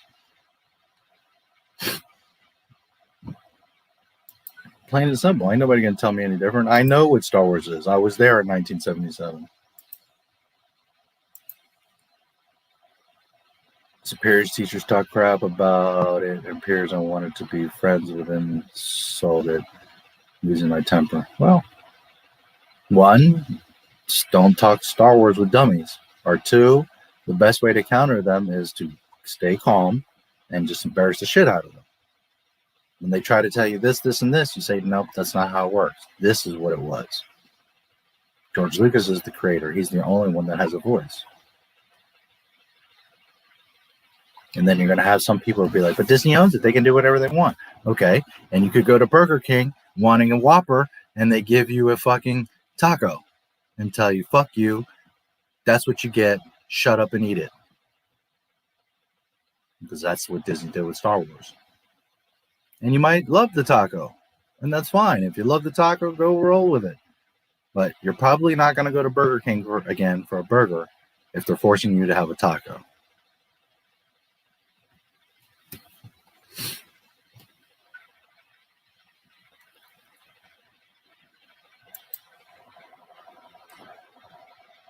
Star Wars predicted the coronavirus. I made a crazy video. Someone called it before it was 2020.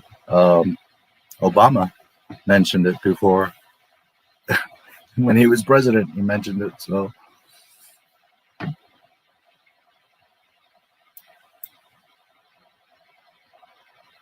Bob Iger conveniently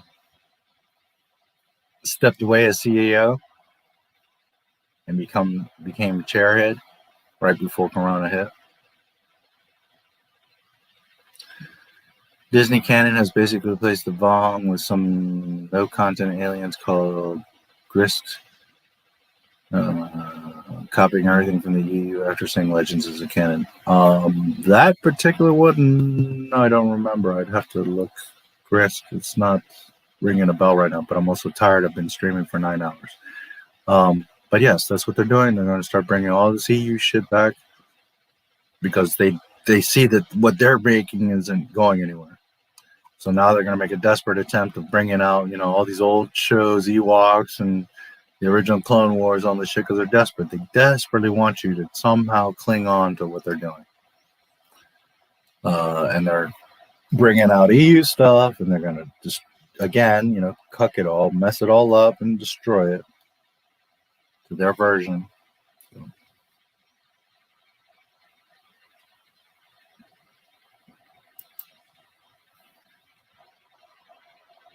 Predicting 2020 events 2 years before it happened.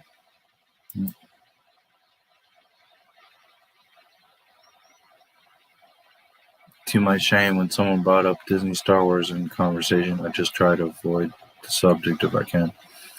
I mean, okay, Not My Star Wars is several things, but first of all, it's not a hate channel, it's a fact channel. It's pointing out Disney's stupidity. Second, they chose this path, not me. I wish I could be loving Star Wars and making positive videos about Star Wars. They went and fucked it up, not me. Where this channel stemmed from was years of thoughts and feelings and all that. And then I saw The Mandalorian on November 12th, 2019. I saw Disney Plus, because the website was a fucking mess. And the Mandalorian show was a fucking mess. And I lost my shit. And I was like, screw that, I'm making videos.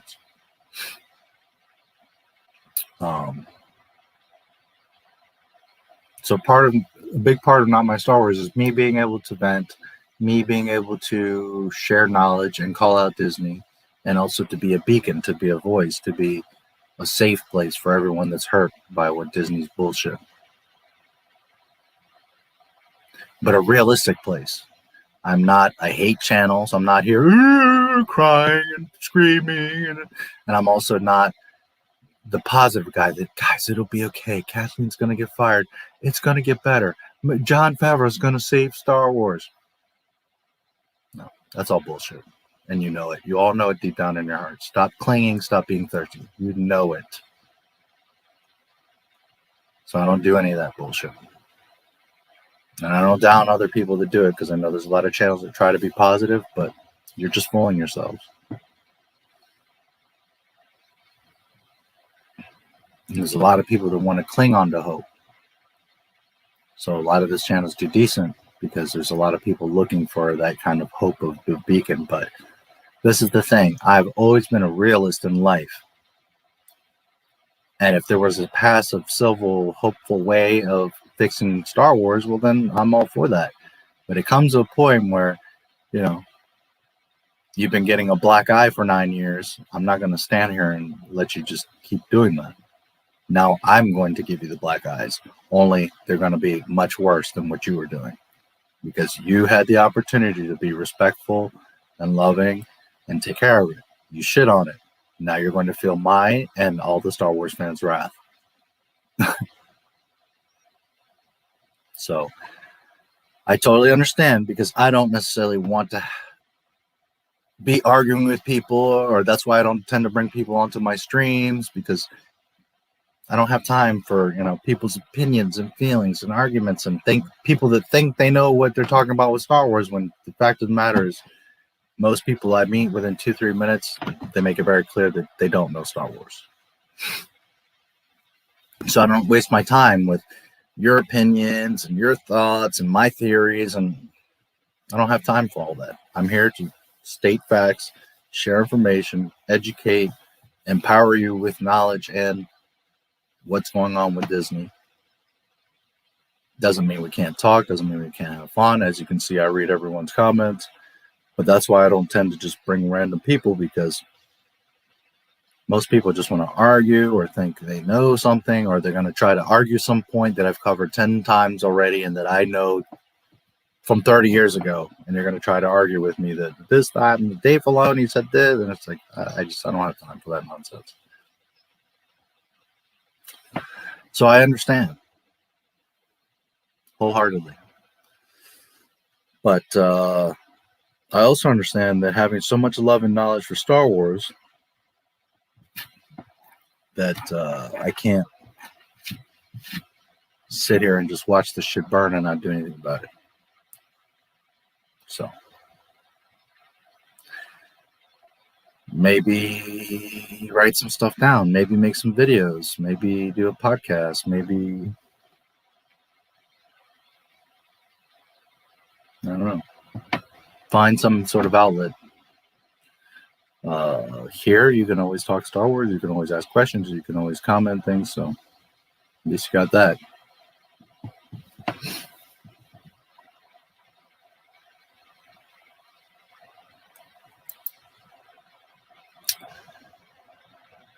I admit, because I lived and breathed cheese for as long as I can remember. Well, but it's still there. That's not gone. That's another thing that you have to remember, that as much dumb fuckery as Disney has done, remember that Star Wars ended in episode 6 anyways. You know, it ended in 2005. So at the end of the day, it doesn't really matter what Disney does. It sucks. It's hurtful. We all wish, you know, it could be real Star Wars again. But at the end of the day, at least it's not to the point where now Star Wars has been deleted or completely remantled. Now, Disney eventually is going to redo the OT. That I can promise you. They can't touch George's, but they're going to make their own Mickey Mouse version. That is going to happen. So we can avoid that by making them sell, or we can keep clinging on to Bad Batch and get all kinds of jacked up shit. And guess what? The OT and PT are going to get remade. So it's up to you guys. But remember that at the end of the day, George's stuff isn't gone. It's there. It's complete. So Disney can technically do whatever they want, but at the end of the day, Star Wars was finished. We know the story, so.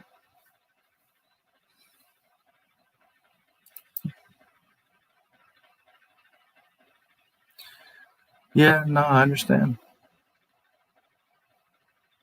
I totally understand. Me, I'm a pretty good talker, as I guess some of you know.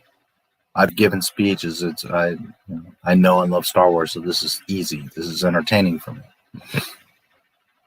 I can do these 12-hour streams because I love Star Wars. So, but everyone's different. Everyone has different skills or talent, or maybe are more shy, whatever. But I understand. Just remember that the more you do something, the easier it gets. A lot of times people are like, oh, but I'm scared to make a channel because I don't know what I'm going to look like or sound like or whatever, and I'm going to mess up. And my videos now are better than they used to be. My live streams now are better than they used to be. The more you do it, the more you learn, the more you're comfortable. Honestly, I was never going to come on camera. At least I didn't think so. But it happened on accident with Jonathan Rinzler. Because I was talking to him in the back room. I forgot to turn off the camera. I started the stream. Next thing you know, I'm here on camera. Which I'm not shy. It's fine. But I always figured I'm going to keep anonymity. But, anonymity. But, oh well, it worked out that way. And I did it for Jonathan. And screw it. Here we are. I'm not hiding anyways. So. But that ironically happened on accident. But it's like anything. The more you do it, the more you practice it, the easier it gets. So whatever. Drawing, making petitions, doing posts, writing, your own stories, creating videos, do a podcast, whatever. Do it. Don't hesitate. You could be gone tomorrow. Your wife, your kids, your parents could be gone tomorrow. And I don't mean to be morbid or rude or anything. Just it's reality that, you know, your entire world can get completely shattered and turned upside down tomorrow, or even in the next 5 minutes. So don't waste time. I wish I was 20 years old with all this technology. It's funny because I had a lot of these ideas a long time ago. I had technology. I needed technology to catch up to this. Man, to be 20 years old with just this. Never mind the laptop that I have and being able to edit videos and social media and the power of the internet and Google and holy shit. If I was 20 years old right now, oh well, such is life. But then again, it's never too late.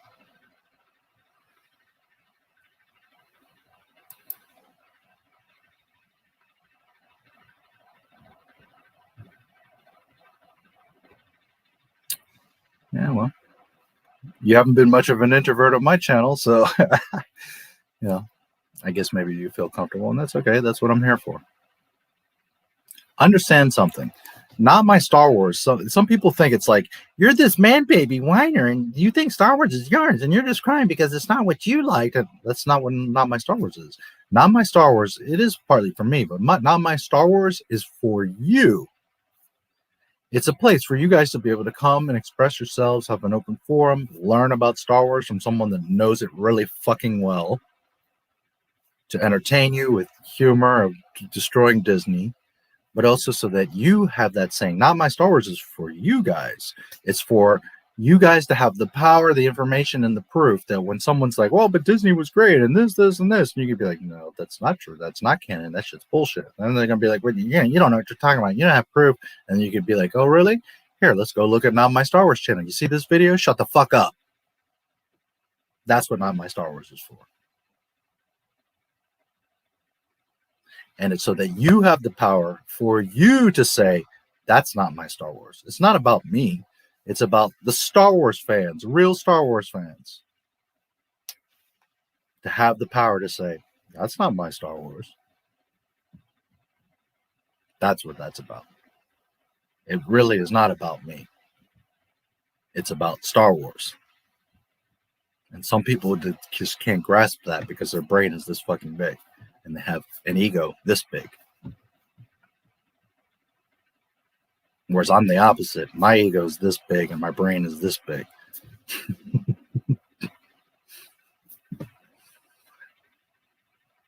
Anyways.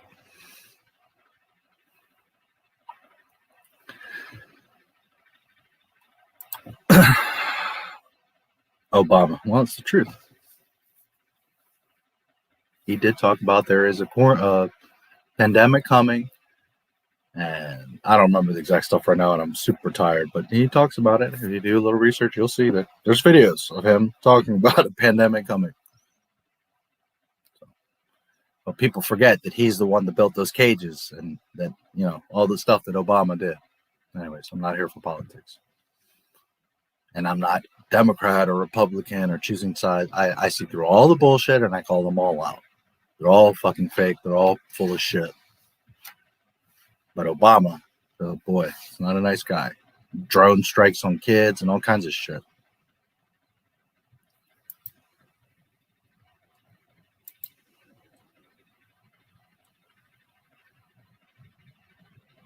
And by the way, we've had a president for January, February, March. We're going on 3 months. He has not made a single public address. He has not been on television. He has not spoken to the American people. This guy has not made a single speech. Where the fuck is the president?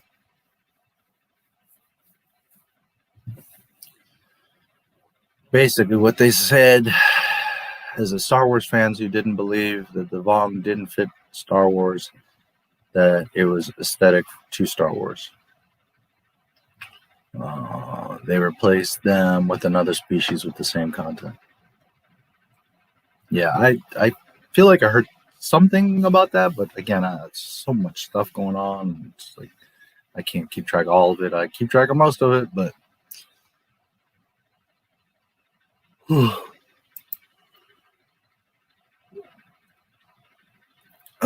new aliens would fit within Disney canon, but just by copying content that isn't actually theirs after they said Legends and Legends fans didn't matter anymore. Yeah. Well, correct your statement. It's not that they didn't matter anymore. They never mattered. Disney did not understand nor buy Star Wars. What they bought was the label, the name, to be able to say, look, we've got Star Wars. Because buying Star Wars means that you know it, you love it, you respect it, and you also understand the fan base that comes with it. They don't do any of that. So it's not that it's anymore. It's not like they once did and they're like, then later screw it. No, they from day one were like, George Lucas out. Now it's our Mickey Mouse invention. Yes, they have copied artwork, stories, all kinds of stuff. But Disney, they've got very expensive teams of lawyers and nobody challenges them. That's another problem. The fans forget that we run this game. We control this game. But half of you don't want to speak up. Half of you want to argue with each other. I give people solutions all the time, but half of you are going to go watch Bad Batch because you just can't resist. You're just so desperate for Star Wars. You're going to go watch a little stupid cartoon, and then the counter resets back to 0 because here we were making progress, striking down all their videos. But a bunch of you are going to be like, but I got to watch Bad Batch. But the Mandalorian's awesome. Okay, well, I'm just going to continue on with this nonsense. We can strike down Disney very easily, but that means you all have to cut the mouse. You have to say, I'm done, and that's that. Unfortunately, a lot of people aren't willing to let go. I found your channel because we have the same stance on Star Wars, which I thought I was a minority.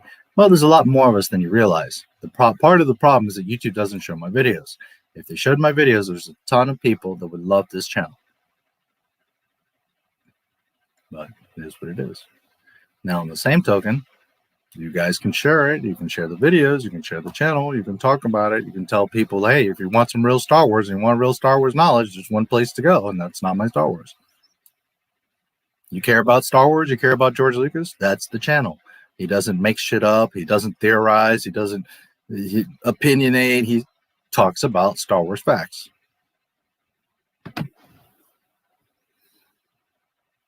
Anyways. I never understood why General Grievous sounds like a Russian. I don't know. You have to ask George Lucas that. And for anyone that's new, if you want to ask me my theory or ask me my opinion on something, no problem. I have no problem with having fun and talking about that kind of stuff. What I'm getting at is when I tell you something, it's because it's a fact. And when I tell you it's a fact, it's because it's a fact. And I can prove to you where it comes from. So. And by the way, all my videos, all my live streams, if I reference an article, a video, or something, it's in the description. Go to the bottom of the description. You want to double check my work or see where it came from or read the whole article that I only read a part of, it's there. I don't have to hide because I know the truth and I speak the truth.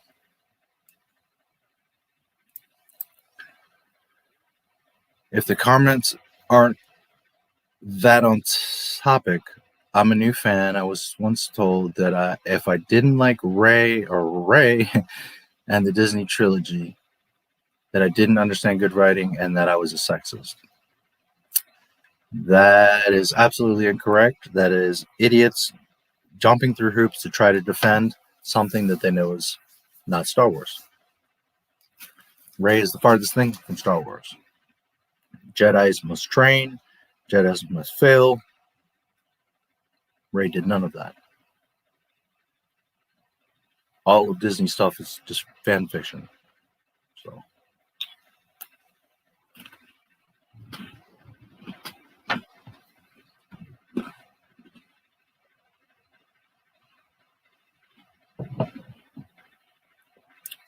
little pea heads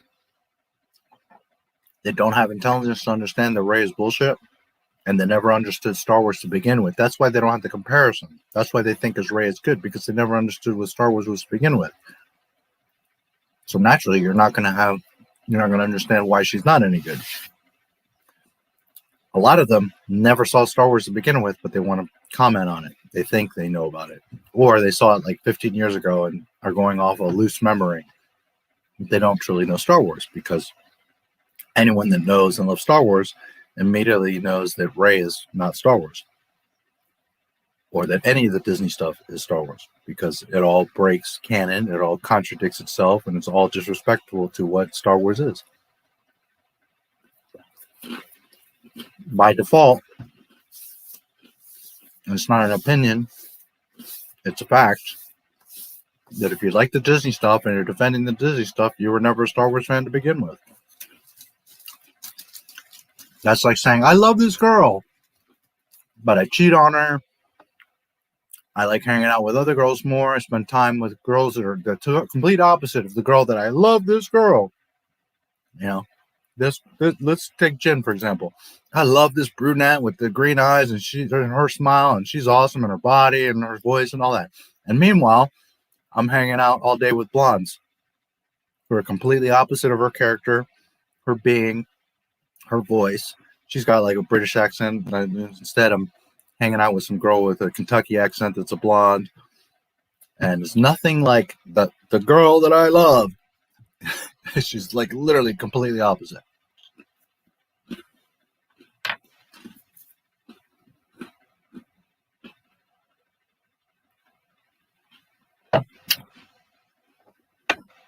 Now I'm a guy, and I'm no angel. So I totally understand. And I'm not encouraging anyone, and I'm not saying that I'm a player or a slut, but I totally understand wanting this gorgeous thing and having fun with the blonde too. I get it.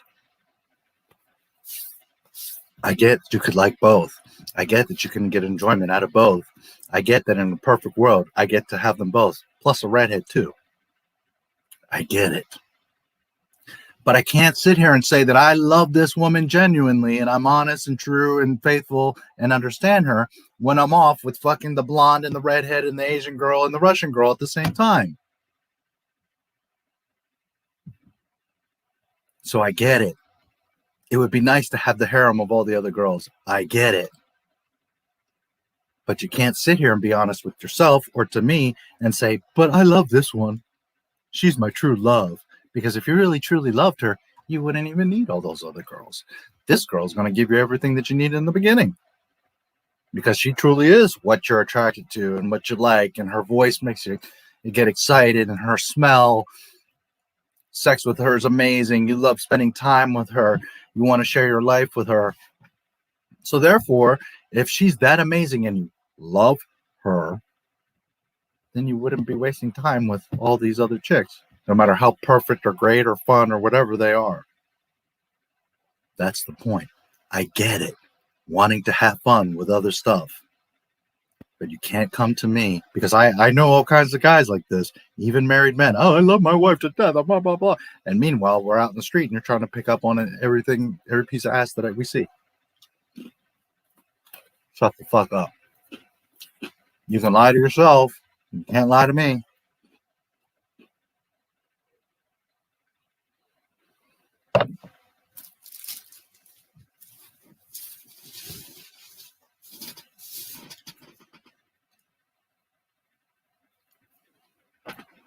Understand? You're in love with the idea of her. Maybe she's got a great ass and sex is awesome and she's this and she's the other. But to say that you genuinely are faithful and in love with her, yet you're off with 15 other ones?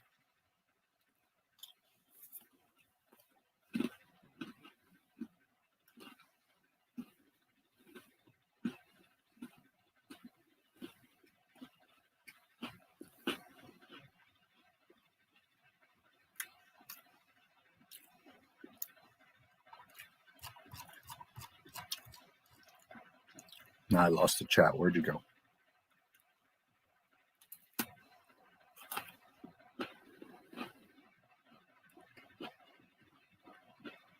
Grievous sounds like a Russian. Yeah. I love Grievous. I think he's awesome.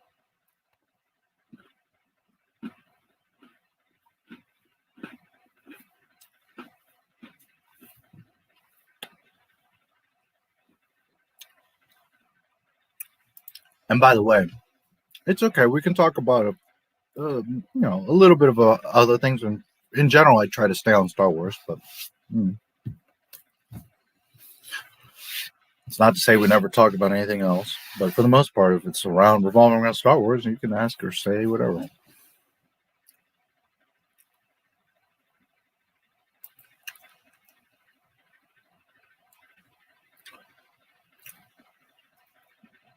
I'm going to keep that Star Wars G. Lucas gave us in those 35 years and forget the rest. Enjoy what I know because I had no hope of Lucas to return. Okay.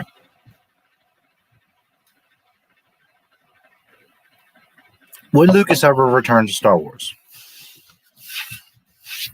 Under Disney and the way that things are, no, absolutely, never. If it was up for sale or like he somehow could get it back for free, would he return to it? Well, for the most part, no. He's over it. He's retired. He's older. He's got his daughter. He's got his 3 adopted kids. He's got, he wants to do other projects, his museum and all this. But if he had someone like me, and I'm just using myself as an example, I'm not saying it has to be me. If he had someone like me that he knew genuinely loved the shit, genuinely understood it, and genuinely would do everything in his power to respect the fucking franchise and do what George's vision is, he would help, he would get involved, and he would be excited. How do we get him excited? You all need to say hashtag sell Lucasfilm. You have to shut down Disney at every turn, say no, refuse their shit, don't watch their shit, don't buy their shit. There's another thing. Even if you sail the high seas, if you're watching the shit on Disney Plus, you're giving them a view. Don't give them that view. If you really got to watch something, fucking watch it off of somebody's download. But even you watching it, it's like flirting with the other girl. You're playing with fire. But anyways, if you guys ever want any hope of Lucas being at all involved, well, then we got to get it out of Mickey's gloves. We got to shut down Disney and get it away from him. We need to encourage him to get excited and want to get it back. He's got the billions of dollars. He could buy it back. At this point, he could get it for half the price. So, are you going to cry and complain and be sad and there's nothing we can do in Disney? Or are you going to be positive and have hope and do everything you can to embarrass the empire so that George Lucas comes and buys it back? All the people that wanted to give him prequel hate, well, we need to 10 times over give him love and encourage him to save Star Wars. And it can happen, but you all need to start opening your goddamn mouths. You need to start making posts. You need to make videos. You need to support the channels that are talking about this. You need to fight. Because George Lucas is not going to sit through 10 years to make the 3 movies. But for him to get it back, get it under control, regulate what is canon and is not, delete all the fucking bullshit that has made a mess, clean house of all the stupid ass employees that are there, and put one or a few people in the right position to make his movies. Not my opinion, not my interpretation, not what I want in Star Wars, but to make his movies. It can happen. But all the fans are either arguing with each other or making excuses or, yeah, I hate Disney, but I like The Mandalorian. Okay, well, then we're going to continue on with Disney.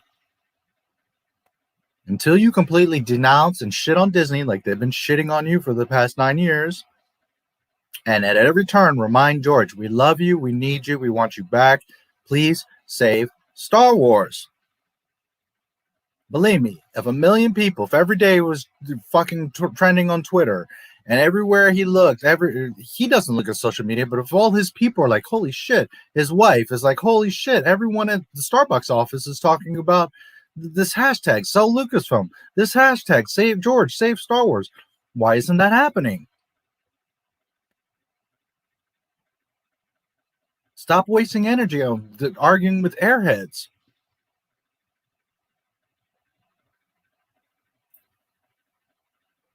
If at least 1 million of us, but like, can you imagine 10 million people right now are like blowing up Twitter and making a trend, and everywhere you go, everywhere you turn, every YouTube video says the same thing.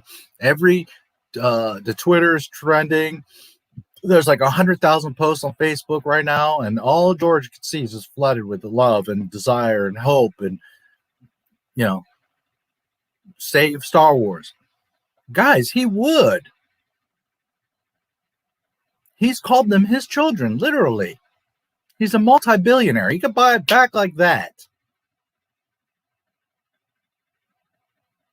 So two things have to happen. You got to grab Mickey by the nuts and squeeze him so fucking hard that he turns blue, and he's begging you to sell it.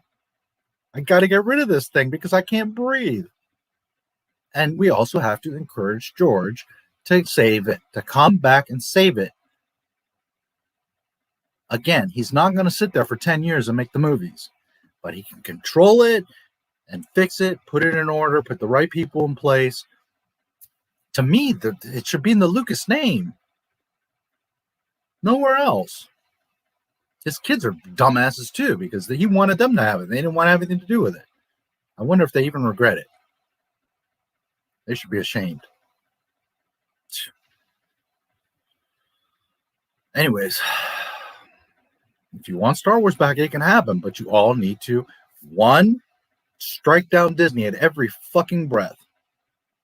And 2, why aren't you making petitions? Why aren't you making polls? Why aren't you telling everybody we need George back?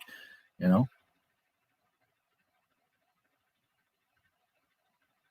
If everywhere you turned, it said, George, George, George, come back, save Star Wars, George, sell Lucasfilm. His people are going to see it. His wife's going to see it. His kids are going to see it. And if it's a fucking trending thing for the next 3 months all over the world, believe me, George Lucas is going to be like, holy shit. But if you guys are going to break down because a little Bad Batch cartoon is coming, well, then we're going to continue to be stuck with half-ass fake Star Wars. It's your choice. If I had the power to by myself make it happen or buy this shit, I wouldn't even talk to you or waste my time because I would just do it. I don't need motivation. I don't need validation. I would go in my goddamn self and fix this fucking mess and bring back Star Wars for all of us. But I don't have that power.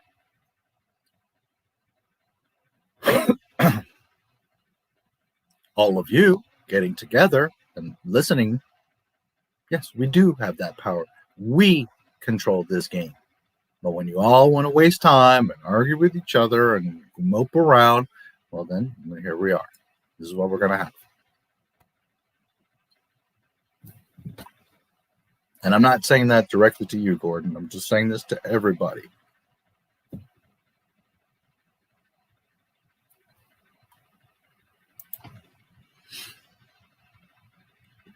I'm glad you are.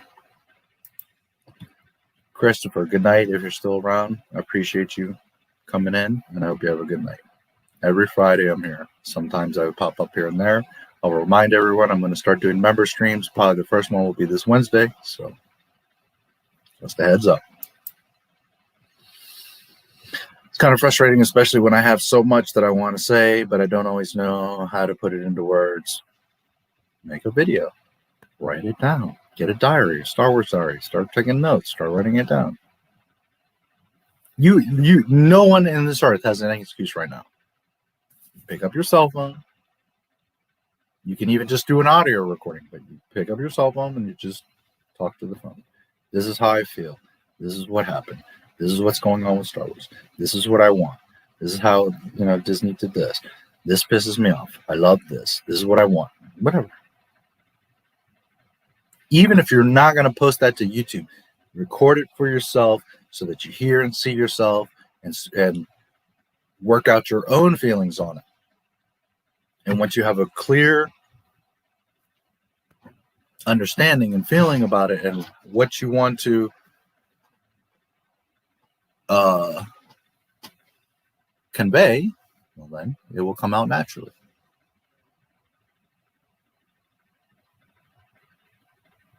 Understand? Me, it's simple. I'm a little bit older. I have a very high IQ. I've been a Star Wars fan since '77, and I don't fuck around. If I want a woman, I'm going to get her. If I'm pissed off about something, you're going to know about it. You know, I don't play games. I don't waste time. So as soon as I saw Force Awakens, I was like, yep, I was right. They fucked it up. Star Wars is done. And from that point, I started talking about it. I didn't do the YouTube thing. I regret. I should have, from the fucking day of fucking Force Awakens, if I would have started this channel back in 2015 or even sooner, holy shit. Hindsight, man, I would have started making Star Wars videos at least in 2012, because that's when I started my hemp clothing stuff. I have stuff. I've been on YouTube since 2012. Had I even thought about it, but so much going on in life. But had I even thought about it, I would have been making Star Wars videos back then. And Star Wars Theory would be like a little peanut next to me right now. I'd have 5-10 million subscribers. But oh well. Life is what it is. I can't turn back time. But for me, it was easy because what had to happen was the technology had to catch up to where I could transmit what I'm trying to say. But me knowing what I wanted to say and how I felt about it, that's easy for me. And everybody's different. I get that. So that's why I'm saying, write it down or pick up your cell phone and start recording yourself. Get comfortable with. And if at the end, listen, you can make video. You can do this. There's creators that don't show their face. You could make videos all day long and never show your face.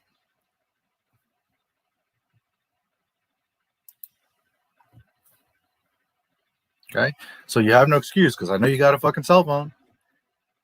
And these have some of the best cameras out there anyways. Any one of you can pick up your cell phone right now and make a video. You can not only record the video, you can edit it on your phone, and you can upload it on your phone.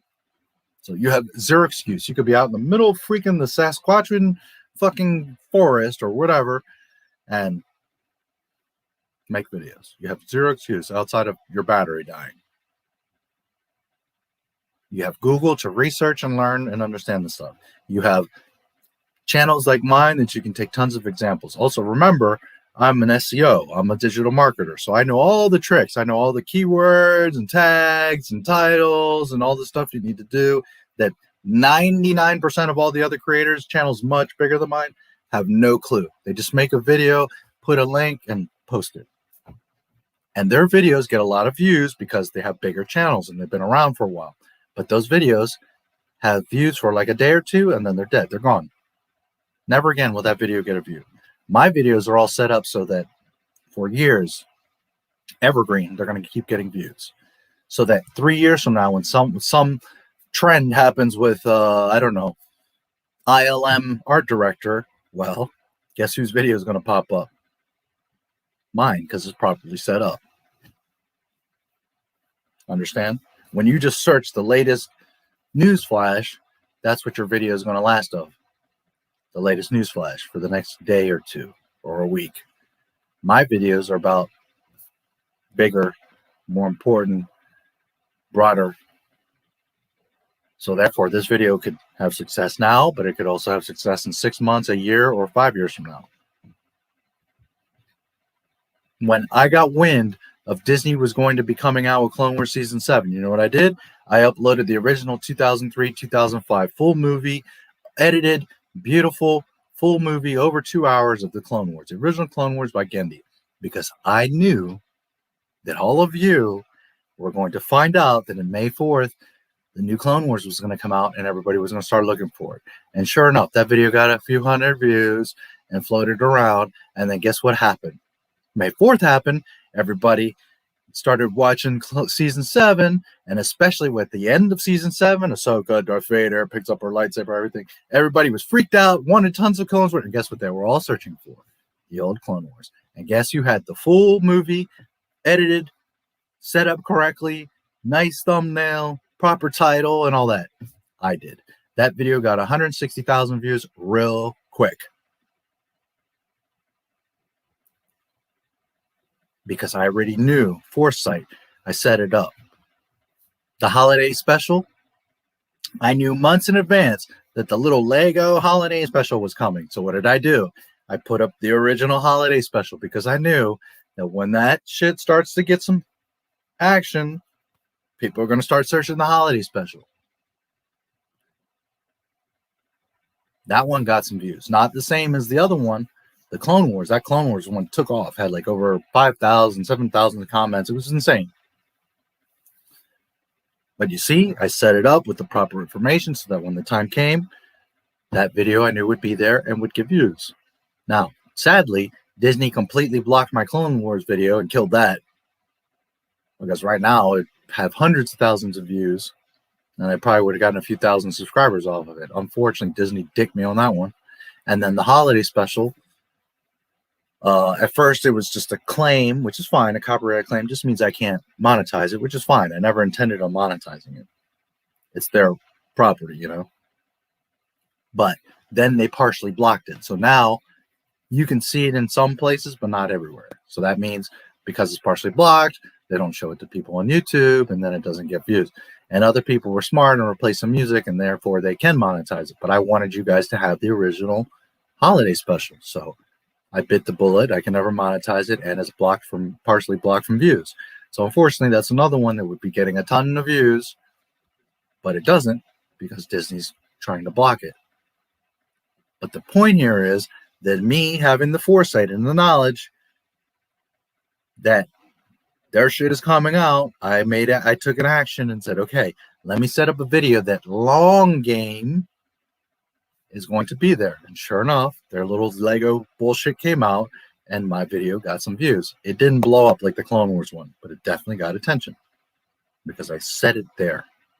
And then 3 years ago, or 3 years from now, maybe for whatever reason, or 6 months, whatever, for some reason, the holiday special becomes a bit, well, as a matter of fact, soon enough, they're going to put it on Disney Plus. They're bringing out all this Ewoks and all this other shit. They're talking about putting the Boba Fett cartoon on Disney Plus. So it's gonna happen in the next few months. It's gonna hit again, and a lot of people will see it on Disney Plus. But a lot of people will be reading about it that it's out, and then they're going to be searching on YouTube. And I will be one of the few that is set up properly, so that when people search it, it's going to get views. Is that one going to get millions of views? No, it's partially blocked and blah, blah, blah. But you understand that it's pre-set up. The point here is there's people like me that you can use for example. Look at what I do. Look at my videos, how they're set up. You have zero excuse to not be making videos or to do a blog where you can write stuff. You can make a free Wix or Weebly site. You can start a blog right now, right this minute. You can start a blog. You could do just audio recordings on your phone and do a podcast. You could do videos. You could do live streams. You guys have zero excuse in 2021. The only excuse you have is you not doing it.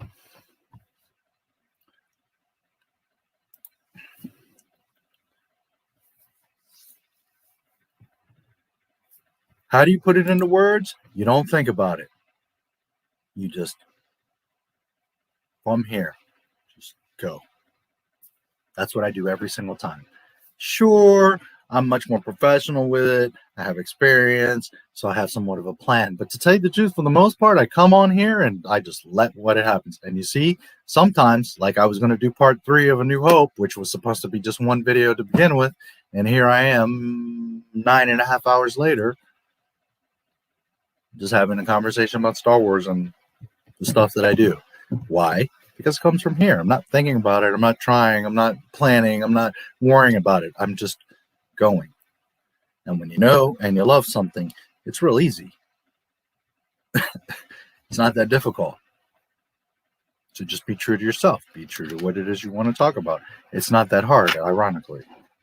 Stop overthinking it. Stop worrying about it. Just do it. Oof, that hurt, but I respect that. I am not here. I will never tell you what you want to hear. I will always tell you the truth and facts. I'm not here to, well, hopefully I do entertain you, but I'm not here to be validated by you. I'm not here to impress you. I'm not here to trick you or convince you or sell you or any of that bullshit. I'm here to state facts, to educate you. And if you want to learn about Star Wars and you want to know about the truth, then you're in the right place.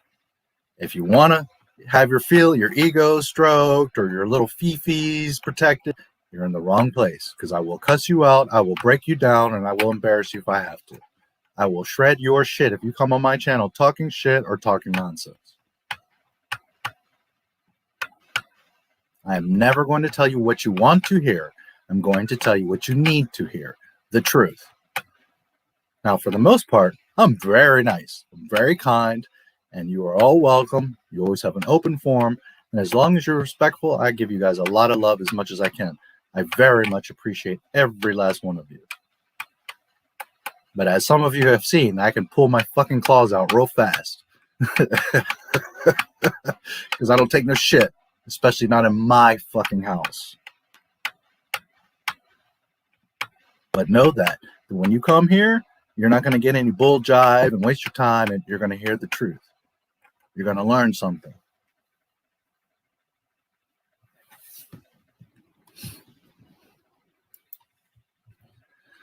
George actually said Twi'leks must have a French accent when they talk in basic. Works for me. Ooh la. I also think it's really cool and neat that I get to converse with you, who has spoken with people who know George Lucas and worked for him on Star Wars. And I like having that connection with George Lucas, albeit. That's a big reason I have the fans that I do, the supporters that I do, that people enjoy my streams, is because I talk to you guys. Most streams is someone like, comes on for an hour, just says what they think and feel, and then, maybe read a few super chats. And I'm not saying what they're doing is wrong or bad, just saying I'm probably the only person that reads everybody's comments and interacts with you, or at least most of the comments.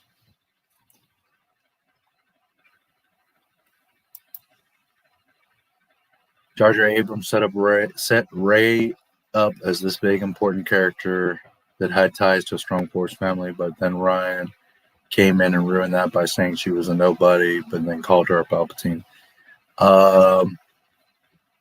Actually, there was never any plan. I have a video on that. there was never. She was going to be a Kenobi, then she was going to be a nobody, then she was going to be a Skywalker, then she was going to be a Palpatine. They were all over the place. There was no concrete plan from the beginning of who she was, what they're going to do. Daisy Ridley gives us proof that J.J. Abrams ever had a plan for Star Wars. I believe that is the title.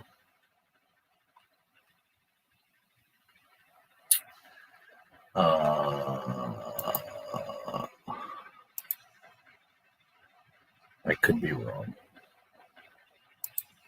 That's a more recent one.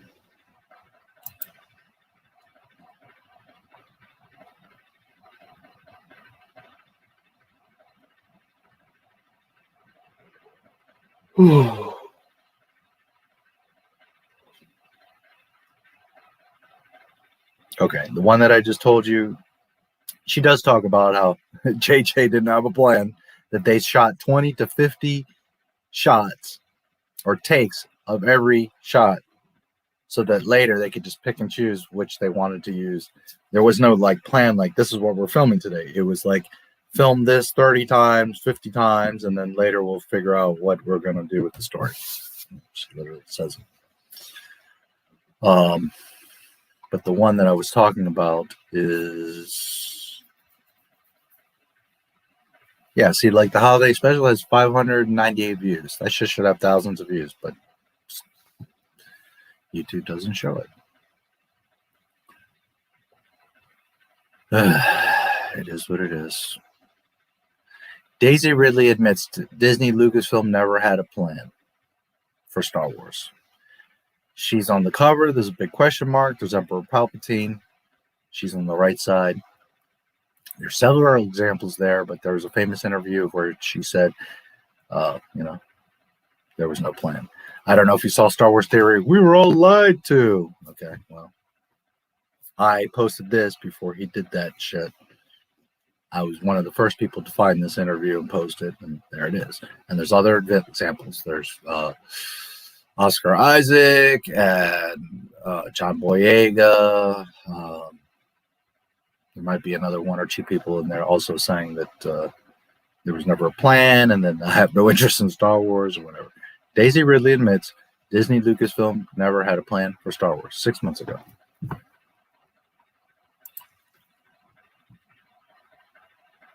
And she talks all about what Rey was going to be and what JJ was going to do and all that.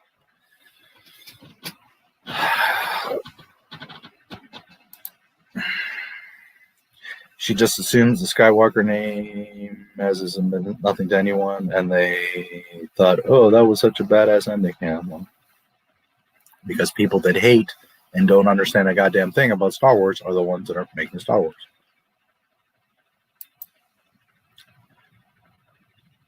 Distant, however silly you may think me, that's just the super fan, I guess. No, I don't think you're silly at all. I don't think anyone's silly. And understand that for the most part, unless I single someone out, when I start shouting and getting upset, or not even upset, just getting like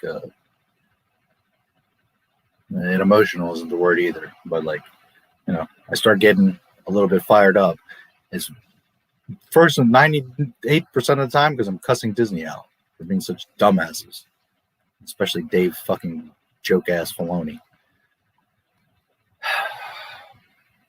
Or someone pissed me off. But I don't think you're silly. Even Palpatine coming back was taken from the EU. I don't understand how people that act like Amy Schumer stealing at jokes and acting as if it's there and getting offended when people call her out on it. Because people are dumb. Because people use things when it's convenient. It was like what I said many hours ago. There was all these airheads, and this perpetuated from Filoni's dumbass. Oh, well, Jango was never a Mandalorian. So now you got it in Clone Wars, which never really says he's not a Mandalorian. It's that damn Chief Chancellor, whatever the fuck he was, I don't even remember right now. That was like, oh, he's not a Mandalorian. He just somehow he got the suit, and there's like no explanation. So then everybody just started assuming he's not a Mandalorian. Meanwhile, all since like fucking 1980, Boba Fett's a goddamn Mandalorian. But Dave Filoni baloney, here we go, got everybody confused that but he's not a Mandalorian, and then he has the nerve to say, well, but George said he wasn't supposed to be a Mandalorian. Oh, really, Dave? Is that what he said? Or that's what you're saying he said? Because we've heard you say other things that George supposedly said, and you've been busted on, asshole. So it's the same thing. Somebody says some bullshit, puts it out there, and then people start to believe it and roll with it. And there's all these people that just adore Dave Filoni for whatever dumbass reason.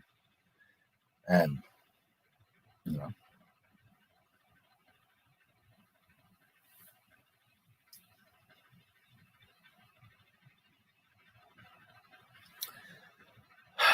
What can you do? People just don't think. They don't search for themselves. They don't ask questions. They don't. James Arnold Taylor for about a year when he was on YouTube, that he went to Rebel. Yeah, for Clone Wars. Yep. Mm-hmm. Yep.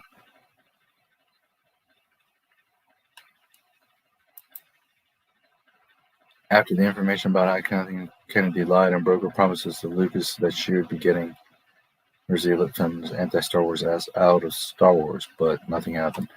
Because Disney wanted that. Iger was part of the deception of lying to George. In his own books, he even admits that, you know, he pressured George for years to sell it, that he told George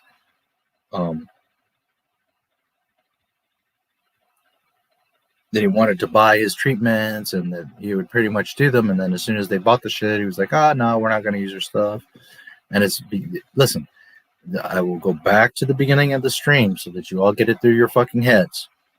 Kathleen Kennedy ain't going nowhere.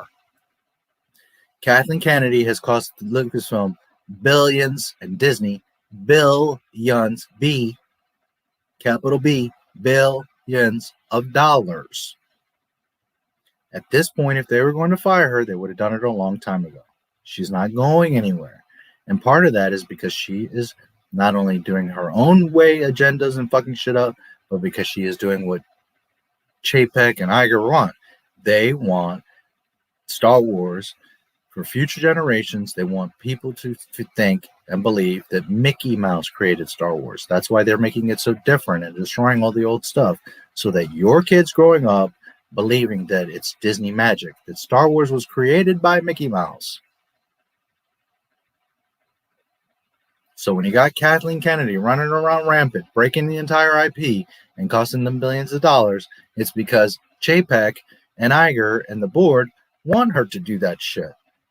If they didn't want her to do it, they would have been fired her or put a fucking leash on her. And they have not. So that's why when she says dumbass shit, like, we don't have any source material, or we always ask George what would he do, and this, that, and the other, and, you know, fuck up Galaxy's Edge, and fuck up all the movies, and fuck up everything. It's because that's what they want her to do. They want her to destabilize and get you to, they want to fracture the old fans that actually supported and held this thing together for 42 freaking years, well, 35 years. And they think we're just going to die off and go away when we're the ones that have the money and spend the money, because the little 13-year-olds that they're pandering to not only don't have the money, but don't give a shit. They're not going to buy your toys. They're not going to buy the movie tickets. They just want to be able to say, oh, this is my Star Wars. Look, it's my generation. This is what it is. Disney's the bestest ever. That's why those types of things don't make a difference. On Disney's side, they're not going to be like, yeah, she cost us a bunch of money, we got to get rid of her. That's not going to happen. What needs to happen is when all the fans, when like 10 million fans are demanding, sell the fucking franchise, we're not going to let you post anything, do anything. We're not going to see your movies. We're not going to do anything. Anything you produce from now on is going to put you in the negative. Then when Disney understands that lesson and that message, then they're going to be forced to sell it. And once they sell it, then we have an opportunity at Star Wars again. Because her making a fool of herself and saying dumb stuff and 10 or 100 fans being like, see, they're dumb, and call her out on it, it's not going to do anything. When 10 million of you stop bullshitting around and say enough is enough, we're done with you, Disney. Every one of those videos on YouTube should have 100,000 or more dislikes to their little 1,000 likes, because while they get ratioed and 20,000 or 30,000 dislikes to 2,000 likes is pretty serious, it should be like 300,000 dislikes to 2,000 dislikes, like really slamming them in the ass with no lube. Now we're gonna fuck you for the next 9 years. That's what needs to happen. But until you guys get together and you stop bullshitting around,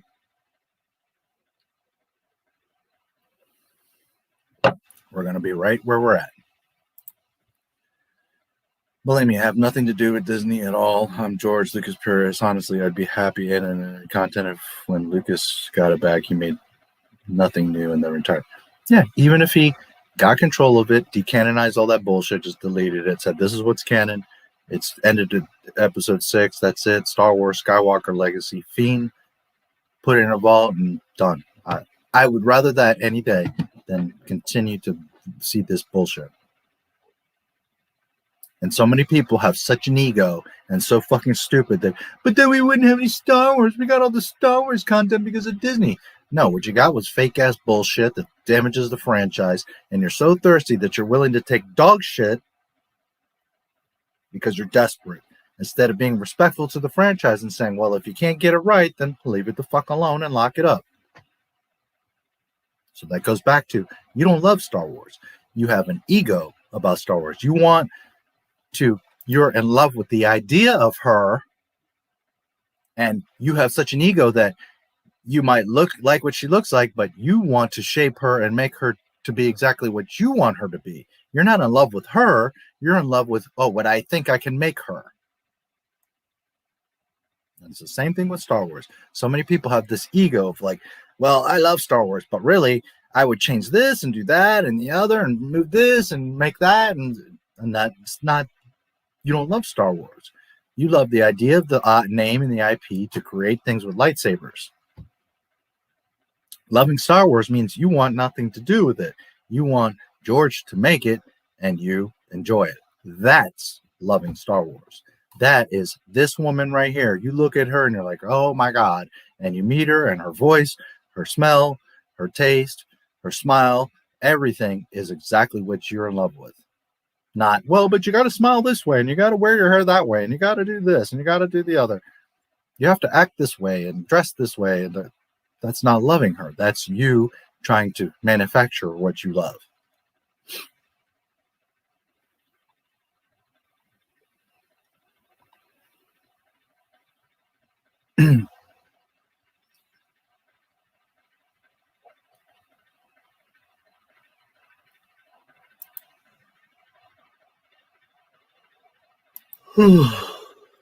PC. Considered PC by anyone who doesn't hate Star Wars. Star Wars in real life, they have their own politics and our terms and views don't matter within that universe. Yep.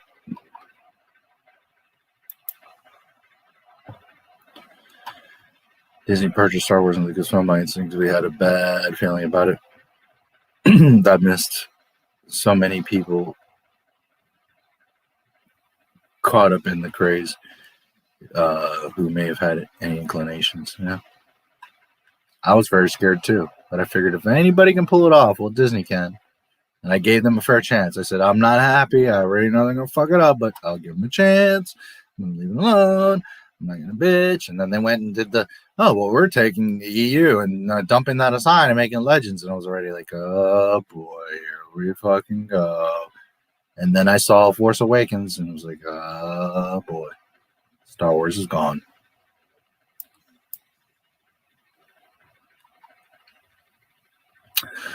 Majority of my Star Wars news from Doomcock and Mueller. Critics who give me decent information.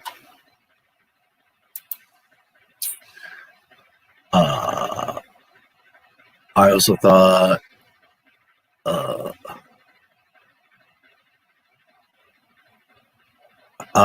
it a little funny in your interview with Rinzler. He mentioned phony Filoni being a credible source or authority going against George.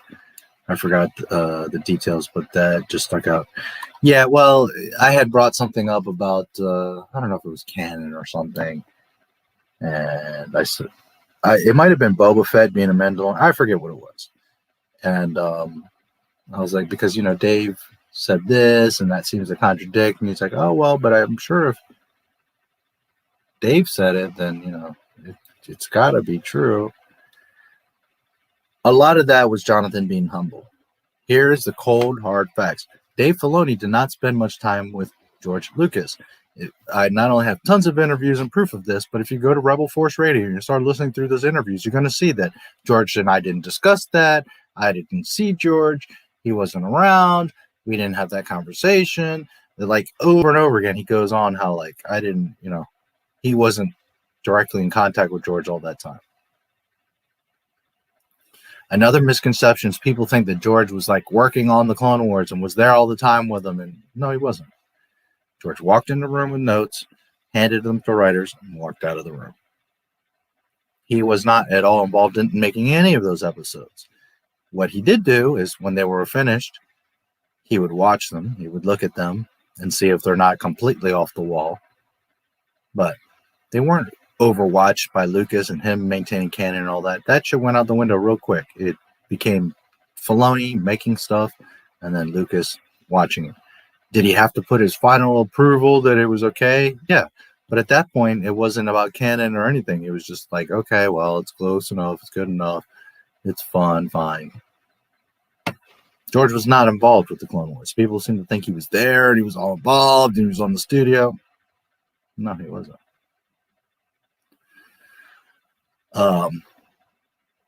So with that said, Rinzler was being modest because Rinzler was there. Rinzler was every day right there with George, following him around, going to sets, going to shoots, going to this, going to that. Now, there was times George would have a meeting or something and go here or there. It's not that they were connected at the hip, but Jonathan Rinzler was very close with George every day. When I say close, not like friendship, but close, like he was right there every day, observing, taking notes, asking questions. That was his job, is to get the inside, behind the scenes, to make those books, the making of books, to really firsthand witness the stuff. So he was involved in a lot of meetings. He even said in the interview that he started getting invited to production meetings. More and more George knew him and trusted him, and it came to a point where he was always right there with George. So in reality, if you want to have an apprentice, call an apprentice, not only the Jonathan Rinzler was he there, but you see his catalogs of books. They're amazing books, and they're all the behind the scenes and accurate and canon. Well, at least to a point, canon. You see Dave Filoni, he admits that he barely even saw George, that George wasn't that involved, and all his work is non-canon. It's all contradicts itself. It contradicts George's stuff. It contradicts this novel. It contradicts this cartoon. It contradicts the movie. It's all a fucking mess. That was Jonathan being humble.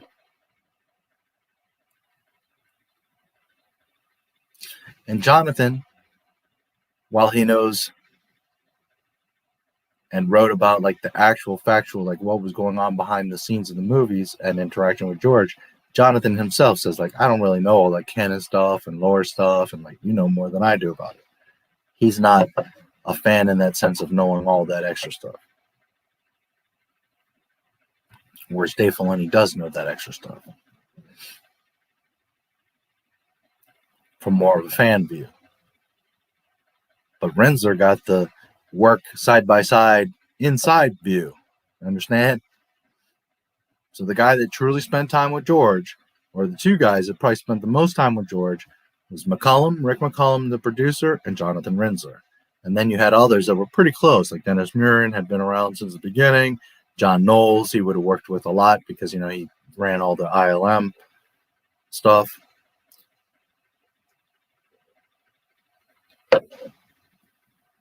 But ILM is a separate branch and office from Skywalker Ranch. You understand? So it's not like Knowles was right there next to George all the time. No. Rinzler was right there taking notes.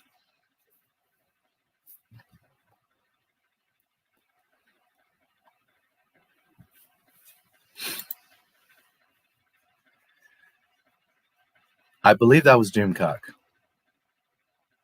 I mean, we all have said bestest ever, the sentiment. But as far as bestest ever, that's Doomcock. If that's what you're saying, that's Doomcock.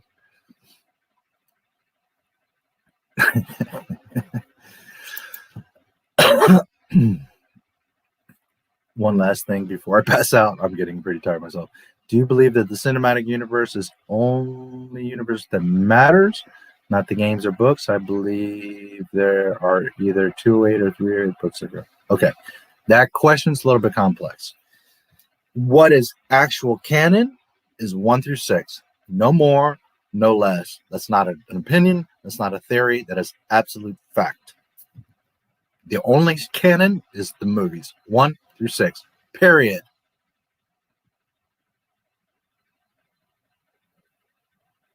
Not only because that's how it works in film, but that's what George Lucas said. So the only thing that is canon is 1 through 6. Period. Now, your question is more complex. Is that the cinematic universe is the only universe that matters? No, absolutely not. The dictionaries and encyclopedias and what was the ship? I forget if they were called ship guides or dictionaries or visual guides or whatever they were called. The novels, EU, or the novelizations of the movies, the EU, the toys, the games, the comics, all that shit absolutely matters. All of that stuff is Star Wars. All of that stuff is the Star Wars universe or galaxy. It's beautiful, it's important, it enriches the story, it expands the universe. It should all be there, it should all be respected, it should all be loved, and it should all be pulled. That should be the primary source to pull in things into canon. Now, if you're George or you're one of his close assistants and you're there to create, and you create a new character that just happens to have nothing to do with the EU, you just create a new character and it's cool and it fits and all that, well, fine, that's cool too.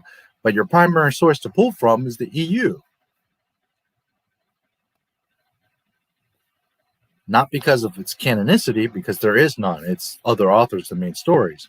But if you have already these beautiful stories that fit within the timeline, that don't conflict, or at least can be tweaked to where they don't have any problem, and they're beautiful characters like Mara Jade, well then abso-fucking-totally. Why aren't you using Dark Talon and Dark Mara Jade and Kal Katarn and Asherad Het? And I mean, there's all these amazing characters that you should be using. Absolutely. It all matters. All the Lucas stuff, not Disney's fan fiction mess. Everything up until October 30th, 2012, absolutely does matter. It's all Star Wars. It is, I will repeat, the only official Star Wars that is canon is the movies at the end of the day. Everything else is conjecture, speculation, could be, maybe.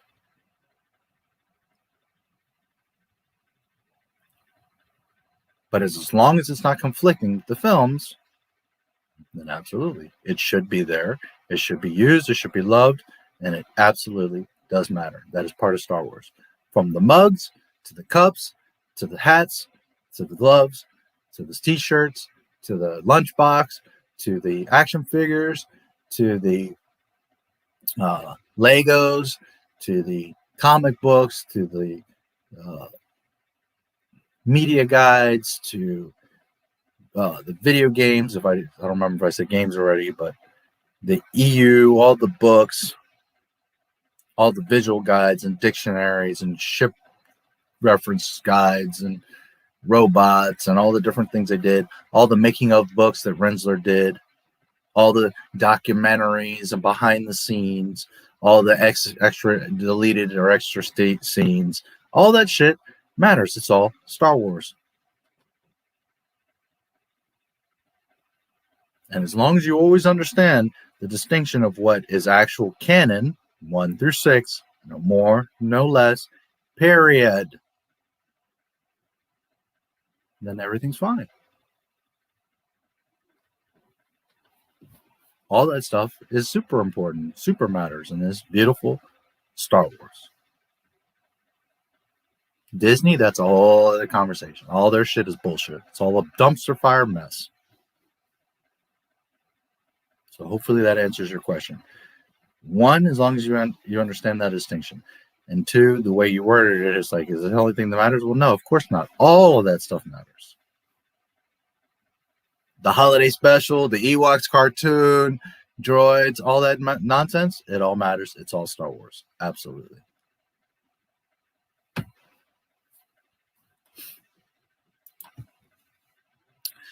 Listen to Doom, Cockies, and Gamer, Star Wars Theory, Lore Master, and several other Star Wars channels until a lot of them started shilling for Disney, going against Lucas, etc. Yeah, that's the thing. They all sound real good. And then you start to listen and you realize, oh, these guys don't understand or don't really care. I'm not saying all of them there, but Theory, man, that boy's a mess. He constantly says, I just love George Lucas. And meanwhile, just like a few days ago, you said, if I got Star Wars, I would just hand it to George or to Dave Filoni and Jon Favreau to do whatever they want. So obviously you don't care about George Lucas. You wouldn't have made a video saying you liked Solo and The Last Jedi and The Force Awakens and The Rise of Skywalker. I mean, he make videos of this. People seem to forget. Anyways, I don't have anything against him. I don't wish him any bad. You know, I'm not jealous of him. I wish him a lot of success. But the boy is a shill, whether he knows it or not, whether he does it consciously or not. He's a total shill, and he rides the fence. That's why his channel's that big, because he rides the fence. He tries to appease everyone. He says, I don't like the Disney stuff, but you know, it's okay, it's good, it's fun. He doesn't stand firm and say, hey, that shit is trash. Because he knows then he's going to lose a bunch of subscribers for telling the truth. Or he truly doesn't believe it's trash to begin with. Either way, you got a problem. Anyways. This is the realest Star Wars channel on all of YouTube. Period. That I can guarantee fucking to you. Not the biggest. I don't claim to be the best. But this is the realest Star Wars channel on YouTube.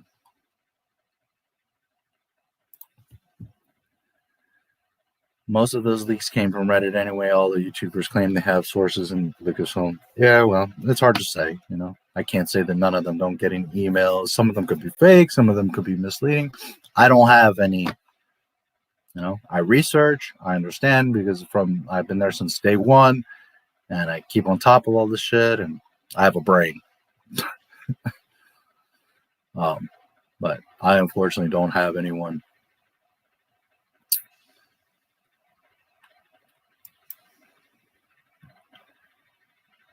Downhill. George just changed how the Force goes through. Oh, I mean, yeah. I mean, if you really pay attention to the videos, it's like,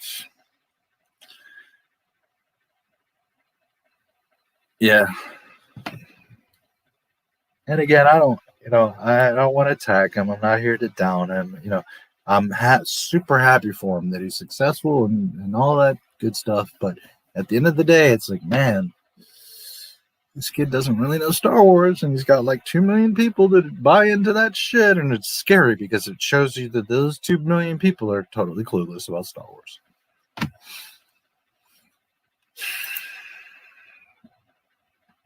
I'm a bit blasted or biased. I thought you said blasted. Biased. I've been raised on Star Wars chapter books and video games, such as Jedi Knight, KOTOR. Yeah, I didn't know the official canon was movies. Yeah, no, a lot of people don't know that because they don't research it or aren't old enough or didn't think to even question it. Again, the way that movies and TV works, it was established long centuries ago for Bibles, but as far as in the entertainment world, 1966, Star Trek established entertainment or, you know, live action canon, which immediately went to Star Wars when Star Wars came out. That was there from the very first day. Because we hadn't seen Empire yet doesn't mean the canon didn't exist. George Lucas knew his story and he knew it was canon. Did he know every single detail? No. But he knew that this is the basic story of Anakin turning to the dark side, this and that. So he knows in his mind the story, so he's not going to break his own canon, right? He knows that this has to fit so that this can happen and this makes sense later. So while it didn't manifest for us and we didn't see it till later, really where we first experienced it was Splinter of the Mind's Eye. When Star Wars was being made, Alan Dean Foster was brought in to write a sequel to Star Wars, which would later become Empire. But he had very few details. The main thing was to be able to make a cheap sequel for Star Wars. So he wrote Splinter of the Mind's Eye. Beautiful story. Awesome. Great. All of a sudden, Star Wars becomes the biggest film in the entire history of the world, makes millions of dollars, $3 billion+ in inflated, in adjusted for inflation dollars today. More than The Force Awakens. So then he made Empire the way that he really wanted, on a big budget. So then guess what happened to Splinter of the Mind's Eye? The first EU book, two things happened. It became the first EU book and non-canon, because immediately Empire contradicted and destroyed all of what Alan Dean Foster had created. Not out of disrespect, but because George, the creator, had a story, and the book contradicted that story. Because the book was written by another person, a third party, speculating on what would happen next, whereas George knew the story, and if he had the means to do it, he would. And guess what? Star Wars blew up, and he had the means to do it. So then he made Empire, which immediately decanonized Splinter of the Mind's Eye. So as far as George knew, since early 70s, he knew what canon was. As far as us as fans at large, no earlier or no later than 1980 did we know, well, there's the canon, there's where it broke, and that's where it changed. Now, if you're paying attention, the novelization of A New Hope was actually, I mean, technically, that's the first EU and decanonized, because the novelization has some tiny, but there are some contradictions to the movie. So technically, the official novelization of Star Wars is the first one, but the first like big one, noticeable, that it was really completely different, was Splinter of the Mind's Eye. So it became therefore the first EU book and the first thing that was decanonized officially, because the movies are what take precedence. The movies are always what is canon. Everything else, cartoons, comics, games, those are extensions. And doesn't mean they're not real, they're not beloved, they're not true, they're not part of the timeline, that they're not part of the official universe, that they can't have the actual labor and be considered Star Wars. All of that, they still have validity. That's something that EU fans often get scared of. They think, well, it has to be canon or else it's not going to count. And oh my God, I'm freaking out. No, it doesn't. It never was canon, and it never will be canon. Doesn't mean it's any less important or not to be loved or respected or cherished and protected, kept alive. But your ego needs to go out the fucking window, because what matters is the truth. And the truth is 1 through 6 are the only canon. Only the movies are canon. Not Clone Wars cartoons, not Charles Soule's comic books, not Timothy Zahn's Heir to the Empire. Sorry, it's not canon. Why? Because George Lucas's sequel trilogy was nothing to do with Thrawn and Mara Jade and all that. It was about the Wills and Luke rebuilding the Jedi Order. George Lucas himself says Mara Jade never exists because Jedi do not marry.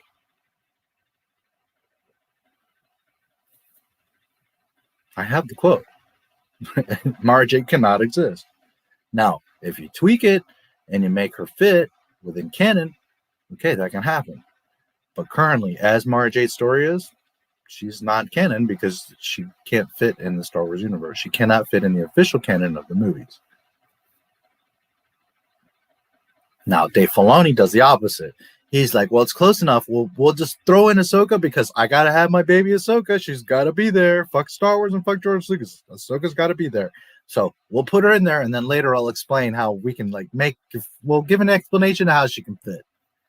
George Lucas, myself, real Star Wars fans are just the opposite. You can't have Ahsoka because she's going to disrupt and make problems and break the OT. So you have to sacrifice her. She must die at Order 66. But phony baloney macaroni, he's got to have his little pet Ahsoka. So for his little ego, he broke the entire Star Wars franchise. Fucking dumbass. Anyways, long and short, the only canon ever in Star Wars is 1 through 6.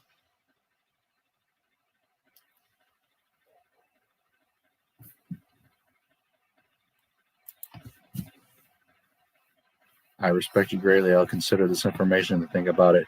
Do you do what you do and keep speaking? I wish you good health and consciousness, wisdom, and respectful facts. The same to you. Thank you. I appreciate it.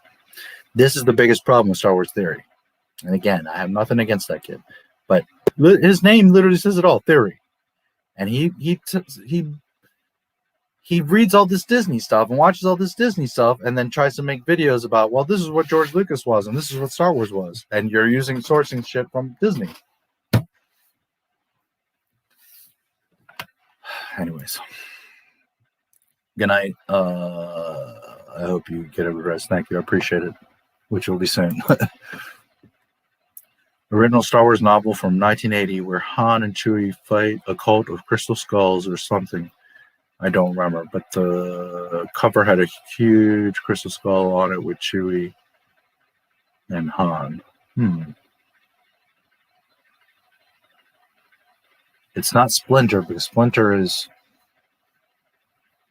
like a silhouette of Vader, and you see, I think it's Luke and Leia on the cover, but you see them from behind.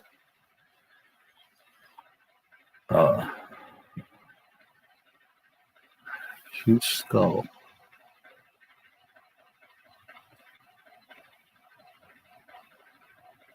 I got to think about that one. There's so much, and I'm tired. Right now, it's not coming to me. You sure it wasn't Indiana Jones? I wonder if that novel inspired India. There you go. The crystal skull. It's not impossible. The bad channel. Hey, what's up?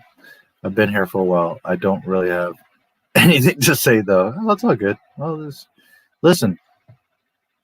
Some people like to just watch streams and not comment. Some people like to just spy. Some people are shy. Some people are just tired. I know some of you take a nap. I know people that go to work for 8 hours, go to sleep, go to work for 8 hours, get off their shift, come back, come back, and they're like, holy shit, you're still streaming? Like, I just worked a whole shift. And I'm like, yep, I'm still here. This has happened many times. Some people like to talk a lot. Some people just make a little comment. Some people, whatever. And it's all good. Just know, you always have a voice here. You always can express yourself. You always can, if you have a doubt about something, you need to elaborate or show you where it comes from or whatever. Listen, I say everything in full confidence because right now you could say, well, but where are you getting that from? And right now I'll go and show you where it comes from. So I have no fear of having to prove anything because what I tell you is absolute fact. You always have a voice here. You're always welcome to express yourself as long as you're respectful to me and the other people in the chat. You're always welcome to say what you want or what you think or what you feel. This is an open place, especially if it's about Star Wars for you to say or feel or think or whatever. I know some of my haters like to watch and don't say anything, but they love me because they're here and they go on my shit and they comment on it all the time. So while they want to admit it to themselves and they want to look cool in front of other people, the reality is you, with bating breath, love me to death and you can't get enough of me and they're still here. There's some of those. And then there's some that just, some people don't like to talk much or are just shy or whatever. But know something. You always have a voice here. You always are welcome to speak up. You will always get love and respect here as long as you show it. I will never, or at least not willingly or knowingly, embarrass anyone or make them feel bad. You come in here acting slick and making little comments, I will destroy you publicly. But if you come in here with honest questions or honest comments, I'm never going to make you feel bad. I'm never going to attack you. I'm never going to, if on the contrary, I will show you the error in your ways. And if I'm wrong, I will admit it. Or if there's just something that you just want to discuss and it's not about do you know or do you understand or you're right or you're wrong, and you just want to discuss it, that's fine too. But if you have a question or you say, hey, well, I thought this or I saw this and that, and if I know that for a fact it's something else, well, then I'll explain to you why it's wrong. It's not about me always being right or proving you guys wrong. I'm just saying that if you say something or ask something and I know that it's incorrect, then I have the knowledge to show you the light, to show you the way. Anyways, the point is, this is always a safe place for Star Wars fans, not for Mickey Mouse. Mickey Mouseketeers, you might get stepped on. But for Star Wars fans, people that love and understand and appreciate George Lucas and Star Wars, you will always have a voice and a place here. You will always be safe. With that said, I know that some people don't always like to be vocal, but even just saying, hi, hello, it's nice to know that you're here. It's nice to see who's around. I have often tons of people in the chat, and I have no idea. There's 3 of you or 4 of you typing, but yet there's 11 people in the room. One of them is the other laptop, so that means there's 10 people. There's like 4 of you right now chatting, so that means there's like 6 of you that I have no idea who you are, what you're doing, what you're thinking, what you're saying, and that's okay. I'm not scared. I have no problem with it. You're more than welcome to hang out and watch and think and ask, and you could be laughing or doing whatever, fine.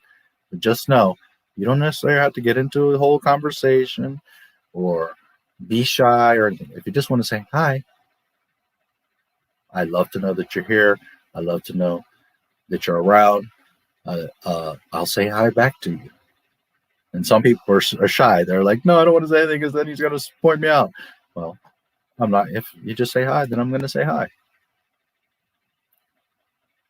So, but just what I'm telling you is, one, so your end, you feel happy and safe that you know you can say hi, that I'm not going to attack you or criticize, or as long as you're not being a dumbass, then you're going to have always a safe place here.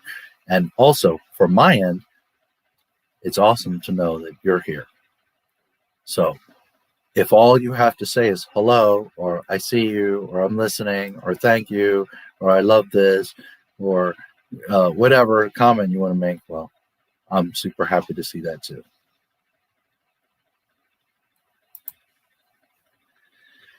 This is my first live stream that I've actually participated in, if you can't tell. No, I didn't know that, and that's cool. I'm glad that you got to do it here with someone that you seem to be enjoying, that you feel safe in, and that is helping you, apparently, because of how you've expressed yourself, how you feel bad about this stuff. So I'm glad you were able to be here. That's what Not My Star Wars is here for. This is partly for me to vent and to remember and to honor and to celebrate. But it's also for you guys to have a safe space to learn, to understand George. I know a lot of you are younger than me. So that you have a place where you can ask questions and you can throw ideas and you can ask, check things. This is for you guys as well. Well, obviously, you're right. I'm here to entertain you. So technically, it's for you guys, but it's for me too. Well, but that's cool. I'm glad you got to enjoy your first live stream here. Got till 6:30. Well, for me, it's 6:30 right now. Technically, I've done 20-hour streams by myself, so we could technically be here for however long. The thing is that YouTube only curates the video up to 12 hours. So while it's okay if we go over 12 hours, it's kind of like pointless, because on the replay, you'll never see anything past like 11 hours and 55 minutes. So at first, I used to just go until I couldn't keep my eyes open. But for the past few weeks, once it gets around 12 hours, I tend to cut it because it just doesn't make much sense. Now, if we're having a good conversation, if there's something up, news, question, whatever, then it's okay. We can go over 12 hours. But I just, as a general, I, go to 12 hours. I love you guys so much. I really do. My super friends over there. I would love to meet you guys one day and grab you both like this and squish you both. I love you guys. I know you've been around a while because you told me it was from the Mary Sue stream, but you're always around, you're always supportive. Truly appreciate you guys. And this is one that doesn't talk much, but here and there they'll say something. But you see, like that, I love that at least here and there I know who's around or that you are around. And at the end of the day, it doesn't matter who it is, or if you're new, you're old, whatever. You'd be surprised. Just saying hi means a lot to me. Like, for example, not that I can't go on, not that I don't do my stream anyways. She's not always here, but usually Dead Girls is here. I'm missing Dead Girls right now. Now, maybe she's being a little shy bug and being quiet or giggling in the back, but generally she says hi. Doesn't mean it ruined my day or throws me off, but it also makes me happy that she pops up and she at least says hi. I haven't seen her today, so I'm not saying that I'm sad or broken up about it, but I do miss Dead Girls. She's busy. Maybe she's out. Maybe she's got more of a life than I do, and she's out partying her little butt off or something. Who knows? And that's fine. Whatever. But I do notice. I know. I recognize people. I remember them. Born, that is, the same year, the Star Wars Special Editions. So what, 97-ish? I came out, or that is a funny way of saying it, but yeah. Well, that doesn't mean anything. You could have became a Star Wars fan yesterday. This isn't a channel about competition or you were wrong, or the thing is the thing is I don't go on people's channels and talk shit. But for some reason people like to come to my channel and try to be slick. You don't know what you're talking about. You're just a hater. You're an idiot. Get over it. Blah, blah. I mean, all this dumb shit. Listen to what you're saying. Get over it. Well, obviously you didn't care about Star Wars in the first place, so then why are you on my fucking channel making a comment? If Star Wars is that unimportant to you that you're saying, well, get over it, then why are you on my fucking channel commenting? Why don't you get over it and get the fuck out of here? Let's just say the dumbest fucking shit. So when you want to be slick and you come to my channel talking that slick shit, I will smack your bitch ass down. Now, if you just learned about Star Wars yesterday and you know nothing about it, you're more than welcome here. You can learn all about it. I will never make fun of you. I will never criticize you. The only time I will smack you down is when you come in here talking bullshit. You don't know what you're talking about. You're doing that. You're doing that. This is canon. Then Dave Filoni's going to save Star Wars. The Rebels is great. All this stupidity. You want to come in here and have an intelligent conversation and learn about Star Wars, and maybe share your experience or something you know about it. Okay, cool. But it doesn't matter if you're a fan in 97 or yesterday, 5 minutes ago, or back in 77 like me. It's not a competition. It's not about making anyone look bad. The only time I have to make people look bad is when they want to come in here and act slick. Because outside of that, I don't.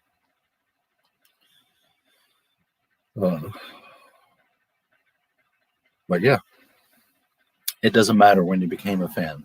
The point is that and listen, you don't have to know as much as me or as the next guy or Filoni or read every book or another EU or this or that. None of that matters. What matters is you can watch Star Wars and inherently understand the basic theme of it and the style and the magic of it. And that you can very easily see, well, this is George Lucas. Oh, that's Star Wars. And then you see the Disney stuff and you're like, what the fuck is that? Not because to control what you like, but if you inherently can't see the difference and you don't understand that the disrespect of what happened to Luke Skywalker and Han Solo and all the stuff that they break without you even really understanding canon, but you see that this is not like this. That's all. That's all that matters is you understand. Does it mean you have to know every detail and nuance and all that? No. A lot of people come to me for that, to learn that, to understand it, because a lot of people sometimes are like conflicted or convoluted with stuff, and they're like, I'm feeling all fucked up all kinds of ways about what the hell's going on with Star Wars, but I don't know how to put a finger on it or express it or understand why. So then a lot of people come to me because I can explain it. I can show you why. I can point out those things. But at the end of the day, it's not a competition. It's not about how much you know, or it's the basic fundamental of that you understand that this is what Star Wars is. Can you equate it and explain it all? Well, that's not that important. Is that you get it, that you see it, that you respect it, and that you understand that this is something separate. Now, if you you love this, you like this girl, but you also like the redhead and the Russian and the Asian girl, I get it. I get it. But just don't come to me saying that I love this woman. She's everything. And I see you with 3 other chicks. Now, if you're straight up and they're like, I like this ass and I like those 3 asses. Well, okay, I can at least respect that. But don't tell me that these 3 are as genuine as this. That's where we got a problem.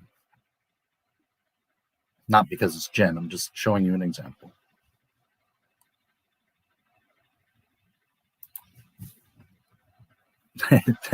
Thanks, buddy.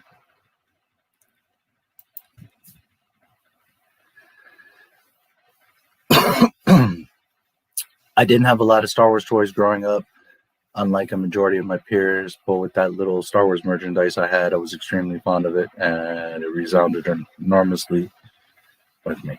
Well, that's awesome. We all have different experiences with Star Wars. We all have different levels of understanding and love and timing and all that. But again, it just goes back to the basic fundamentals.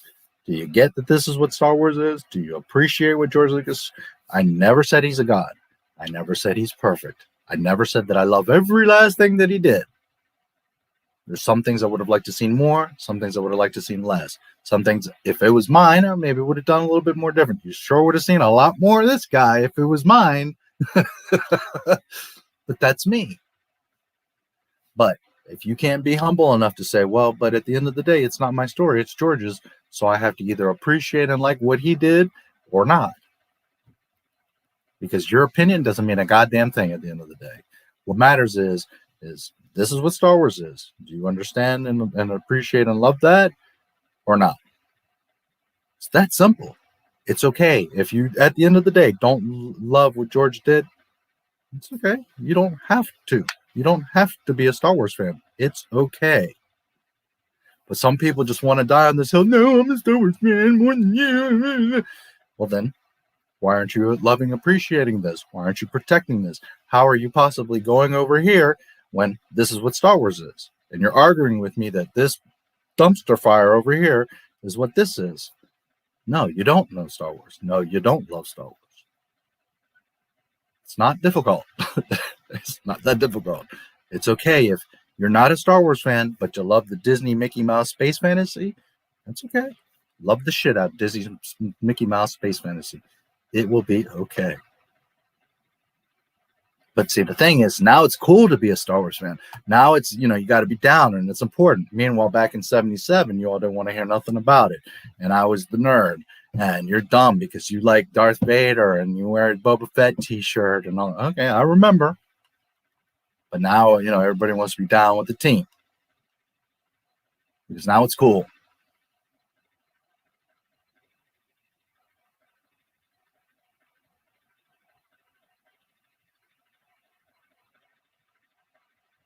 But just always remember that it's not a matter of how much you understand it, or you have to know it as much as me or the next person, or how many toys you got. I don't own a single Star Wars toy. I lost all my shit. I lost everything I ever owned. I had a Boba Fett collection that would make you all fucking drool.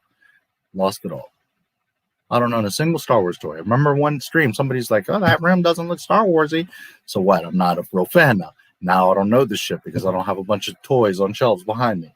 Because let me tell you, not everybody, but let me tell you, there's a lot of people that got all kinds of Star Wars shit in the background and don't know a goddamn thing about Star Wars.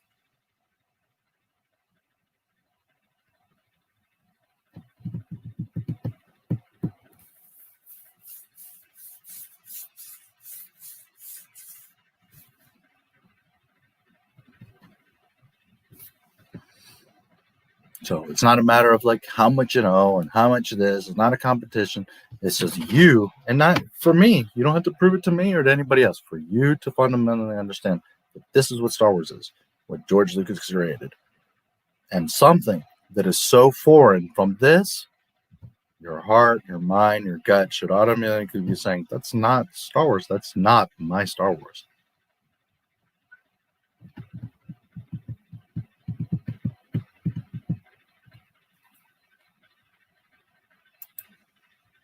Because at the end of the day, you're not going to prove or impress me.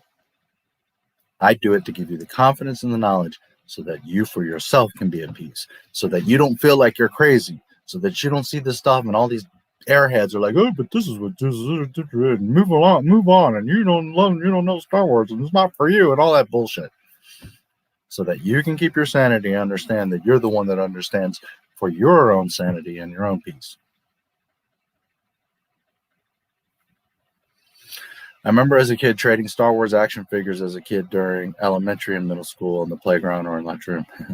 We had to hide them well or they get confiscated.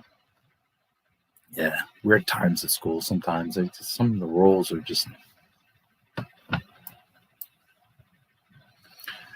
I thought that they built up Boba Fett in Empire Strikes Back, and I liked him. When I Return of the Jedi, he was taken out right away. It was pretty early. I'm not happy about it, but you know, at the end of the day, it is what it is. He did have some dialogue. He did capture Solo. He did make his point. Vader did say no disintegrations. There's enough there to where you know you don't fuck with Boba Fett, and that he's got a long history of being a badass. And as sad it is to see him go, at least, you know.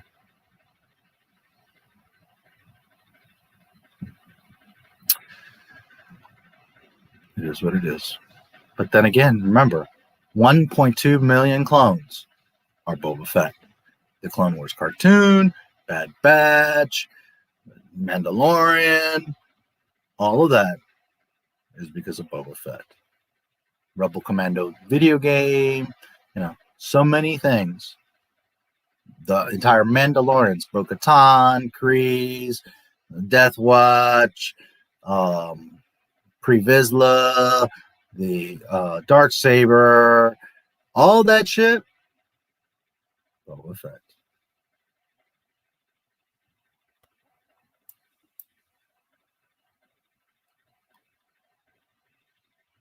Mala? Yeah, of course, Mala. Yeah. The Bakas, why wouldn't I? Of course I love them. That's real Star Wars. George hates it. He says it's not candy, want to burn it. But at the end of the day, it's real Star Wars. Of course. They're not my favorite characters. I'm not like, you know, but of course, seeing Chewie at home and Life Day and all that, I think that's beautiful. Is it the best Star Wars content? Is it, you know, a lot of people are like, that's so cringe, that's so terrible. Come on. It's really not that bad. Really, the worst part of that holiday special is that bar scene cantina thing with B. Arthur at the end. Like, that is a bit cringy. But for the most part, the Boba Fett cartoon, Chewie's house, Itchy on the sexy girl, I forget what it was called, hollow transponder, whatever the fuck thing. Lumpy building his little radio, you know, all that stuff is fine. Leia singing. Leia looks gorgeous and sings beautifully for Life Day. I mean, it's really not as bad as people want to make it all dramatic. Like, oh my God, it's the worst thing ever. Believe me, I've seen a lot of Disney shit that's far worse than that.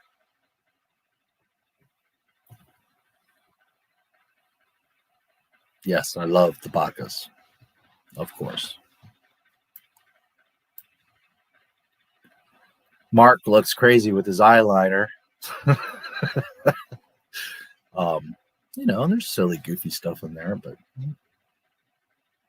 it's Star Wars. Disney sequels and Mandalorian are done. What's next? Star Wars drought? Well, Bad Batch is coming soon. Outside of that, which I don't know how many episodes that's going to be or how long it's going to last, but I would imagine 4 to 6 episodes, maybe 8. So you're talking about, you know, a month, 2 months. So I forget when it, May 4th. So let's say it's 2 months. That's June, July 4th at best. So August, September, October, November, December. Then you got another 5 to 6 months before Boba Fett. And that's assuming that it gets finished and that it's any good. So that's another thing. Like Disney, they didn't prepare well. This year, all they got is that little cartoon and Boba Fett praying on and wishing on a prayer. Hope it works. I think it will be much better than Mandalorian, and it will be an instant success because it's Boba fucking Fett, which they should have done from the beginning. But outside of that, slim pickings for Disney. That's why they're so pressed on the Hard Republic and trying to somehow make it work, because they know that it's like this long ass drought.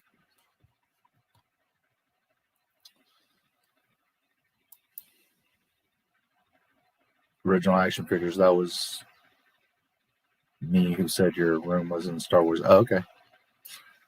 Yeah, no, I know it's not Star Warsy. Believe me, I wish I still had my cardboard stand-up Boba Fett and all my man. If you guys saw the shit I had of just Boba Fett alone, stuff from Japan and special editions and all.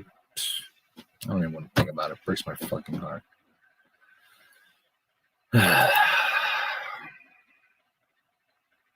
The news said Disneyland is opening April 30th, capacity 25%. Yeah. That's what they say. We'll see. What's up, Shanks? Good to see you, buddy. There's only one of my little gremlins missing that I haven't seen tonight.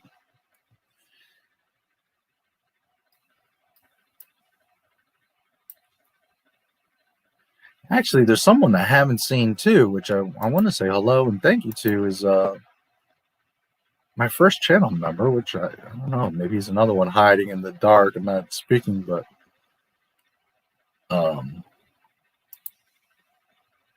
Super Saiyan Hukatil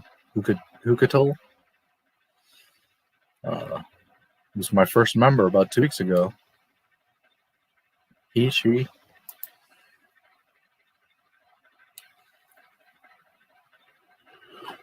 I haven't seen him, but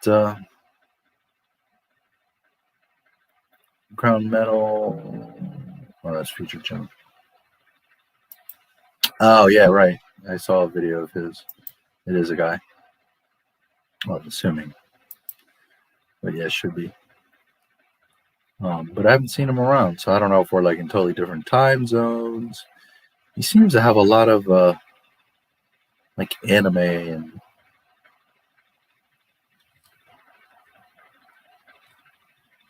anyways, I hope he's well. I haven't seen him around, so.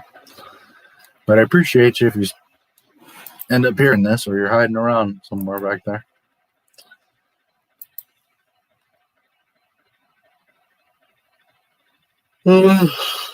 He was wasted in Return of the Jedi. Boba.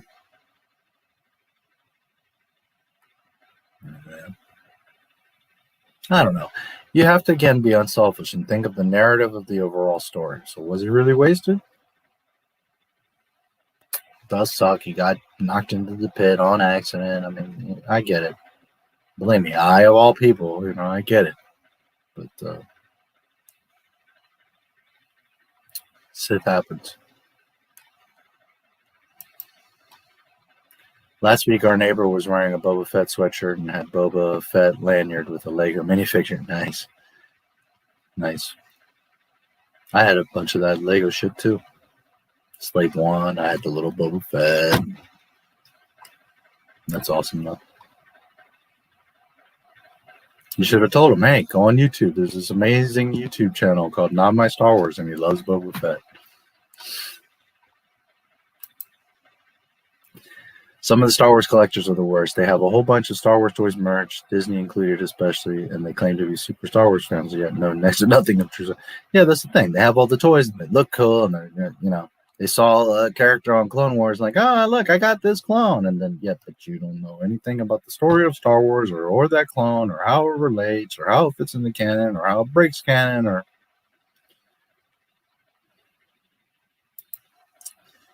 B. Arthur, yes. Dress Luke in his farmer clothes. Holiday special better than the Lego. Yeah, absolutely. He was here earlier. I did see him here earlier. There's only one little gremlin I haven't seen today. Did you see Justice League? I'm waiting to pirate it. No spoilers if you did. What did you think about it? And what are your thoughts about the story of how the movie came to be? No, I have not seen it yet. I plan on watching it tonight. I do have HBO Max for free, so therefore I will be watching it. I'm not a DC guy. I'm a Marvel guy, but I'm always up for a good adventure, action, superhero thing. I never saw the original one, which I always heard was a fucking disaster, but everyone is talking very highly of the Snyder Cut, and I look forward to seeing it. Am I going to become a super fan or all in love with it? I doubt it, I don't like Superman. Wonder Woman's very nice to look at. Batman's my second favorite superhero, and the rest of them I'm okay with. I always liked Aquaman.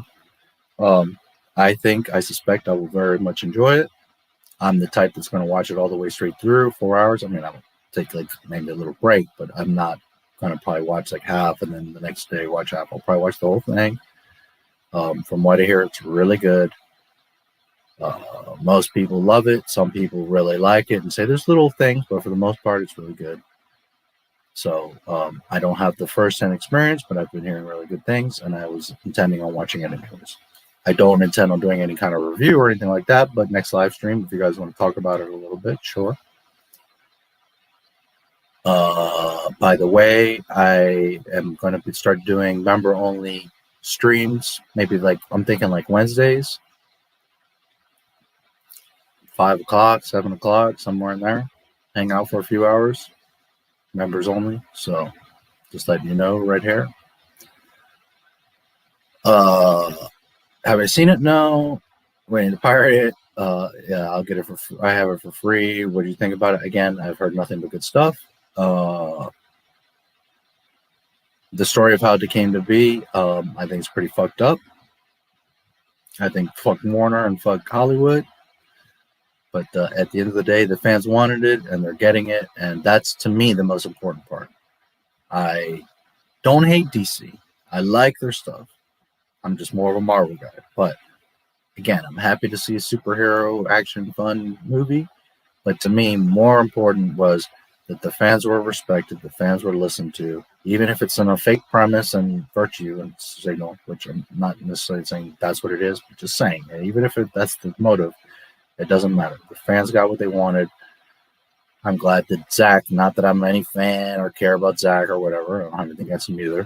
I'm glad that he got his little redemption, especially after losing his daughter in such a tragic way. So I'm glad that he got to finish his film and that the fans are getting it. And there's quite a few people that are very hardcore and desperately wanted it. So I'm super happy for them. And then as an overall, as a fandom for all of us, it's an important precedent and awesome thing that that happened. So I think it's great, and I look forward to seeing it.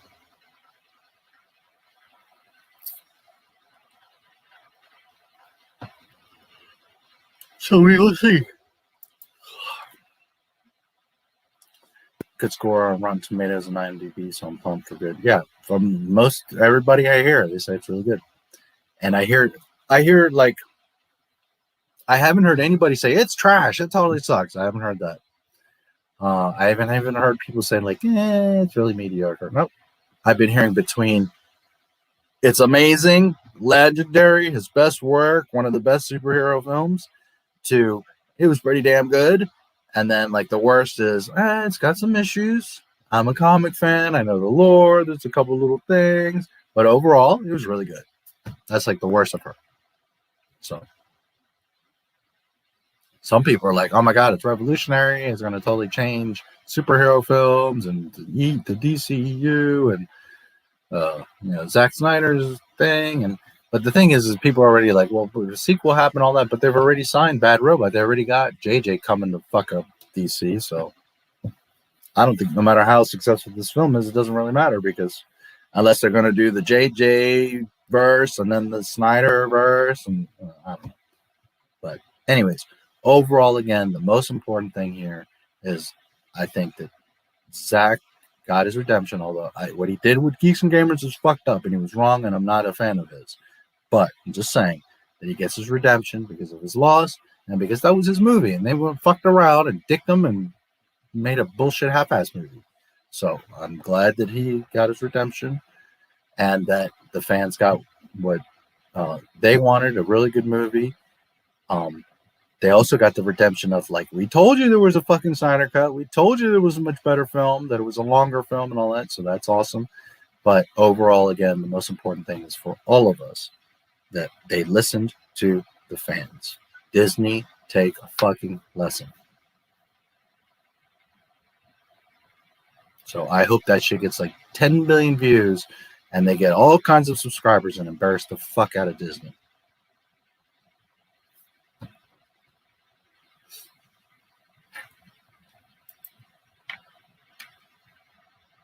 Yeah. Yeah, it's about 4 hours. Yeah, I heard it was fucking trash. Watched all the way through.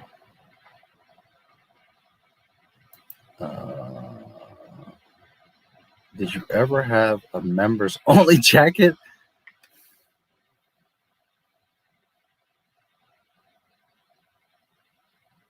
I'm not sure. There's a good chance I did. If I did, it was just one. I know I had some jackets that were similar. Was it an actual members only? I want to say I maybe did have one. But man, you're talking about so long ago, I can't say for sure. That's funny. I was like totally 80s. Not sure. I had the first original Air Jordans. I was very much into breakdancing, so not that I was very good at it or did it for long, but I was really like interested in it, and I thought it was cool. I was pretty good at all sports. Like I could pick up a baseball bat and hit a baseball. I could throw a football. I was really good at like receiving and doing interceptions. I can kick a soccer ball around. I just generally was really good at sports. But skateboarding, I became a semi-pro. I was highly skilled at skateboarding. And again, like I was saying earlier, I didn't have the benefit. If back then I had just this fucking cell phone when I was skating, I would have so many videos. I would have been sponsored and known all around the world. I would have my YouTube. I wouldn't even care about a sponsor. I would have a YouTube channel, and I'd be pushing all my videos, and millions of you would be like, oh! But that wasn't around. Back then, we had these big cameras that were expensive. My friend had his dad's camera. It was like a big thing, like a big deal for us to even get it out of the house. We could have it for like an hour. He was all touchy. You can't go far from the house. You got to be in front of that. It was like this whole fucking thing. Just get the goddamn camera out of the house. So unfortunately, I didn't have those opportunities. That now any kid can fucking, with a cell phone, film himself with a stick or set it on a curb or whatever. And you could make entire videos, edit it on your phone, and post it on YouTube and become famous tomorrow. Oh well, such is life. I guess that's not in the cards for me. Anyways, I don't know how I got into that, but thinking about old stuff like that, members only, I'm not 100% sure, but I want to say that probably did. I thought it was good. The Snyder. Yeah, they signed Bad Robot, and he's gonna fuck up the new DC, the Superman. You didn't hear about all that? The people were all excited that what's his name? Anna's boyfriend. Oh God, what's that guy's name? You know what I'm talking about. Superman. Pretty boy. Anyways, that he was hoping to come back to do Superman. But then it was announced that they announced that the Snyder Cut was coming, the official date, and then there was rumors of Cavill coming back, and everybody got excited because everybody loves him as Superman. And then like a week later, DC announces, "Oh, Bad Robot contracted to make new Superman movie." And everybody got all fucking pissed off. Like, well, there goes Henry Cavill, and now JD's gonna fuck up his third franchise, Star Trek, Star Wars, and now DC. There goes Superman. Good luck with that, DC. I hate to have to leave the stream, but my bio battery is in desperate need of a charge, as I am not really a night owl. So I'll feel like crap, but it was worth it. Glad for the conversation. You're absolutely welcome. Thank you for being here every Friday.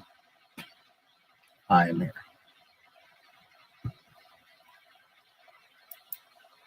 Goodbye for now. There will be videos coming out every day. Not in general, but for the next few days, there's videos scheduled. So there will be something for the next few days every day. Okay, I need to take a quick break. I got to run to the bathroom. I need to stretch. I need some liquid. we're going on 11 hours, so we'll take a quick break and then we'll, I suppose we can wrap up around the 12th hour, unless, of course, we're talking about something, whatever. But let me take a quick break. Let me see if I can put some shenanigans on for you.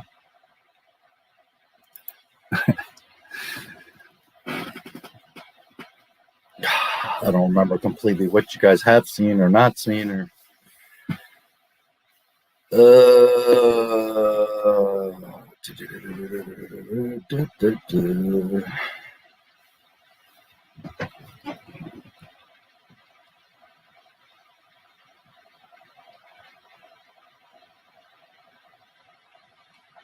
here's an interesting one. I don't remember if you guys have seen it or not. So anyways, I'll let it.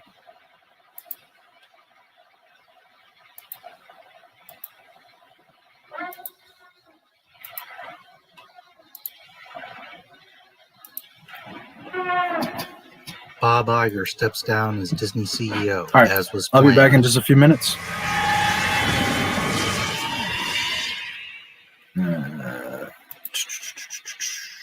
Put Baby Jen away. Welcome to Not My Star Wars, where we talk about Disney, Disney Plus, and I'll of course, get to Star your Wars. Today is to this when I come February 25th, back. 2020. See you in a few minutes. And about an hour ago, breaking news came out that Bob Iger has stepped down as the CEO of Disney. Everyone, of course, is reporting and speculating on it. A lot of people are freaking out and making it more than what it is. So let's take a look at what's really going on. Bob Iger was named the COO of Disney in 2000. In 2005, he became the CEO of Disney. His four major achievements during his tenure are acquiring Pixar, Marvel, Star Wars, and launching Disney Plus. April 11, 2019, Bob Iger. I'm expecting my contract to expire at the end of 2021, Iger said Thursday during Disney's Investor Day presentations. And I was going to say, and this time I mean it, but I've said it before, I've been CEO since October of 2005. And as I've said many times, there's a time for everything, and 2021 will be the time for me to finally step down. So this is not a surprise. Bob Iger last year announced it, and his contract is known to end in December of 2021. Some people are acting like this is out of nowhere, that it wasn't planned, which it was, and some people are speculating that it was kind of sudden. Well, rather than relying on news sources, let's hear it from Disney themselves. February 24th, 2020, Mr. Robert Iger. Amendment to amended and restated employment agreement, dated as of October 6, 2011, and as previously amended. So the last employment agreement that he had was in 2011, October 6, which was amended yesterday, February 24th, 2020. This letter amends your amended and restated employment agreement, dated October 6, 2011, and as previously amended to provide that from after February 24, 2020, you shall continue to serve as the chairman of the board and as a full-time officer and employee of the company with the title of executive chairman. As executive chairman, you shall report directly and exclusively to the board. The chief executive officer of the company shall report to you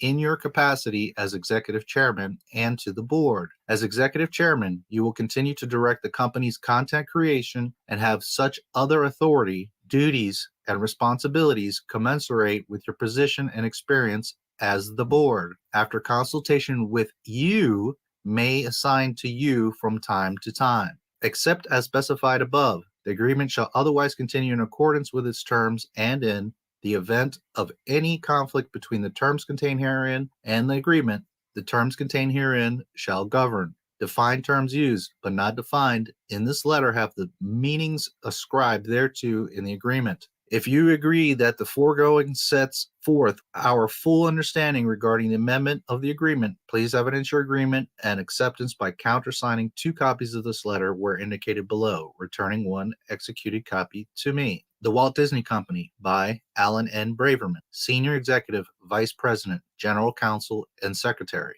Agreed and accepted, Robert A. Iger, dated February 24, 2020. Now let's look at the important parts here. This was just yesterday where they made the official change. He will remain as a full-time officer and employee of the company with the title of Executive Chairman. He will report directly and exclusively to the board. The Chief Executive Officer, Bob Chapek, who is just announced to be the new CEO, shall report to you in your capacity as Executive Chairman and to the board. As Executive Chairman, you will continue to direct the company's content creation and have such other authority, duties, and responsibilities commensurate with your position and experience as the board. After consultation with you, may assign to you from time to time. While Chapek has been announced as the successor, Bob Iger is still executive chairman. Chapek has to report to him until December of 2021. So it's not quite what some people think, that Chapek's just taking over and making all the decisions. Chapek will still have to report to Iger.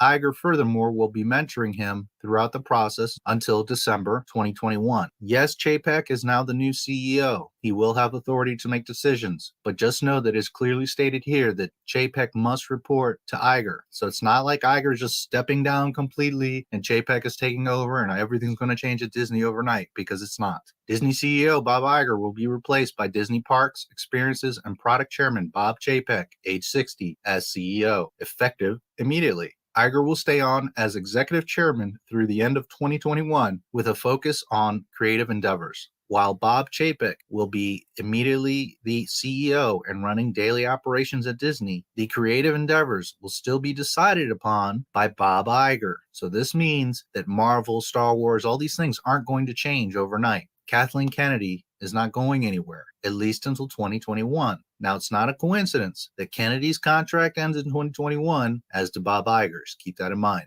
Rather than relying on news sources that want to break news and have the exclusive and put their spin on it, here is an official press release from Disney. Bob Chapek named Chief Executive Officer of the Walt Disney Company. Robert A. Iger assumes role of Executive Chairman through 2021. Mr. Iger will direct the company's creative endeavors. Mr. Chapek brings 27 years of successful leadership experience across Disney's parks, consumer products, and studio businesses. February 25th, 2020, 4:05 p.m. Eastern.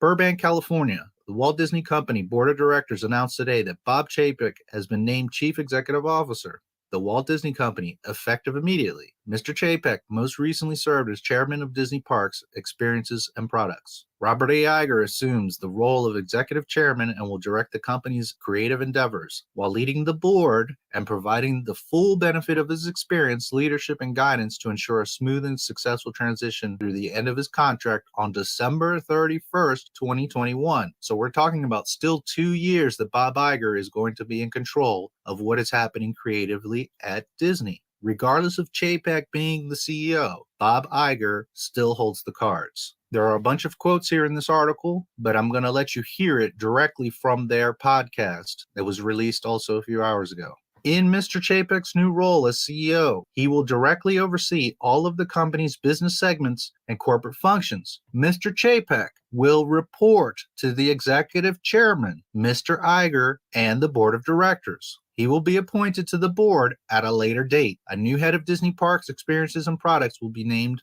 at a future time. Mr. Chapek served as chairman of Disney Parks, Experiences, and Products since the segment's creation in 2018. While Chapek will be running Disney, he has to report to Iger and the board. And furthermore, he's not even on the board. For those that don't know, in large corporations, at the end of the day, the board controls what happens in the corporation. Not the president, not the founder, not the owner. The board has majority vote. So at the end of the day, they're trusting Chapek to run Disney. Fine. I'm sure they're going to give him a lot of latitude. But when it comes down to major decisions, he still has to report to Iger and the board. So it's not like Chapek is going to come in tomorrow and be like, all right, we're doing this with Star Wars. We're going to get rid of all the sequel trilogy. That's not canon. We're going to change this. We're going to do that. Kathleen's out of there. It's not going to happen because at the end of the day, he has to clear decisions with Iger and the board of directors. Iger and the board of directors have brought Disney to where it is today. So they're not about to just flip on a dime and start making major changes as far as Star Wars is concerned, Marvel, Kathleen Kennedy. We are going to be stuck with Kathleen Kennedy and Robert Iger until the end of 2021. Still about 2 years to go with the mess that is Star Wars. So you can pretty much forget about Obi-Wan, Cassian Andor, new movies. anything major coming from Star Wars. The only thing that's really happening and is guaranteed is The Mandalorian. Mr. Chapek served as chairman of Disney Parks, Experiences and Products since the segment's creation in 2018, and prior to that was chairman of Walt Disney Parks and Resorts since 2015. As chairman of Disney Parks, Experiences and Products, Mr. Chapek oversaw the company's largest business segment with operations around the globe and more than 170,000 employees worldwide. The segment includes Disney's iconic travel and leisure businesses, encompassing 6 resort destinations in the United States, Europe, and Asia, a top-rated cruise line, a popular vacation ownership program, and an award-winning guided family adventure business. Disney's global consumer products operations include the world's leading licensing business across toys, apparel, home goods, digital games, and apps, the world's largest children print publisher, Disney store locations around the world, and the Shop Disney e-commerce platform. During his tenure at the parks segment, Mr. Chapek oversaw the opening of Disney's first theme park and resort in mainland China, Shanghai Disney Resort. The addition of numerous guest offerings across Disney's 6 resort destinations in the US, Europe, and Asia, including the creation of the new Star Wars Galaxy's Edge lands at Disneyland and Walt Disney World, and the addition of Marvel-inspired attractions around the globe, and the expansion of Disney Cruise Line with the announced construction of 3 new ships. From 2011 to 2015, Mr. Chapek was president of the former Disney Consumer Products segment, where he drove the technology-led transformation of the company's consumer products, retail, and publishing operations. Prior to that, he served as president of distribution for the Walt Disney Studios and was responsible for overseeing the studio's overall content distribution strategy across multiple platforms, including theatrical exhibition, home entertainment, pay TV, digital entertainment, and new media. He also served as president of Walt Disney Studios Home Entertainment, where he spearheaded the successful Vault strategy for the company's iconic films and transformed the primary format of home entertainment from DVD to Blu-ray. Before joining Disney in 1993, Mr. Chapek worked in brand management at H.J. Heinz Company and in advertising at J. Walter Thompson. Mr. Chapek earned a B.S. in microbiology at Indiana University Bloomington and an MBA from Michigan State University.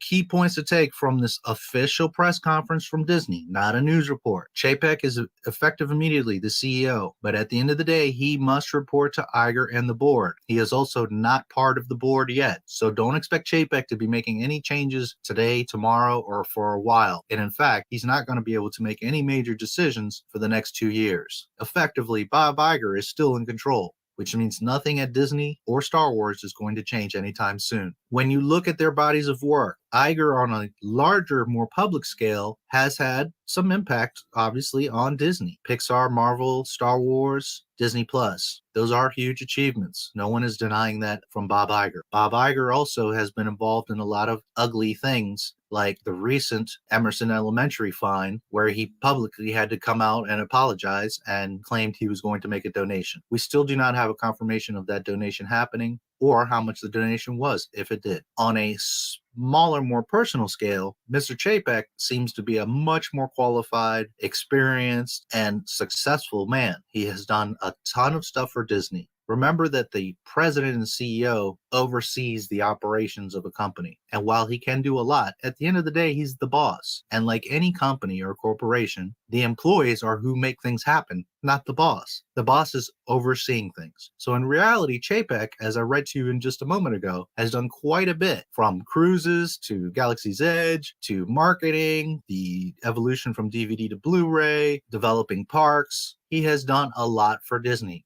Realistically, he has done much more for the development and growth of Disney than Bob Iger. Bob Iger did big segments. He did make some major acquisitions. But as far as really truly growing the global brand, Bob Chapek is really the man behind that. It makes sense for him to become the CEO. I'm not diminishing Bob Iger's achievements because they are large, but just a comparison that Chapek is actually more qualified and has done more on a ground level for Disney than Bob Iger actually has. With all of that said, let's hear all of this straight from the horse's mouth. February 25th, 2020, investor conference call. You're going to hear Bob Chapek and Bob Iger talk about the transition and what exactly happened. There's no better source than straight from Disney and from the two men involved as to what is really happening with the transition and change of CEO at the Walt Disney Company.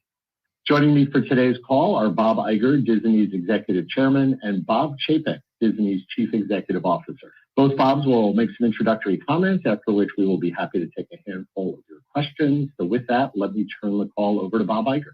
About a half an hour ago, we announced that Bob Chapek has been named Chief Executive Officer of the Walt Disney Company, effective immediately. I have assumed the role of Executive Chairman and will continue to direct the company's creative endeavors while also leading the board. This is an exciting day for Disney, an historic day, and I'm thrilled for Bob. I've worked closely with him for many years and have absolute confidence in his abilities, as does the board. As CEO, Bob will oversee all of the company's business segments and corporate functions, and we will work closely together through the end of 2021 to further the company's strategic objectives and to ensure a smooth and successful transition. Bob has been with Disney for nearly 3 decades, and during this time, he has achieved stellar results across a wide array of businesses. He is highly respected within Disney and throughout our industry for his visionary leadership, integrity, extensive knowledge of our businesses, as well as his willingness to take smart, thoughtful, and innovative risks for the future. As president of home entertainment for the Walt Disney Studios, he spearheaded. All right. If you want to watch it later, there it is. For those of you that weren't around earlier and maybe didn't see it, this badass hoodie.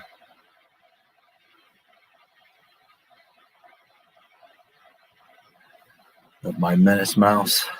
I love it. It's fucking beautiful.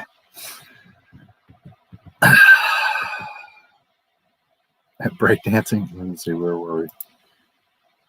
Here, okay. Dream DCEU would be run by Christopher Nolan. Dark Knight trilogy are incredible, and Dark Knight is the best superhero film ever. I like Nolan. I like The Dark Knight, and I like Batman Begins. I think the third one was a travesty and a fucking mess. Bane was stupid as fuck. But to each his own. Best superhero film ever? This is the real and best Batman.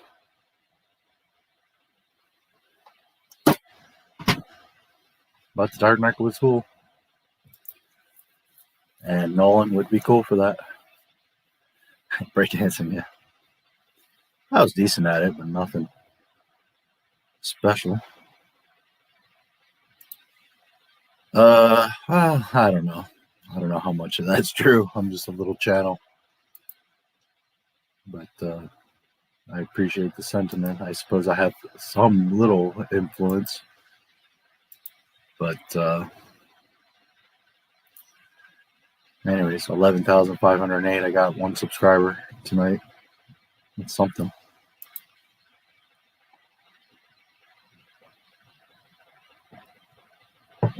The subscribers have slowed down a lot. I was getting like 100 a day. Now they're maybe 10 a day. But oh well. Not complaining. DC, but I love Marvel. Rewatch Snyder. I never saw that one. I always heard it was really bad. Although I have heard that the Ultimate Edition or whatever is much better. Before JL, I don't have access to it, I don't think. So I'm not against watching it. I just never went out of my way and never heard anything too great about it. Yeah. Oh yeah, he's coming for Superman. Yes, Cavill.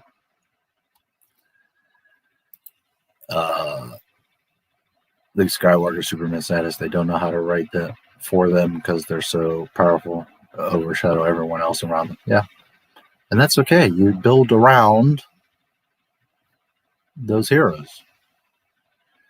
This is the thing. Luke and Leia, all of them, Han, but Luke and Leia in particular, they were the tops, but they never belittled anyone. Leia was the commander of the rebellion, and she gave the troops their orders, but she wasn't like shouting at them, belittling them, ordering them. She was just giving them plans and strategies and, do your thing. And they all loved her and respect her and listened to her.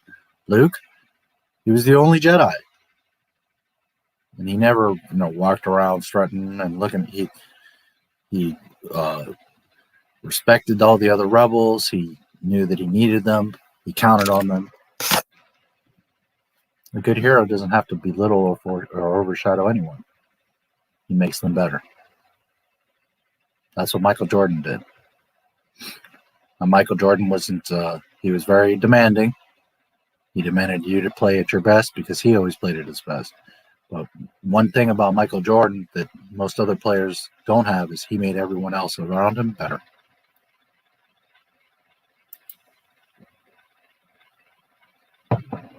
Write Luke to be a hermit on an island and kill Superman, having him absent from the team. Yeah. Oh, look at that. Thank you for subscribing, Hero 9269. That was hours ago because it notifies me later, but I appreciate it if you're around or you're here later. Thank you for subscribing, Keith Murray. Stay lifted, Keith Murray. Or get lifted. Void him. Oh, cool. I remember him from earlier. That's cool. Sometimes your subscriber count and stuff in your YouTube studio doesn't always, it takes a while.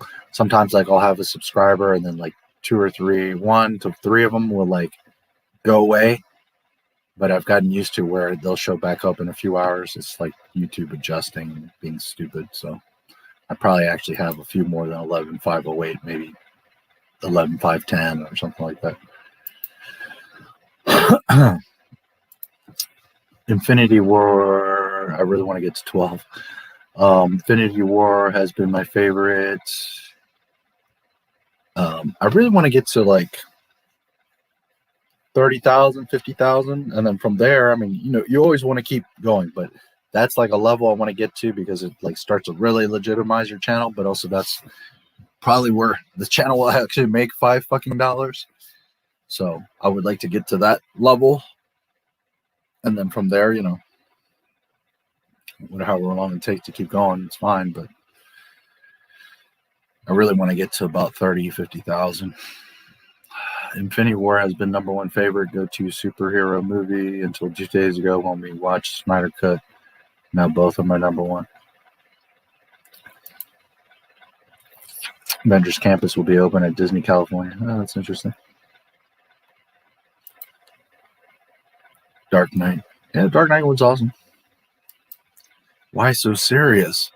Is Star Wars Land going to be open, or did they shut it down? Well, it's open in Florida, although it's usually empty. I mean, there are times where it's just jam-packed, but there's also times where the shit is pretty empty. So, the Rise of Resistance is always fucking breaking. There's massive wait times.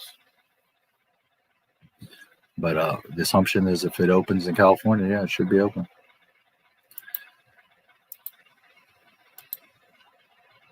Yeah, it should be. MCU was a nice experience I'll never forget. Every year I went to the cinema to watch this universe unfold. It was fun. Most movies were mediocre, to be honest, and pretty identical, but still fun. Yeah, I don't dislike them, but I never saw Endgame because I saw Infinity War and was like, that's not Spider-Man, and I just, I don't hate him, but I'm not like, oh, wow.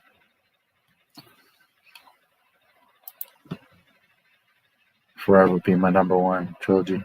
Yeah, a lot of people like it, love it. I think it is really good. It's just, man, Bane to me was fucking terrible. I haven't been yet, but I think I need to rework it to include the OT. Yeah. Well, you know, they call it Star Wars Land, yet there's nothing Star Wars. It's the 2 and Disney fan fiction, and even that, there's like all you see is Rey. There's no Kylo. Well, Kylo is around, but not that much. But you know, where's all the characters? Where's all the droids? Where's all the stuff? Like, they so don't understand Star Wars.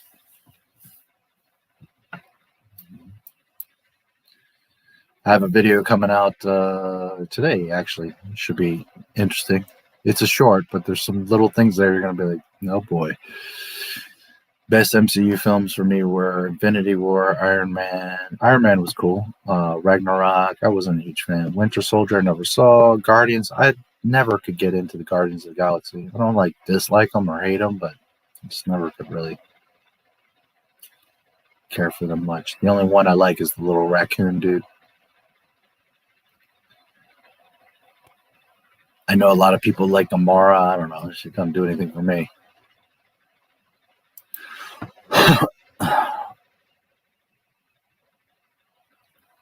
Yeah, Dark Knight is pretty cool. It's just that Bane one. That shit, to me, was like this. Never saw Captain Marvel. Civil War, I feel like I've seen parts of it, but don't really know it. Sam Raimi Spidey trilogy is second.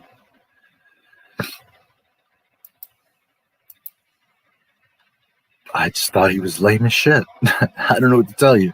He looked dumb. His God, it was just ridiculous to me. So stupid. Sorry, but I just thought his shit was dumb. Love Civil War.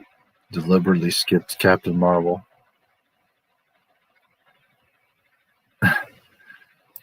And I don't remember much from Bane because I don't want to remember it. I remember it was so fucking dumb, but there was like a whole thing, like in the stadium. I remember there was something dumb, like it was just, God, it was terrible. It was cringe. I love a great DC universe of movies, but not MCU style. I want to see what makes DC with cool R rating. Also, X-Men need a reboot. I liked Jessica Alba as Sue. That was nice. Yes. Why do you ask? I don't think there was any ads running on that. I know that video does have, but I don't think any ads popped up on there. Sometimes ads just don't show. Like sometimes, I'm sure you guys notice, like you'll watch a video and there's no ad. And then other videos there is. It's just sometimes YouTube just doesn't play ads. The idea is that they usually do and they should, but there's times they don't. But speaking of that, I will double check because I seem to notice there was no ad. Which is cool. I'd rather you guys not have to sit through ads while I'm gone, but no, I can't find that damn video. Where'd you go? There we go. Steps down. Yeah, ads are on it. Just sometimes they don't run ads. But yes. Why do you ask? Because I said this channel doesn't make money. It's because a lot of my videos don't get that many views.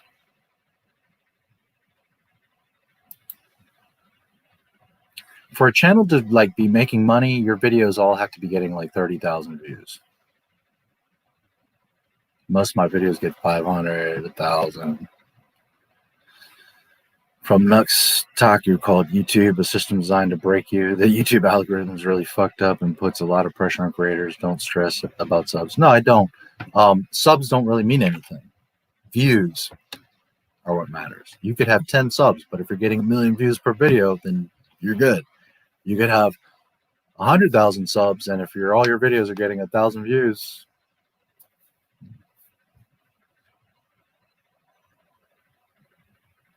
it's just that it's nice to see to me, the subscribers is nice because that means the community grows. So I have more of you to talk to, more of you to share Star Wars with. That's why I care about subs. Also, logically, more subs, then theoretically you're going to get more views. Not always. Ironically, most YouTubers get views from people that are not subbed to them because for whatever reason, a lot of you are subbed and don't watch the shit. Part of that is YouTube's fault because they don't notify you, but I don't know. Channels I'm subbed to, I always check and see what's going on with them. I usually see them in my recommended, so.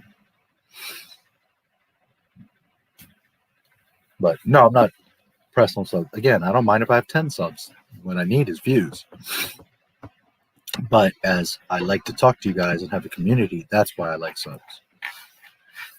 But as far as money or clout, you know, some people say you're doing this for clout. What clout? What clout do I get? So dumb. What about Groot? He was okay. He's cute.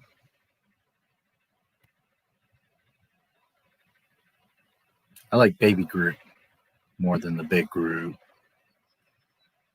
I am Groot. He's okay. But my favorite is the raccoon dude. I don't remember his name. But Groot's okay. You're like Batman Bruce Wayne. And we are not my Star Wars League. There you go. Nice. The third Batman movie. The old ones, the originals. I didn't care much for the other ones, but the first one, Jack Nicholson, Kim Basinger, that to me is the definitive Batman. I know there's a lot of people that don't like it or thought it was that Gotham was fucking amazing. The Batwing. Like I've heard other creators say like, oh, it's dumb that it had the claw in the front. Why is that dumb? It's the Batman. It's in his Batwing. He would totally have that claw in the front.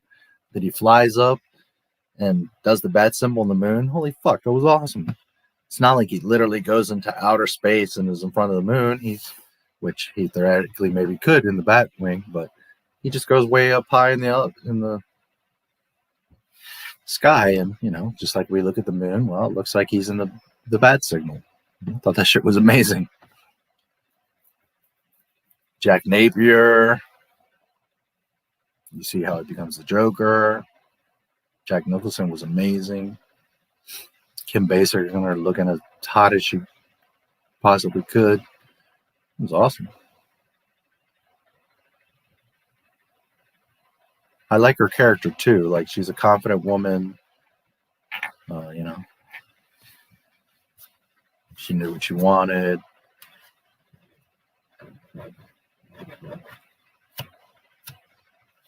I thought it was a little silly that Alfred brought her into the Batcave so soon and all that, but he knew that she genuinely liked him for him and that he had feelings for her.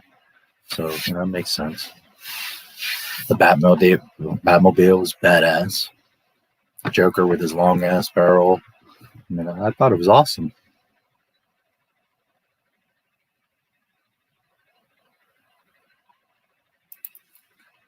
Football field collapsed. Yeah, I don't remember what it was. It was like his dialogue or something. He had like some plan, but then aborts it and it goes all wrong. I forget the details, but it's just the whole thing was fucking dumb.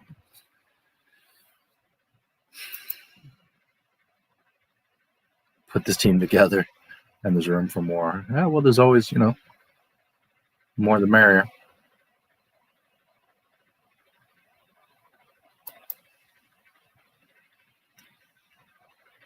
Don't see the ads because I pay for premium. That wouldn't count because if you're seeing it through my stream, the ads would be there. You have no control over that. Now, normally, if you go to watch my videos, yeah, you wouldn't see them if you have premium.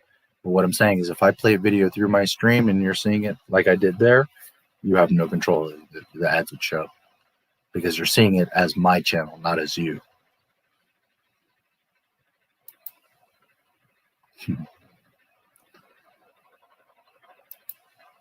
I know the feeling. We canceled cable years ago because we hated commercials. YouTube Premium is so worth it because no ads. Yeah, a lot of people say that. I suppose when I have a few extra nickels, I'll probably do it myself. But also, as a creator, you understand that that's where your livelihood comes from. So I tend to... Some ads are ridiculous. They're like an hour long. But I tend to... Not always. I skip, you know, some of them. But I tend to, like, if I'm watching channels that I like, you know, it's a minute or whatever, I'll let it go. Just because I know what it is to be a creator, and it helps when the ad runs, you know. At least, if nothing else, 30 seconds.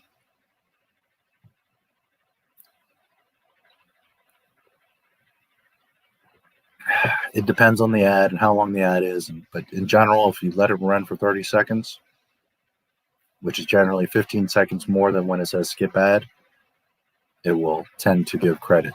So I try to support other creators when they have ads. Sometimes I skip, but generally I'm doing so much other stuff, looking at my phone, writing a note. Just so what I'll do is I'll start a video and let it start playing, and I'm doing other stuff, getting ready, whatever. Let the ads play, and then by the time the video starts, I've done my little stuff. And so it's a lot of it is your point of view. You know, as a creator, I totally get it. So.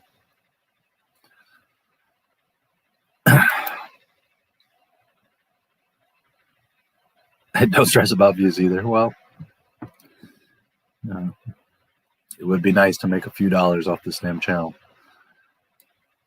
The third Nolan movie, I didn't like that one.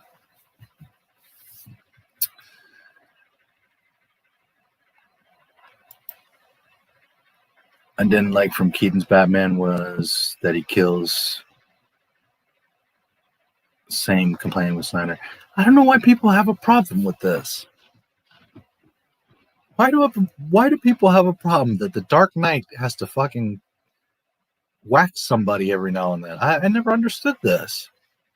I was never big on the comics, so I don't know. Was that like a holy thing? Like he never kill? I sometimes I hear that and I'm like, Batman killing people? That's a problem? I don't know. He's not a murderer. I'm not saying he should just be out there like waxing people left and right, but that he has to take some punk asses out, I've never had a problem with it. Collateral damage. You're being a scumbag. Yes.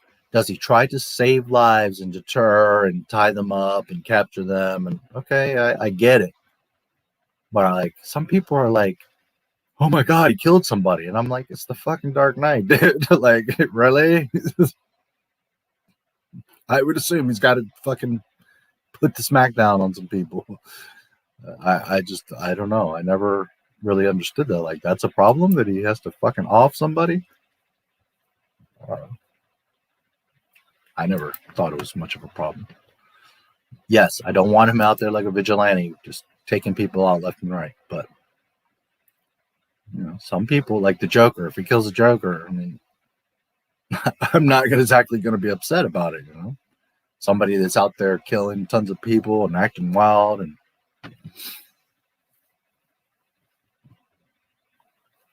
but yeah, I know that a lot of people like seem to have an issue with that. It's weird to me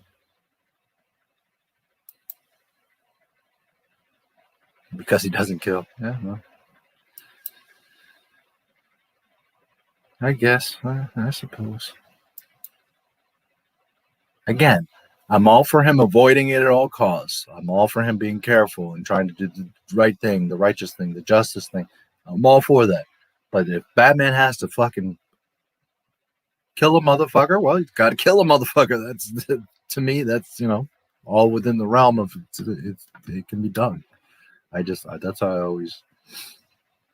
But, you know, again, I wasn't like a faithful comic book reader and all that, so I can't speak to, you know. But, yeah, I know that there's quite a few people that have a problem with it. To me, I'm the opposite. As long as he's not out there acting wild and just offing people.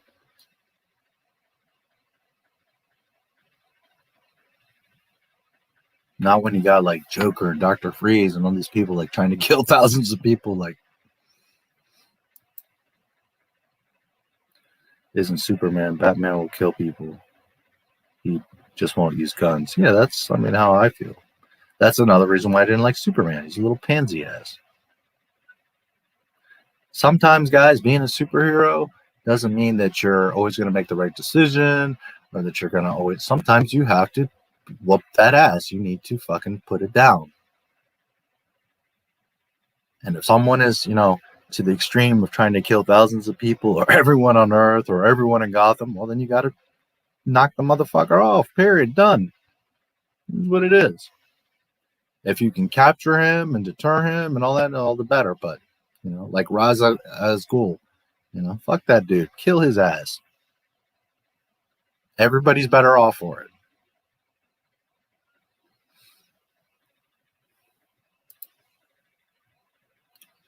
clips on YouTube yesterday from Falcon and Winter Soldier. Super cool action, and barely noticed that they're killing many people in the process. Yeah, I haven't watched it. I don't know that I will, but so far I've heard some okay things. The thing is, nowadays, unless something is really that interesting to me and super respectful, I just don't really bother, or I'll wait to see, like, you know, like WandaVision. It got some steam and people were like, eh. At first they were like, yeah, and then they started, oh, okay, this is pretty cool, it's making sense, and this big Luke Skywalker thing, and then it totally was not a Luke Skywalker thing, and it wasn't that great, and the show fizzled out, and it's like, so to me, it's like, between Disney's stupidity and hearing that, I don't know that I'll ever watch WandaVision. I wasn't that interested in the first place.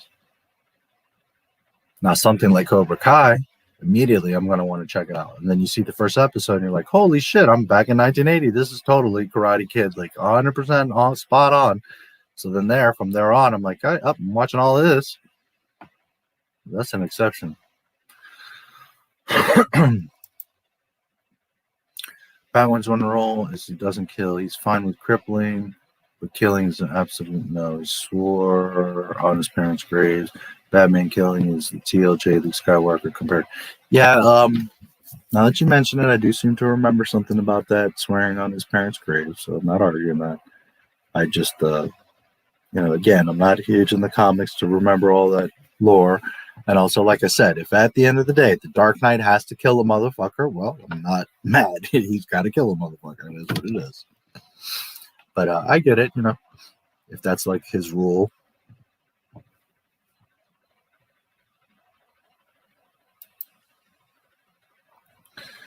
It's what separates him from criminals if he killed and got a taste of it, and how it is to get rid of his problems. His rogues gallery, he'd never stop. He is the most dangerous DC hero. Yeah, I can dig it.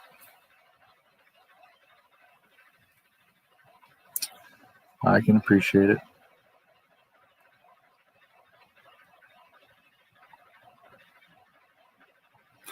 More so than like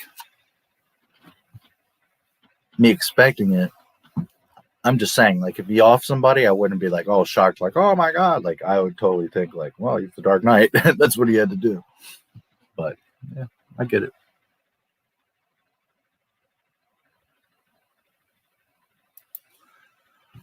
I just always thought he was awesome. I love his suit. I love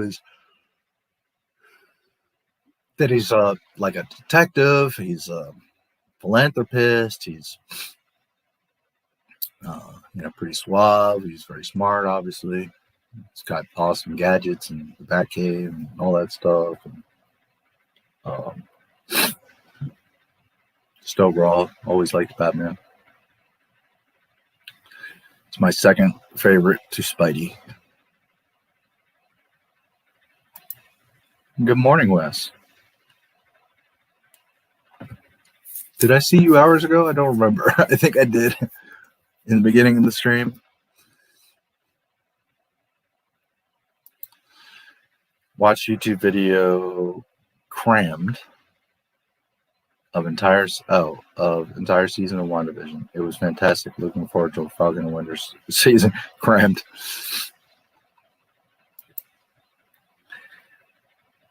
The whole point of Joker is to make him break his one rule. That's why their dynamic is intriguing. That's my deal, at least. You will love an older version of Batman, like Old Man Logan, where he kills. Yeah, I do remember that. The Joker was always egging Batman on to try to make him break his own rule. That's true. That's true.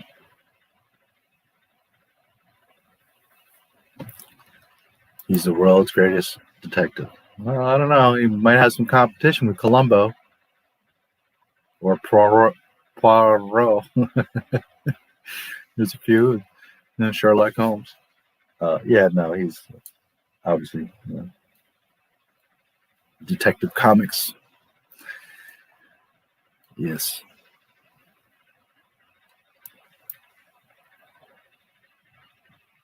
Yeah, true. I mean, he's a superhero in the sense that he's a hero and he's on like a super level to people. So, in that sense, but yes, correct. He's not, like the other. He's not like an X-Men because he's not a mutant. He doesn't have powers. Absolutely. But he's smarter than all of them.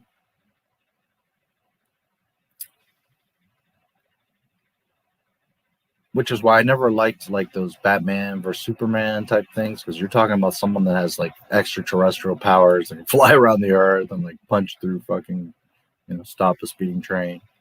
Versus, Batman, I get it. He's super trained, he's super badass, but he's just a dude. So I never kind of liked too much that he mingled with them. Wonder Woman, she was, more super than him in a sense, but she was at least more kind of, I felt like, leveled. Superman is like a whole other level, so I didn't like too much of the mix, but oh well, that's what it is. He's a superhero to me, all right. Spidey is second favorite to Bats. I think they have parallels in their characters. Yeah. In ways, yeah.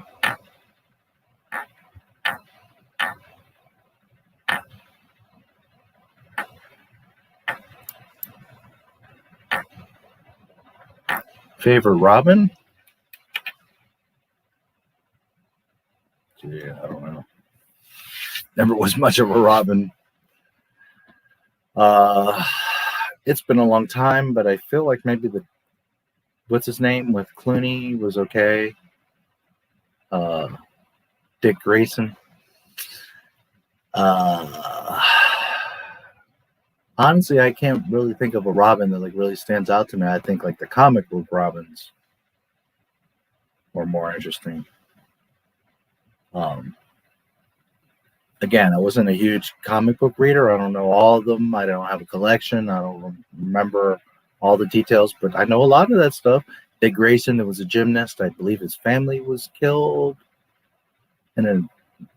maybe in an accident on a trap on a high wire or some shit like that. And I know that he was like an acrobat and high wire guy, and I believe there was some tragedy. His family fell and died or some shit like that. I remember parts of it.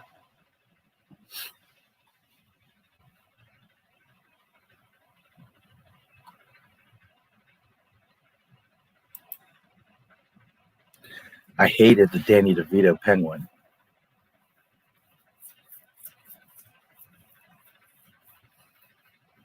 Which is ironic because he's like the right size and shape to be Penguin. But I felt like he was dirty and nasty. He lived in that sewer with all the fish and like, I don't know. I mean, I guess that's what the Penguin is, but I just always felt like the Penguin was like cruddy and pompous and all that, but he wasn't like a dirty dude that lived in a sewer with fish. He always had on like a nice suit and was all, snobby and like, weird, but smart. And I felt like he was really dirty in that movie. His teeth, could cobble pot with his teeth all fucked up. And like, I don't know. I didn't really like that Penguin. Thomas Wayne, Batman from Flashpoint. I haven't seen Flashpoint. I've heard a lot about that, but I don't know the whole story and I haven't seen it.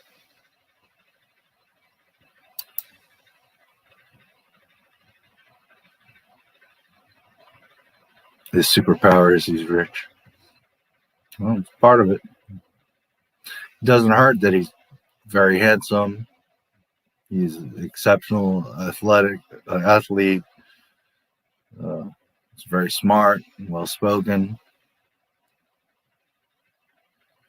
Lives in a freaking manor, castle, ridiculous home. Wouldn't mind being Bruce Wayne for a day, that's for sure.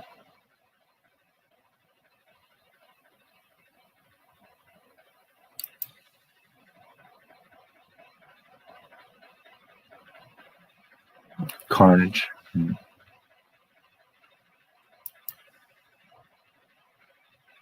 Dick Grayson, Jason Todd, Tim Drake, and Damian Wayne. The one that I associate and recognize the most is Dick Grayson. So I would have to refresh my memory on the other ones to be Fair. But to me, that's like the classic one that I know, Dick Grayson. And he was like a high wire acrobat, right? The trapezist or whatever.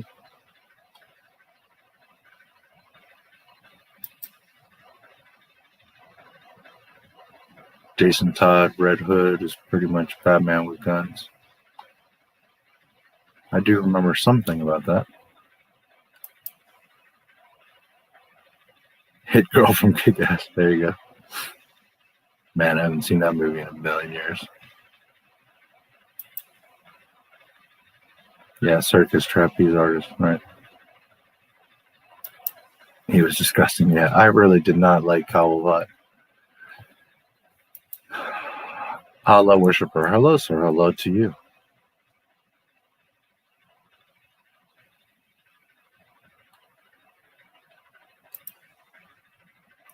Wearing those skid mark underwear.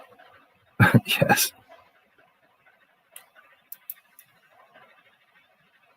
Big Daddy and Hit Girl. Yeah, man, it's been forever since I've seen that.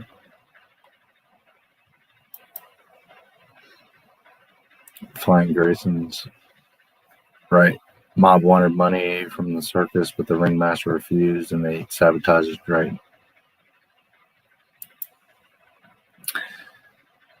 Please have a 10-minute moment of silence to celebrate the eternal wisdom of Allah.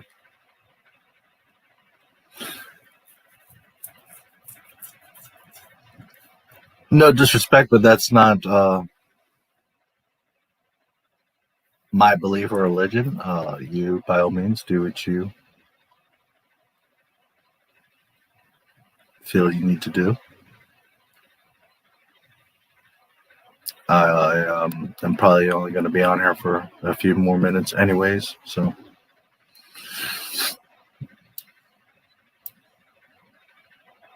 But you're more than welcome here. There you go.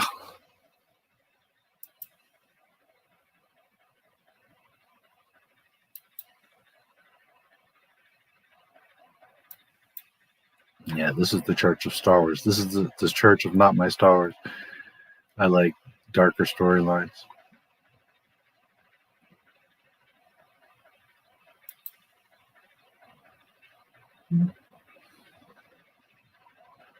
No, I can't say that I will. And it's nothing against you or Allah or anything. I don't follow any religions.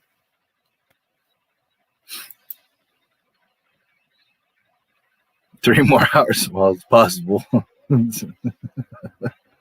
Oh, Lord. It's possible. Anything's possible here.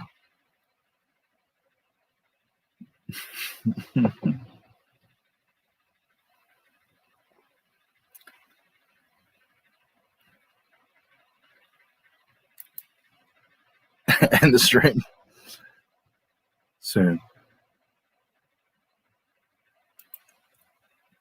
This isn't a channel for religion or politics. Again, I respect what you believe, but just know something. There is one God. The fact that there's more than one religion tells you that they're all wrong. Any news from Star Wars these days? Everything seems pretty silent. Well, the Star Wars got ratioed again. In the past 2 or 3 days, they put up videos and they got ratioed immediately. Earlier, I shared the Luke Skywalker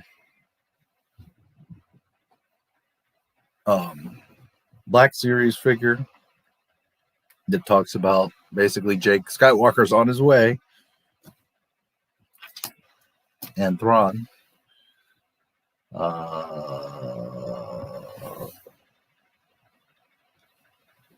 There's some Star Wars news for you.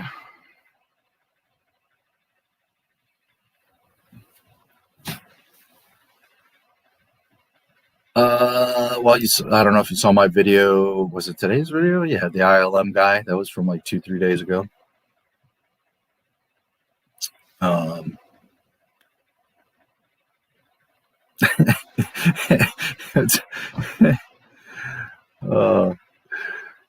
But no, there wasn't a whole much. Typical, Disney stupidity. Too funny.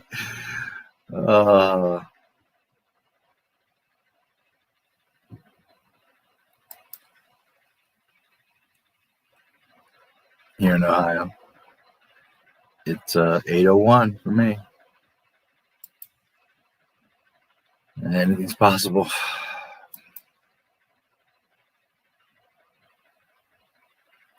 Yep, sure is.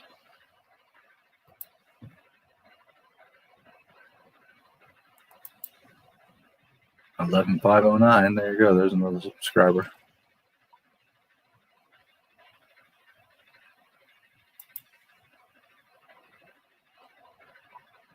Wow, 72 likes. Awesome. 15 watching, 2 dislikes. 72 likes. That's awesome.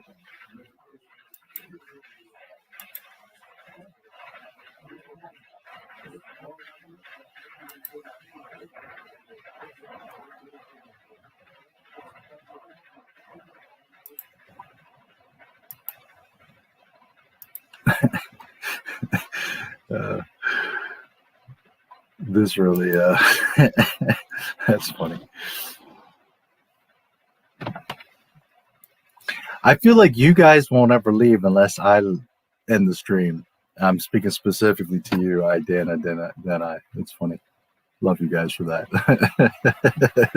Because you tell me that sometimes, like in the stream, like you won't be able to leave unless I end this.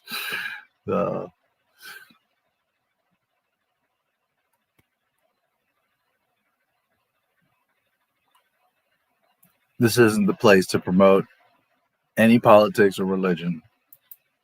Again, no disrespect to you. No, I'm not trying to censor you or anything like that. It's just, this isn't the place. Look at that trip. I respect your religion. Happy to meet you. Now either talk some Star Wars. Yeah.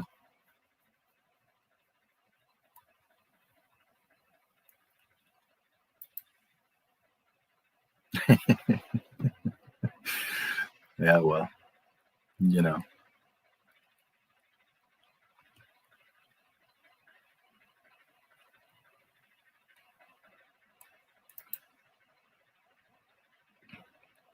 To have the arrogance to say that on the Star Wars channel, this is my house. I don't come into your house and say, you have to worship Jesus or you're going to go to the furnace. So show some respect. Or I can time you out, or I can totally block you. I don't want to have to do that. I want you to have freedom to be here and enjoy yourself. But if you're here with no other intent, with no intent to talk Star Wars and just to go on about Allah, then this is not the place.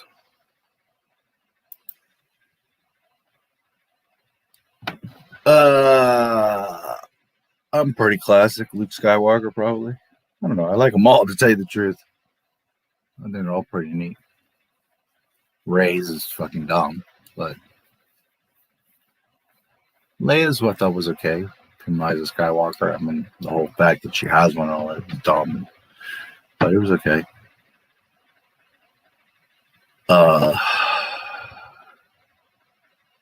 Of course, like Vader's. I like them all, I think. They're all just different. some rock.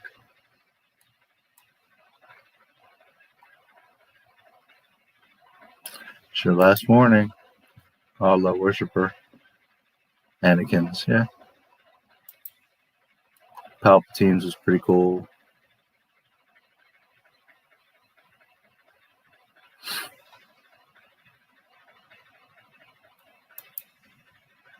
I like Asajj's curved one. I like Dooku's curved one.